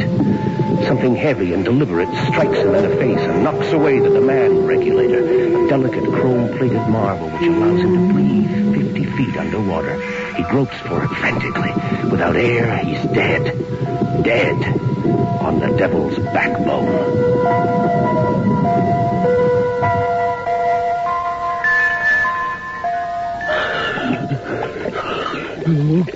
God. Eric, what happened? Where's Dad? Don't know. What happened, Eric? Look, down there. The water's black. It nearly got me. What nearly got you? Whatever it is. Gotta go back. Find Dad. No. Got to. No. Dad. He's coming up. Look, I see him. Where? Over there. Look, isn't that him? Yeah, that's him. Oh, thank God. Yes, for God's sake, it's all right. Eric, it's all right, Dad. God Almighty. Get aboard, both of you. We're heading in. Eric, what's that? What? On your leg. Your suit's all torn. Oh, my God. Claw marks. Yeah. But what's got claws like that?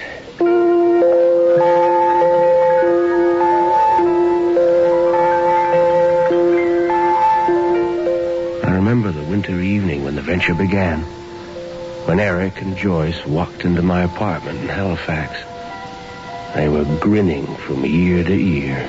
Daz, tell me, what would you do if you were rich? Well, I'd hire Joyce here to give me a couple of weeks of physical education in the Bahamas. Volleyball and swimming. That's what I teach. Well, maybe we could enlarge your job description just a little bit. I might have something to say about that. Yeah, not if I was rich enough. Well, it's all very flattering, but I'm not up for auction. Okay, anyway, what's all this about? I think we've got a chance to get rich next summer. Yeah? How? Diving. Not another of those futile treasure hunts. Come on, you're brighter than that. Oh, no, this is a good one. You remember that little book I did on privateers in Nova Scotia? Yeah. Well, a guy called me up from Lockport down the South Shore, and he'd read it. He said his great-great-grandfather or somebody had been a privateer. Mm-hmm. And there might be some information in the family papers up in the attic. So I went down to have a look. I wasn't expecting anything, but you wouldn't believe the papers in that attic. They'd been quite a prominent merchant family at one time, and I don't think they ever threw away a bill of sale or receipt or anything. I plowed around in there for a couple of days, and in the end, I found this. A log of the private ship of war, Wasp. I don't think anyone's looked at that log since 1757. The Wasp belonged to the first notable member of the family, a fellow named Ezekiel Hobson. Now, he's the guy that established the family fortune. Mm-hmm. They made a cruise in 1757 and loaded the ship with plunder. They just about made it home when a French privateer from Louisburg forced them onto the coast. The Wasp struck a reef called the Devil's Backbone and smashed herself to pieces. Des, nobody ever salvaged her. We don't think anyone knows she's there. So you want to have a crack at it? We want all three of us to have a crack at it. We need 2 divers and someone in the boat. And you're Eric's diving partner. Oh, Joyce, will you come to the Bahamas with me? Well, if it's the only way to get you signed on. Oh, the things you have to do to get a guy to accept the chance of a lifetime. You got it.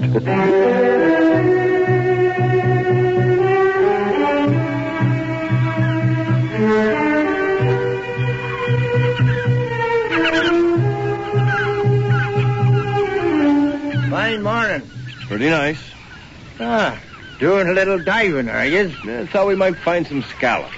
Oh, are lobsters? If we did, we wouldn't tell you. That's poaching, you know. We had some trouble with that. We're not after lobsters. So where'd you plan on going? Devil's Backbone, I suppose. Possibly. Is that a good place for scallops? Scallops. Something else on that reef? Well, or so they say. What? Treasure. And a curse. What kind of curse? Likely all foolishness anyway. But they do say a pirate ship went down on that reef. And the skipper put a wish on it. Put a wish? That whoever goes after that treasure, he don't come back. Anybody try it? Oh, the odd diver's gone out there. Never found nothing, I don't believe. Oh, but they came back. Well, I guess so. Nobody never went searching for him anyways. Come on, let's go. See you later, friend. Bye. You be careful now. Oh, yeah. Yeah, sure. What do you make of all that? That's what they call local knowledge. He makes me nervous. It's interesting, eh? Someone was here before. Local people always have some idea what's there. A pirate ship loaded with treasure? That's pretty close.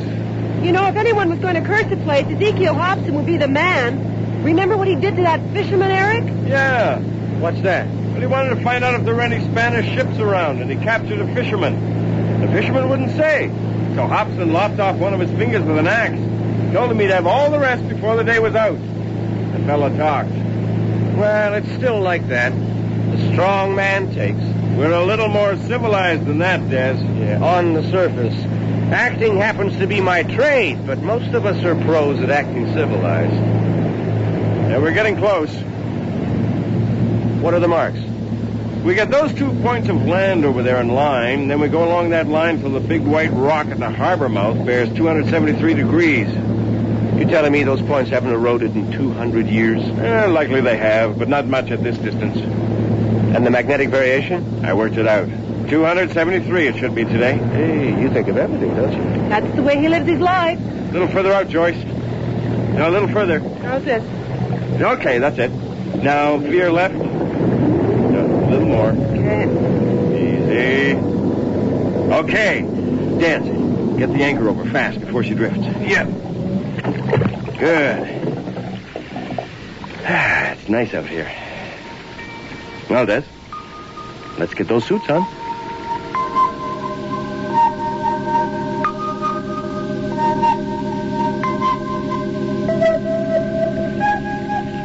You don't want me to move the boat at all? Not unless one of us surfaces and calls for help.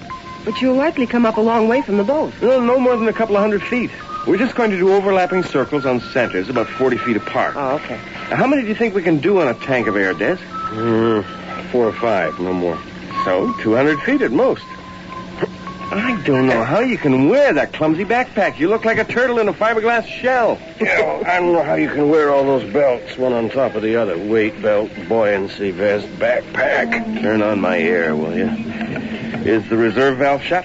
Yeah, it's shut. Okay. Yeah, it looks good. Well, let's make some bubbles.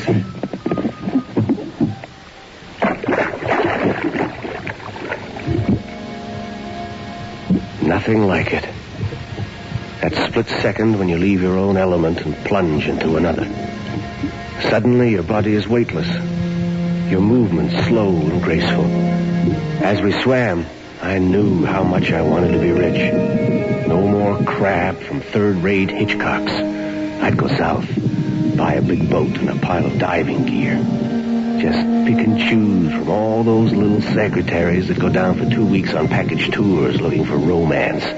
Chivas Regal with lobster tails and the best dope going.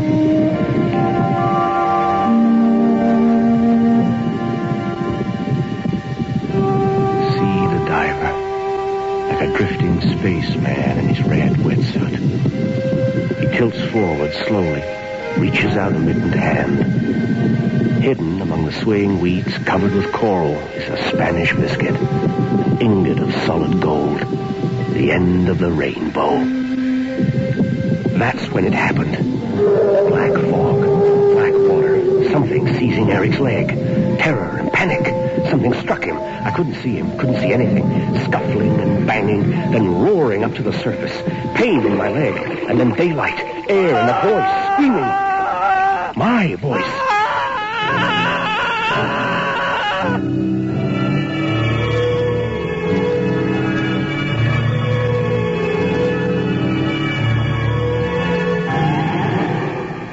No, I'm out of it. I'm not going out there again. Look, Daz, we found it. Intelligently, we can each have $100,000 a year for life, maybe more. Yeah, or we can get killed tomorrow. It's not worth it. Look, I was scared down there, but... Scared? I'm bloody paralyzed. Okay, paralyzed.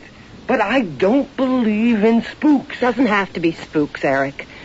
Could be something that lives down there. Giant squid or something. Well, if it's a giant squid, we can chase it away. Or kill it. Eric, you can't be serious. Do you know what you're talking about, Eric?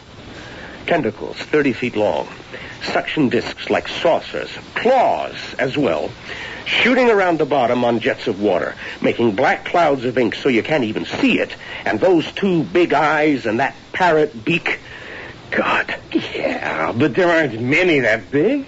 How come you're such a daredevil all of a sudden, Eric? It's the biggest chance in my lifetime. What's wrong with your life as it is? Money means you've got choices. No money, no choices. All right, but how much will you sacrifice? I'm not saying we have to recover that cargo at all costs.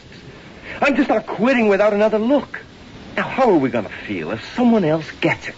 Jealous, but alive. What's happened to you, Des? You're not usually that jittery. Yeah, well, maybe I got scared worse than you did. It didn't grab you. Didn't knock out your regulator. When I think of going down there again, my stomach turns over. I can't do it. Leave him alone, Eric. Don't keep pushing him. Never mind, Joyce. I'm going to my room. What the hell's the story on him?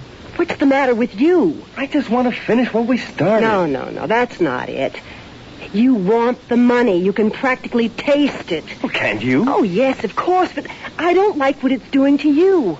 Wanting the gold so much. It's making you a monster. Can't you see? Des is terrified. Come on, I wasn't that hard on him. Oh, weren't you? Well, maybe I was. What are we supposed to do, quit? You won't get anywhere trying to force him. Well, maybe you could talk to him. Maybe he'd listen to you.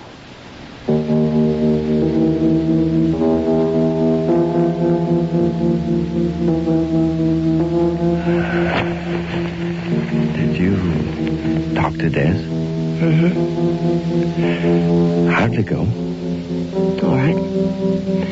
He'll dive tomorrow. He will? How did you do that? He's scared, Eric, but he'll do it.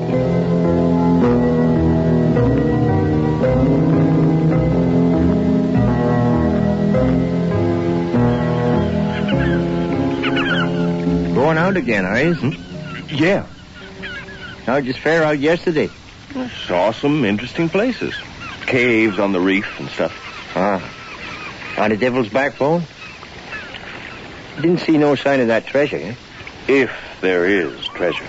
Well, we won't know it's there till somebody finds it, will we? That's an Irish way of looking at it. Come on, let's go. We'll bring you back a gold coin, maybe. You do that. You surely do that.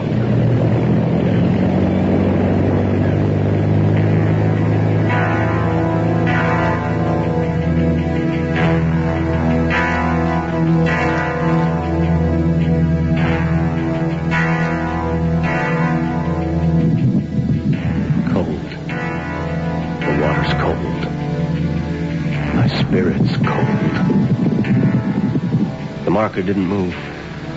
We swim down the line to the bottom, going to the exact spot we left yesterday, into the milky green light of the depths. Long curving ropes stretched down into obscurity.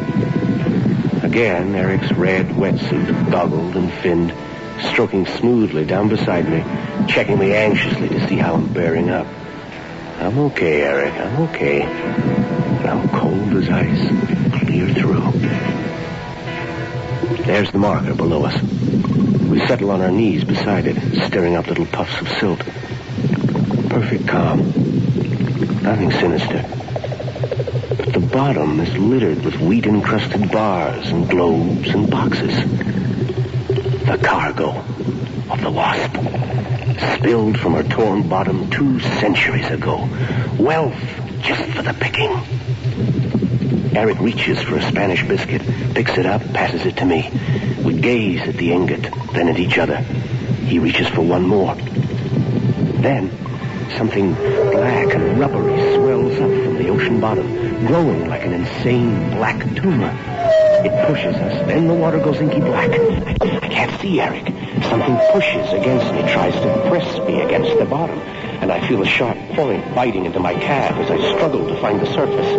As the ink thins, the sharp point jabs my leg again. As I swim away from a swelling, monstrous thing below me, I see red filaments trailing in the water, thin lines of blood from my leg. And now Eric's right beside me, still clutching the second Spanish biscuit.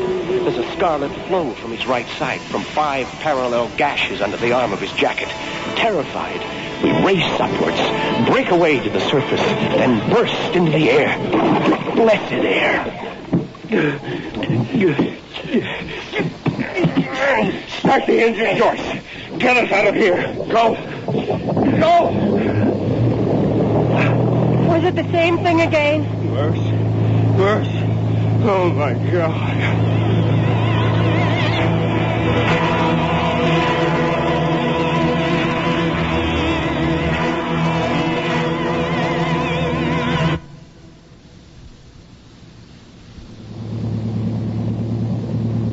Not far from Devil's Backbone, are we? Not very far, no. That's where we're going. Des. Really, you don't mean it. Well, you're not concerned about the curse, are you? No, I am not going back there. Not for anything. The curse has been lifted, you know. I lifted it. It's not really a good subject for jokes, Des. I'm not joking. I did lift the curse. It wasn't hard. After all, I put it on in the first place. What are you talking about? I got everything into that bulky backpack Eric used to talk about. India ink, big weather balloon with a CO2 cartridge. What? Piece of wood with 5 sharpened nails driven through it. A little fast work in the blackness, and there's your curse. But you were hurt, too. Well, that's to make it convincing. I am a good actor, you know. You bastard. Hey, now. You remember old Ezekiel Hobson? Thing he used to do when he wanted information? The strong take what they want. And you wanted all the treasure. In a way, I wanted it, and I wanted you. I didn't need Eric. And now we're going to go and get that treasure. Just the two of us. Yeah. And then what? First, we have to sell the stuff. Under the counter. Because of Eric. Eric and the law. I mean, there are legal complications, you know. Yes. And then? Well, whatever we want. Take a world tour, go down south, lie in the sun forever. Buy a private plane, I don't know, you name it. Mm-hmm. Together? Yeah. You bastard. I'd be one more discard, huh? Just like Eric. Now, Joyce, you know, you're an exceptional woman. You're very much to my taste, but I need a certain amount of variety. I won't do it. Do what? I'm not having any part of this. Goodbye, Des. You can't make shore from here in a dinghy. Joyce, for God's sake. Damn.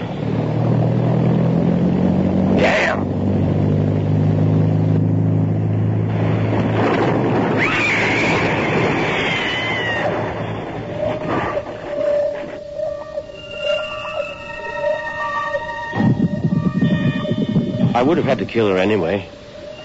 I guess. One word to the wrong person, I'd lose everything. I didn't think she'd get sucked under the boat and mangled by the propeller after I ran to dinghy. I thought I had her. Didn't think she'd dare object. A woman like that who likes to be hurt and degraded. Damn her anyway. Once the air leaves her lungs, she follows me down easily. When I get her to the bottom, I'll tie her hands and feet to rocks. Nobody's ever going to find her. They wouldn't know where to begin looking. Oh, it's lovely down here. The diffuse light and hazy shadows. Down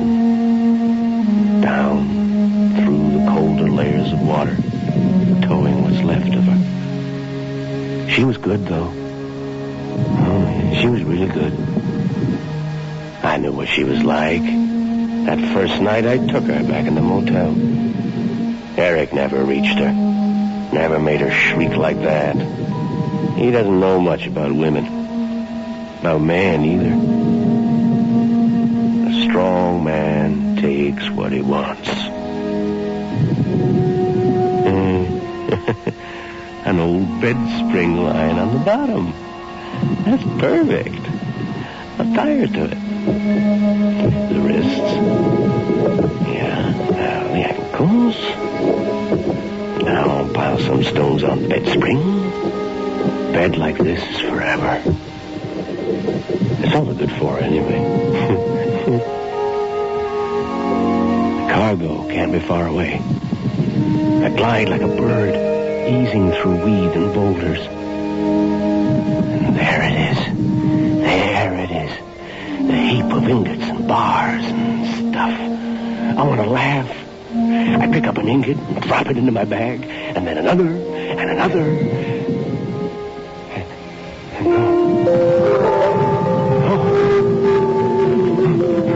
The blackness. The blows.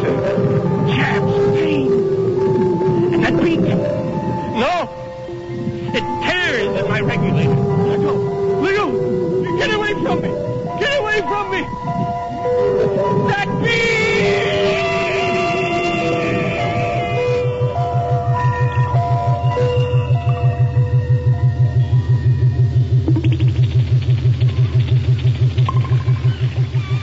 When I found that boat on the beach, mister, there weren't a sign of life. Just one of them queer diving suits you fellas wear. And a tank. But the engine was still warm. It wasn't there in the morning? No.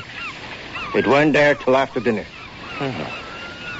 Will you run me out to the Devil's Backbone? Run you out to Devil's Backbone? What for? I want to dive. What, you think they... I think they might have gone diving out there and got into trouble. Now, look here. That place got a wish on it, for sure. If 2 of them got into trouble, you'll need 4 to go looking for them. Not just one man alone. I've got my suit and tank in the car. Yeah? Up to you, I suppose. You want to go? I'll take you. Okay. I'll be right with you. Damn fool. Well, I'll run you out there. But I'll be some surprised if I run you back.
Listening to The Devil's Backbone by Silver Donald Cameron, starring Neil Daynard as Eric, Linda Sorensen as Joyce, and Neil Monroe as Des. The technician was John Jessup, and the sound effects were by Bill Robinson. The series' story editor is Earl Toppings. This edition of Nightfall Mystery Theater was produced and directed by Paul Mills.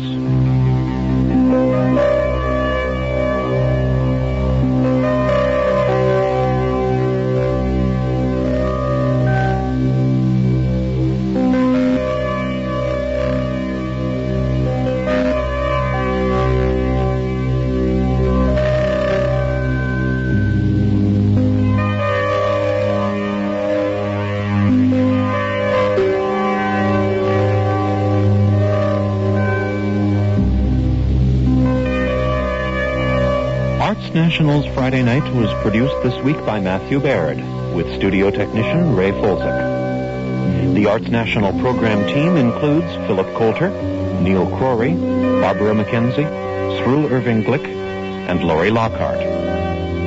Our executive producer is Keith Horner.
The Sealed Book.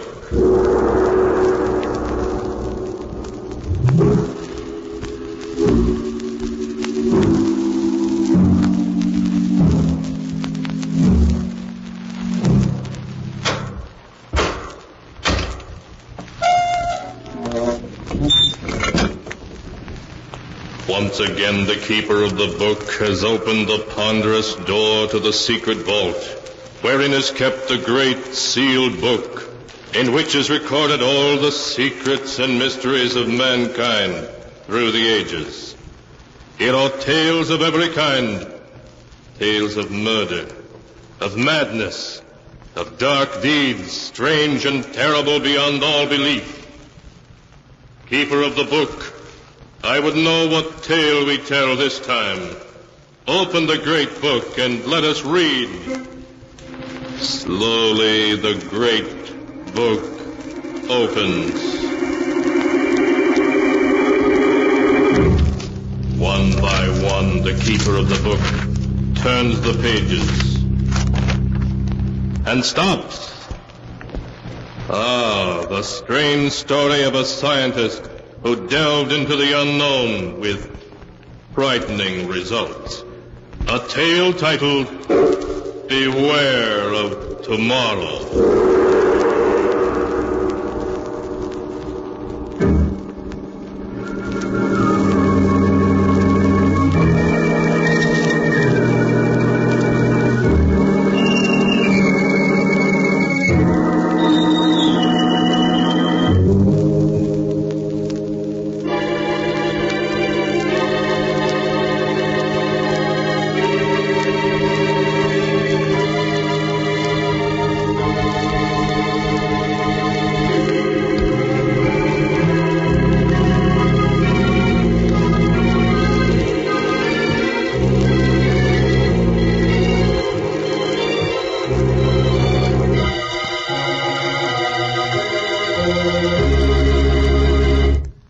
Here is the tale, Beware of Tomorrow, as it is written in the pages of the sealed book. Our story begins as Sheriff Ramsey brings his car to a stop in front of an old mansion in a desolate section of New England. A young man gets out of the car and speaks to the sheriff. Thanks very much, Sheriff, for bringing me out here. That's quite all right, young feller. Do you know Professor Clark? The man that lives in this old mansion? Why, yes. I was Professor Clark's laboratory assistant back in college. Why? Well, there's been some talk in town of running him and that man of his, that Barton fellow, right out of the county. But what has anybody got against the professor? Well, there isn't a milder man in the world. Well, maybe so. But folks has got wind of what happened at the state penitentiary over in Hillvale last year. Sure, if you're talking in riddles. What did happen? The professor went over there when they hanged Richards, that hold-up killer. And the warden give the professor the murderer's brain. So what? Folks think he's keeping that brain in a big glass jar and making it grow. Oh, that's perfectly ridiculous. Well, I'm not saying I ever believed it. But it'd be a good idea if the professor would give folks a notion of what he's really doing in that laboratory of his with that Barton fellow to help him. Then maybe the talk would die down. I understand. All right, Sheriff, I'll mention it to him. Well, then I'll be getting on. Good night, young fella. Good night.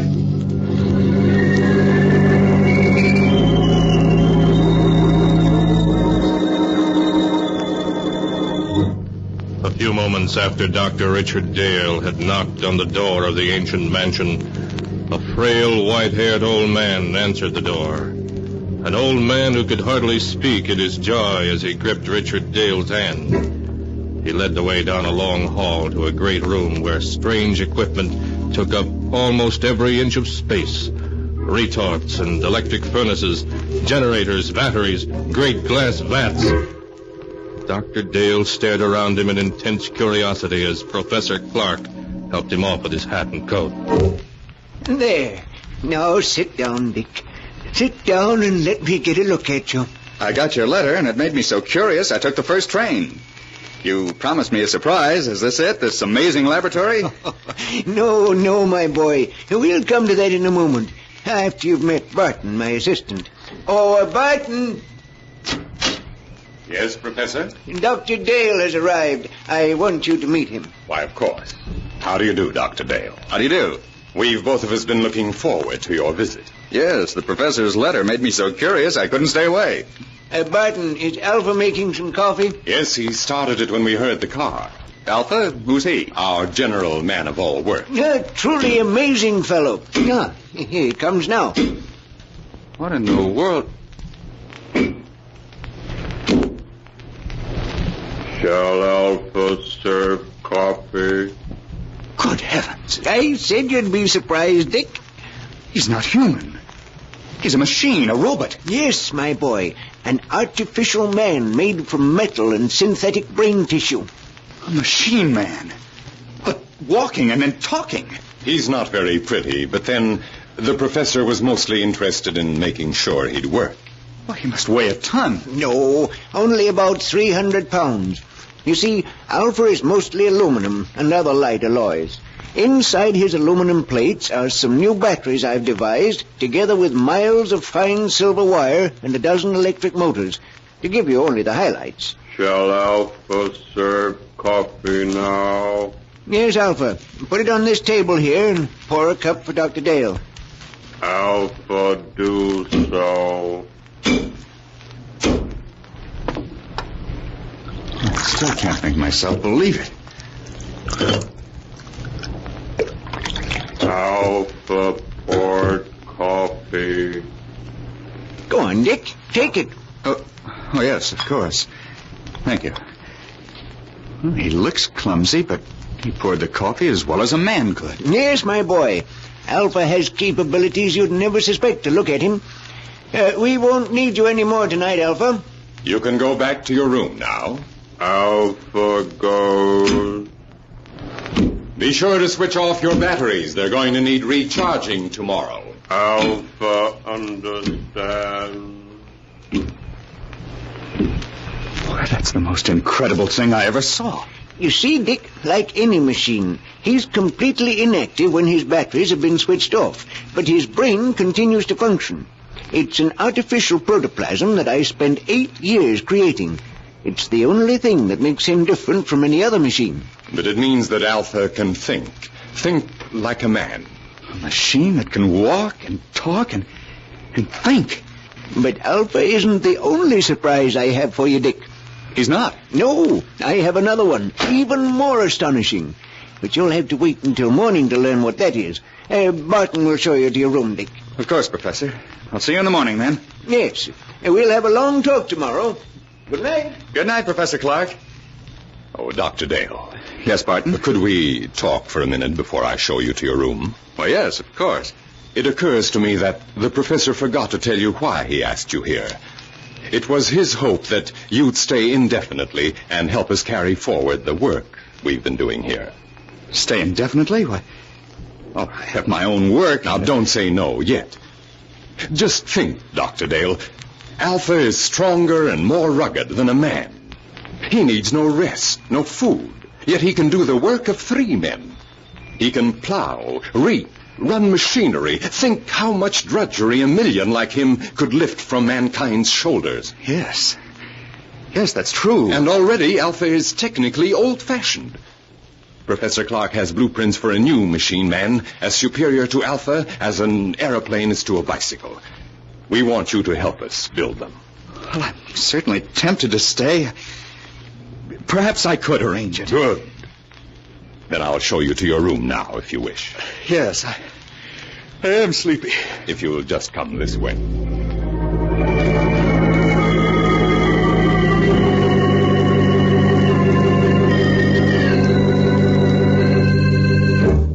His mind in a whirl of amazement, Dr. Dale retired and finally fell into an uneasy sleep.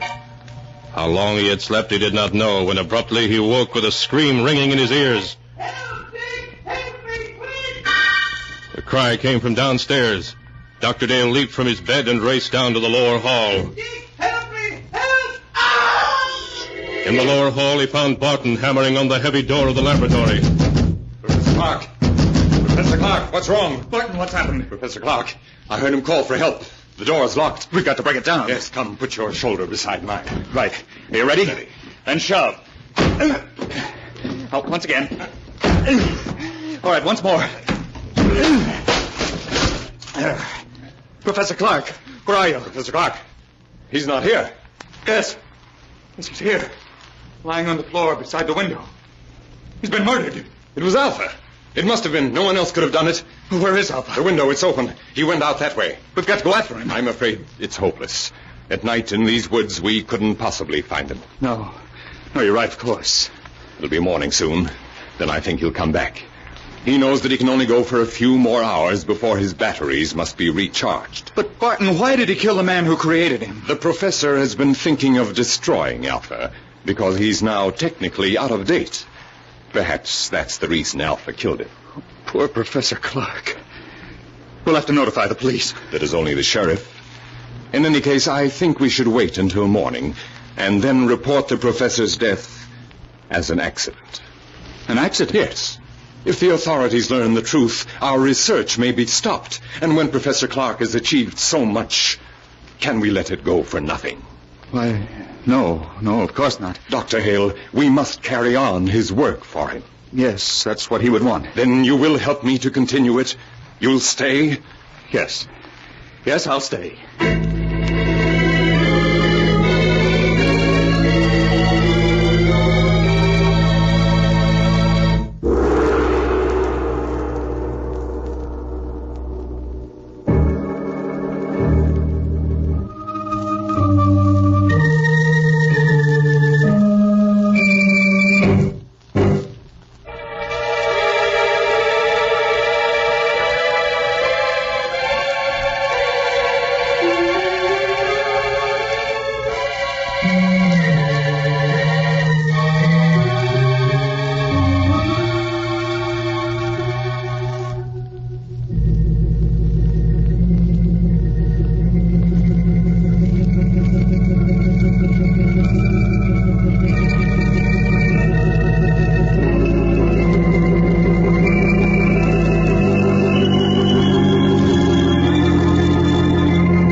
And now to continue the story.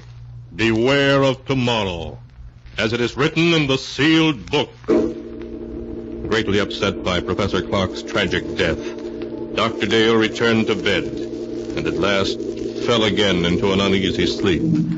A sleep in which he was haunted by dreams of Alpha, the metal monster Professor Clark had created.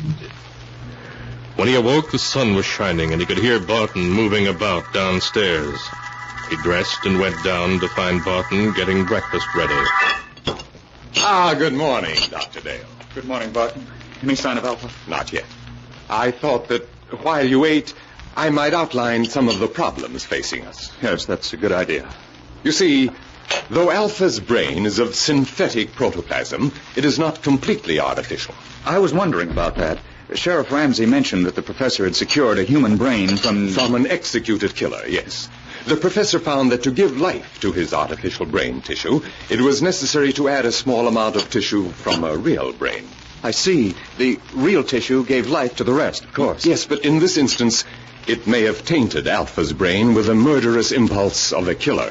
That sounds perfectly plausible. So our first problem will be to obtain untainted brain tissues to blend with the artificial tissues we will make according to the professor's formula. Well, that should give us no trouble. I can get what we need through the research laboratories with which I'm connected. Then that solves our worst problem. The rest will be matters of detail. Fortunately, there is enough equipment here to build a dozen or so robots. Like Alpha, you mean? No, indeed. The far more advanced type Professor Clark was perfecting. If you finished your breakfast, I have something to show you. Yes, I'm through. I don't feel much like eating after last night. Then come with me to the laboratory, and I'll show you the second surprise that Professor Clark had in store for you.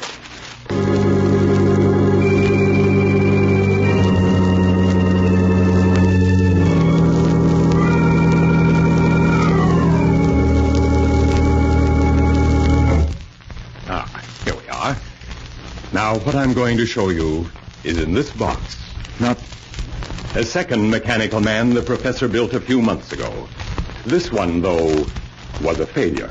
You mean it wouldn't work? It worked too well. I don't follow you. It was too intelligent. Professor Clark called it Beta, And Beta's brain power was greater than that of any human scientist who ever lived.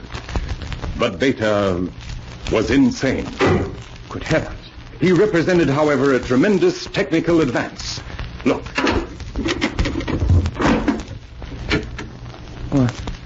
It looks exactly like a human being. Yes. Professor Clark used me for a model when he built Beta. It's an excellent likeness. Touch the face, Doctor. All right. It feels smooth and rubbery with a hard surface underneath. The surface is a new plastic Professor Clark developed with which he could imitate exactly the appearance of human skin. Underneath is an aluminum body on which the plastic was baked. I see. Beta's hair, eyes, and teeth are all artificial, too. But he walked and talked and acted so much like a human being that no man alive would have guessed his secret. No, you would have fooled me completely. Did you say he was insane? From the human viewpoint, yes. He considered himself superior to the human race. With his enormous brain power, he intended to make himself ruler of the world. Oh, you're joking. Not in the least. That was why Professor Clark destroyed him just in time. He had made plans to take over this laboratory and construct dozens of mechanical men like himself. And then, with their help, he was going to enslave all mankind. Barton, if that could happen once, it might happen again. I don't believe we should continue Professor Clark's work after all. Oh, there's no danger now, Doctor. You see, Beta also had a brain which contained tissues taken from that of the condemned murderer. But we will select the brain tissues we use from the highest types that are available. Well, in any case, we must proceed with the utmost caution. Of course, Doctor. Listen. Someone's come into the house. It's Alpha. He's come back. Alpha? We may need a weapon, Barton. No, I can control him. Alpha! Alpha, come here. Alpha, come. Alpha, you killed Professor Clark. Why did you do it? Professor said he would destroy Alpha. And you killed him because of that? Alpha not want to be destroyed. But you're just a machine. What difference does it make to you? Alpha is machine that lives. Alpha stronger than you. Alpha better than you. Alpha, be quiet. We want to know where you've been. Did anyone see you? 2 men saw Alpha. What do you mean? 2 men driving automobiles saw him. And what did they do? They tried hit Alpha with automobile. And then what happened? Alpha stopped automobile. Alpha killed 1 man. Killed him? Other man ran into woods. Alpha not find him. Alpha come back. We can't keep this a secret. No matter what happens, we must notify the authorities at once. Wait, let me think. We can't... the bell. You stay here. But what about Alpha? I'll switch off his batteries, and then he can't move. There. And now I'll see who's at the door.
And now to continue the story. Beware of tomorrow, as it is written in the sealed book. Dr. Dale waited tensely as Barton went to answer the doorbell. He heard the door open and recognized the excited voice of Sheriff Ramsey speaking. Then a moment later, Barton came back into the laboratory, followed by the sheriff, who held a revolver in his hand. But, Sheriff, if you'd only let me explain... Never mind that. You're coming with me, both of you. The professor, too. Where is he? Professor Clark is dead, Sheriff. Dead? He was killed last night when an experiment he was engaged in went wrong. An experiment, eh? I suppose it was an experiment that crushed the life out of Jed Thompson an hour ago down the road and scared Fred Jennings so bad all he can do is jabber about monsters. It's true. The thing that killed both the professor and Thompson is an experiment. It's standing there behind you. Behind me? Man made out of machinery. Don't be alarmed, Sheriff. It's perfectly harmless now. It is a machine man which Professor Clark built. Unfortunately, it got out of control. I don't believe it. I don't blame you, Sheriff, but that's the truth. I think I can convince you. What are you doing? Stand still or I'll shoot. I'm simply going to switch Alpha on. There. Now he can move and speak as well as you or me. That thing talk? You're lying. You're up to something. Alpha, will you tell the sheriff that it was you who killed Mr. Thompson? Alpha killed man. What? Man tried hit Alpha with car. Why? So that's what the professor was doing all this time. Building that thing. Now, Sheriff, surely you realize that we are not murderers. Oh, maybe not. But you're coming to jail just the same. You're partly responsible anyhow. But, Sheriff... Anyway, it's for your own protection. There's a mob on the way out here, and they're going to burn this place down. I got to put you in jail for your own safety. That mob's ready to lynch you right now. Burn the place down. That's what I said. So turn that machine thing off and come along. We ain't got much time. No. All this equipment, machinery, the professor's notes, they must not be destroyed. We must stop them. Yes, Sheriff, the loss to science. Never mind science. You got your own skins to worry about. That mob means business, so let's get started. I'm afraid we can't do that, Sheriff. I've got a stick shooter here that says different. We have no choice, Barton. Oh, yes, we have. Alpha, take the gun away from this man. Alpha will do. What are you doing? Stop him. You stop him or I'll... No. No, let go of me. Stop him. Stop him. Too late, Dr. Dale.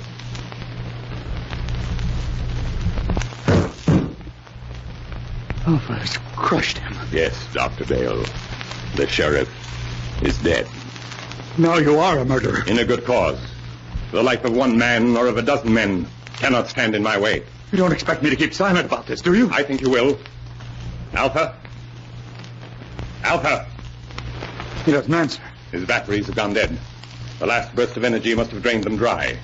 But it makes no difference. I think it does. A big difference. There. See this? Sheriff Ramsey's revolver, with 3 bullets still in it.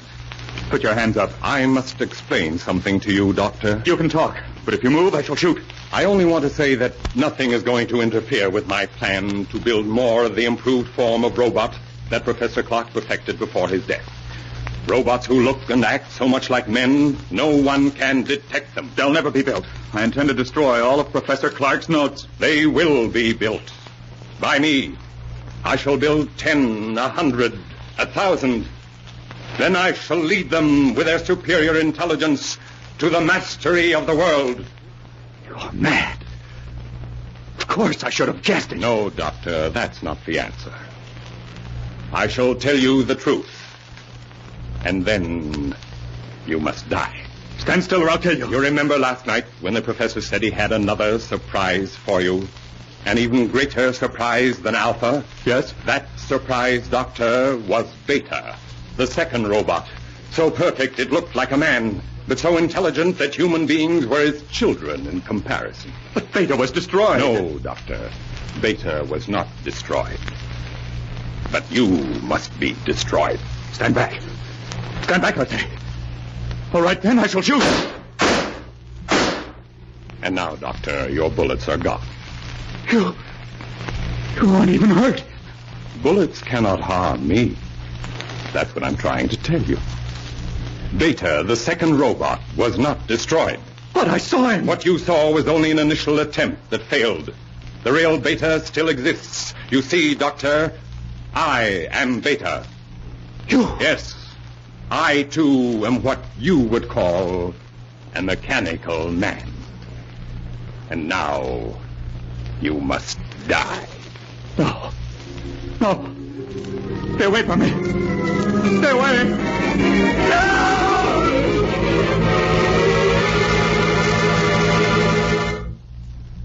And so ends the tale. Beware of tomorrow, as it is written in the sealed book. Shortly after Dr. Dale's murder, a fire swept through the old mansion, burning it to the ground. To this day, the ruins are avoided by the natives, for cursed is the ground where evil has dwelt.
And now, keeper of the book, before you close the great book, show us the tale we tell next time.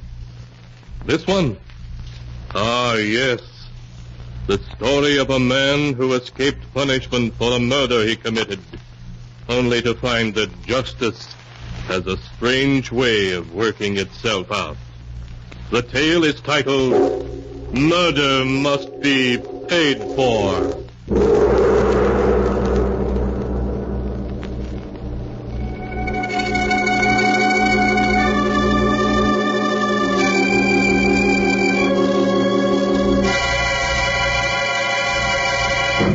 Be sure to be with us again next time.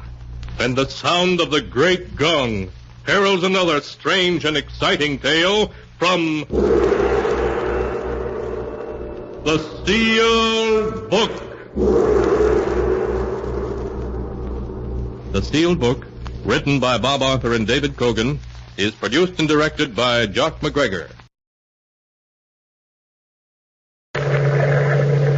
We are met in this cave by the restless sea to reveal the horror in man's mind. Listen to the weird circle.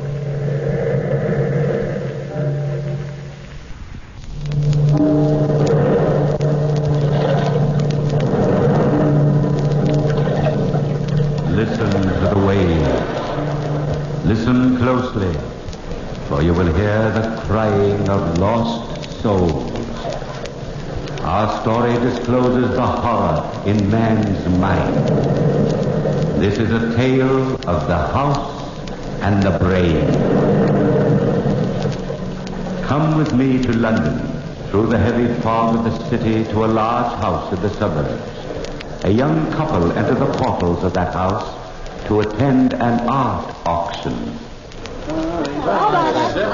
Strange. Seems very wonderful. Well, hello, Jim. We've been looking all over for you.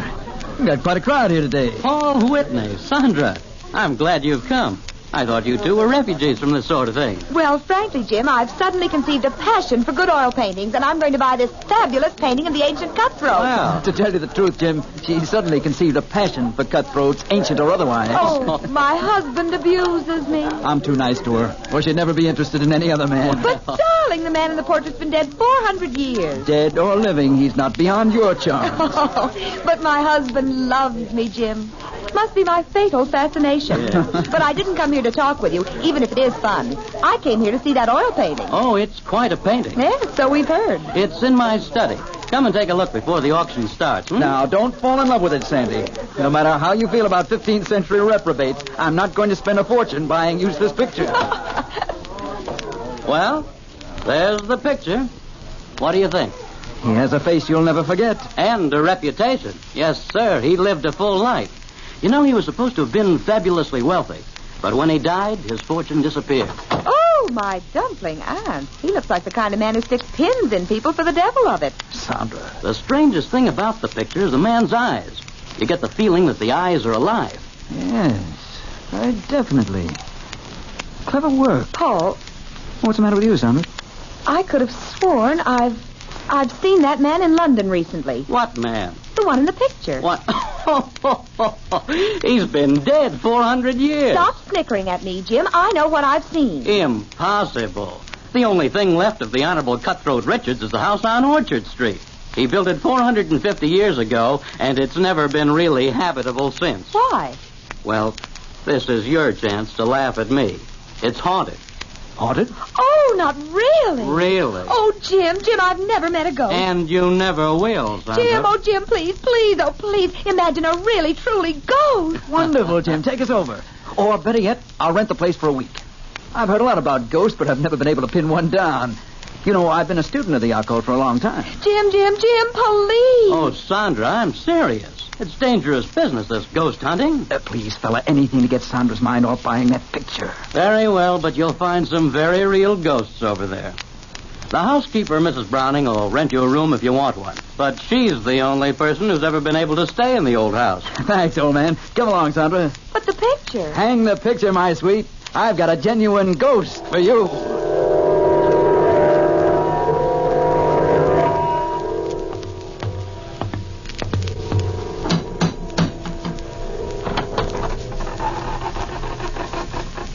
The door's open all by itself.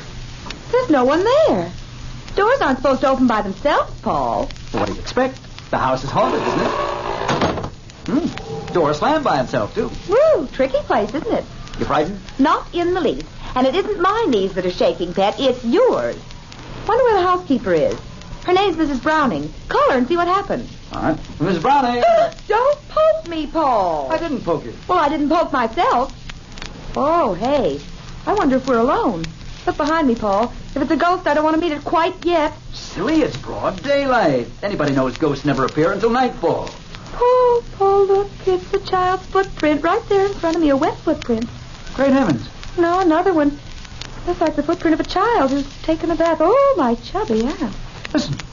The footprints lead upstairs. Shall we follow? Well, it's the obvious thing to do.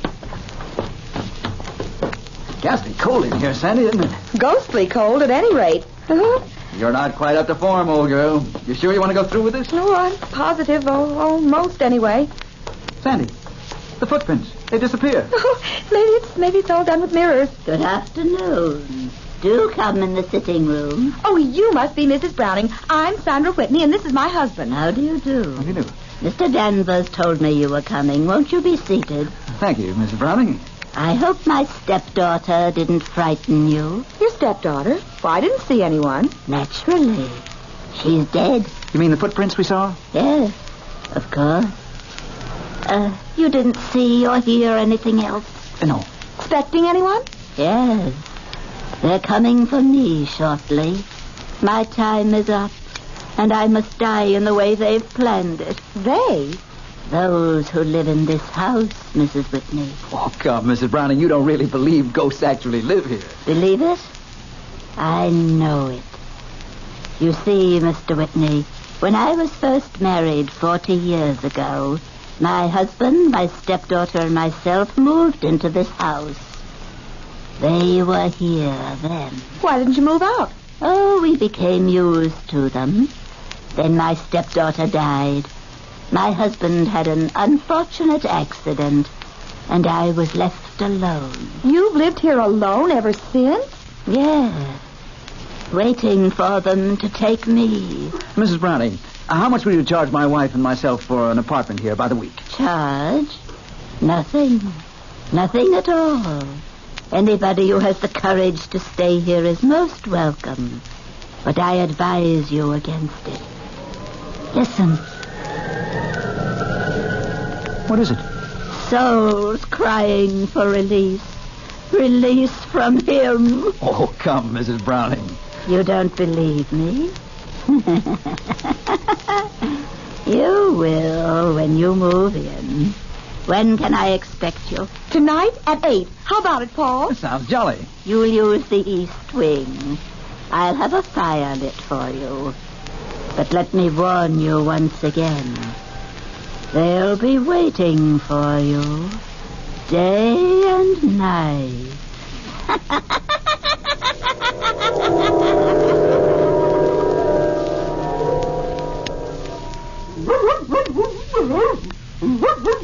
Sandra, all back? Of course, Paul. Down, Blackie. Down, I say.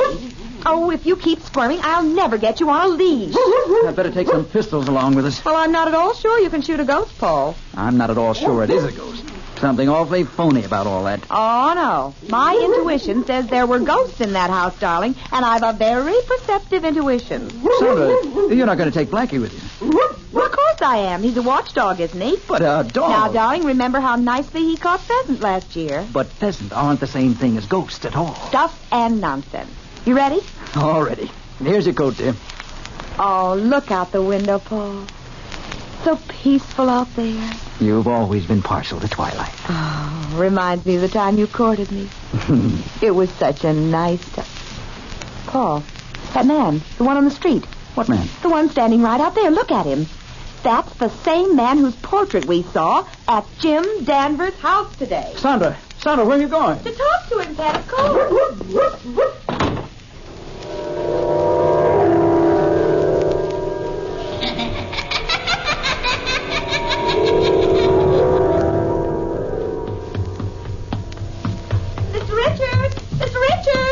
Dear, Mr. Richards.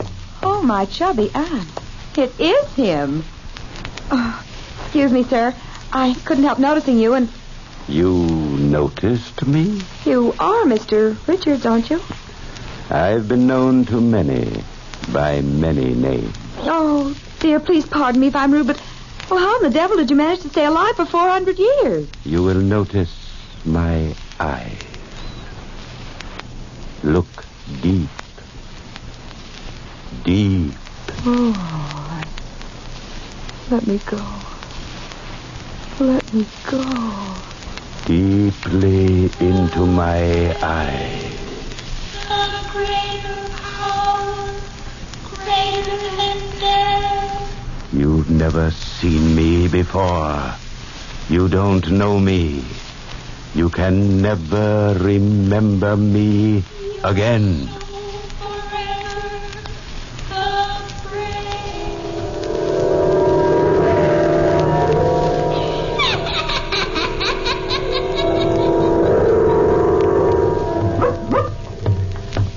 Keep walking, Sandra. I hope you're properly ashamed of yourself, approaching strange men and asking them silly questions. Well, I'm sorry, Paul. It was stupid of me, but anybody can be wrong. Of course they can, but on the face of it, it was silly. Expecting a man who was alive 400 years ago to be roaming around loose. It wasn't a matter of looseness, Pet. It was a matter of liveness. Now, come on, stop being a husband and hold my arm. I ought to tear it off and beat you over the head with it. He's so virile. But I love him. Well, come along, Sandy.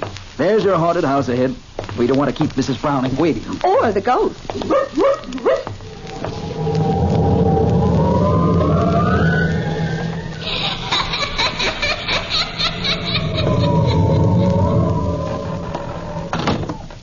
That door again. Insidious feeling, doors opening and slamming. Mrs. Browning! Mrs. Browning! I'm in the east wing, Mr. Whitney, just lighting the fire. You better go on up. This hall's drafty. Hey, Paul, more than cold in here. It's almost as if something or somebody is draining your body of all warmth. That's a pleasant thought, Sandy. Now that you've scared yourself stiff, move. Well, I was just getting in the mood for ghosts. Where's the east wing? This way, Mrs. Whitney. Oh, hello, Mrs. Browning. Well, this room looks cheerful. It's as gay as my mood. Nice fire, nice candles. Why, Quiet, Blackie. You'll scare somebody. A dog scare somebody? Not tonight. They came tonight. What came tonight? You see. Better make yourselves at home while you can. Blackie, sit down. Over here, Blackie. Look at him, Paul. The hairs on his head are standing on end. Be quiet, Blackie. Blackie! Look, I told you they were here. A luminous mass. A blue mass. Sandy, be careful. It's materializing. Coming for me. I knew it. Coming for me. It's Mrs. Browning, Paul. Fingers are choking her. Good heavens. Mrs. Browning. Oh, Paul, stop this horrible thing. Coming for me. It's horrible. It's all right, Sandra. All right, darling. Oh, it's gone, hasn't it? Yes. It's gone. But Mrs. Browning, she's dead.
Mr. Danvers, I'm going to reconstruct the scene of the crime.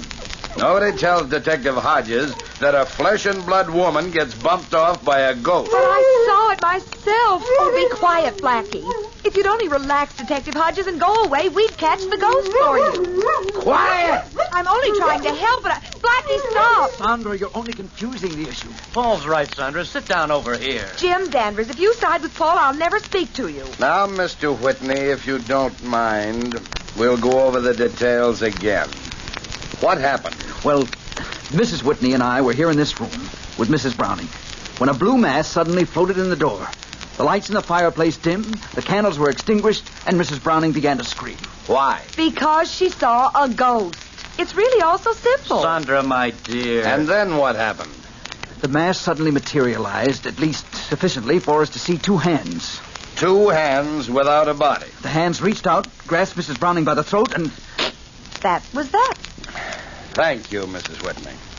I suppose you expect me to believe that story? There's no reason for you to doubt Mr. Whitney's word, Detective Hodge. I'm not saying there is. But there was only 3 people in this room, and one of them is dead. Everybody's under arrest. Everybody, do you hear? Oh, Paul, it's here again. Look, Detective Hodge. Paul, Sandra. Oh, Paul, for heaven's sake. What is it? An axe murderer in ectoplasm. Sandra, don't be funny. Let's get out of this house before it gets all of us. It's gone. Yes, it's gone. Now do you believe us, Detective Hodge? Yes. Yes, I believe you. I'll have Mrs. Browning's body removed to the morgue right away.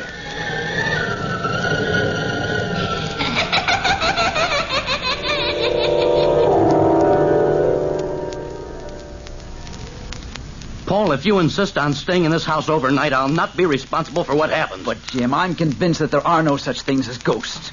Now, please, Jim, take Sandra back home and leave me. I'm not budging without you, Pep. Sandra, don't be foolish. Well, no matter what you two do, I'm not staying here. Oh, go, old Fuzzybeard. Take thy tired body and deliver it to a safe, warm bed. Poor Jim. Scared of a little ghost. It's 11 p.m. already. Well, good night, Paul, Sandra. Nighty-night, Jim. What was that? You mean the footfalls? Yes, what is it? The housekeeper's dead stepdaughter. You see? It's all so simple. Good grief. Good night.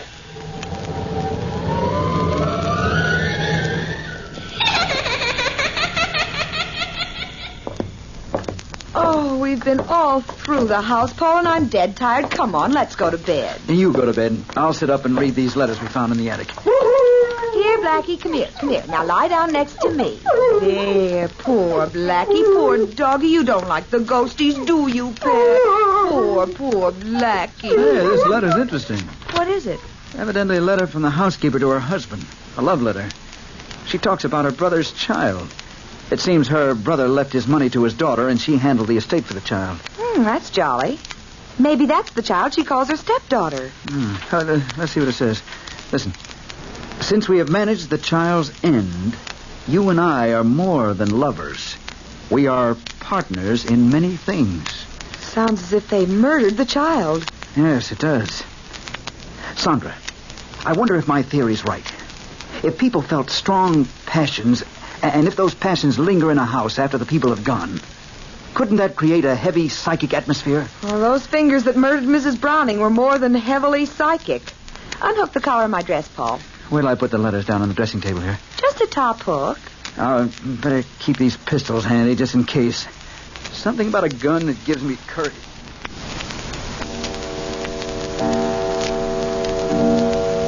Funny. Oh, it's midnight. I'm tired and nothing's funny. You know Mrs. Browning's sitting room? It seems to be an extra addition to this house. It juts out from the rest of the building like a sleeping porch. What's funny about that? Well, that horrible cold and the footfalls all seem to emanate from that room. Oh, you and your logical mind. Oh. What's the matter, Sandy? Oh, look. The fire's dimming. Just like a great black shadow standing in front of it. Give me my gun. Here, dear. Shh, Blackie, shh. Look, Sandy. A hand reaching out from the wall. The letters. It's got the letters. Great Scott. Oh, my chubby aunt. Watch it. It's the hand of the housekeeper. How do you know? It's got the same ring on she had on this afternoon. If that's not a ghost, I've never seen one. The fire's going out, Sandra. Sandra! It's all around him! Sandra! Sandra!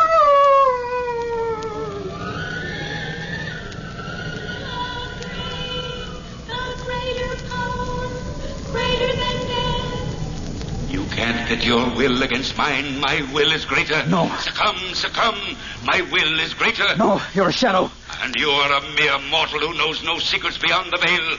I control the world of shadows. Succumb, fool, succumb. No, go away. You're nothing but an image. You will die by my command in this house. You will die before morning. Admit my will. No, I will not admit your will.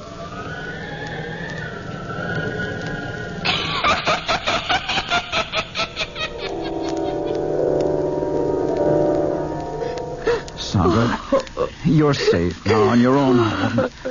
Just lie still, darling, and drink this. Paul. I was a fool to allow you to stay in that accursed place last night. I ought to have my head examined. I came over as soon as I got your message, Paul. Oh, come on in, Jim. Sandra's recovering from a bit of a shock. Yes, I heard about it. I warned you, Paul. That house is definitely haunted. I'm going to board it up. It's completely useless. No, that's not the answer, Jim. It isn't ghosts. At least, not in the real sense of the word. Why, Paul, after what you went through, you say that? It's too malignant for a ghost. Do you believe in the power of hypnotism? Well, I've heard some amazing theories about it anyway. Well, I believe some power controls that house. Well, that's still ghosts. No, because the brain that controls the house is still alive. I'm convinced of it. Well, where do you think this man who controls the house is? He might be thousands of miles away.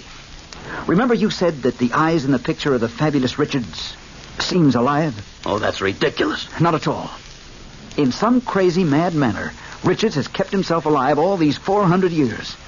In some hypnotic way, he controls that house. Well, if your theory is right, how can we break his control? Well, I'm certain that his control emanates from the little sitting room which once belonged to Mrs. Browning. Yes?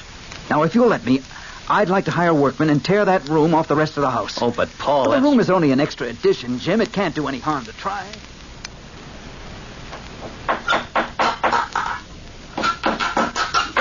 Okay, pull up more of that flooring. Did you hurt yourself climbing that petition, Sandra? No. Oh, imagine a secret room down here, Paul, right beneath the sitting room. You see, Jim, Paul was right. Why, it's like finding a box with a false bottom. That's all for now, boys. Careful of your head, Sandra.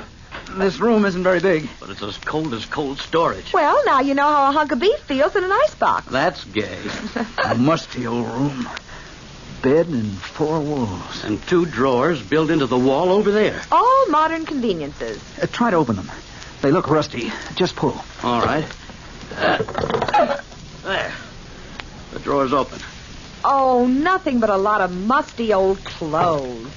Listen, Paul. Nothing unusual, Jim. Just the same footfalls we've been hearing all along. I'm beginning to become quite fond of them. Look, here. Why, it's a miniature painting. Yes, a painting of Mr. Richards. Look at it. The same face as that painting in my house. Look at the eyes in the miniature. Paul, they're alive. Great heavens. They're moving. You better put that portrait down, Paul. Yes, they are alive. Living matter in a painting. Oh, Paul, it's getting colder in here all the time. I feel faint, and as if something unearthly's moving around. Open the next drawer, Paul. Hurry, I don't like this growing cold at all. It won't budge. The blasted thing. Oh, there it is. Why, Paul, there's a thin china saucer full of crystal liquid with a compass floating on it. That's a strange thing. There's an inscription written in the drawer. What's it say?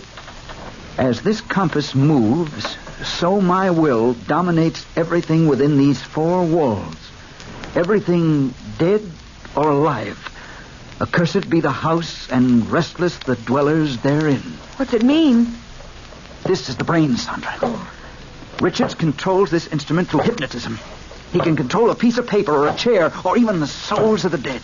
Then this house is haunted. Yes, haunted by a malicious, malignant will. It keeps a man's spirit roving restlessly after death. Paul, look in that corner. Mr. Richards, you are alive. Yes, alive, quite alive, because I will to live. Very clever deduction, Mr. Whitney. Deduction? Yes, I heard your keen analysis of my activities. You are a hypnotist, then? I have been powerful for 400 years. Your blind stumbling onto my secret will not stop me now. I can will anything. I will the specters of the past to re-enter this room. In heaven's name, man, stop this. Oh, that black shadow. It's here with us, closing in. Yes, closing in. All those who have died in this house are my slaves, as you will be my slaves in a very few brief seconds. You are not the brain controlling this house. You gave that power to this compass. You transferred your power to this moving needle. Am I right, Mr. Richards? Put that compass down! Oh, no, I'll destroy it, Mr. Richards! No, you're completely powerless to harm us. Watch out, Paul. This partition's going to crumble. Paul! Sandra!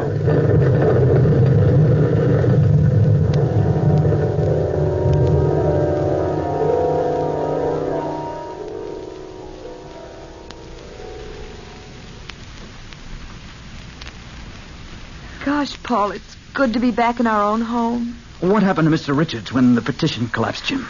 Well, the workmen searched the debris around the house for Mr. Richards' body, but no trace of him was found. I'm afraid that he escaped. Oh, no. You mean he's still alive and free, Jim? Yes, indeed. That's just what I mean. Well, he won't be for long, Sandra. People everywhere will be warned, and every corner of this earth will be looking for him. Even his will can't defy the world, Sandra. No one man can ever fight the world.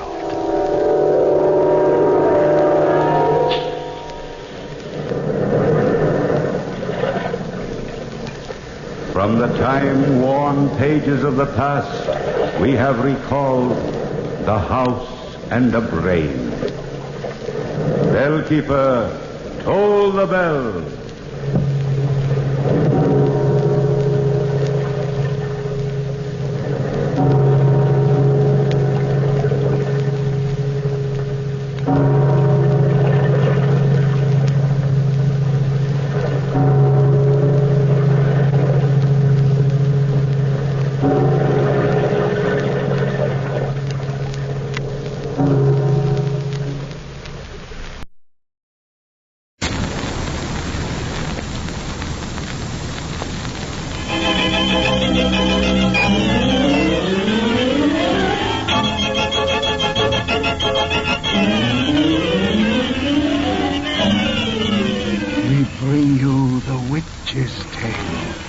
Written and produced by Alonzo D. Cole.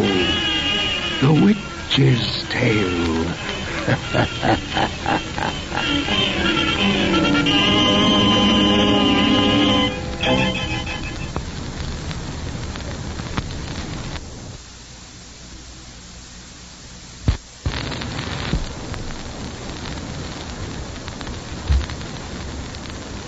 $111-year-old I be today. Yes, sir, 111-year-old. Well, Satan, this be a nice dark night to tell folks one of our pretty little yarns. You folks douse out your lights so's we can listen to our tale as we set it amongst the shadows. That's the way to hear our bedtime stories. Now draw up to the fire and gaze into the embers. Gaze into them deep, and soon you'll see the hands of time turn back 200 years. Back to the days of pirates, stolen gold, and sudden death. Soon you'll see a crossroads by a little bay, a crossroads where a gallows stands, from which 2 corpses hangs in creaking chains. Below it, men are covering up a hole which looks like a new-made grave.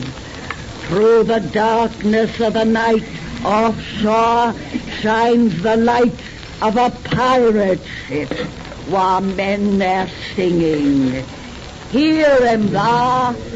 So begins our story of share and share alike. Share and share alike.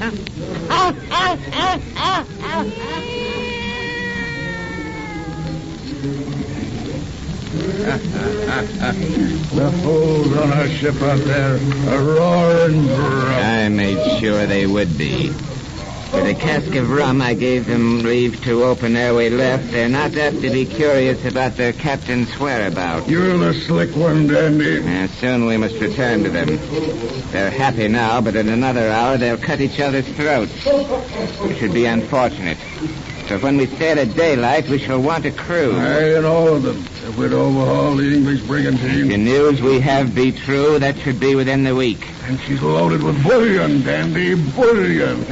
And when we seize her, our crew can divide the cargo while you and me, their captains, take the gold. To add to that which Ling and Frenchie bury now beneath the gibbet. Think it's safe there? Most safe. For there we are ever assured of guardians for our treasure. You mean our bony friends who squeak so in their chains as they dance upon the wind? Aye.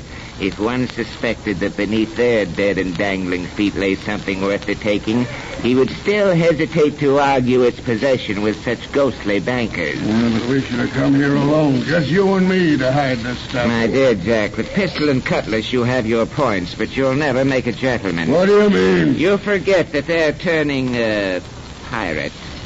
I had what is sometimes called breeding. Think you I would soil my hands by digging in the earth with a filthy spade as our comrades there are doing? And I would have done it alone if you must protect your lily hands and keep dirt from your fine clothes. And back to the ship you would have gone looking like one who had been digging. I hadn't thought of that. There are times, my dear Jack, when I don't believe your brains were made for thinking. Oh, I'm thinking now that we let these 2 dig first into our secret. Oh, I trust Ling and Frenchie absolutely. They'll never breathe a word. What's come over you? You trust no one. It's finished, Captain Burgess. The last bagful. Have you tamped it down so there's no sign of fresh turned earth? Say for yourself, Jack Orr. If they had not watched it being done, even those arties who dance above would not suspect. You have done very well, my good boys. Now back to the ship where warm rum awaits. And mind you, not a word of this, or I'll cut your gullet. Oh, Jack, please. I trust these good boys. Go ahead with your spades, Ling and Frenchie. We shall follow. Aye.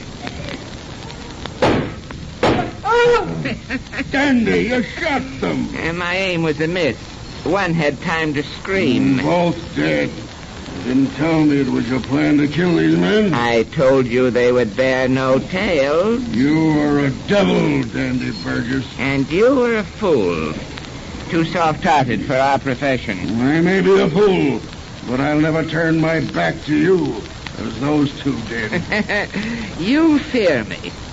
You, whose huge hands could crush my puny bones to jelly. Aye, when I'm sober, as in India, they fear the cobras. You flatter me. Look, you. You're as full of greed as I. Yonder in the ground lies a king's ransom, its whereabouts unknown to all alive but just we two. I had 3 pistols in my belt. Here on the ground, I throw the one still loaded. And there my cutlass. I'm disarmed if you would have the secret to yourself. As if I had wished your death, it could now be mine alone. Take back your weapons, Dandy. Oh, you're truly my friend, as I've always thought. Oh, yes, you big idiot. I don't know why. Perhaps it's because you're such a lout, a child, my opposite. Because you amuse me and admire me. Dandy, will you always be my friend, my brother? Will you swear it? If 'twill make you feel any better. What shall we swear by? We who do not fear the devil and have broken all the laws of God. I had not thought of that. No, you wouldn't. Oh, wait. We'll swear by justice, the thing we both fear most. Justice is a silly word for schoolboys. But since you wish it very well, we'll swear by justice, which for you and I means death upon this gallows tree. Aye, with our hands upon the chains in which dangle those bleached out bones. Better yet, with our hands upon the corpses we will swear. Brother of the stretched neck, excuse the liberty. I grasp what was formerly your foot. I touched the body too. By justice, by the gallows tree, by death we swear to be brothers, friends, inseparable, to share and share alike on earth or down in hell. I swear now you. Oh, I swear. Now let's come away. The odor of our dancing friends is scarcely that of flowers. You must put our good boys, Ling and Frenchie, in the small boat, Jack.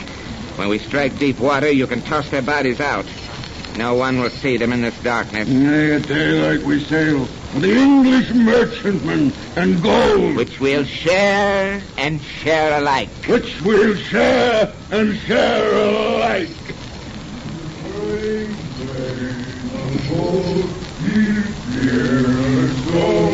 Let the world wag as it will. Let the heavens grow. Let the devil howl. Raise the sickle and go. The cup's empty.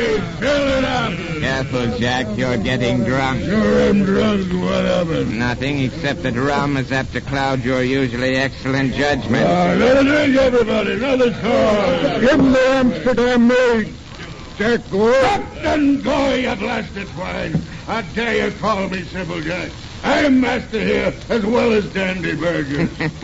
Now I know you're drunk, Jack. Oh, what's that? Well, hide. Bung up that cask. What do you mean? We do no more drinking this night. Keep away from that cask, Will Hyde. I said we do no more drinking this night. Jack Gore's master here as well as you, Dandy Burgess. Jack said more wrong. Yeah, don't stop that silence. I and this pistol say no more. Did you hear me? Uncock that pistol, Captain Burgess. Go to your post. All of you. The English merchantman should be along tonight. She's armed, and in this fog we must have our wits about us. Take your men to the guns, Dick Howell. Aye, sir. You, Hans Swart, see the grappling hooks are ready. Yeah. Say, sir, when you speak to me. Yeah, sir. Come on, get out on deck, all of you. Captain Gore is giving his orders. Obey them, please. It's me can handle those villains, Dandy. Oh, now they're gone. You and me'll have a drink alone, huh? I'll have one. You've gone your limit. What do you mean? Rum makes you overbold. Very excellent, this rum. You will not look too longing if I have another, Jack? Thank you. But liquor is emptiness and song is folly.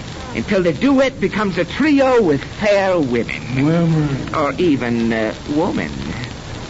How your eyes shine, Jack. Candy, think you will be women on this merchant when we hope to see? Mayhap, if the devil looks after his own. Women. And for all your fine clothes and gentlemen's ways, I'll get the same as you. You've sworn we'll share and share alike. With women, that might be inconvenient. You've sworn. Do not try to cheat me. Don't worry, only we'd better cross that bridge when we come to it. No, we'll cross it now. I know you. You'll take him from me with your handsome fist. We'll cut these cards and see who gets first choice. Very well. I'll shuffle them. I'll shuffle them. I wronged you greatly when I called you drunk. One cut, high card. The one who gets first choice to the women on that break. Very well. Cut. I've drawn a 10. I've drawn a knave. I win. You shuffle. The choice is mine of the women on that break. If any, and we sight it. Captain Burgess, the English merchantman. Good. The fog's just lifted. She's lying hard aport. Then she sighted us. It's all right, you fool. Our master's flying the flag of Holland. Tell Dick Howell not to break out the guns. If she remains unsuspicious, we can drift close enough to grapple with a hook. I sir. Then we'll bother with a cutlass hand to hand. That's what I love. To fight, to kill. And when we have prisoners to torment, the sport begins for me. Come on, on deck. Hey, the here. Cut cord. Breaking out a gun. She suspects us, eh? She's open up fire. Give her back a broadside. Take down that flag of Holland and hoist the Jolly Roger. Cutlass. Kill. Save prisoners from me. From the yard down to beyond break, I'll teach them to dance upon the wind. Save prisoners for me to torture. The torture.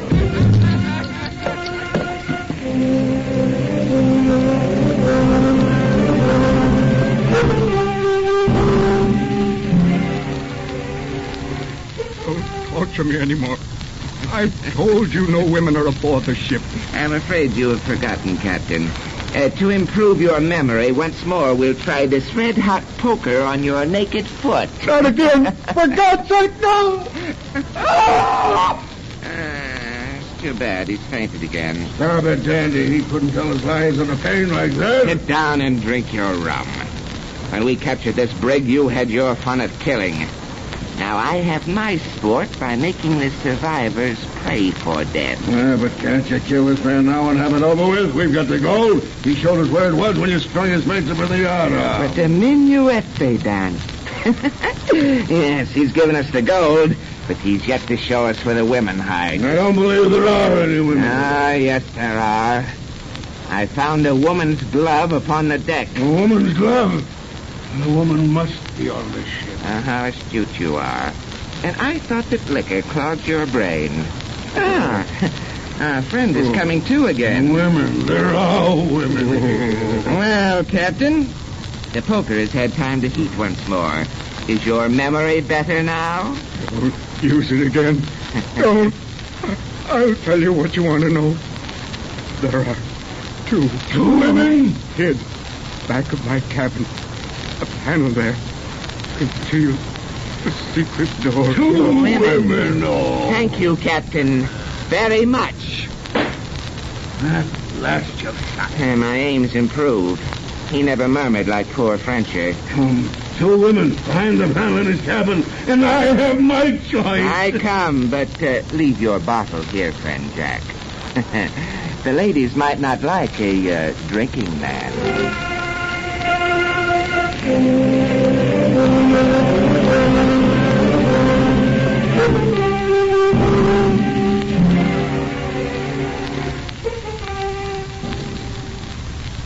One more blow and I'll burst the panel. Nay, wait. Nay. Now, you fool. The women hear your act. Cower inside the wall in fear of what they know is coming. Oh, wait here, Jack, and let them fear the long. Nay, I want my price. I want a woman's kiss. Hey, you clod. If you know delight in that deadly terror. I'd have delight of a woman in my arms. And die of her tears. And back. One screams. Good evening, gentlemen. But one. It's not you who screams. I'm not the kind who screams. My companion is there behind that curtain. Dead. A dagger in her breast. She was afraid of you, gentlemen. She preferred to die. And you preferred to live. What a spirit you have, my pretty one. How I shall delight to tame it. Not so fast, Dandy. This woman is mine. I have the choice. Yeah, but the other is dead. And I chose the living. Don't be a fool, Jack. We are brothers. We've sworn to share and share alike. With women, you said there would be inconvenience. Stand aside. I want this woman, and what I want, I take. Now, this time my pistol is pointed first. You're drunk. You don't know what you're doing. Oh, yes, I do. This woman goes with me. Come on, my beauty. Wait. I go with the master. And that's me. You! Take back. I'm not so drunk, Dandy Burgess. You see, as we go through this door, I do not turn my back to you.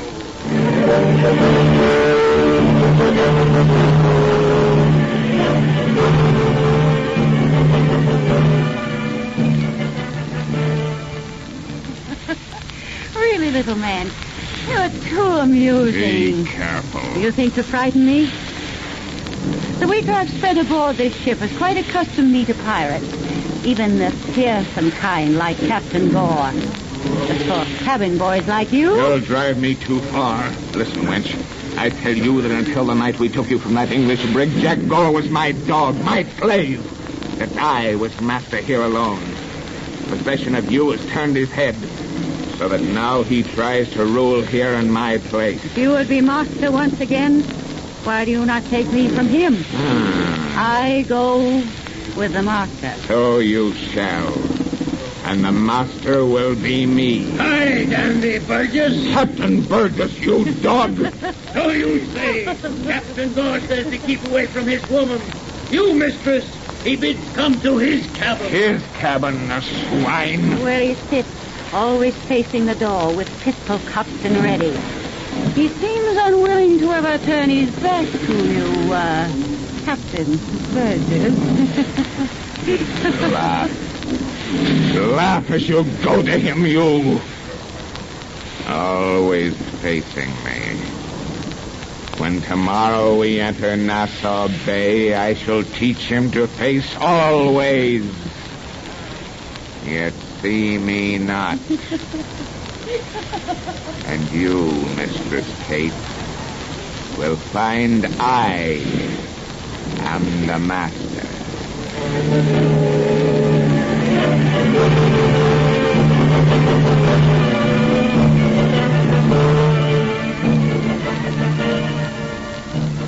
So you, Captain Burgess, will deliver to me with evidence of their piracy from the high seas your former comrade? Yes, Governor Rogers.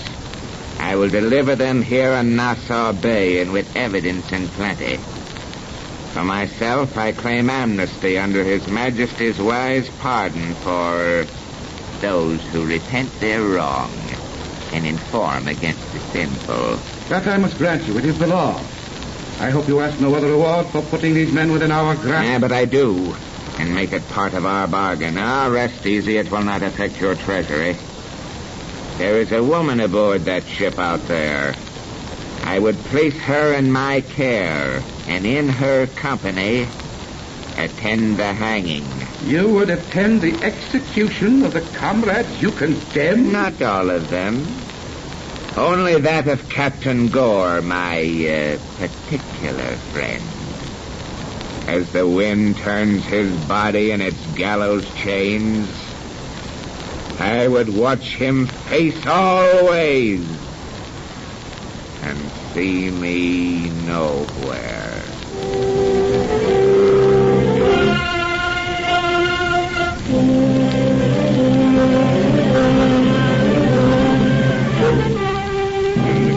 Accordingly passed sentence that you, the said Jack Gore, be carried to prison, from whence you came, and from thence to the place of execution, where you are to be hanged by the neck, till you shall be dead.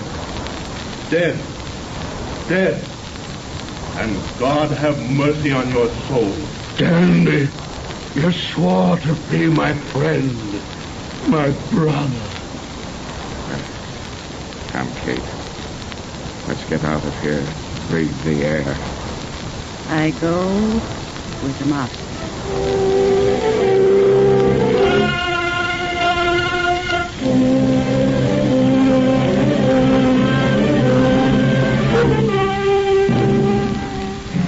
We're nearly at the crossroads where you say your buried treasure lies. I see the gibbet there. Aye. How stark and alone it stands by night. Our friend Jack, who was hanged upon it yesterday, will be grateful for our company. Hear the creaking chains he swings in. He seems to cry well. Now, wait.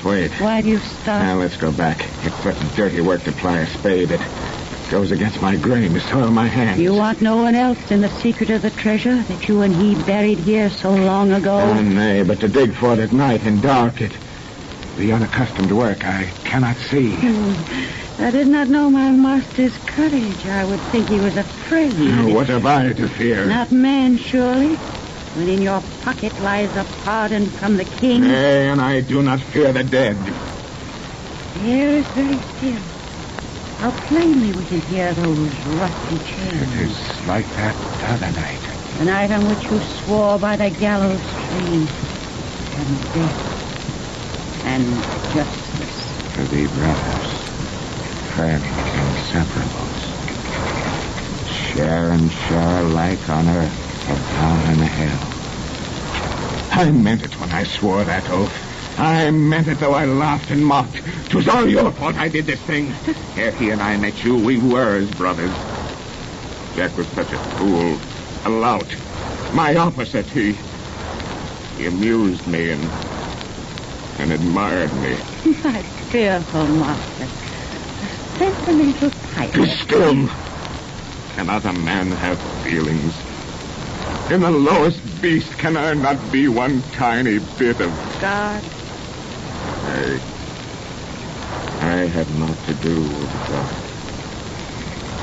Who are you who have sapped my strength and made me weak? My name is Kate. As I told you long ago. Yes, that's all you've told me. Whence came you, woman? From the cabin of an English brig, some wicked pirate took us prize. Ye insolent wench! Turn not your back on me and walk away. Did I turn my back? I forgot who I was with. You! How loud those chains grow now as the weight they bear swims in the wind. We are underneath his corpse. I did not realize we walked so fast. It seems to sense your presence. See his body begin to turn. It's so fearful to leave it back. It's No, don't say such things. Jack, go. Stop moving like that. Done your bidding. Here's your slave again. Your dog. Kate, those eyeless sockets plugged by crows. I see a light. There can be no light in dead men's eyes. No, I know, but... Kate, there's a movement of that drooping jaw, as though it prepared itself for speech. There can be no speech from dead men's lips. I know that too, but... Kate! Whence comes that singing? Things I do hear sing. The favorite song of the comrade he betrayed. Nay, that cannot be.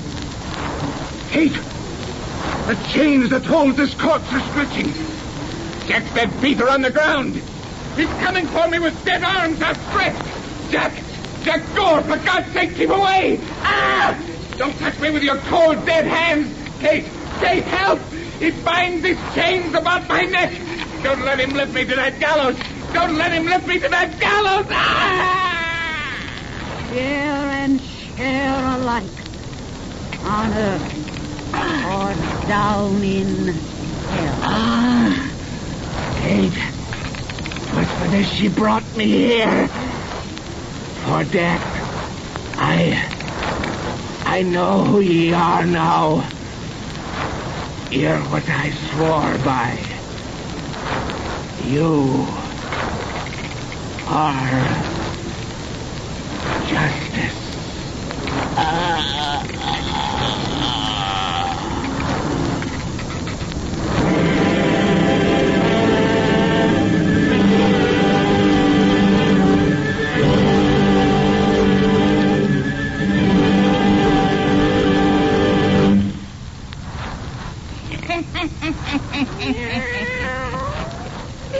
You know, them old Greek people had a notion that ideals sometimes walk the earth in human form. So maybe that girl was justice.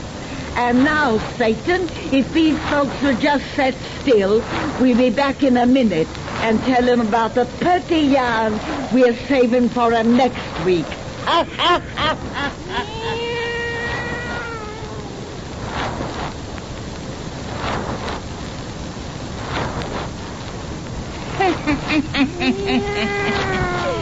Well, Satan, instead of telling folks what we're gonna let them see next week, just a little bit of them for themselves.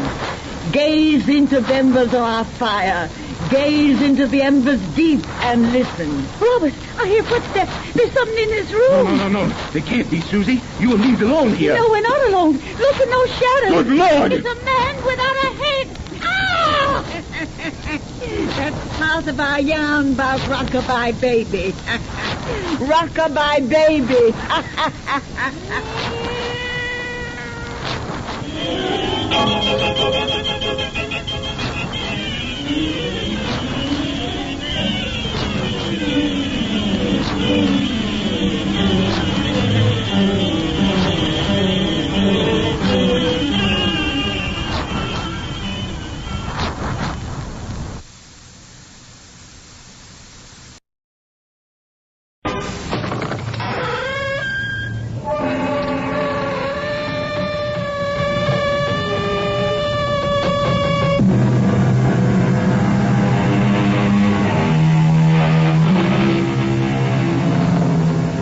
Come in.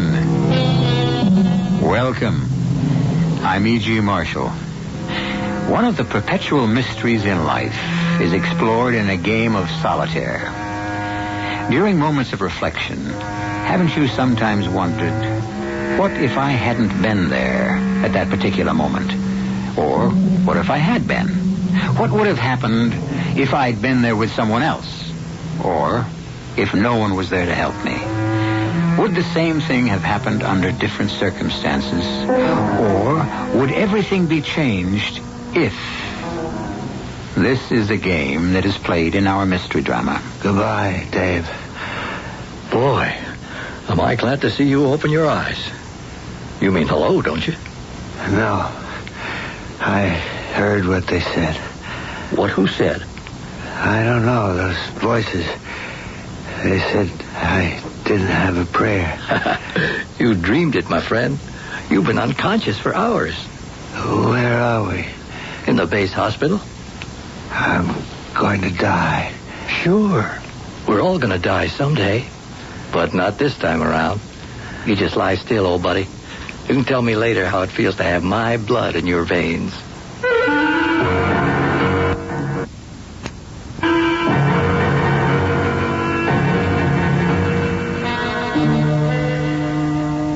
Our mystery drama, Fateful Reunion, was written especially for the Mystery Theater by Elizabeth Kennel and stars Robert Dryden and Jennifer Harmon.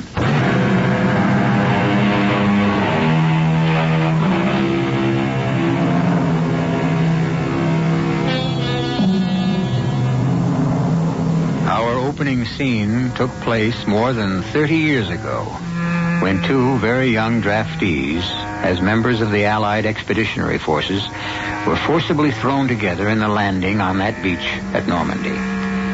Since then, their bonds of friendship have never been broken. Now, middle-aged men, they have gone their separate ways. But over the years, one solemn promise has always been kept. No matter what's going on in their lives or where they are, they meet for a reunion on June 6th, D-Day. I thought I was a goner that time for sure. You saved my life, David. Blood saved your life. If it hadn't been mine, it would have been someone else's. Oh, but you were my buddy. Damn right I was. After you'd saved my life. Hanging upside down with my parachute all tangled up in that tree. I must have looked pretty funny. You did. I thought you'd never find your pocket knife. Raise the glass. Happy 31st reunion. Ah, good Lord, Dave, what's happened to time? Can you believe that many years have gone by? In some ways, I can. An awful lot has happened. How things been going with you in this past year, Gary? Oh, can't complain. Lucy's a jewel, as always. Although I realize I won't have her much longer. Nonsense. She and Doug will be living here in New York, won't they? Oh, speaking of New York, it was darn nice of you to make the trip here this year. Great for me, too. Chance to visit the big city, see my son. Hi, gentlemen. And your charming daughter. Uncle David. How good to see you. Oh, don't I get one, too? Of course, Dad. Guess I'm supposed to say Happy D-Day, but I'm not going to. Oh, what's wrong with a couple of old Army pals getting together? Everything. Now, don't knock it, Lucy. Without our yearly get-togethers, you, my dear daughter, would never have met a certain young man who happens to be my best friend's son. I give up. Incidentally, where is my son? Oh, I meant to tell you. He's working late. I'm going to meet him at the office, and while you two are having your own party, we're going to one. But not in honor of D-Day. Well, I suppose other things did happen on this date. Mm-hmm. Like last year when Doug and I got engaged. But please stay right where you are while I get dressed. Before you take off, I want to use you as guinea pigs.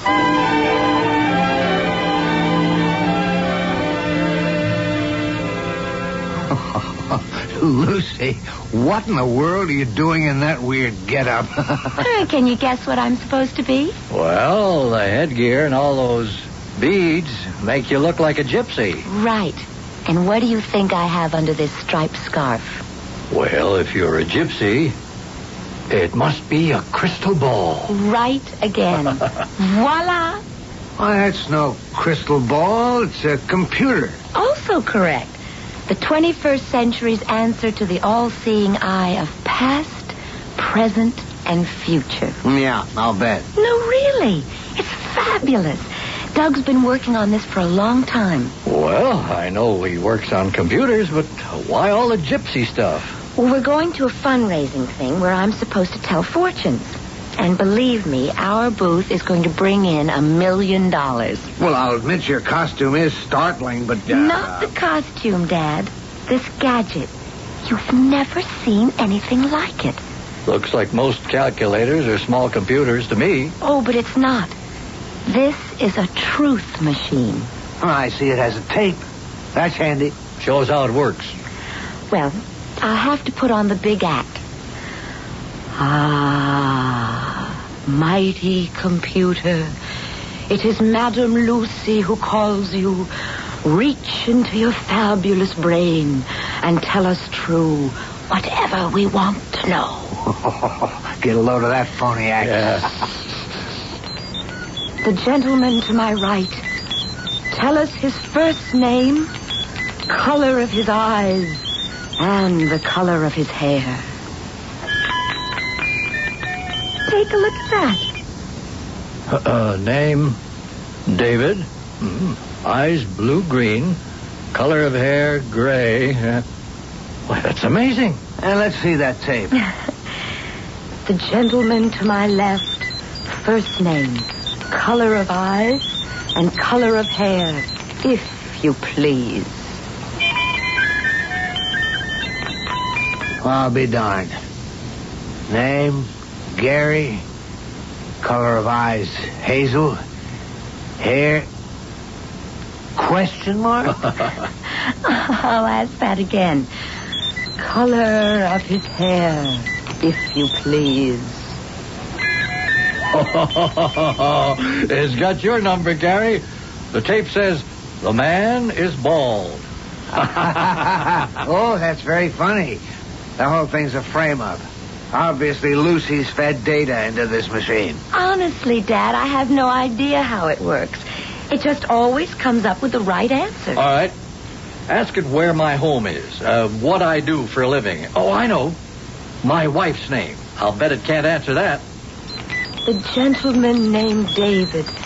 Tell us, oh mighty one, what is his occupation? Where does he live?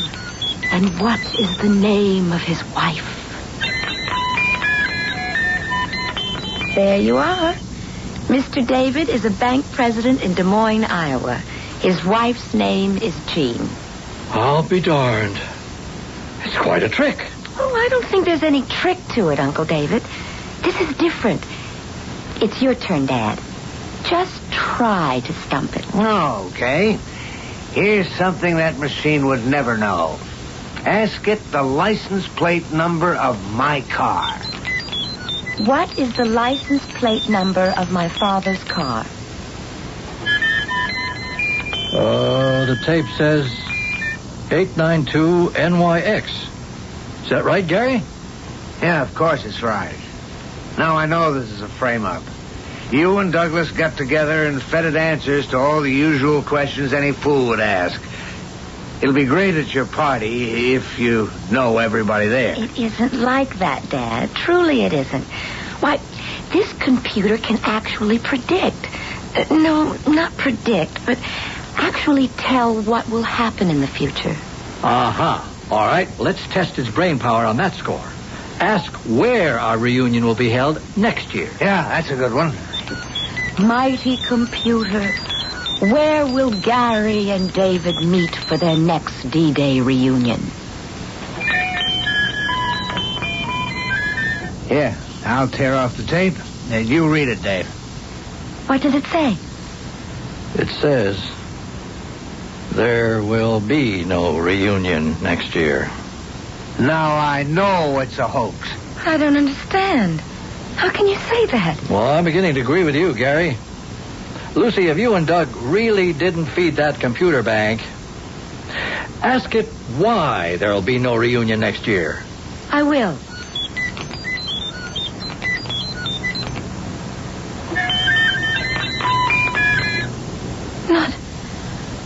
Not that. Well, what's the matter, Pat?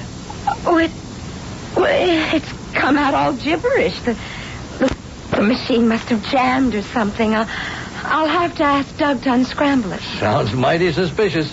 I'll take that computer business up with my son tomorrow. Right now, can we drop you off in our cab? No, thanks. Doug won't be through for another hour. Oh, give me a big hug, both of you. I hope you have a wonderful evening.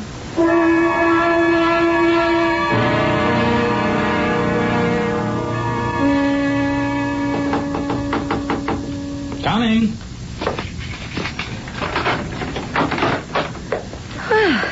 You certainly have a complicated lock on that door. Oh, just security measures. We close up tight at 5:30. How are you, love? Miserable. Oh, what's that? Come on in for a minute. I don't want to go through with any more of that computer thing tonight. Honey, wait a minute. What's wrong? First of all, open the bag and take out the computer. All right. I hate that black devil. What? You hate this revolutionary piece of equipment which may have the potential of changing the course of the whole world? I don't think anyone should look into the future. You can't change something that's destined to happen. Well, who's talking about predestination? You put those answers into that box, didn't you, Doug? I helped put it together, if that's what you mean, but this particular computer is brand new. It goes way beyond anything I've ever worked on. But you do know how it works. Well, not exactly, no. That's why we're so excited. The damn thing actually seems to have a mind of its own. Doug, you must stop experimenting with this monstrous thing. Never. Lucy, I simply don't understand what's gotten into you. Hey, we've always been honest with one another, haven't we? I always thought so, up till now. Well, what's so different about now? Oh, I don't pretend to know anything about computers, but I do know they can't think for themselves. No, not exactly. This computer was programmed to give certain answers, wasn't it? It was fed thousands of facts and figures by a team of researchers, but we have no control over the choices its mechanical mind will make. Don't you see how dangerous that is? No, I don't. Well, fortunately, our fathers both thought it was a hoax. Oh. Something happened when you used the computer today, didn't it? Didn't it? Oh, Doug. They wanted to know the answer to the question, where will they hold their reunion next year? Oh, those old soldiers. Wouldn't they just? Don't laugh, Doug. You ask it that question. Go ahead, ask it. Okay. Where will my dad and Lucy's dad hold their usual reunion next year? Go ahead, Doug. Read what it says. There will be no reunion next year. Huh. What do you know? Don't you see? They said it was a frame-up. They accused us of collusion to try and keep them from having a D-Day meeting. Did you do it, Doug? Lucy, I swear I had nothing to do with it. Oh, come on. There's nothing to get so upset about. Only there is. Because they asked one more question. And I got an answer which I refused to accept. All right. What was the question? You ask it. Go ahead. Ask the machine why there will be no reunion. Okay. Well. And please, God, the answer won't be the same as it was the last time. All right. Let's see. Oh, no. The tape says, because one of them will be dead.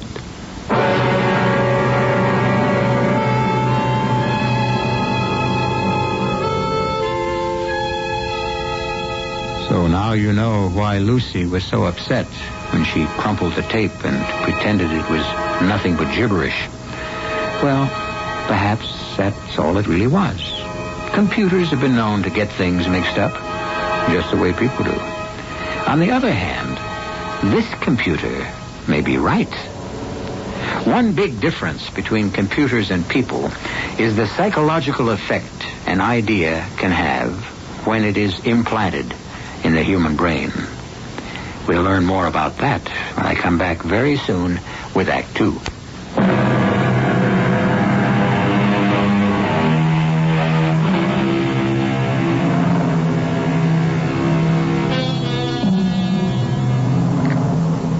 A computer can be a very useful tool if you're trying to balance the books or solve an abstract problem.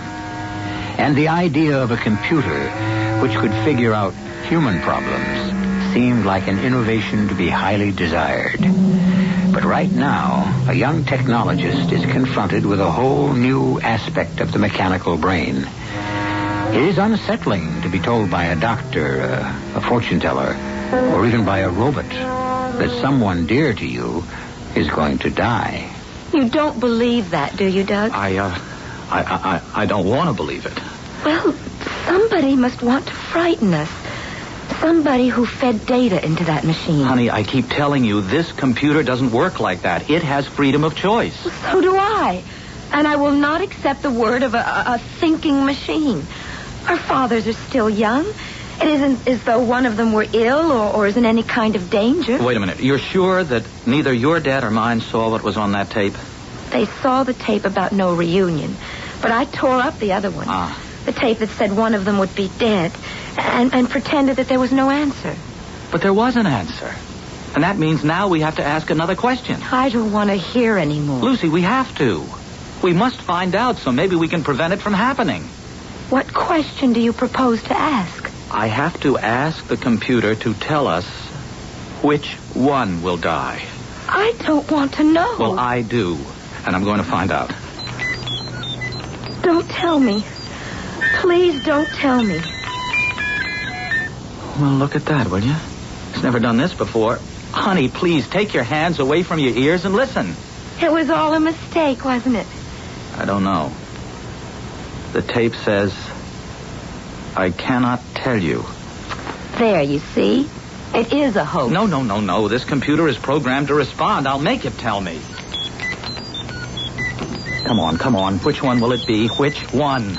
It sounds angry. No, I'm the one who's angry, and it better tell me this time. I guess you better tell me what it says. At least it apologized. Come on, Doug. Computers don't... The tape says, sorry, but I cannot answer your question. Well, then, if it can't answer that one, it can't answer anything. That's not so. It's always given straight answers before. You know it has. Sure, when it was fun and games. All right, maybe we're taking this too seriously. I could be wrong, about what a computer can do. Oh, good Lord, look how late it is. We promised to raise some money for a good cause. Do you think I can still go through with it? Sure. Just sidestep any serious questions. You know what I mean? Pretend it is just a trick if you have to. There may be a lot more to this machine than anyone has dreamed of.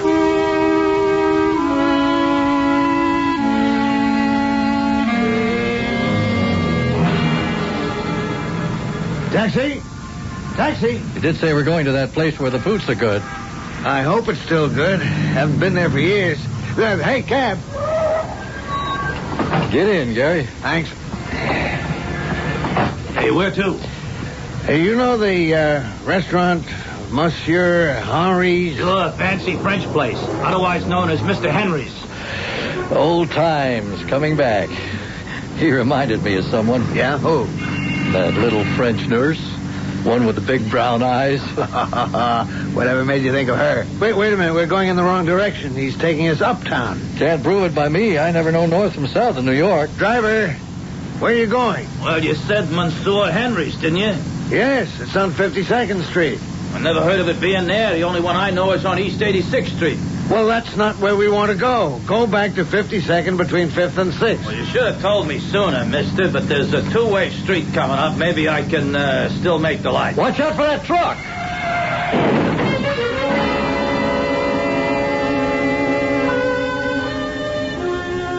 Well, we lived through another close one. Cheers. Cheers, I think. If that trailer truck had been going any faster, well, you were sitting on the bad side. Could have been me, could have been you, or both of us. Yeah. You know, I got to thinking about that computer thing. So did I. Could have been telling us there'd be no reunion this year. Well, here we are, though. So let's eat and count our blessings before this lucky day is over.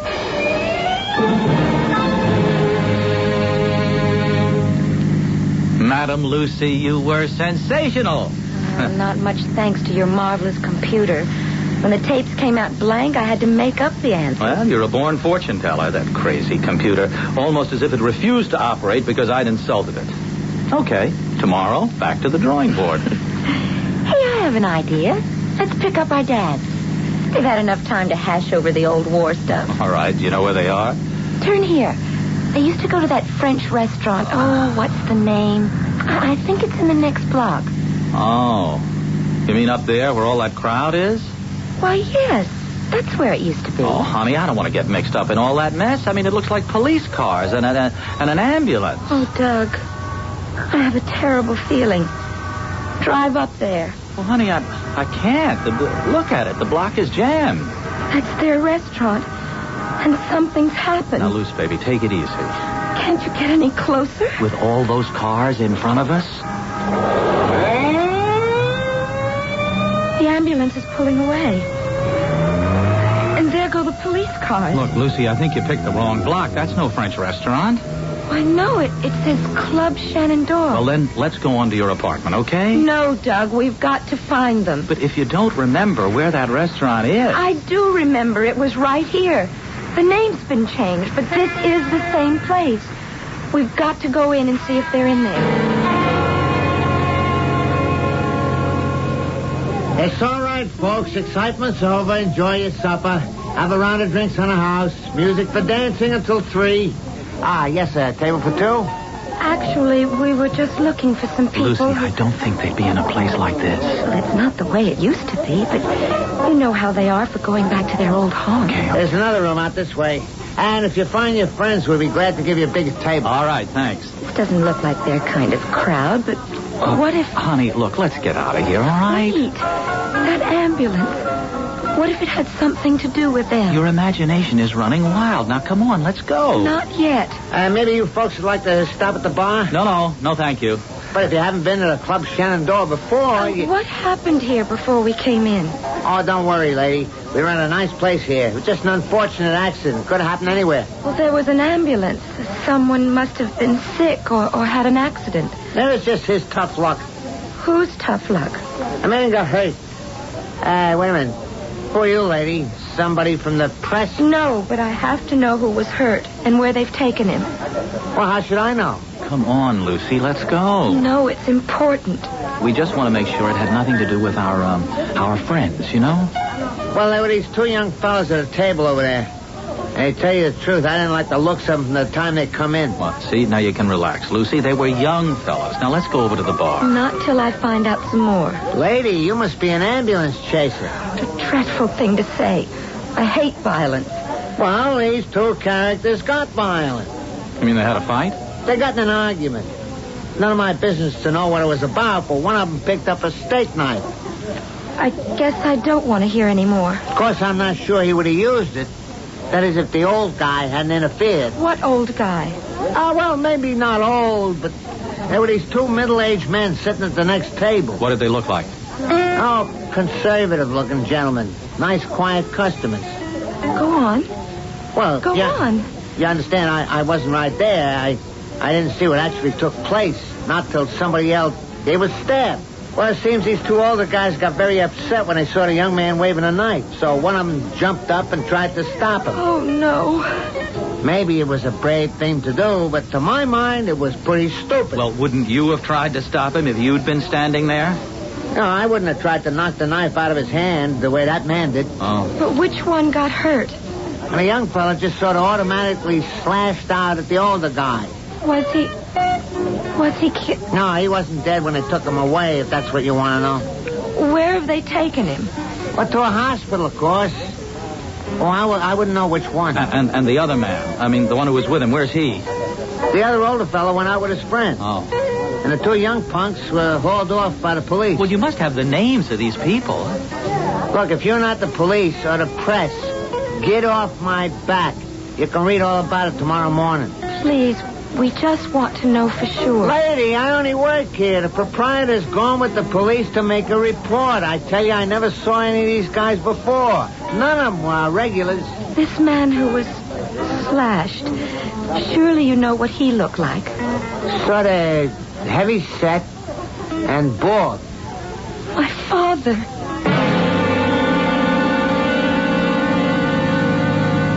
We have to drive straight to the hospital. Honey, how can we? We don't know which hospital. Well, where's the nearest one? I haven't the slightest idea. Besides, that doesn't mean anything in New York. In emergencies, they go anywhere. Well, then drive to the police station. I don't know where that is.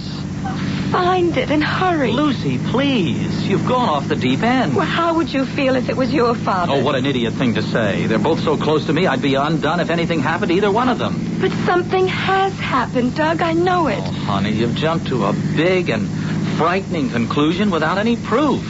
Two men, one of them bald? Yes, there could be thousands out on the town. Where are you going? Oh, there's nothing we can do except get to a telephone and wait.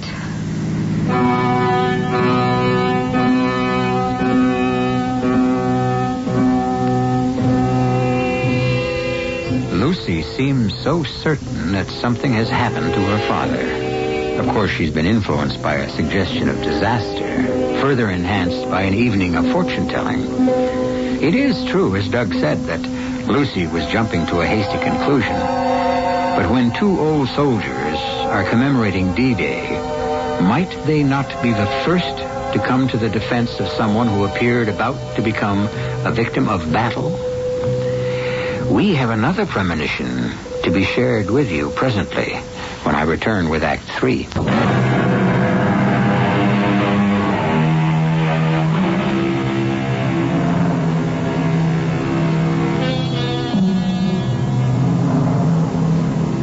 Many a mathematician has taken delight in relating our actions to the movements of pawns in a game of chess.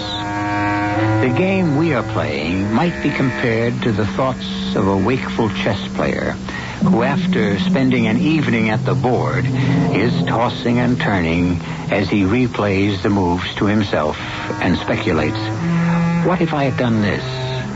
Or what if I'd moved in that direction? And right now, it's our turn to make the next move into the final act of our mystery drama. Oh, Doug, I hope we're doing the right thing. I can't bear to think... Give me your key, will you? Look, you will call the police right away, won't Just you? take it easy, Lucy. The way I see it, it was just a technical maneuver. Hey! Not at all. If you have a piece of paper, I'll draw a map and I'll show you. Dad! Uncle David! Well, good heavens, who'd you expect? Hi, Dad, Uncle Gary. Wow, are we glad to see you. Your enthusiasm is overwhelming. Well, you're all right, aren't you, both of you? Well, of course we're all right. But how did you know about our accident? Accident? I'd call it more than that. The knife. Oh, Dad, why did you do it? What knife? Why did I do what? Well, the man in the restaurant said that What's the matter with you two kids? They told us at the Club Shenandoah. Club Shenandoah? Well, where's that? Gary, that's the place we didn't go to. Oh, the terrible-looking spot that used to be Monsieur Henri. Yes. Yes, weren't you there? That honky-tonk? We took one look and then found a nice quiet spot over on Madison Avenue. But, Dad, Uncle Gary did say something about an accident. Oh, a minor skirmish in a taxicab. You weren't hurt. Well, I had a bloody nose. And I got a crick in my neck. But what's that to a couple of old war horses? Now, come on, you long-faced characters. This is an evening for celebration. It certainly is.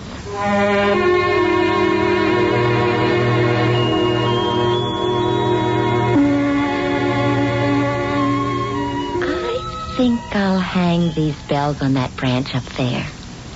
Oh, I do love Christmas. And, Doug, when we have our own house... Ah, that's exactly what I was thinking, Lucy. And when is that going to be? Soon.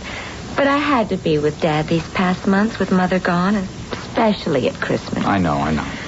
You could have gone home. And it was nice of you to stay. Pop appreciates it. I wouldn't want to be anywhere except with you. Oh, let's set a date, Doug. Now you're talking. Got any specific date in mind? What else but June 6th? How can we have a wedding on the one day our dads go off for their private reunion? Well, who said anything about a wedding? You mean you'll do it my way? No fanfare, just a justice of the peace? Exactly. We'll make it our day, not theirs. Oh, honey, you are terrific. Hello? Yes? Yes? Oh, no, where? Oh, but why shouldn't I be worried? Of course, I'll be right there. Hey, what was that all about? It's Dad.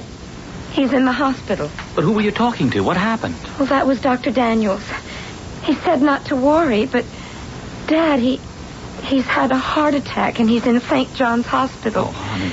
He's going to die, Doug. I know he's going to die. Now, Lucy, stop that. I'm taking you to the hospital. Let's go.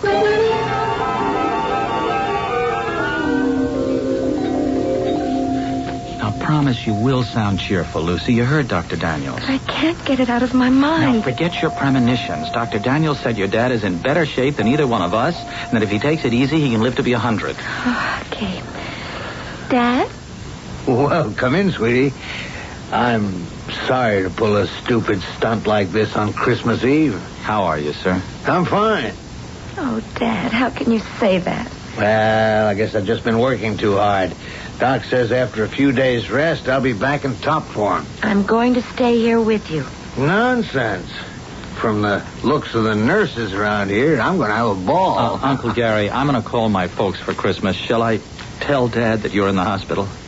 You tell him just one thing, my boy, that I'll see him on D-Day.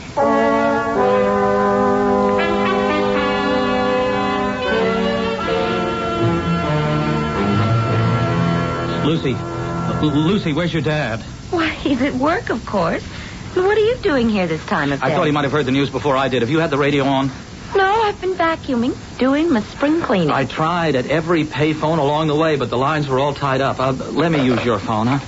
Calm down, Doug. What's the matter? A bomb. They said it went off in the executive offices. What executive offices? What are you talking about?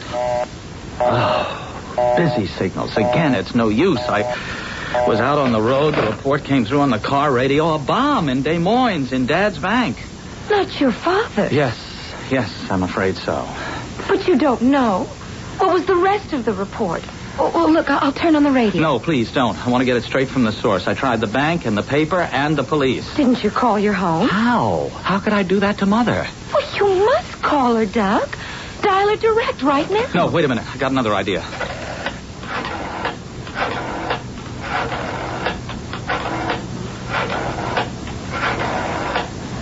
Hello? Dad? Well, yes, on the car radio. I was out of the office. I've been trying desperately to reach you. Are you all right? Oh, thank God. Well, yes. Yes, as long as you're okay. That's all that matters. Give him all my love. Lucy sends love. Right. Okay, Dad, goodbye. Whew. Boy. You see? You should have taken the advice you gave me. Don't jump to conclusions. Well, I know, but this was such a near thing, honey. He has a cold. Mom made him stay home today. He'd been trying to reach me to tell us not to worry. And he said to tell your dad he'd see him on D-Day.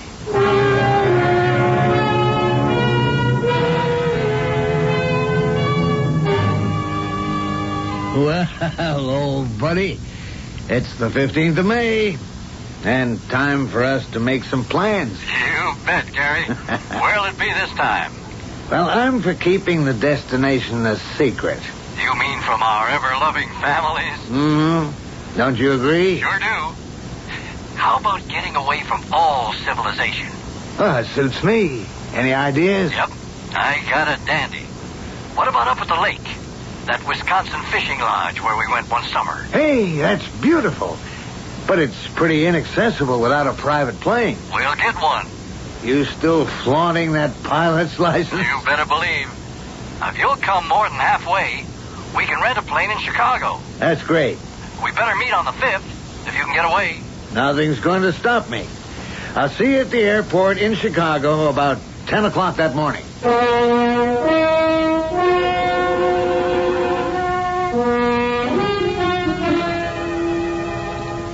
Doug, you're just in time for lunch. One whole week of glorious vacation. And, I didn't tell a soul that we're getting married tomorrow.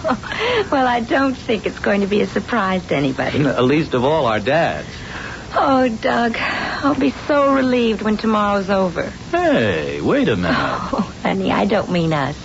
It's just that, once this reunion has passed, there'll be nothing to worry about. If you mean the computer, I've got plenty to worry about when I get back to the office. They're accusing me of breaking the darn thing. I hope it never works again. Lucy, love, computers are the way I earn my, our living. Not by turning them into fortune tellers. No, not fortune telling, but a chance to open up the whole future so we'll know which way to go. Not if the future only lives... Don't say it, Lucy. I'll admit the machine must have had some bugs in it. But ever since that day, the tape has come out blank. You were tampering, Doug. Trying to turn it into a human brain. Superhuman, you mean? That's what's so eerie. Some kinds of medicine are too strong to take. Honey, how can a computer know that? It can't, silly. This one did.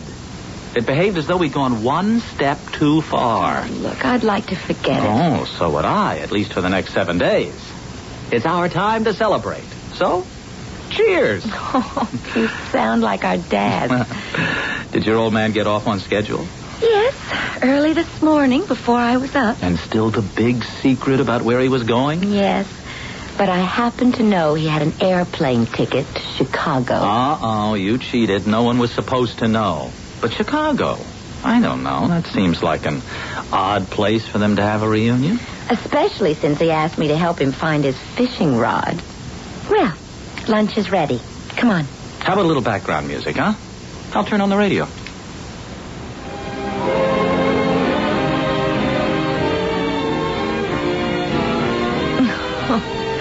Why is it that you can always get a station with music, while all I ever get We is... bring you a special news bulletin. Uh-oh. Shall I try again? No, leave it on. Let's eat. A report has just come in of the crash of a private plane in an Illinois wheat field. Details are not available at the moment, except that a farmer allegedly saw a small green plane flying low. Later heard an explosion. And now a fire is spreading rapidly over a section of his property, out of control. Hey, this is good, Lucy. How'd you fix this chicken? Oh, it's a new recipe. There are It's good, isn't it? Oh, it's great.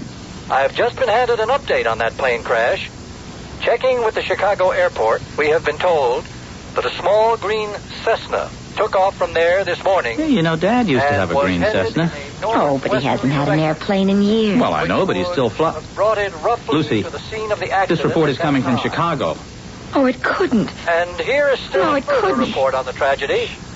We do not know the names of the victims, but it has been established that the plane had 2 occupants, the pilot who was known to airport officials as the flying banker from Des Moines, and a male passenger. Oh, Lucy. Repeat, a pilot who was known to airport officials going to as the flying banker from Des lake Moines, in Wisconsin. and a male passenger.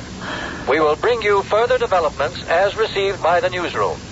It is assumed that both men have perished. Dear God. Oh, no, this time it really happened. There can't possibly be any doubt. And absolutely no way that we can help them. That damn computer. It knew. It knew, you see. It knew there would be no reunion. But I'm glad it was wrong. Now will you believe that computers don't know everything? It was right, Lucy. It said... It said one of them would die. But both of them? It's better this way. Better? Well, they were closer than brothers. And after all they went through together over the years. Yes. Yes, I suppose if they'd had their choice, it's what they would have wanted. We interrupt again to bring you further information on that plane crash in Illinois. Names will not be released until after the next of kin have been notified. But our report goes on to say that, incredible as it seems, there is one survivor.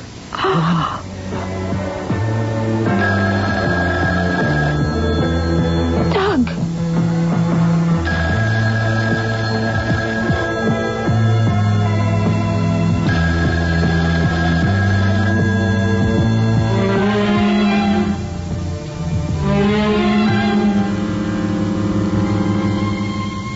Which one?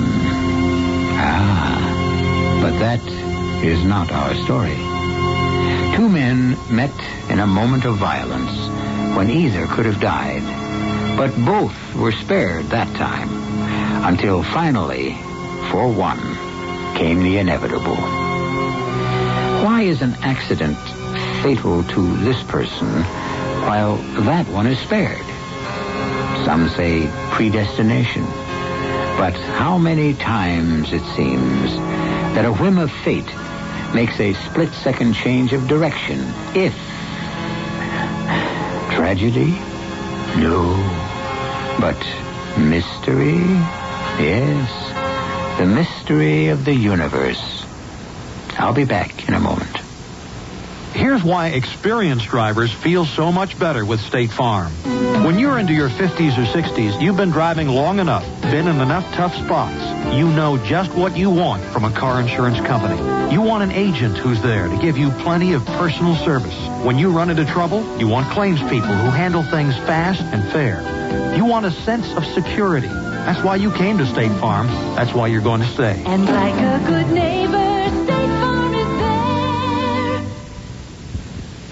What happens when you compress 48 hours of real life into one explosive hour of television? I will kill the hurricane named Hugo. I've got nothing. This is unbelievable. We older America. I hit my mother. You don't treat a human being like that. What will the next 48 hours be like? Find out. Watch 48 Hours, Thursdays at 8, 7 Central and Mountain on the CBS television network. You always know when it's CBS News. If you have not yet prepared your will, please listen carefully. Without a will, the laws of the state and not you will determine who receives your property and in what amounts. Who manages the affairs of your estate. Your choice as guardian of your minor children may never be known. Your loved ones could face unnecessary legal costs and needless court delays. Now, for only $12.95, you can make your own will quickly and safely with the American Will Kit. You'll receive simple fill-in-the-blank will forms with easy-to-follow directions. The forms were prepared by lawyers to be valid in all 50 states. Order now, and you'll also receive free of charge our easy-reading personal protection guide, giving you important tips and special information that can save you money. Now is the time to take advantage of this special mail order opportunity. To order, call toll-free 1-800-542-1212. Only $12.95 plus shipping. That's 1-800-542-1212. Money back if not satisfied. Call now, 1-800-542-1212.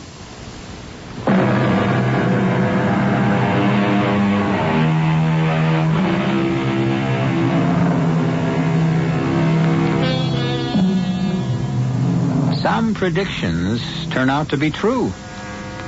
But it has never been proved that this is anything but happenstance.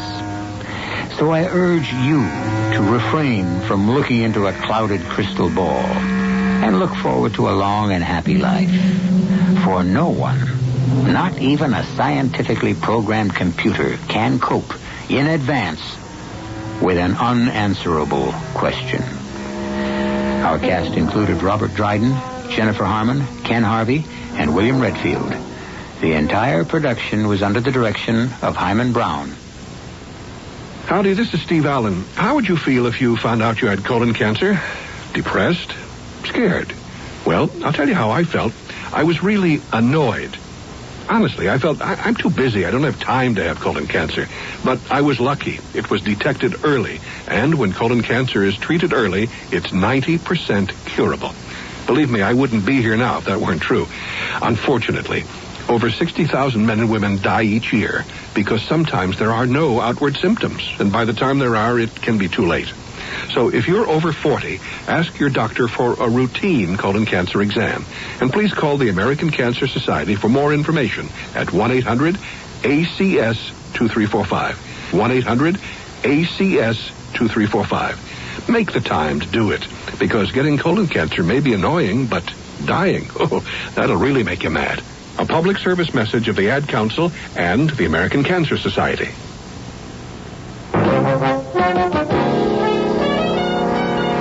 All news, all the time. News Radio 95. WWJ, Detroit.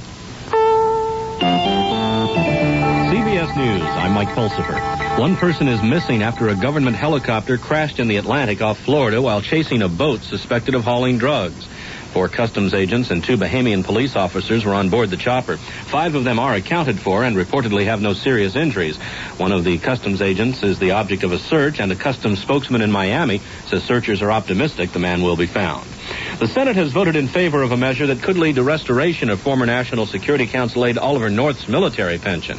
The vote was on a bill that would end a provision of a law against destroying federal documents. That element of the law was the basis for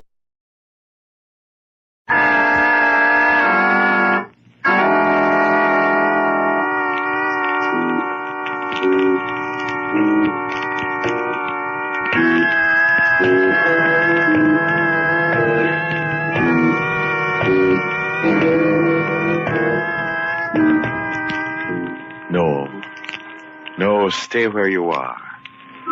Do not break the stillness of this moment. For this is a time of mystery.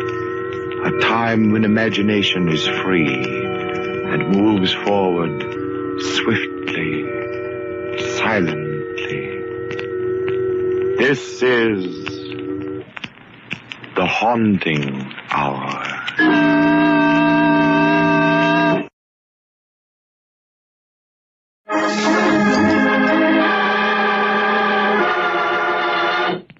Date in the dark.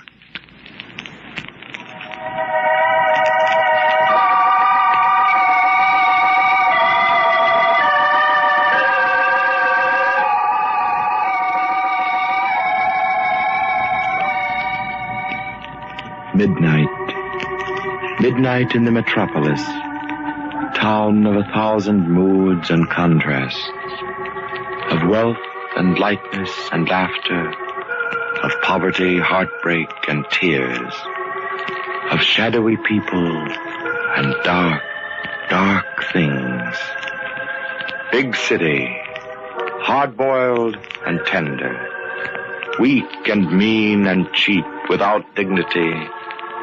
And great and proud and powerful. And the metropolis at midnight, filled with the high spirits of joy seekers, revelers who give way to the goodness of living or try to forget the badness of living. Midnight that is brooding, sinister.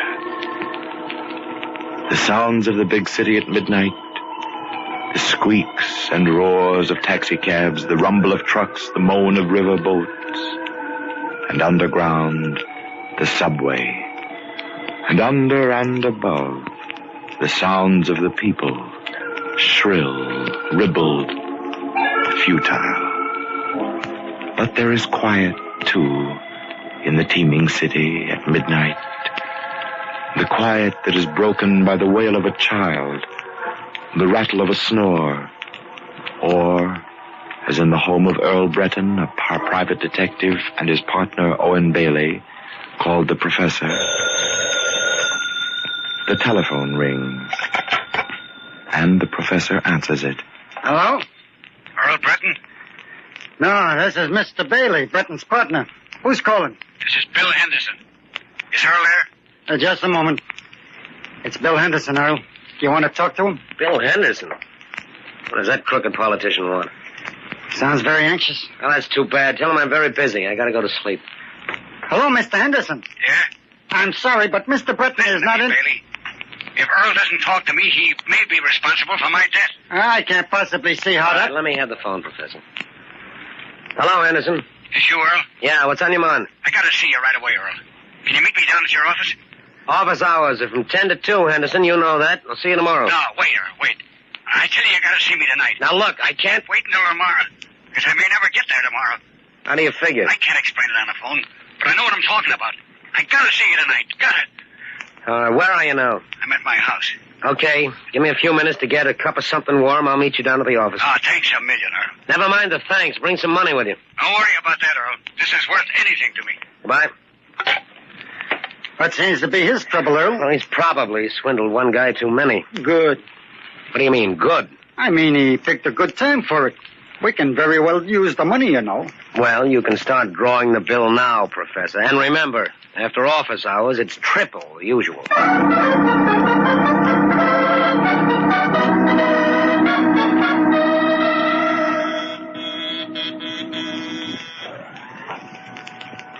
Here comes the elevator now, Earl.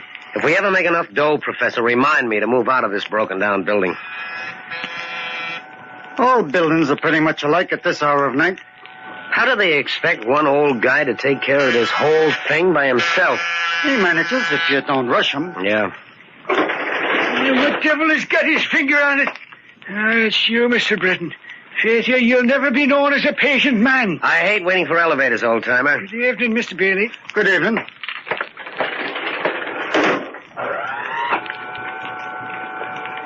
You've got lots to do around here, haven't you? Sure. I've got to make the rounds, you know. How's business? Oh, very slow, Mr. Breton. You're the only two people I've seen all night.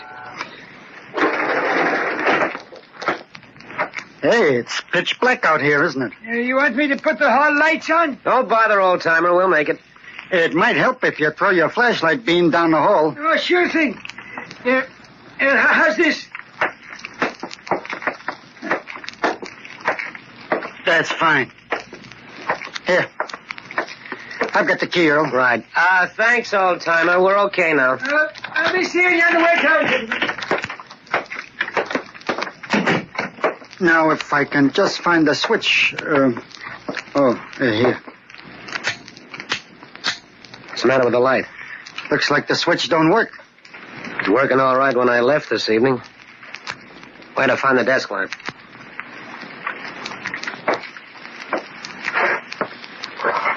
Find it, Earl? Yeah. You didn't take the bulb out of this lamp, did you, Professor? Of course not. I've got an idea, Professor, that we have company. You're a very smart chap, Breton. Who's that? Just stay where you are, both of you, and don't ask any questions. Mr. Breton knows that those lights are not out by accident, but if either of you makes a false move, there could be one. What are you looking for? Information. And why keep us in the dark? There's enough light for me from that street lamp shining in your window. I can see you both. What do you want to know? I understand, Breton, that you got some new dope on the Kennedy murder. Am I right? Kennedy murder? Why, the police gave Kennedy up as a suicide 5 years ago. But would I be... Stay where you are, Breton. I told you I can see. Yeah, sure. Seems kind of... Yeah, I guess our visit is a little touchy, Professor. You didn't believe that I could see you. Next time, I won't miss. Now, give it to me straight. I told you I don't like the smell of a body that's been buried 5 years, and I ain't digging it up. Now, what else do you want? Mr. Breton, are you in there? Don't make a move. Mr. Breton, Mr. Bailey, whatever happened is... Okay, I hope you get a big kick out of beating up a helpless old guy. That was very tough. Very. That Professor, I got it. What happened, Earl? Where are you? Right over here where that voice was coming from, and he's not here. Maybe he moved over to another corner of the room. Duck behind something, Professor. I'm going to light a match. Careful now, Earl. Well, I'll be. There's nobody here. Who's that lying in the doorway? Wait a minute. Looks like the old timer. Here's his flashlight. I'll turn it on. Here, put him in this chair, Earl.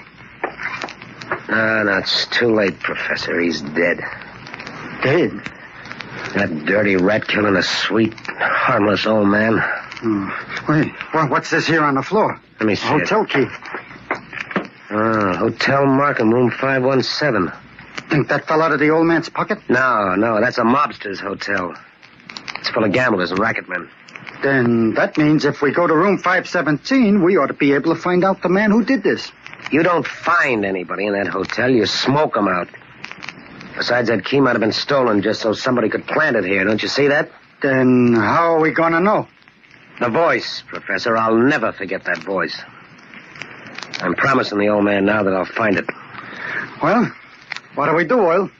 You go find Henderson and tell him we won't be able to see him tonight. I'm going to the Hotel Markham. Meet me there as soon as you're through. In front of the hotel. And what about the old man? On our way out, we'll ring the night alarm. That'll bring the police. But aren't we going to tell them what happened? Right now, Professor, we don't know any more than they do. Come on, let's go.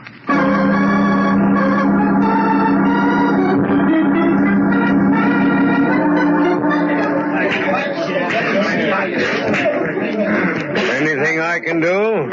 Oh, hello, Breton. How's the hotel business? Oh, we don't complain.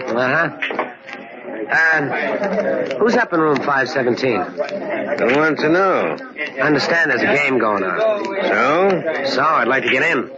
Well, there's a gentleman by the name of Sparrow rented the room. Maybe you know him. That's all I wanted to hear. You can tell my good friend, Mr. Sparrow, I'm coming right up. Don't worry. I will. Oh. By the way, I hear there's a shortage of keys. You still lose many of them? Certainly we do. Every day. That's very interesting. Very interesting.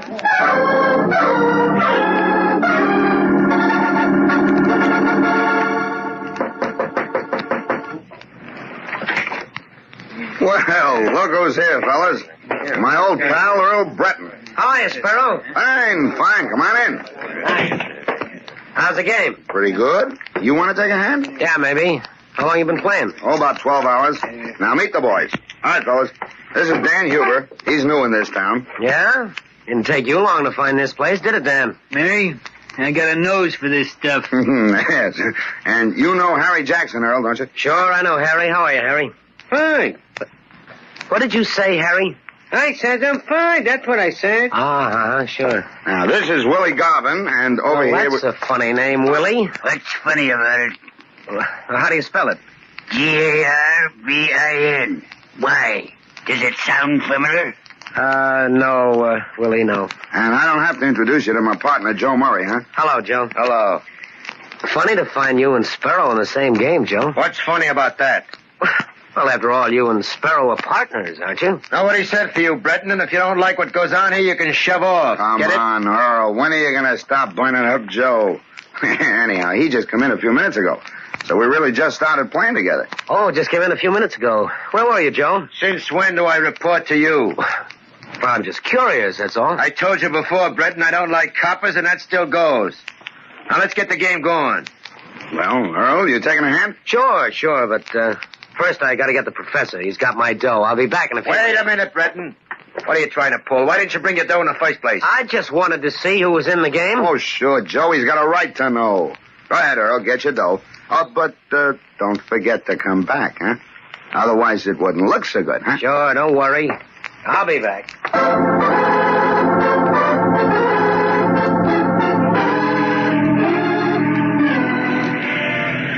Earl, I'm over here. Oh. How long you been waiting, Professor? I just got here. Did you find out anything? No, not a thing. I listened to every voice up there. Not one of them was the right one. How about you? Did you see Henderson? Yeah, that is, I didn't see him, but I found out about him. What do you mean, found out about him? Well, when I got there, Earl, there were a lot of people outside the house, and the police were there. Police? What happened? Henderson was murdered.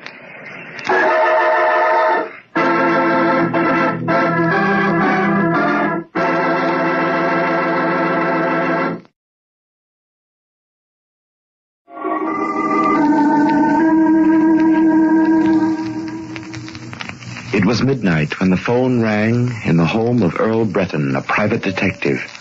A man named Henderson was calling. Henderson, a crooked politician who insisted he was in danger of being killed, and that he had to see Breton immediately. Earl agreed to meet him in his office, but when he and his partner, the professor, arrived a few minutes later, they were faced with a peculiar situation. The lights in the office wouldn't work, and before they could investigate, a voice challenged them from the darkness. Their unknown visitor fired at them, purposely missing, in order to warn them that he meant business. The sound of the gun attracted the attention of the night watchman. He came to investigate and was killed by the intruder, who disappeared, leaving Earl with the old man's body and a clue, the key to room 517 at the Hotel Markham. They rang the police alarm, and Earl sent the professor to intercept Henderson, to break the appointment they had with him. Then he went to the hotel, to room 517, where he expected to find the killer.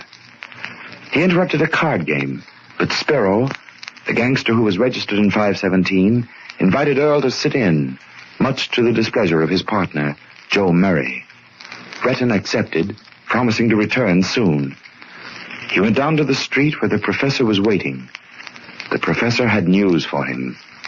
Henderson had been murdered. How did you find out he was murdered, Professor? I overheard two policemen talking to one another. Did the cops know you were there? Oh, no. We wouldn't want them to know we was interested, would we? Good for you, Professor.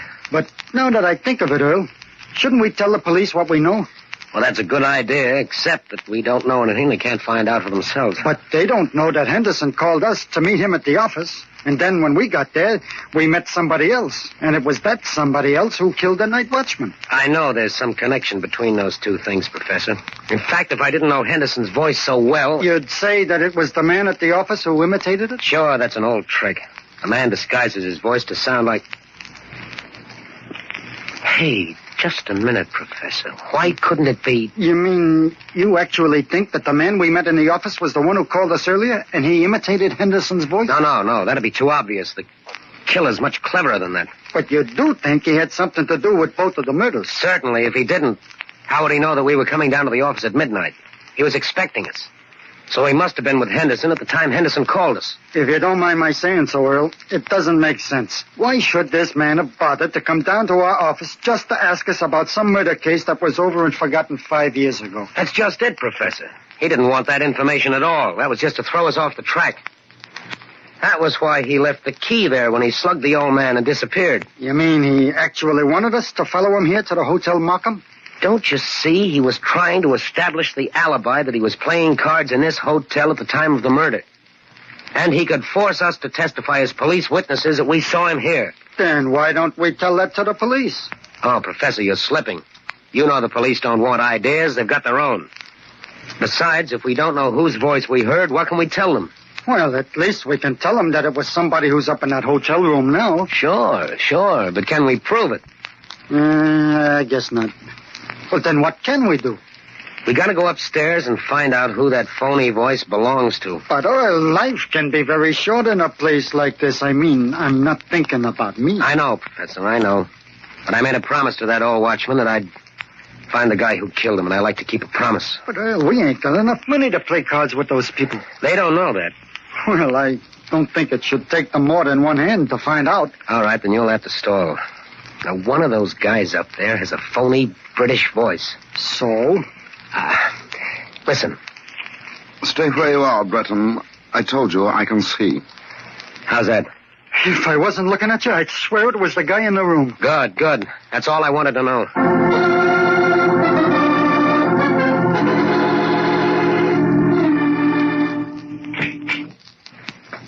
I knew you'd keep your promise to come back, Earl. Oh, why not? This is my night, Sparrow. Well, come on, take a chair. I think I'll let the professor play for me. I do much better when I'm looking over his shoulder. Suit yourself. Let's get going. You're holding up the game. How many chips, Professor? That's up to Earl. Chips? Why, what do you say we start off with $10 worth, Professor? I got a hunch. I guess that's all right. Wait a minute. Who you kidding, Breton? Since when do you figure you can get in on this game for $10? That's just a starter, Joe. I always like to play hunches. But you've got more than that, haven't you, Earl? You know better than to ask me that, Sparrow. Yeah? We'll see. Okay, deal 'em out. Joe, if I didn't know that you just came into this game a little while ago, I'd figure that you were losing plenty. Why? You're so touchy.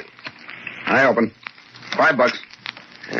Raise your 10. I'm out. Well, playing it safe, Professor. I'd rather not explain my game. Maybe if Joe played it safer, he wouldn't be so worried all the time. Oh, Joe. Joe's got lots on his mind. I don't know, Sparrow. You're Joe's partner. You never seem to worry like he does. What do you mean, worry? Who says I'm worried? I'm just careful, that's all. I don't trust nobody, see? Nobody? You mean not even Sparrow, your own partner? I said nobody. Oh, Joe thinks maybe I talk too much. That's right. I didn't hear you say anything out of place, Sparrow. He thinks I made a mistake telling you he just came into the game a little while ago. I told you to shut up, Sparrow. Oh, come on, Joe. You don't have to be afraid of Earl Breton. He's a cop, and I told you don't have to know nothing. He wouldn't repeat anything he heard up here, would you, Earl? I always play it safe. I think you're all right, Earl. Mind if I stand up? Where you going? I just want to walk around a little bit, stretch my legs. Just don't go looking at any hands. Okay. I'll stand over here by the wall. You're going to let the professor play by himself? Sure. Hey, this is a very interesting electric light switch. You guys don't cut the chatter, I'll blow this game off. Hey, wait a minute. Who put those lights out?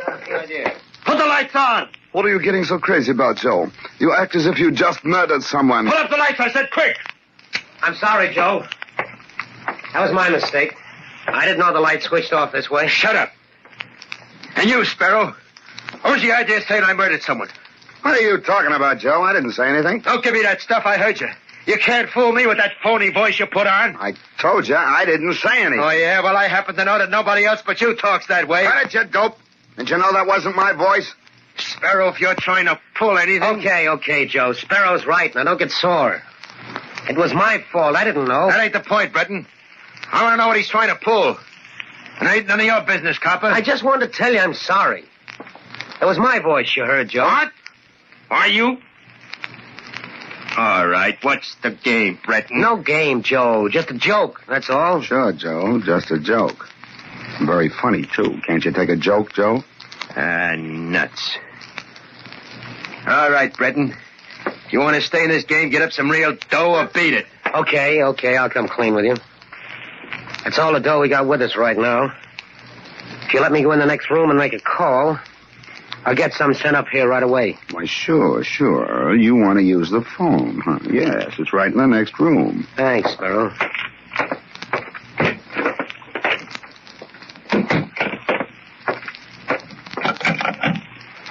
This is the desk. Hello. Give me Spring 73100. Spring 73100? Right. Who are you kidding? That's police headquarters. Say, have you got any complaints to make? Hold on there. Hey, wait a minute. What goes on here? It's one of your keys. Oh, hello, Sparrow.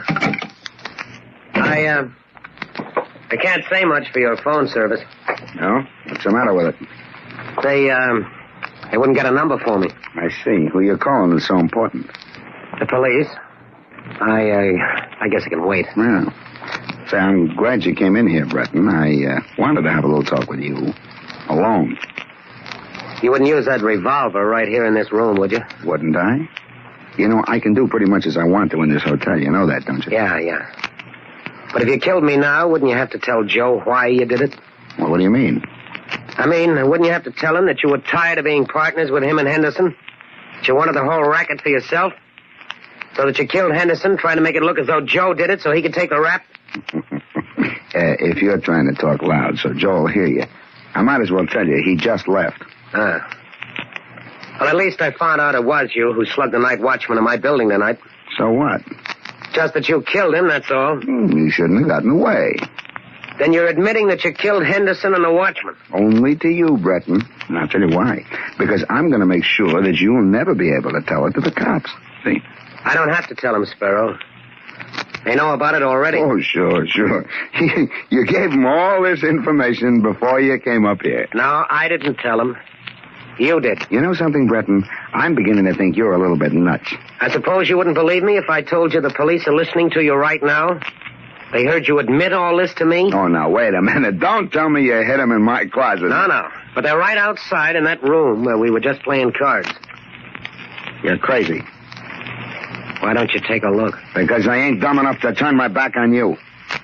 Then that makes it easy for them to come in. Drop the gun, Sparrow. Give it here. What? It is the cops. But we heard the whole thing outside, Benton. Pretty smart. But how did you get the cops up here? I didn't get them, Sparrow. You did. Cut it out, Breton. It's true. You know the best way to bring the police is to leave a hotel key next to a dead man, and that's what you did. Yeah, but you picked it up. Not me. I just made a mental note of it, that's all.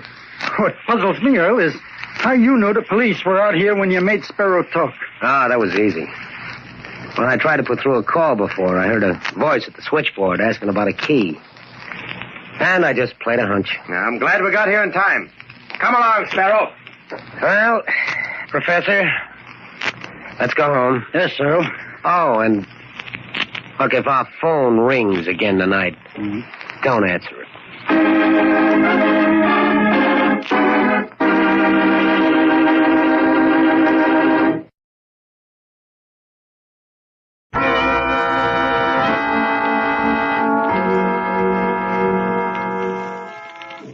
From shadows and stillness, mystery weaves a spell of strangest fascination, charging the mind with doubts and fears. For mystery is a strange companion, a living memory in the haunting hour.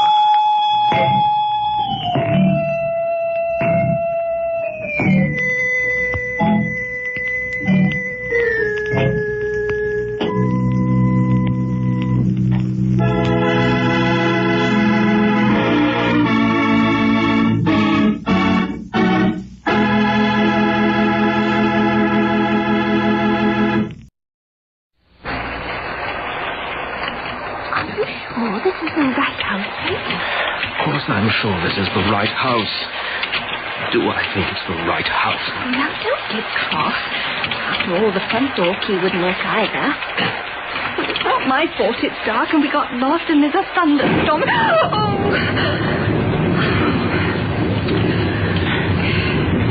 Now, are you going to carry me over the threshold? No, I am not going to carry you over the threshold. I can't get this bloody door open.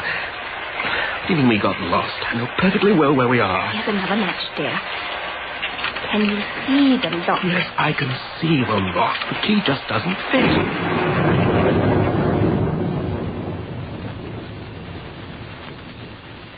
From Vancouver, welcome to the Mystery Theater.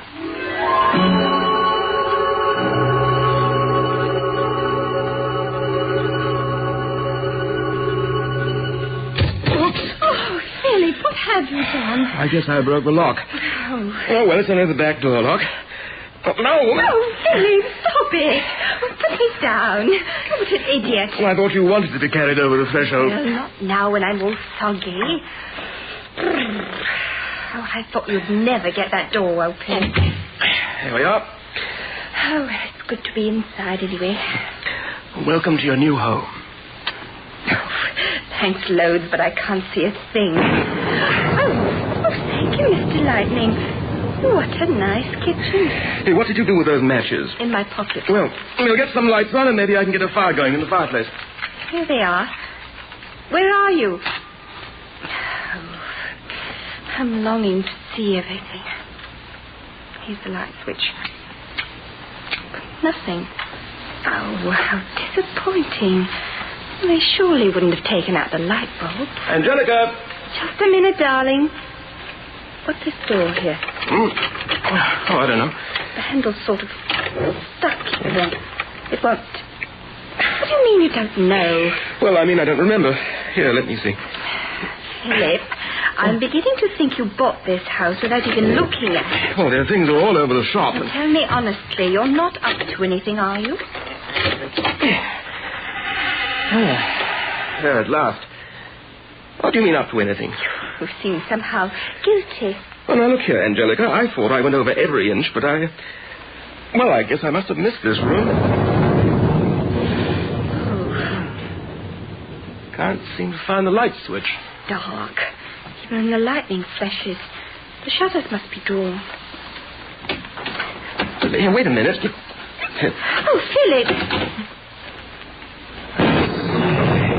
Did you see what I saw in that flash? What a beautiful room. Yes, but look.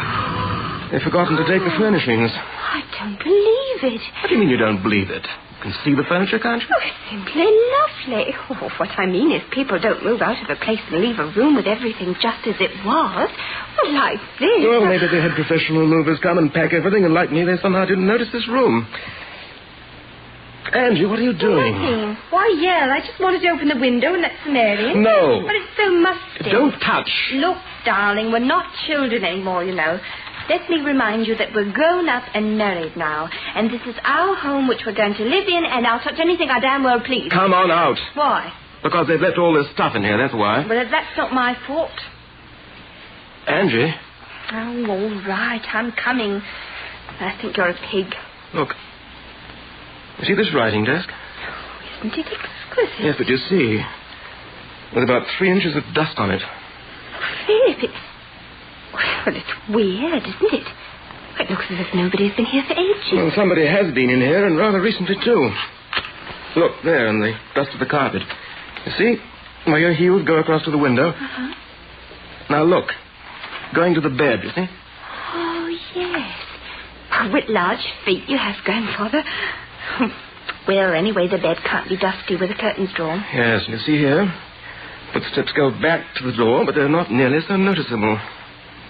Yeah, what are you doing? I'm just drawing back the curtains.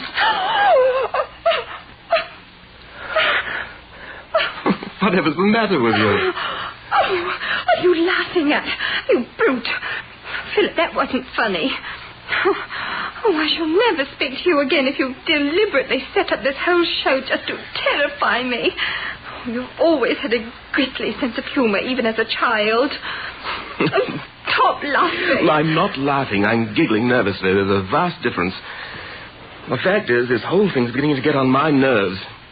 You've no idea how funny you looked. One instant your head's poked in behind the curtain, and the next instant you're halfway across the room. Now, look here, old girl. You better sit down. You feel faint. Are you trying to tell me that you didn't plant the mannequin or doll or waxwork in it to scare me? Of course not. Now, look here, Angelica. Just because I once put an extremely small baby octopus in your bed when you were very young, and an absolute pest, I might add, there's no reason why you should go... What mannequin? Look for yourself. Hmm? Oh, my God. Well, it is a bit of a shocker, isn't it? Let's get out of this stupid room and go and phone the ghouls who used to own this place and tell them to come and get the remains out of here. Oh, we can also offer to sue them. I could have died of shock. Maines is right. This isn't a mannequin. It's a very nicely prepared for viewing corpse. False eyelashes and all. You mean it's a body? Person? A dead woman? Oh! Don't clutch me like that. What have we done? What have we got to do? Why did we ever buy this place? Why didn't you notice this stupid room? Obviously because I wasn't meant to notice it. Now pull yourself together. Where's that phone? Oh, come on. We're calling the police and getting to the bottom of this. Now hurry up. Very well. Don't push. Oh. Did you have to bang the door? Where are you going? The library's this way. Really, Philip, you don't know. You told me to check the basement for dampness, the plaster for cracks, and the floor for creaks. You didn't say a word about secret rooms and corpses. Sorry.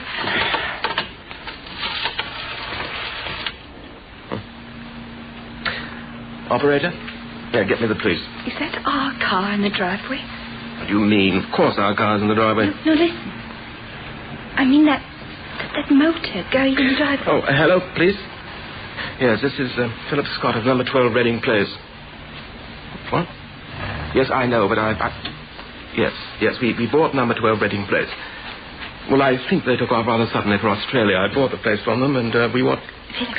Philip, there's a car just driven up to the front. What are we going to do? Look, officer, I want to report a dead body on the premises and to ask you to please come out here as quickly as you can. Philip. Someone's coming very stealthily up to the front door. I peeked out and saw them. Well, don't attract attention. We don't want anyone coming in now. Just lie low. Yes, officer. Well, if you could send someone to investigate it.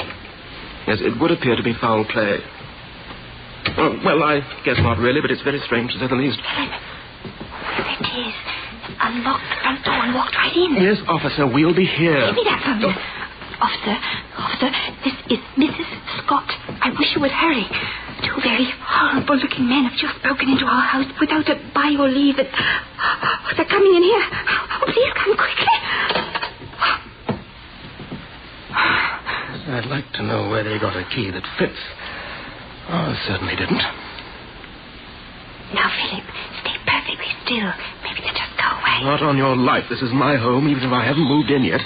And I don't mean to have someone bust in like that. Well, I don't like the look of them, Philip. There's all the more reason why I should ask them to leave. Now, where are they? I can see a beam of light coming from the kitchen. Chief, the master switch is back at the stove. Is that where the hell it is? Chief, the back door's ajar. Well, get it closed, man. Keep your light down. What's that car doing out there, Beast? Oh, I didn't notice it, sir. It's pitch black out there. Beast, in that lightning flash, I made out a 68 cream Lotus Elan hardtop convertible with disappearing headlights, left and right fog lamps, red upholstery, breakaway steering, and green and red sports stripes. License number QT 77198. White wall tires, and oh yes, there's a slight scratch under the left door handle, Beast. He spotted our car. Did you hear what he called him? Beast. I don't give a damn what he called him. A man's home is his castle. Philip, are you mad? Don't go near. What the hell do you think you're doing, breaking into my house like this? Breaking into your house? Is that your car out there? Yes, it is. Beast, pull the master switch. But don't turn on any of the lights. I want it dark, Beast. Somebody's turned on every light in the house. We're lit up like a Christmas tree. Get it off. You want to foul up everything? Take it easy, Chief. There. Sit down. It's nice and dark now. Or make a thorough check of the place and make sure that doesn't happen again. But first, Beast, check the room. I'll have to use me lights, sorry. Oh, madam. Oh. The lie of the bones fascinates me.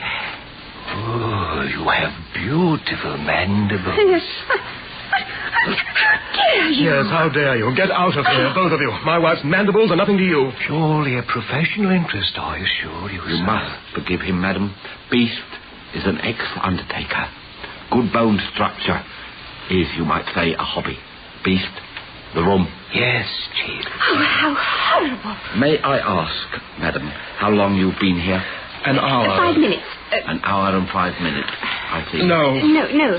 He means it seems like an hour. We had a bit of difficulty finding the power switch, you know, and, well, you see, we bought the property, sight unseen. Well, not exactly. You didn't see it before today, Angelica, but I certainly yes, did. My husband inspected the garden, and, now, well, if you excuse us, we'll be on our way. Come on, Philip. Now, see here, Angelica. I'm not leaving here without an explanation. We paid a great deal of money for this house, and I'm not going out of here, leaving perfect strangers rattling around with a key to the front door that works when we were forced to break in the back way. Now, who are you and what are you doing here? Hold on. You say you've bought this property. What name? Scott. My name's Scott. And yours? And I presume this is Mrs. Scott? Yes. Now, who the hell are you? Mr. Scott and Madam. You've heard the old saying that the murderer always returns to the scene of the crime? Oh, dear. Oh, yes. Is that why you two are here? Exactly. Oh, dear. Yes. Now, the point is, why are you here? I've already told you. Be careful, Philip. You've told me that you're the owner of this property, and that is most unfortunate. Why are you lying to me, I wonder? Lying? No, look here. Here's the sales agreement. Sales agreement. The deed. The deed. And the title. The title. Number 12, Reading Place. I see. Well, Mr. Scott, this property isn't at Reading Place. What? Reading Place, Mr. Scott, is the road that runs north of here, on the other side of the ravine. This is Reading River Road, number 11. You mean to say that... I mean, it's a piece of rotten foul luck. How simple and easy. If I dared to believe you were as unaware of a certain murder as you make out. We're innocent bystanders, I assure you. Innocent of what? Standing by what? Well, nothing. I mean, we don't know a thing. For sure, that is. Don't shut up, Philip. I'm inclined to believe you. Perhaps because I dearly love to be rid of you. Rid of us? Yes. Oh. You complicate the situation. There is too much at stake. You are in our way, madam. Well, you might as well let us go then, because we don't know a thing. Goodbye. We're sorry to have troubled you. My husband just made a perfectly understandable mistake in... Oh, don't pop in like that. Forgive me, madam. Well, beast. Somebody's been in the room. The shutters have been disturbed. The shutters? Damn. We're too late then. The whole setup's been for nothing. Blast. No, Chief. It was these two who were in there. I'd swear to it. Just as I suspected. Now, I must ask you to be perfectly frank with me. Beast, get their car under cover. Meanwhile, you two, come along with me. Here are the keys, Beast. You must show me exactly what you were up to in there. Oh, no. My keys? How did you get my keys? You've stolen them in cold blood. Oh, the Chief is as slick as they come. Get on with it, Beast. No, not my car. Listen, we'll never get away with this.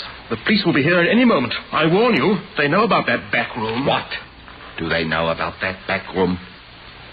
I'm afraid I'll have to trouble you to step along the hall and show me. Well, we felt they should be notified that the former owners had left the belongings behind, that's all. You don't have to go in there again, Angelica. After you, madam. Better do what he says, Philip. I'm sure he's got a gun, and you sent the police to number 12 Reading Place, remember? Ah, yes. No fear of them bungling round here at a crucial moment. Excellent. Cheer up, madam, because you've sent the locals to a wrong address. I have every reason to believe we have nothing to fear from you but your presence. Oh, you're perfectly right. Though it doesn't sound too terribly complimentary somehow. Go in, please. The light. It's working now. I'm sorry, reflex action. Leave it. Your shutters are tightly closed. Now, if you'll show me what you did in there, I'm sure I'll be able to let you go. Scot-free, if you'll pardon the liberty. I don't say what there's to laugh about. I made a joke, madam. A pun. Oh, well, I'm sorry. I'm afraid I have absolutely no sense of humour. That's Philip's department. Philip, you might have laughed. Sorry. Oh, what exactly do you want to know? Where you went and what you did. Well, it was quite dark, you see, and I walked to the bed and to the shutters and opened them and back to the door and out. When you were at the bed, you had a lighted match with you, did you not, Mrs. Scott? And you opened the curtains like this. And... oh, my God. Oh, for pity's sake. I don't believe it. What in heaven's name has that idiot done? You mean you didn't know? Certainly not. That poor, wretched woman. How utterly horrible. I could cry. What is it, Chief? Beast, you are a swine. Sir? How could you do that to policewoman Dodds? Sir? Paint her up like that. Marcel her hair. You fool. You've destroyed the illusion. Bring her to and get that stuff off her. Shut up, Angelica. I couldn't help it. She's sitting up. Where am I? Who screamed? Are you all right, Dodds? Oh, yes, sir. Good. Have you caught the murderer? Not yet, Dodds. But you were picked because you resembled the dead woman. At least you did, until... Believe me, sir, I didn't know that. This ghoul of a beast practiced his burial arts on you, and you look like a chorus girl. Clean her face. Yes, Chief. Oh, first, do let me see. Here's my pocket mirror. Oh, Harry, you've made me beautiful. That'll do, Dodds. Turn towards me so I can cold cream you off. Nobody'd ever believe she was dead with all that colour on her face. Get every last vestige off. Yes, sir. Blithering idiot. Can't you ever forget you were once an undertaker? It won't take a moment, sir. Just get this eyelid. Ow! There we are. And now... Oh! Now, sir. How's that? Plain as they come, sir. Very well. Put her under again, beast. Oh, must he, sir? Of course, Dodds. It's all in the line of duty, Dodds. We must act quickly, Dodds. Get on with it, beast. Gladys, just relax now. Oh, how do you do it, Harry? I'm putty in your hands. Fact is, you're easy, Gladys. Now, watch the watch. Watch the watch. Watch the watch. Watch the watch. Now, Mr. and Mrs. Scott, off with you as quickly as possible, and not a word of what has transpired here tonight. But I don't understand. Oh, come on, Philip. Just shut this door. It's quite simple. You see, one of the suspects of a murder which took place in this room recently bought this house. And we have every reason to believe that that murderer will be returning in the next few minutes to wander through these empty rooms, reliving the crime. We believe, when confronted with that bedroom, exactly as it was when last seen, we can expect a confession. Our beast. Got their car keys there? Yes. Here they are, sir. She's off, sir. Good. Oh, not that way, Philip. Oh, well, after all, I've never been here before, you know. Just let me make sure that door's shut properly after you. Well, then you're police officers? Oh, yes. My card. Oh, well, well, good night, Inspector. Yes, and good luck. Goodbye, Mr. Beast. Oh, I'm sorry I got cross about my mandibles. Thank you, ma'am. The garage is along there to the right. You've certainly made a mess of this back door lock. Well, naturally, none of my husband's keys worked. Philip? Oh, he's already at the car. Thank goodness the rain stopped. Watch your step, Mrs. Scott. Good night.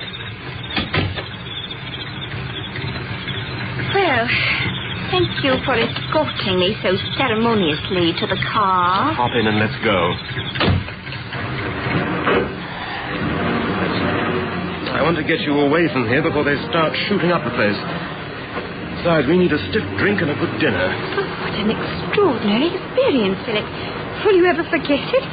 Heavens. Nonsense. It was a perfectly natural mistake. Could have happened to anyone. Oh, I suppose. Oh, Philip, look out! What the blithering... What are you doing, muddling out in the middle of the roadway like that? Don't you know you can get killed that way? Philip, don't be cross. The poor old thing. Poor old thing, my... Gave you a bit of a start, I'm afraid. Never mind, young man. You live through it. Hello? Does he belong to you? In a manner of speaking. Well, I stopped your car because I'm lost. I'm trying to find number 11 Reading River Road. And the cab took me to another empty house on Reading Place. And there were policemen there. And they asked the cab driver where the body was. And he was so scared he took off. Oh, he was guilty. Guilty. You can tell that. He should never have done it. But he did. And he left me to my fate at the wrong address. Oh, but the police was very kind. They always are, you know. And they brought me to the right road. And suddenly, the storm passed over. Oh, I was sorry to see it go. But I told them to just let me find the house myself. It's not fair to take up their time when they should be keeping law and order. But it's so dark. And it's so long since I was around here last. Do you know where number 11 is, eh? Yes, it's right here, but I don't think you should go in there now. You see... Philip. Well, do you think she should? I mean, they're expecting... Philip? Oh, there's no one expecting me, dearie. The house is vacated, except for one room. I call it Bluebeard's room. Ta-ta, my dears. I won't be in the dark once I'm inside. It's just a matter of pulling a switch. Pulling a switch. I think they'd pull a switch on you, you old witch. Angelica. Come on, let's go.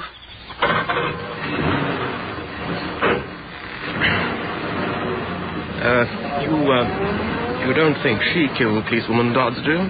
What do you think? Oh, she was such a darling. I think that would be an absolute crime. An absolute crime? Philip, how funny. Oh, and I got it. Yeah, good. I think, Philip, I've started to develop a sense of humor. Yeah, that's fine. There hasn't been completely wasted, then. Oh, Philip, it really has been, you know. Never mind. We'll find the right house tomorrow, I expect. And I'll tell you this. It's the last time I buy a house sight unseen.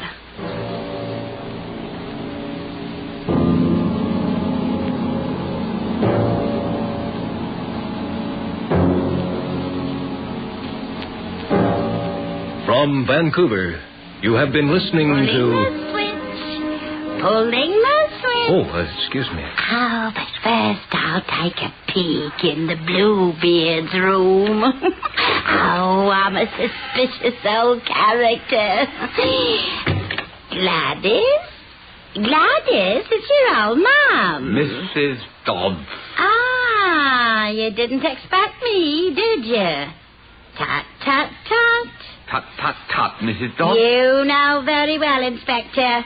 Our Gladys is on that bed in an hypnotic state and likely to be so all night. Gladys is a girl, sir, although she's on the force, sir, and although you may fire her, sir, I'll say it, sir, you are a man. What nonsense. Don't deny it, sir. At a time like this, Gladys needs her mum. Mrs. Dodds, Now, that talks to Mrs. Dodds. And duck under the bed, Mrs. Dodds, quick. Yes, sir. Yes. Oh, it's dark. There's someone sneaking through the house, sir. Uh-huh.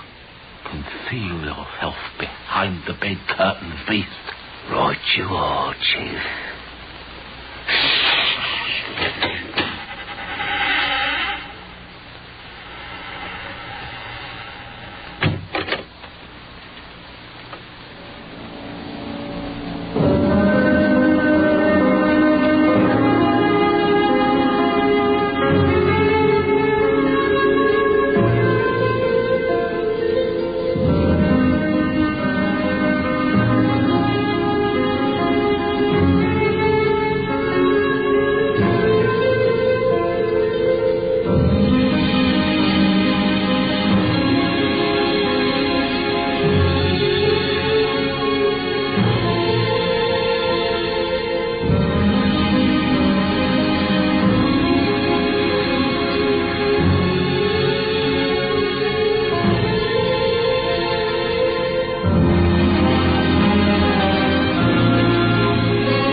Great Unseen by Dorothy Davies. The part of Philip Scott was played by Peter Howarth. Angelica Scott was played by Judy Armstrong. The Chief by Roy Brinson. The Beast by Douglas Campbell. Policewoman Dodds by Linda Sorensen. And The Little Old Lady by Ray Brown. Mystery Theater was produced this week in the Vancouver studios of the CBC, with sound effects by Lars Eastholm and technical operations by Gene Loverock. Direction, Don Mowat. By transcription. Yes, more Americans enjoy Roma than any other wine, because Roma wines taste better. Taste better because only Roma selects from the world's greatest reserves of fine wines for your pleasure. And now, Roma Wines of Fresno, California, that's R-O-M-A, Roma Wines bring you Suspense.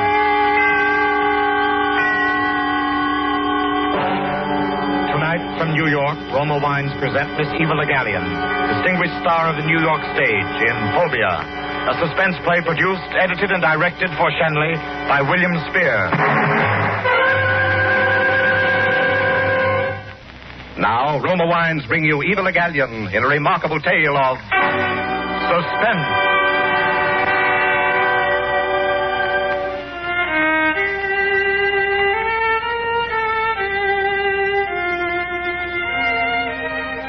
Yes, I'm the Emily Haven whose pictures you saw in the papers. You can tell, of course, by the wheelchair.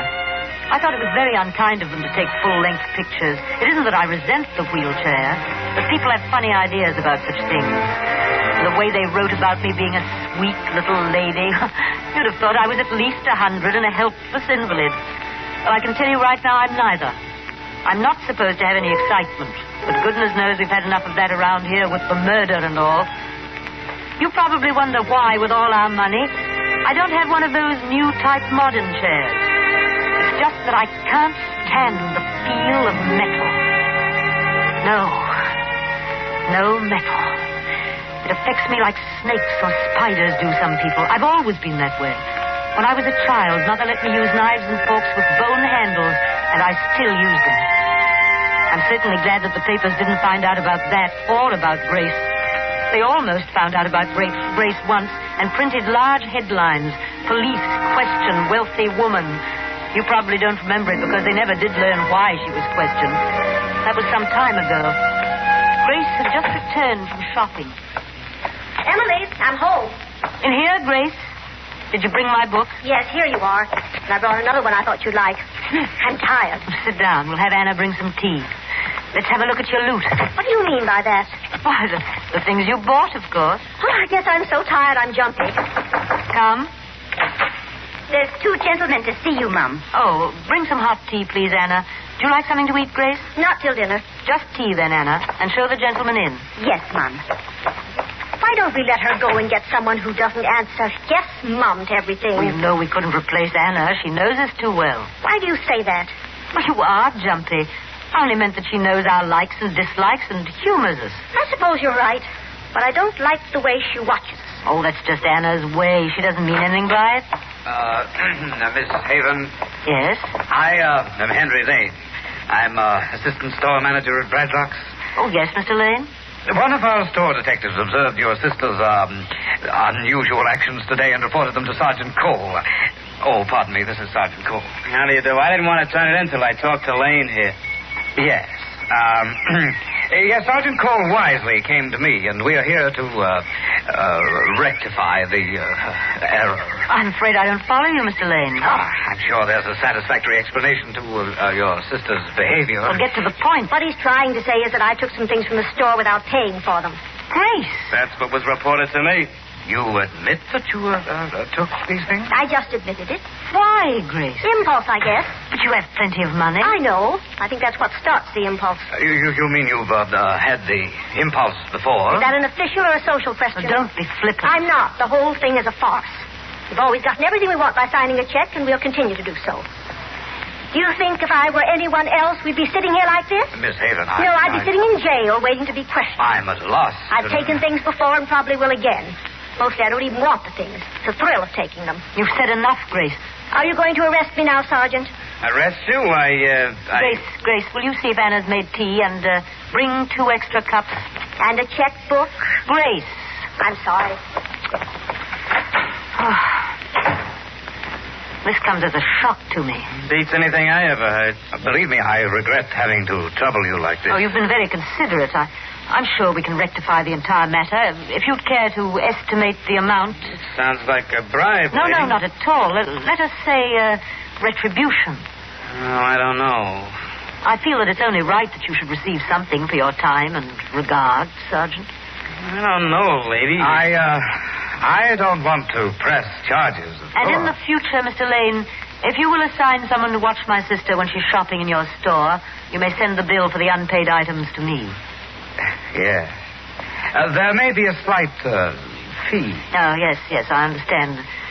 Now, if you'll hand me my pen and checkbook. Of course. Thank you. Now, let me see. There you are. Haven, I think I hear Anna coming with the tea.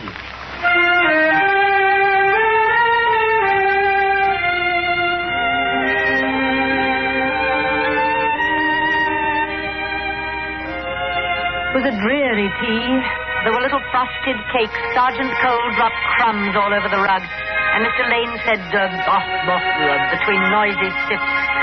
Grace seemed to enjoy it, though. She sat and watched one and then the other. She has an unusual sense of humor.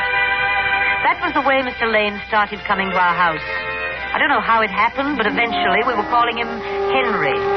He was pleasant enough, and I think we might have been friends if he hadn't learned about me, too, entirely by accident. He'd been bringing up presents from the store, and although I suspected that he'd gotten them in the same manner that Grace did, it was a nice, thoughtful thing to do. One night when he came, he was feeling playful. Well, how are the 2 lovely ladies tonight? Oh, very well, thank you. Henry? Isn't he gallant tonight? It isn't difficult to be gallant with you. Now put your heels together and kiss our hands. Oh, great. Want to see what I brought for you? Yes, Uncle Henry. Uncle? Oh, you have such a charming way of jesting. Yes, we do have our little jokes. Don't tease, Henry. Show us what you brought. You shall be surprised first. How nice. And I will put it on you. Now, turn around with your back to me. Now, don't look. There. A necklace. A silver necklace. Just what I wanted. Very attractive on you, Grace. Thank you, Henry.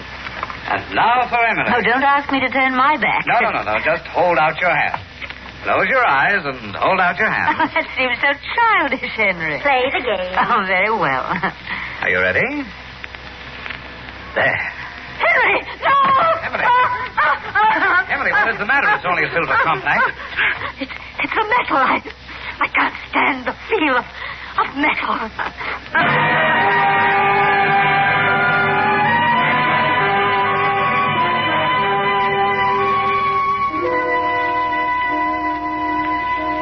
May sound silly, and it may be silly, but I do think my phobia saved my life. As you know, we have a large amount of silver in the house, and although I have an aversion to touching it, I like to see it around. Grace is always bringing home some piece. It reminds me, I wonder if she... Oh, no matter. Oh, I'm awfully tired. So awfully tired. Would you excuse me a moment? I think I'll just have to lie down for a moment. Yes.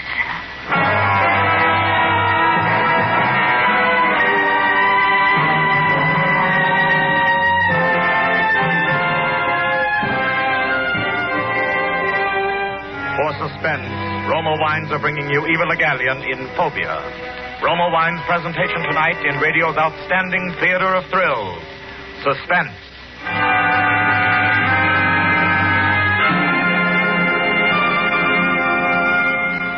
Presented by Roma, R-O-M-A, Roma Wines, those better-tasting California wines that add so much to the daily joy of good living. There's a reason why Roma wines are so much better tasting.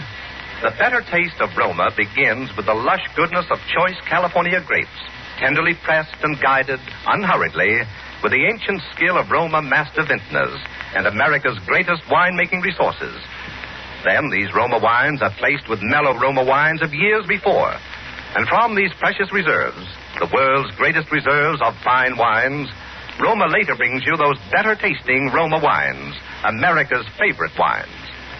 Tomorrow, add the sparkle of genius to dinner. Delight your family or guests with robust Roma California Burgundy or fragrant Roma Sauterne.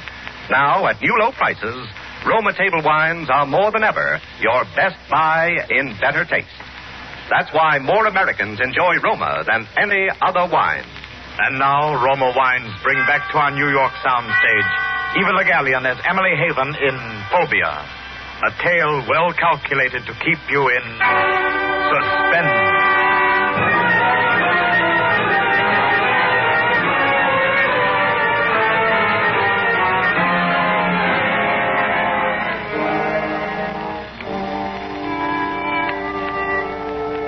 Oh, yes. Where was I? Well. One night, Grace was out for the evening, and Anna had gone to bed. I was sitting here in my chair reading. Suddenly, I thought I heard someone moving in the hall. I called out, but no one answered, so I thought it was my imagination. And then I heard it again. I sat very still, listening, and watching the hall door. As I watched, the knob began to turn. Someone was slowly pulling the door open. Anna! Grace! Anna, is that you? Answer me. What? Who are you? Why do you have your face covered? Keep quiet. I will not keep quiet. What do you have in that case? I said keep quiet. Silver. Well, that's our silver. I don't want no trouble with you. You put that silver back or you'll have trouble. I'll phone the police. I'll call for help. This says you won't. Don't point that gun at me. You can't scare me with that. I haven't long to live anyway. You ain't gonna have long to live if you don't stop that yapping. Stay where you are. Do you hear me? Stay away. Now, look here, sister. I ain't kidding. Now, you look here. You ought to be ashamed, a great big man with a gun robbing a helpless lady in a wheelchair. I warned you. Besides that, you're very rude. Take your hat off in the house. Hey, what is this? If you want to come into my house, you learn some manners and then knock on the door. Now, set that silver down and leave the room. Looks like I'm gonna have to tie something over your face until I can get away. Don't you touch me! Don't touch me!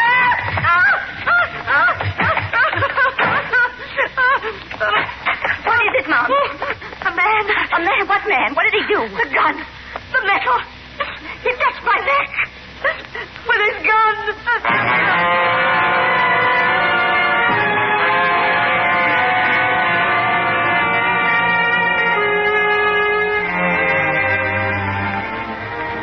Anna became very excited and called the police. Heaven knows why. The man was gone and he had left the silver. I put her in her place by having her wash all the silverware and put it away. Sergeant Cole was furious when he came. It seems that he wanted to check for fingerprints. He was mollified, however, when he found fingerprints on the silver cabinet. I hadn't thought of that, so Anna had to wash that, too. Sergeant Cole came back to tell us that the fingerprints belonged to a man by the name of Mr. Scorchy Hood. He was wanted by the police because he had escaped from some penitentiary and was what Sergeant Cole called a killer. Mr. Hood was called Scorchy because he always shot people from close range and usually in the neck. Sergeant Cole thought it was very amusing when I said if he was going to kill me, he would have to stand back. I wouldn't have him touch me with that gun. Did you read those uncouth headlines in the papers? Wealthy woman match for murderer. Haven defeats Hood. They made me sound like a pugilist. The papers are so unkind to people with money. One morning, Anna came into the room without knocking, so I said, Anna, I didn't ring. I've got to talk to you, Mom. Very well, Anna. What is it? It's about my brooch, the one my mother gave me. Well, what about your brooch? It's gone, Mom. You mean you lost it? No, I didn't lose it. It was in my room, and now it's gone. Well, you probably mislaid it. No, I didn't, Mom. I always keep it pinned to my Sunday dress, and it's not there. I don't see how I can help you. I thought maybe you'd like to replace it. Oh? What kind of pin was it? It was a cameo. But this time I thought I'd like to have one with some diamonds and little pearls. I don't understand. I've been cleaning Miss Grace's room. You've been snooping, Anna? Just cleaning, Mom. I did kind of look for my brooch. I see. Do you want your pen, Miss Emily? Oh, yes, Anna. Hand me my pen. Thank you. There you are. You think that will replace the brooch? Oh, yes, Mom. Thank you, Mom. Well, payday in the middle of the month? Yes. I mean, no, just a little... Token, Miss Grace. Token of what? Let's call it pin money. That will be all, Anna. Thank you, Mom. Now, Mom, you tell me what this is all about. It's nothing, Grace, really. When you sign a check, it can't be classified as nothing. It was a pin for Anna. That isn't very funny, Emily.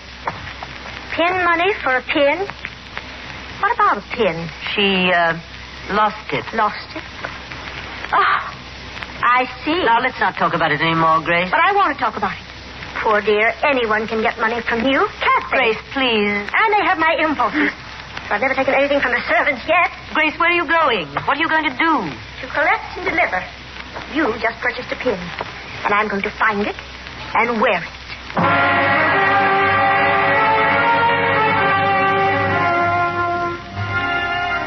Grace is so impulsive. She's always been good to me. She brings me nice surprises. Sometimes I get a bill for them. And when I don't, I enjoy them even more. Grace is really very serious-minded, and she worries about trifles like leaving me alone with Henry. Henry never was dull, always full of new ideas. I've never told her that he proposed to me. It came as a complete surprise. We were sitting before the fire. Emily, I need more money. I gave you a check last week, Henry, for your relief fund. It isn't very clear in my mind what relief fund that was for. Well, that doesn't matter now. The point is that I need a great deal more money. What is it for this time? For me, Emily. Oh, Henry, you disappoint me. So much more fun when you try to fool me. Oh, I'm tired of that. I think I'd like to marry into the family. Well, it's out of the question. I'm sure Grace would never consider it. Grace? Who else? Good heavens, you don't mean... Oh, yes. You, Emily. Now, why would you want to marry a woman in a wheelchair? Well, you just gave the reason. You haven't long to live, Emily. After you're gone, as your husband, I'd inherit a I think you'd better go, Henry. Go? Not until I've had my answer. What kind of a proposal is that? Will you and your money marry me? Oh, no. You'll have to do better than that. Perhaps I can. Henry, what are you doing with that candlestick?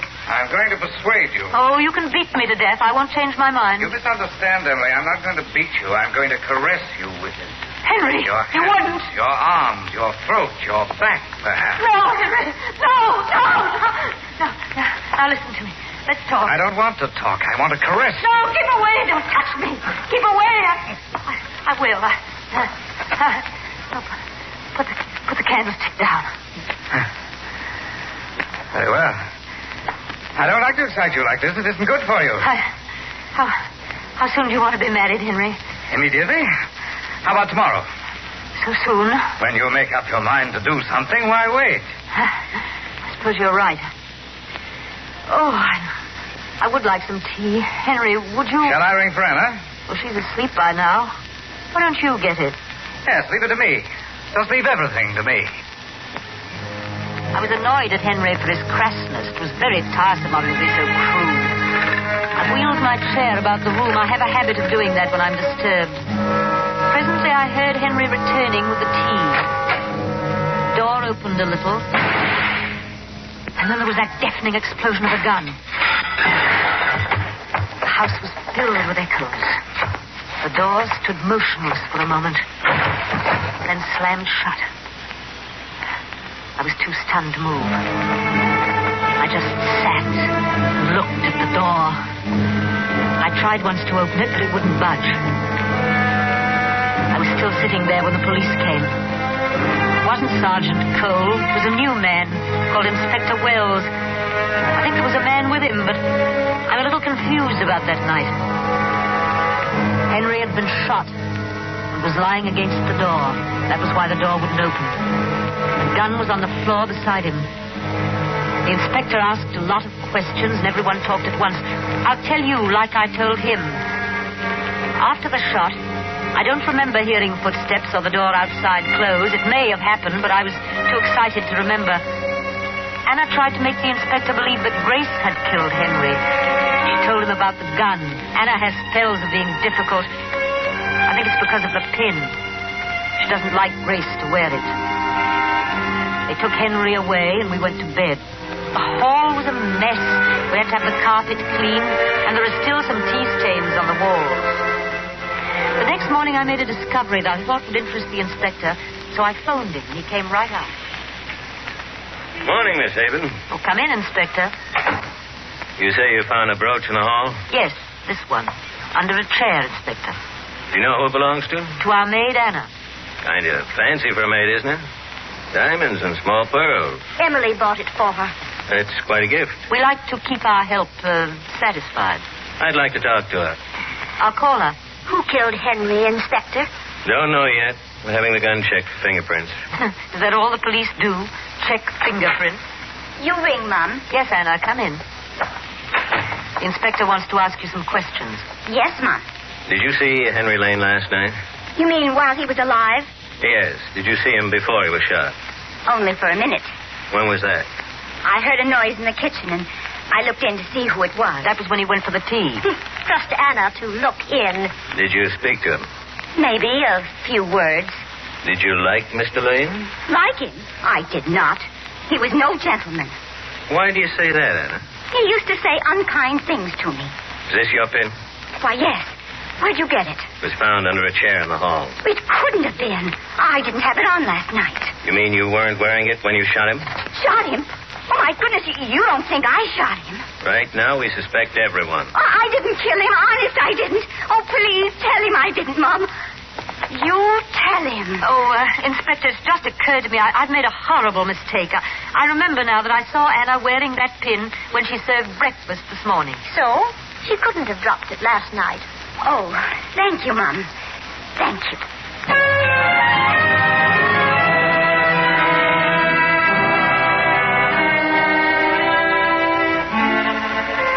I don't think the inspector was convinced when he left. He didn't say he wasn't. He looked unconvinced. Was kind of a fib, but it was worth it. Anna has been an angel ever since. She cleans Grace's room and never sees a thing. She even returns some things that Grace didn't know were missing. I gave Anna the pin, and she put it back on her Sunday dress. The inspector phoned around noon. He was very excited. He said the blurred fingerprints on the gun belonged to Mr. Scorchy Hood, and that we should be very careful, as he hadn't been caught and he was dangerous. I asked him how we should go about being careful. He said to lock the doors and windows, and they would send a man to watch the house. I didn't think we needed to worry, but somehow I couldn't believe Mr. Scorchy Hood wanted to hear me scream again. But about 10 o'clock, Grace and I were sitting here discussing Humphrey Bogart when the whole hall door opened. Don't move. I've no intention of moving. What do you want? Shut up, sister. Don't call me sister. My name is Emily, and this is my sister Grace. How do you do? This ain't no social call. I'm glad to see you've uncovered your face. I don't know why you should cover it. It really isn't an unpleasant face at all. Don't stall. It won't do you no good. Did you come to kill us? You guessed it, sister. Grace. Grace. Hey, what are you doing to me? Trying to confuse me? Why should you want to kill us, Mr. Hood? Because you made people laugh at me. The papers made fun of me. I can't stand that. Well, it seems to me you brought it on yourself. You came uninvited in the first place. What kind of talk is that? Sure I did, and I come the same way this time. If you're going to kill me, you'll have to stand away from me. You see, I have a phobia. A what? A phobia. It's something I can't help. Oh. Why don't you stand over there? Why? On account of my phobia. It'd be better if you stood there. Here? No, a little farther. Now? Yes, I think that's better. Oh, Grace, will you straighten the rug? Never mind. It worked. I guess he's unconscious. I'll call the man across the street. Oh, Grace, look what you've done. When he hit his head on the table, he spilled the flowers. Now that water will make white spots on the varnish.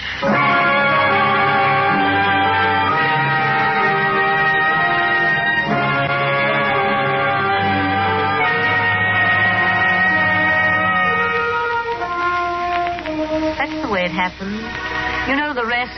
How Mr. Hood was wanted for several murders, so they executed him. I'm rather sorry it's all over. Seems dull around here now, and I did so want to enjoy my last days. The doctor says I've only 6 months at the most. I haven't told Grace my time is so short. It would cause her to fret. Grace worries so. That's why I didn't tell her that I took the gun and shot Henry as he opened the door, and then tossed the gun into the hall before he slumped against the door and pushed it shut. I hadn't even told her that Mr. Scorchy Hood dropped his gun that time when I screamed. You see, I didn't handle the gun with my shawl to save his fingerprints. It's just that I can't stand the feel of metal. Can't stand the feel of metal. They've been so kind, everybody. Here, I mean, in the prison hospital. Oh, you must excuse me. I'm so drowsy. They've let me have my own bed even from home. I couldn't lie on the prison cot they have, you know. With the metal and all.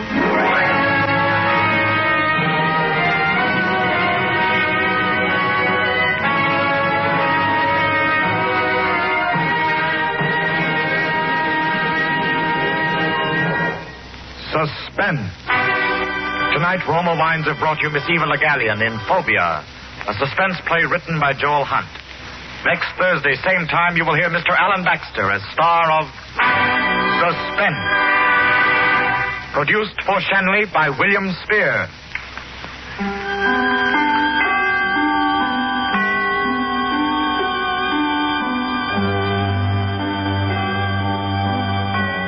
In the coming weeks, Suspense will present such stars as Alan Baxter, Gloria Swanson, and others. Make it a point to listen each Thursday to Suspense, radio's outstanding theater of thrills.